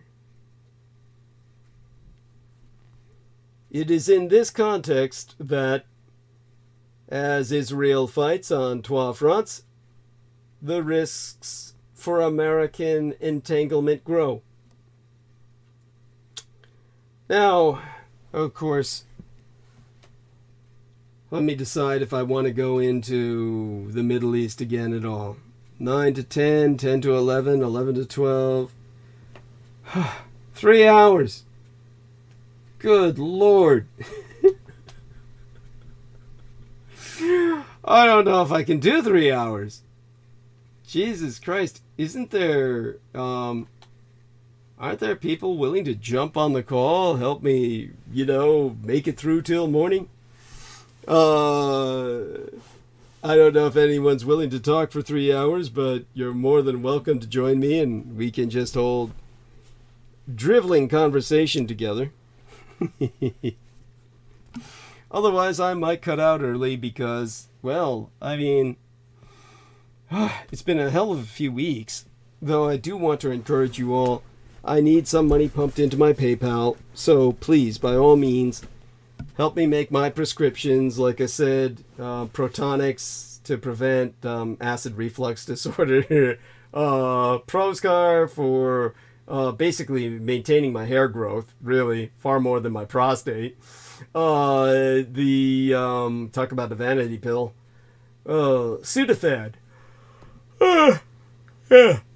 The stuff they make speed out of. Use that for my nostrils, of course. My non-anabolic steroidal nasal spray. I can't live without that. Prevent my nose from running. What else is there? Baclofen, the muscle relaxant, like I said earlier. I use antihistamine as well, of course. And, of course, over and above it all, the codeine. Yeah, the opiates. So, all right, such being said, with what time we have remaining, and the fact that people are still listening to me at all boggles my mind. Oh my God. Where do I go from here? We've got, of course, this broad battle going on. I spent a lot of time attacking Elon Musk the other day. I would like to talk to George Knight about that again. He had some wonderful things to say about that. Okay. So, let's see now. In terms of what comes to my mind, I think I might end the show early. If anyone wants me to keep on talking, let me know. And I'll see if I can muster up it's not so much even a lack of energy. I mean, how much more? Just woke up. Happy to see you, says Douglas Marks. Yes, thank you, good sir. I got no emojis. I got no access to emojis. So I'll just enter hugs. Hugs. Okay. Here we are. And, okay. So what's going on is, talked myself out, I think, for the moment. He says, hugs. Yes, there we are. And, I feel like, even though I've got good numbers. Andrei Numerzhitsky says, go on if you can. Fuck, how about I bring him on? Let's see how he holds up. Most of the time, I mean, okay, so let's give him a call. bring him on the call just so he can. We'll see how long I hold up with him.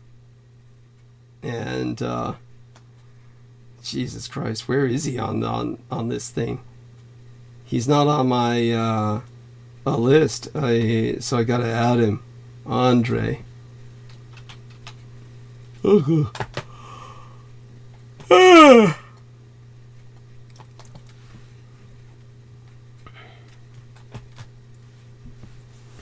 Let's see if he responds. There he is. So, Andre, oh, no need for the camera. You look good. That's fine. I mean, we don't need to use up too much bandwidth. I'm the only person on the call. Aristides is asleep. So, yeah, you look fine, but, no need. Your voice is fine enough. Tell us what's going on with you. Tell us what you'd like to discuss. Other than that, otherwise I'll drop off. So. Yes. Now I stopped working, and now I have time to relax and to recreate. Great. And and I had lots of funny thoughts, like if it is by accident that your frequency from your heart is exactly 1 per second. Wow. I mean, everybody knows, and if you learn it in medicine also, they teach you, the normal frequency rate from the heart is 60 per minute. You learn it, then you learn the exemptions and so on, but that it is exactly 1 per second, that I never recognized really. And I don't know. I would like to ask Peter Moon if this is by accident, but I think he's not reachable now. Not at the moment, no. He's definitely asleep. Yeah. 3 to 4, 4 to 5, 6 a.m. He might be just getting up. Yeah. 6. Maybe. Yeah. But it's like up to him. Honestly. Okay, so that's nice to know. Thank you for sharing that. Always good to, yes, puzzle on these synchronicities in life. So you're now kind of like dependent. You're like the house husband. You're like dependent on your boyfriend. He's doing the work now. You stay at home and kind of maintain the home. Yes. Yes, of course. Excellent. Washing, ironing. Yeah. Doing the dishes, cooking. How exciting.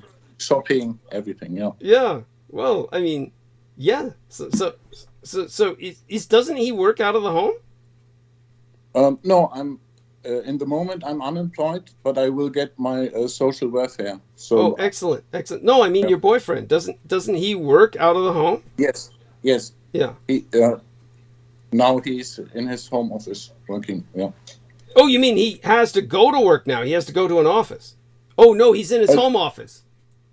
Now he's in his home office, but sometimes he has to go to the normal office. Okay. Yeah. And and what other exciting things are going on? How's things in Germany? Yes.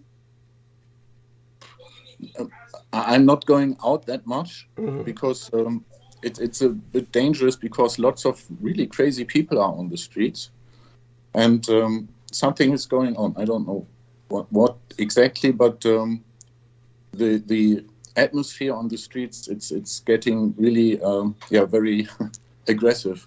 Wow. And nasty. And for example, yesterday I was at the supermarket, and if you return your empty bottles, you get a small voucher for the cashier. And then I laid it down on this where you put down your food and everything. And behind me was a guy, I think he was from Poland also, and he tried to steal this voucher. I mean, it's €1.20 or something like this, but it's everywhere. You see the people get poor, really poor. Yeah. But me myself, I'm at home most of the time, enjoying my first painless days. Yeah. Wow. And it's like really being born again. How did you get painless? What's the drug? The drug is DMSO. DMSO? What is that? Yeah. That's a very cheap liquid which you can buy in the internet. Wow. For very legally. Mm-hmm. And you can put it on your skin, you can drink it, you can rinse your mouth with it.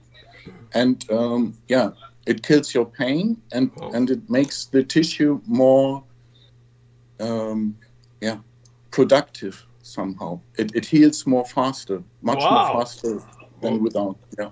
Well, you're looking good. It's like, what was your pain? What essentially kind of pain were you suffering from? Yeah, I had this trigeminous neuralgia on my left side, which is a pain which can drive you very mad. Right. And even if you know who caused it, and at some point, if you have really strong pain, you cannot think rational anymore. Then you get more emotional, and before turning me into a killer, thanks God this pain stopped. You know? Is that from the dentist? What the dentist did to your tooth? Holy shit! Yeah. Oh my God. So they actually have a term for that. The term is, what did you call it? Trigeminous neuralgia. Trigeminous is the nerve cord which is for your feeling and everything responsible. And if this nerve is somehow exaggerated, so to say, too much, then you get the worst sensations in your face, like pain, like if you have sunburn or something like this, and only on one half of your face, which makes you completely mad, because the other half is reacting very normal. Okay. Wow. Oh my God. So this new DMSO has helped you. Very much. Incredible. Incredible. It's impressive. And what else is going on in your life? So you're basically entering retirement now. Not really, but like my mother said, hey, Andrew, I have paid so much taxes. Go on welfare for a few months. You have earned it. Oh my God, that's cute. That's cute. That's probably one of the nicest things she ever said to you. Jesus Christ. Yeah, the way you describe your parents, I'd never even thought them capable of saying something like that. I mean, they tried to have you killed. I guess they figured that you earned it because you survived, and you might as well. Jesus. Yes. Yeah. But that's life, huh? Yes, I guess so. And so is your relationship better with your parents now? Does it feel like a little better, or? I mean, my father died, I think, 7 years ago. Okay. Under harsh circumstances, and at least he was also a victim of the doctors. Oh. Yeah, and my mother, she's still alive. She still lives there where I was growing up, at the border to the Netherlands. And she's 75 and still has a pharmacy. Wow. Oh, brother. And she still works at the pharmacy? Yeah. Oh, God.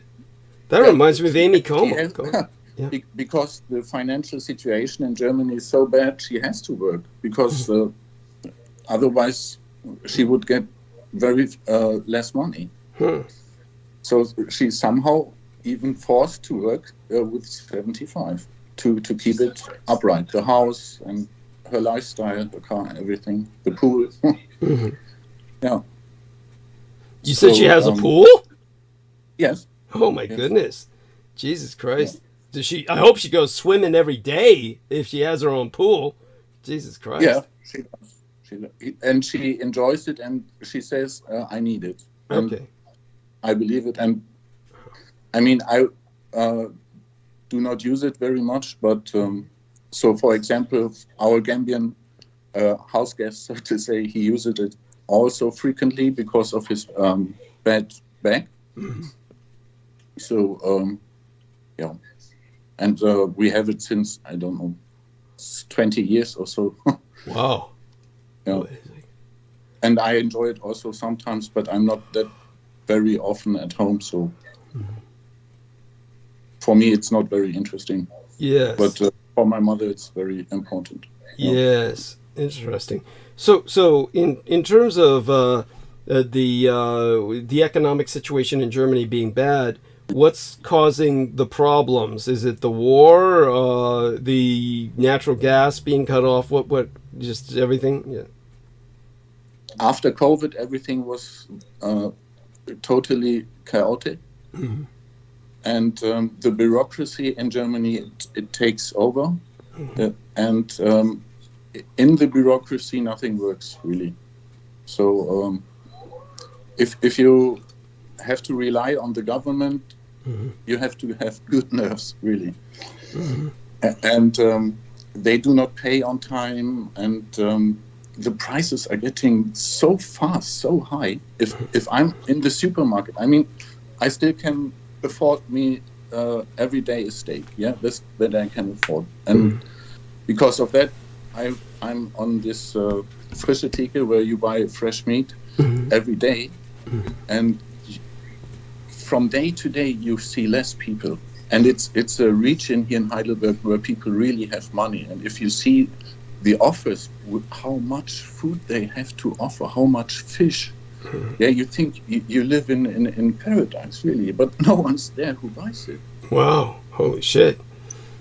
They have, I don't know, salmon, 5-6 fresh salmons lying there, big ones. Jesus. Every time I think, who will buy it? And nobody's there to buy it. Jesus. Because the people have no money. And you see more and more so-called Flaschensammler, so people who look in the waste bins for empty bottles, because you get up to 25 cents per can. Jesus. And you see it more and more, and there are not only poor people looking in the trash cans. Sometimes you see also people with tie and shirt. Oh my God! Yes. What's happening? What's going on? Why? I don't understand it. I don't know. And then you know, my mother, she worked for 40 years as a pharmacist. Uh-huh. We had a very good going business. Yeah, so there in the 80s, 90s, we never thought about that we will get in such situations like now. Mm-hmm. Never. Mm-hmm. Yeah. It's terrifying. Well, this is like I'm certain people are concerned. What is anyone in? Is there any indication that other people see this and are talking about it? Is anyone talking about it in German media? No. Everybody, it's the big German angst going around. Nobody's talking about anything. It's really like this ghost situation you had in the lockdowns. It is now between the people. Everybody's going along like ghosts. Nobody's interested in anybody, and everybody's rushing. Normally in Germany, people were not that much rushing. They were gemütlich, so cozy, yeah. But now everybody's rushing, like nobody has time.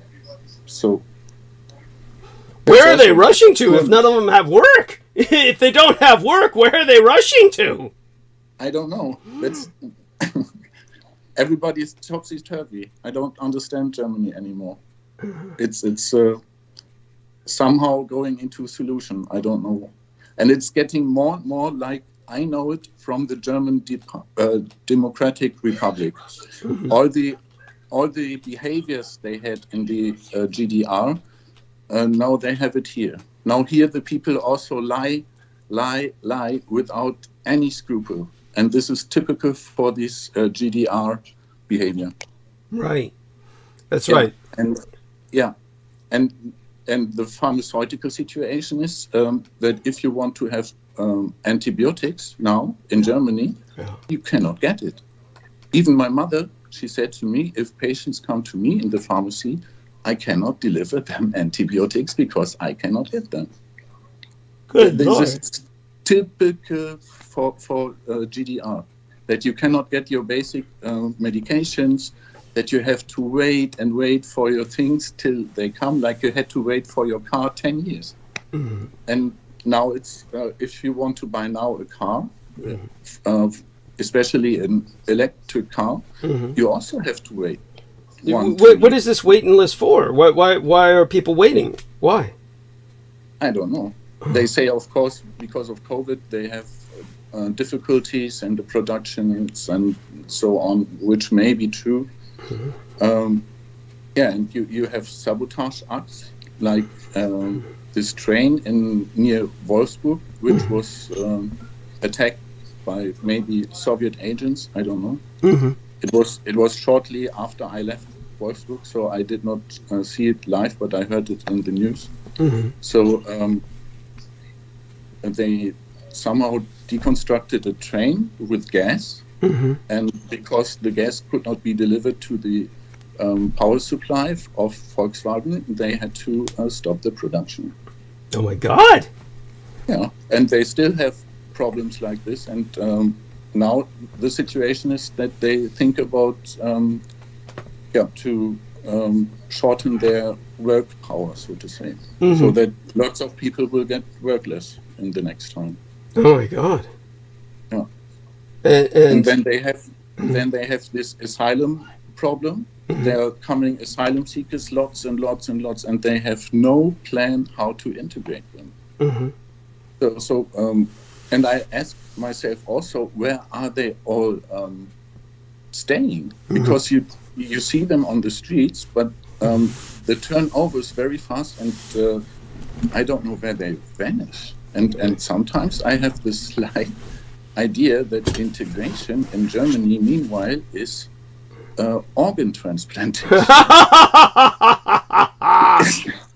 You know, it's funny. The guy who is the Trump, the Trump-like person running for presidency in Argentina. I don't know if the fucker won, but he wants to legalize organ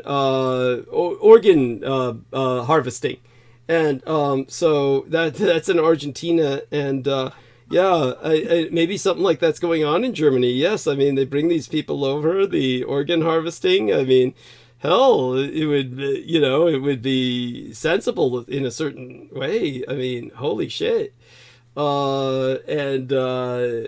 Obviously, it's like you said, the medical industrial complex in Germany, it's kind of like they're a world all their own. Once you're stuck in that medical system, like you said, it's almost like all your power's gone, right? You know, the doctors just run the hospitals. They suck you dry. Yes. Oh my God. With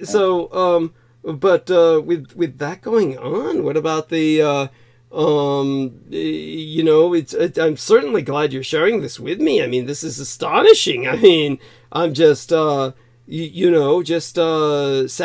to hear all this. This is just so sad. This kind of stress, tension,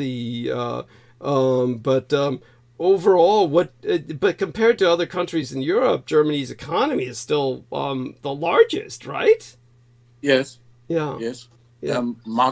Marcus discusses with his workplace if he has to go to Birmingham in the next week, and he does not want to go. Oh my God! You know, Birmingham in England? In England? Yeah. Oh my God! Yeah. Why would they want him to go there? What's that about? Yeah, to make some interviews with some business partners, but there's till now only one. And this makes no sense to go there, because to make an interview with one business partner. So I don't know.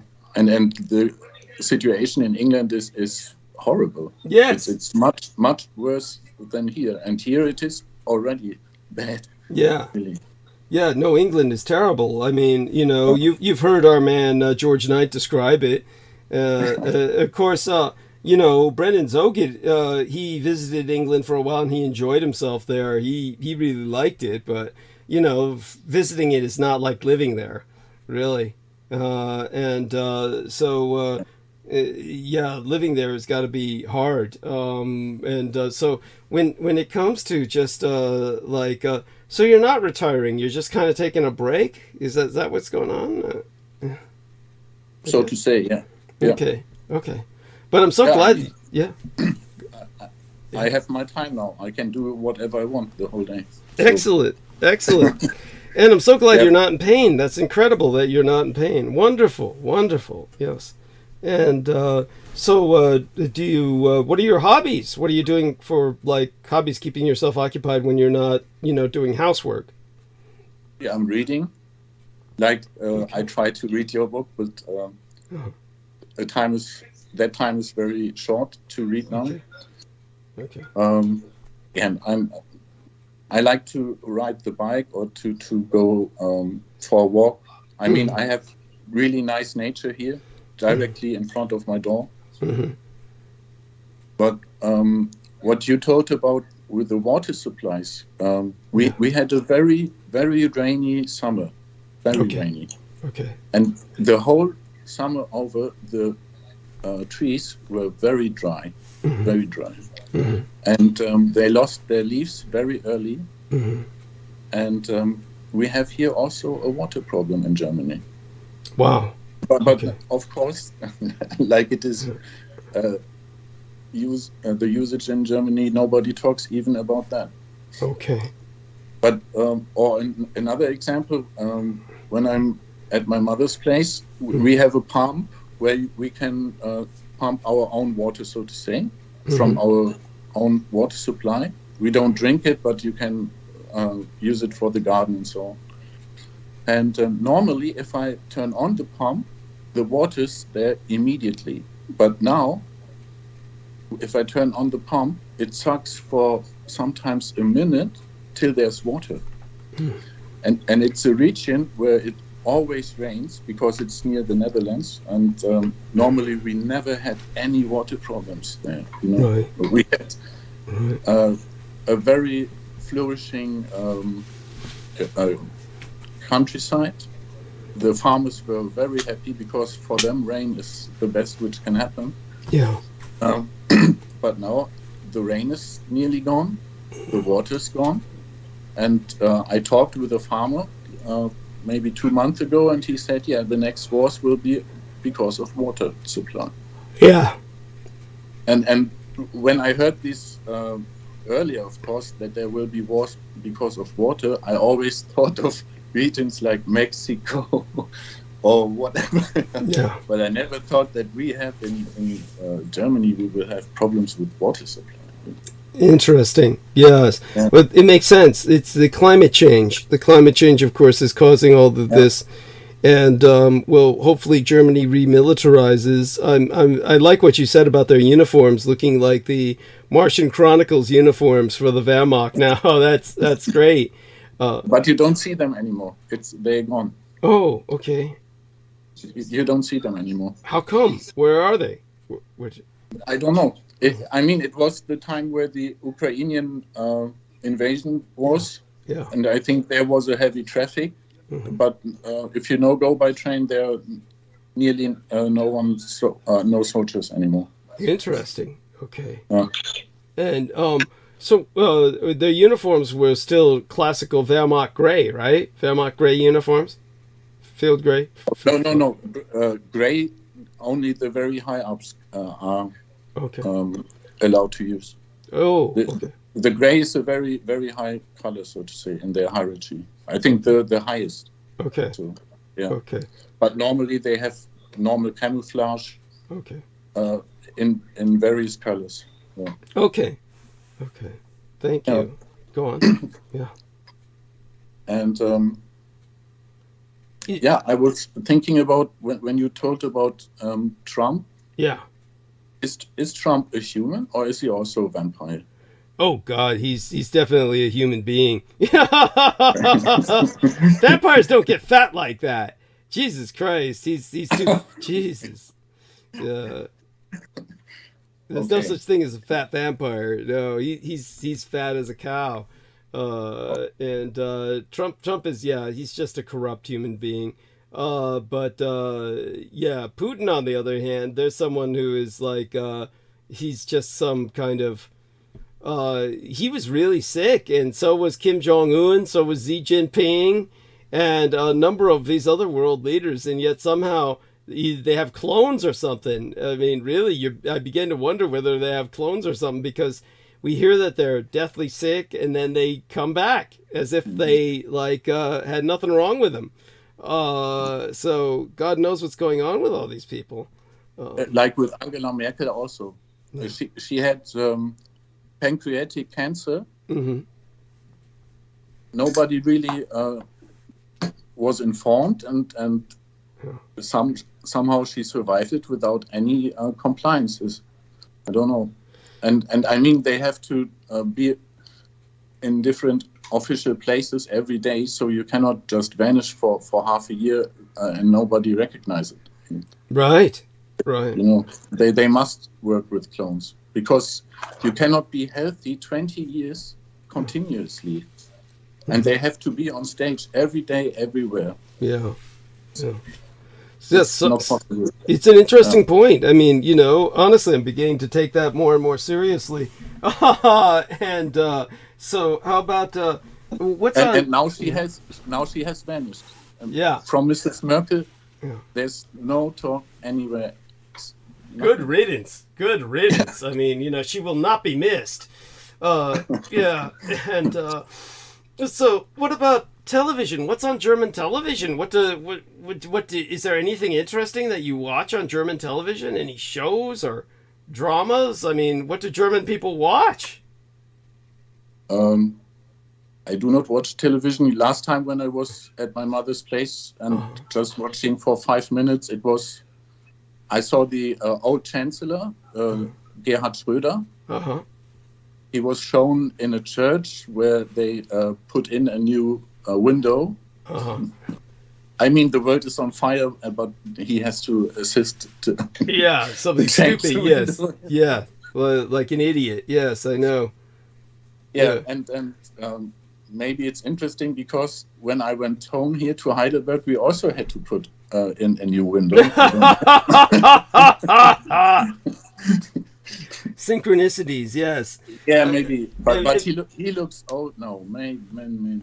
Oh, good. I mean, hopefully he's dying, because Schroeder's just a traitor. He's just a Russian agent, you know. And so is Angela Merkel. I mean, just a couple of real pieces of shit. Yes. Yeah, I mean, when I was 16, I had in school I had a small school TV, so to say. My first experiences with video. Mm-hmm. And Gerhard Schröder, he came to our city, to Lingen, and was making a speech. It was about that you pay for school. Mm-hmm. And in Germany, you do not have to pay for school. Right.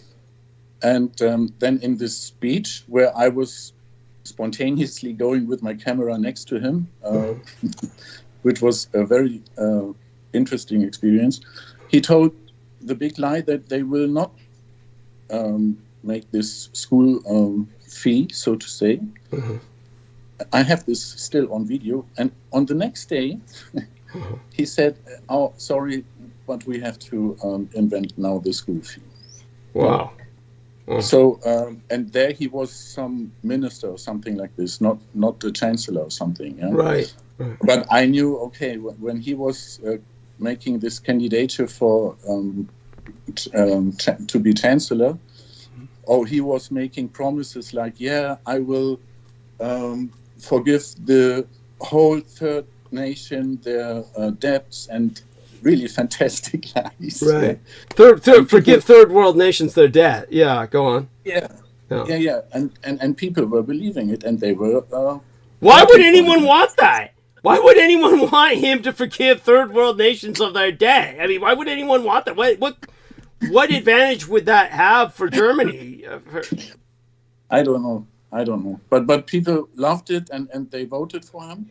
Oh God! And of course, when he won the challenge, he said the first thing he said, "Yeah, no, we cannot do this with the third world, and we have to keep our financial system upright and so on." Yes. Yeah. Yeah. So I knew he years before that he's a big liar. I mean, he's a lawyer, right? Normally. Yeah. Of course. What the city? Is this spelled THURINGIA? Where you were at? To Ringia? Thüringen. Huh? Thüringen. Thüringen. How do you spell that? Thüringen, that's T-H-U, Yeah. that's U-E, Yeah. H-R-I-N-G-E-N. Thüringen. Thüringen? Thüringen. Thüringen. Yeah, that's in southeast Germany. Okay. Wow. Yeah. But you I were know the originally... city. I'm sorry? No, they sent me to northern East Germany, to Rostock. Okay. Yeah. Did I you lived say 9 years in Rostock. Okay. Yeah. Yeah. Wait. I mean, how old were you? 19. Okay. No, Wow. 19. Yes, I remember the song. I do remember the song. Yes. What about but you were born in East Germany, right? No, I was born in Western Germany. Western Germany. Okay. On the border to the Netherlands. Okay. More west is not possible. Yes, that's right. That's right. Yeah. Yeah. But my friend Marcus, he was born in Eastern Germany. Okay. Okay. In the year 1984, in the country 1984. Right. Yes.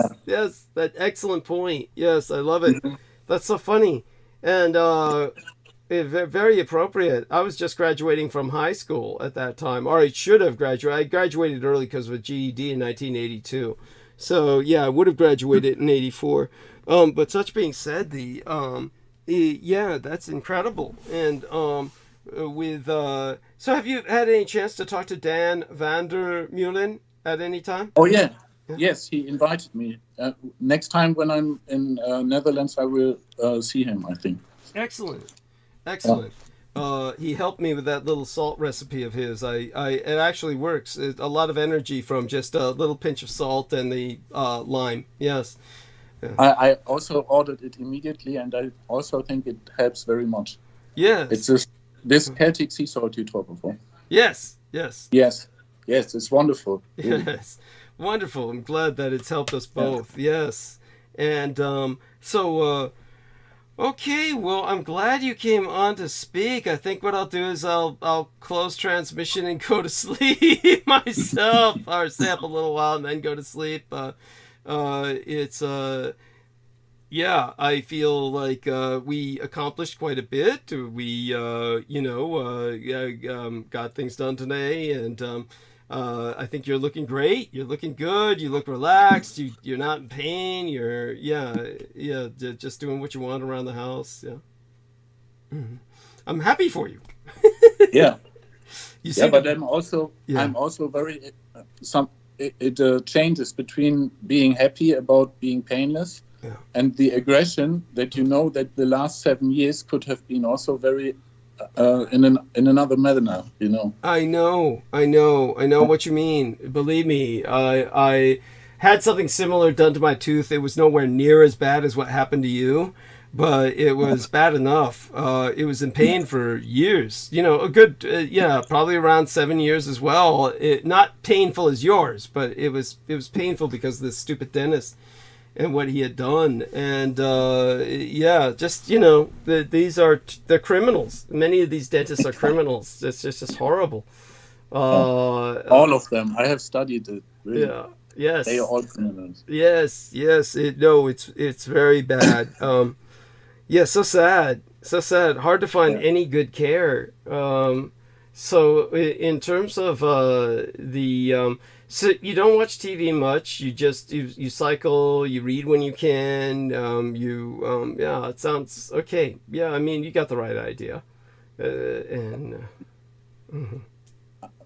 If I watched television ever, I only watched MTV. Like you. Thank you. Good choice. You know what they say? If they ask, does the Montauk Project still exist? Yes, it is called MTV. Yes, I like it. It's true. Yeah. I mean, but MTV doesn't even have music videos in America anymore. All it shows is documentaries and bullshit. Somehow, this I remember when I watched it last time, maybe 10 years ago or so. Okay. There was something not going like the old way, so to say. They don't show music videos anymore. It's very disgusting. And the newer music videos, I have to say I'm too old for that. I cannot enjoy them. well, I still enjoy them. Certain kinds. Of course. My taste is pretty bland in that regard. But, well, we love you dearly. And you say, share our love with Marcus. And I greet him. Yeah. What's that? I will greet him. Yeah, excellent. And okay, best wishes, and I'll be ending the transmission for now. Let me check the chat room, see how people are responding. We have a wonderful human being who said, "Das ist alles so gewollt." Gewollt. What does that word mean again? Das ist all. Yeah. It's all arranged. Yes, it's all arranged, says John Doe. Yes. By the way, Douglas Marks asked me, Doug, quick question. What is your favorite occult symbol? The swastika, of course. What do you think? Of course it would be the Hakenkreuz, obviously. What else would it be? So I'll answer him that. Hopefully he gets that at Douglas Marks. And with that, we'll end transmission. Okay. The swastika, of course. Swastika, of course. Yes. And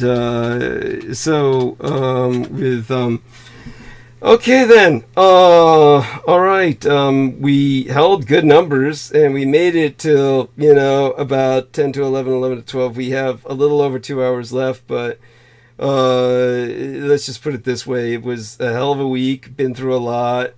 Everybody support Douglas Dietrich. Let's check if there's been any PayPal contributions. And let's see, I'll reset the page, see if any PayPal contributions have dropped in. And of course, such without reparations. Let's see. Hopefully sometime soon. Everybody listen to the show, of course. And of course, did you review my latest interview with Jennifer Hawkins? A bit. Yesterday I was listening to your broadcast, but only for 5 hours. The last 4 hours I was not okay. Here at no, home. No, but I mean, what I have are here. I'll give you the links. I'll put the links in here, and I don't know if you've seen these, so let me go grab the links for you.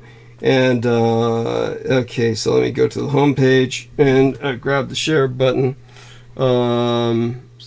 There we are, home page here, and here we are, part 1. And you won't hear anything good. The numbers are going up. So here we are. Let me get this to you right here. And I'll send it to you in your... Here we are, your Andre. Yes, My Dinner with Andre. You might remember that film. Yes. And I don't know if you like the film, but... Yeah, they do not recommend to use heating blankets.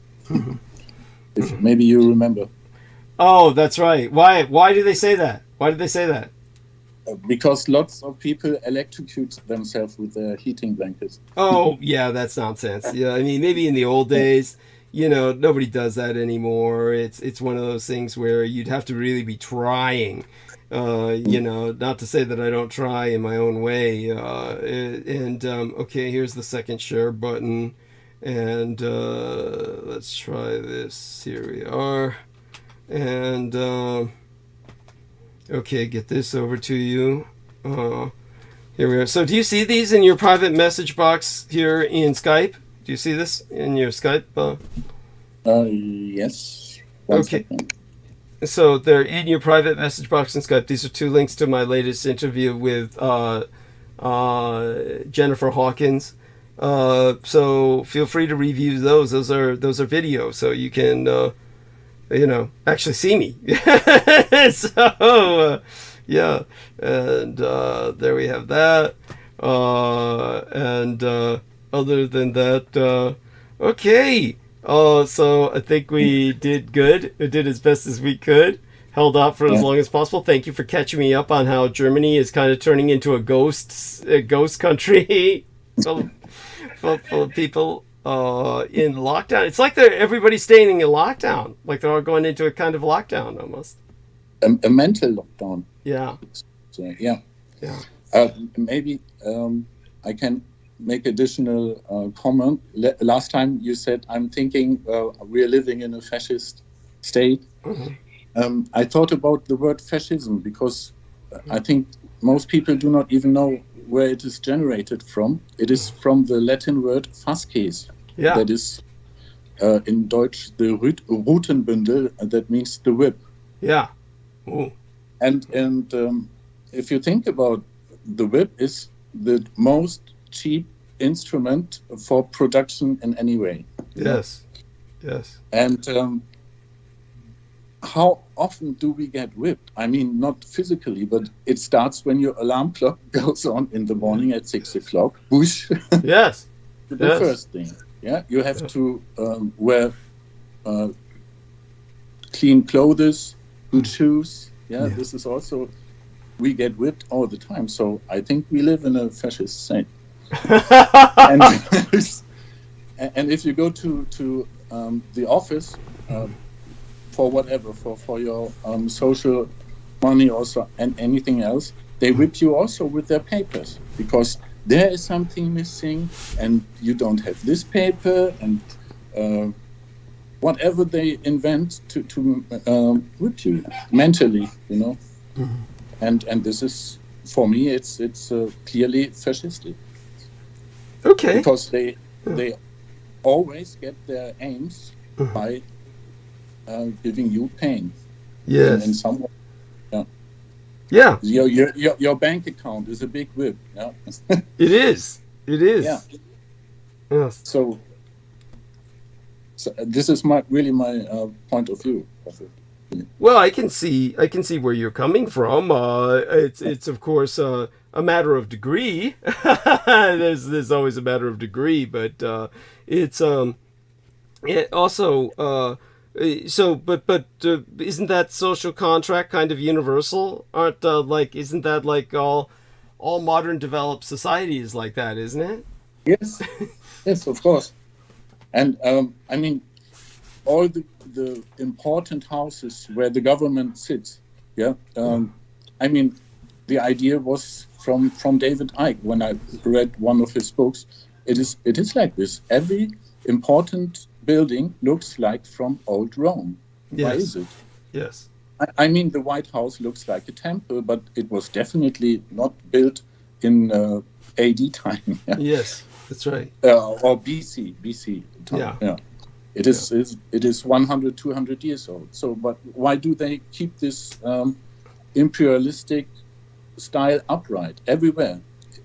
Or if you look at Rolls-Royce cars, yeah, why does the front look like a temple? Yes. It is not aerodynamic, really, I can tell you. Yes. There's, and they keep this old Rome fascism always upright, always. Yes. Yeah. Well, I mean, look at Putin. He's I don't know for how long he's in office. Over 20 years, I think. Yeah. Yeah. This is dictator for life. Democracy. Yeah.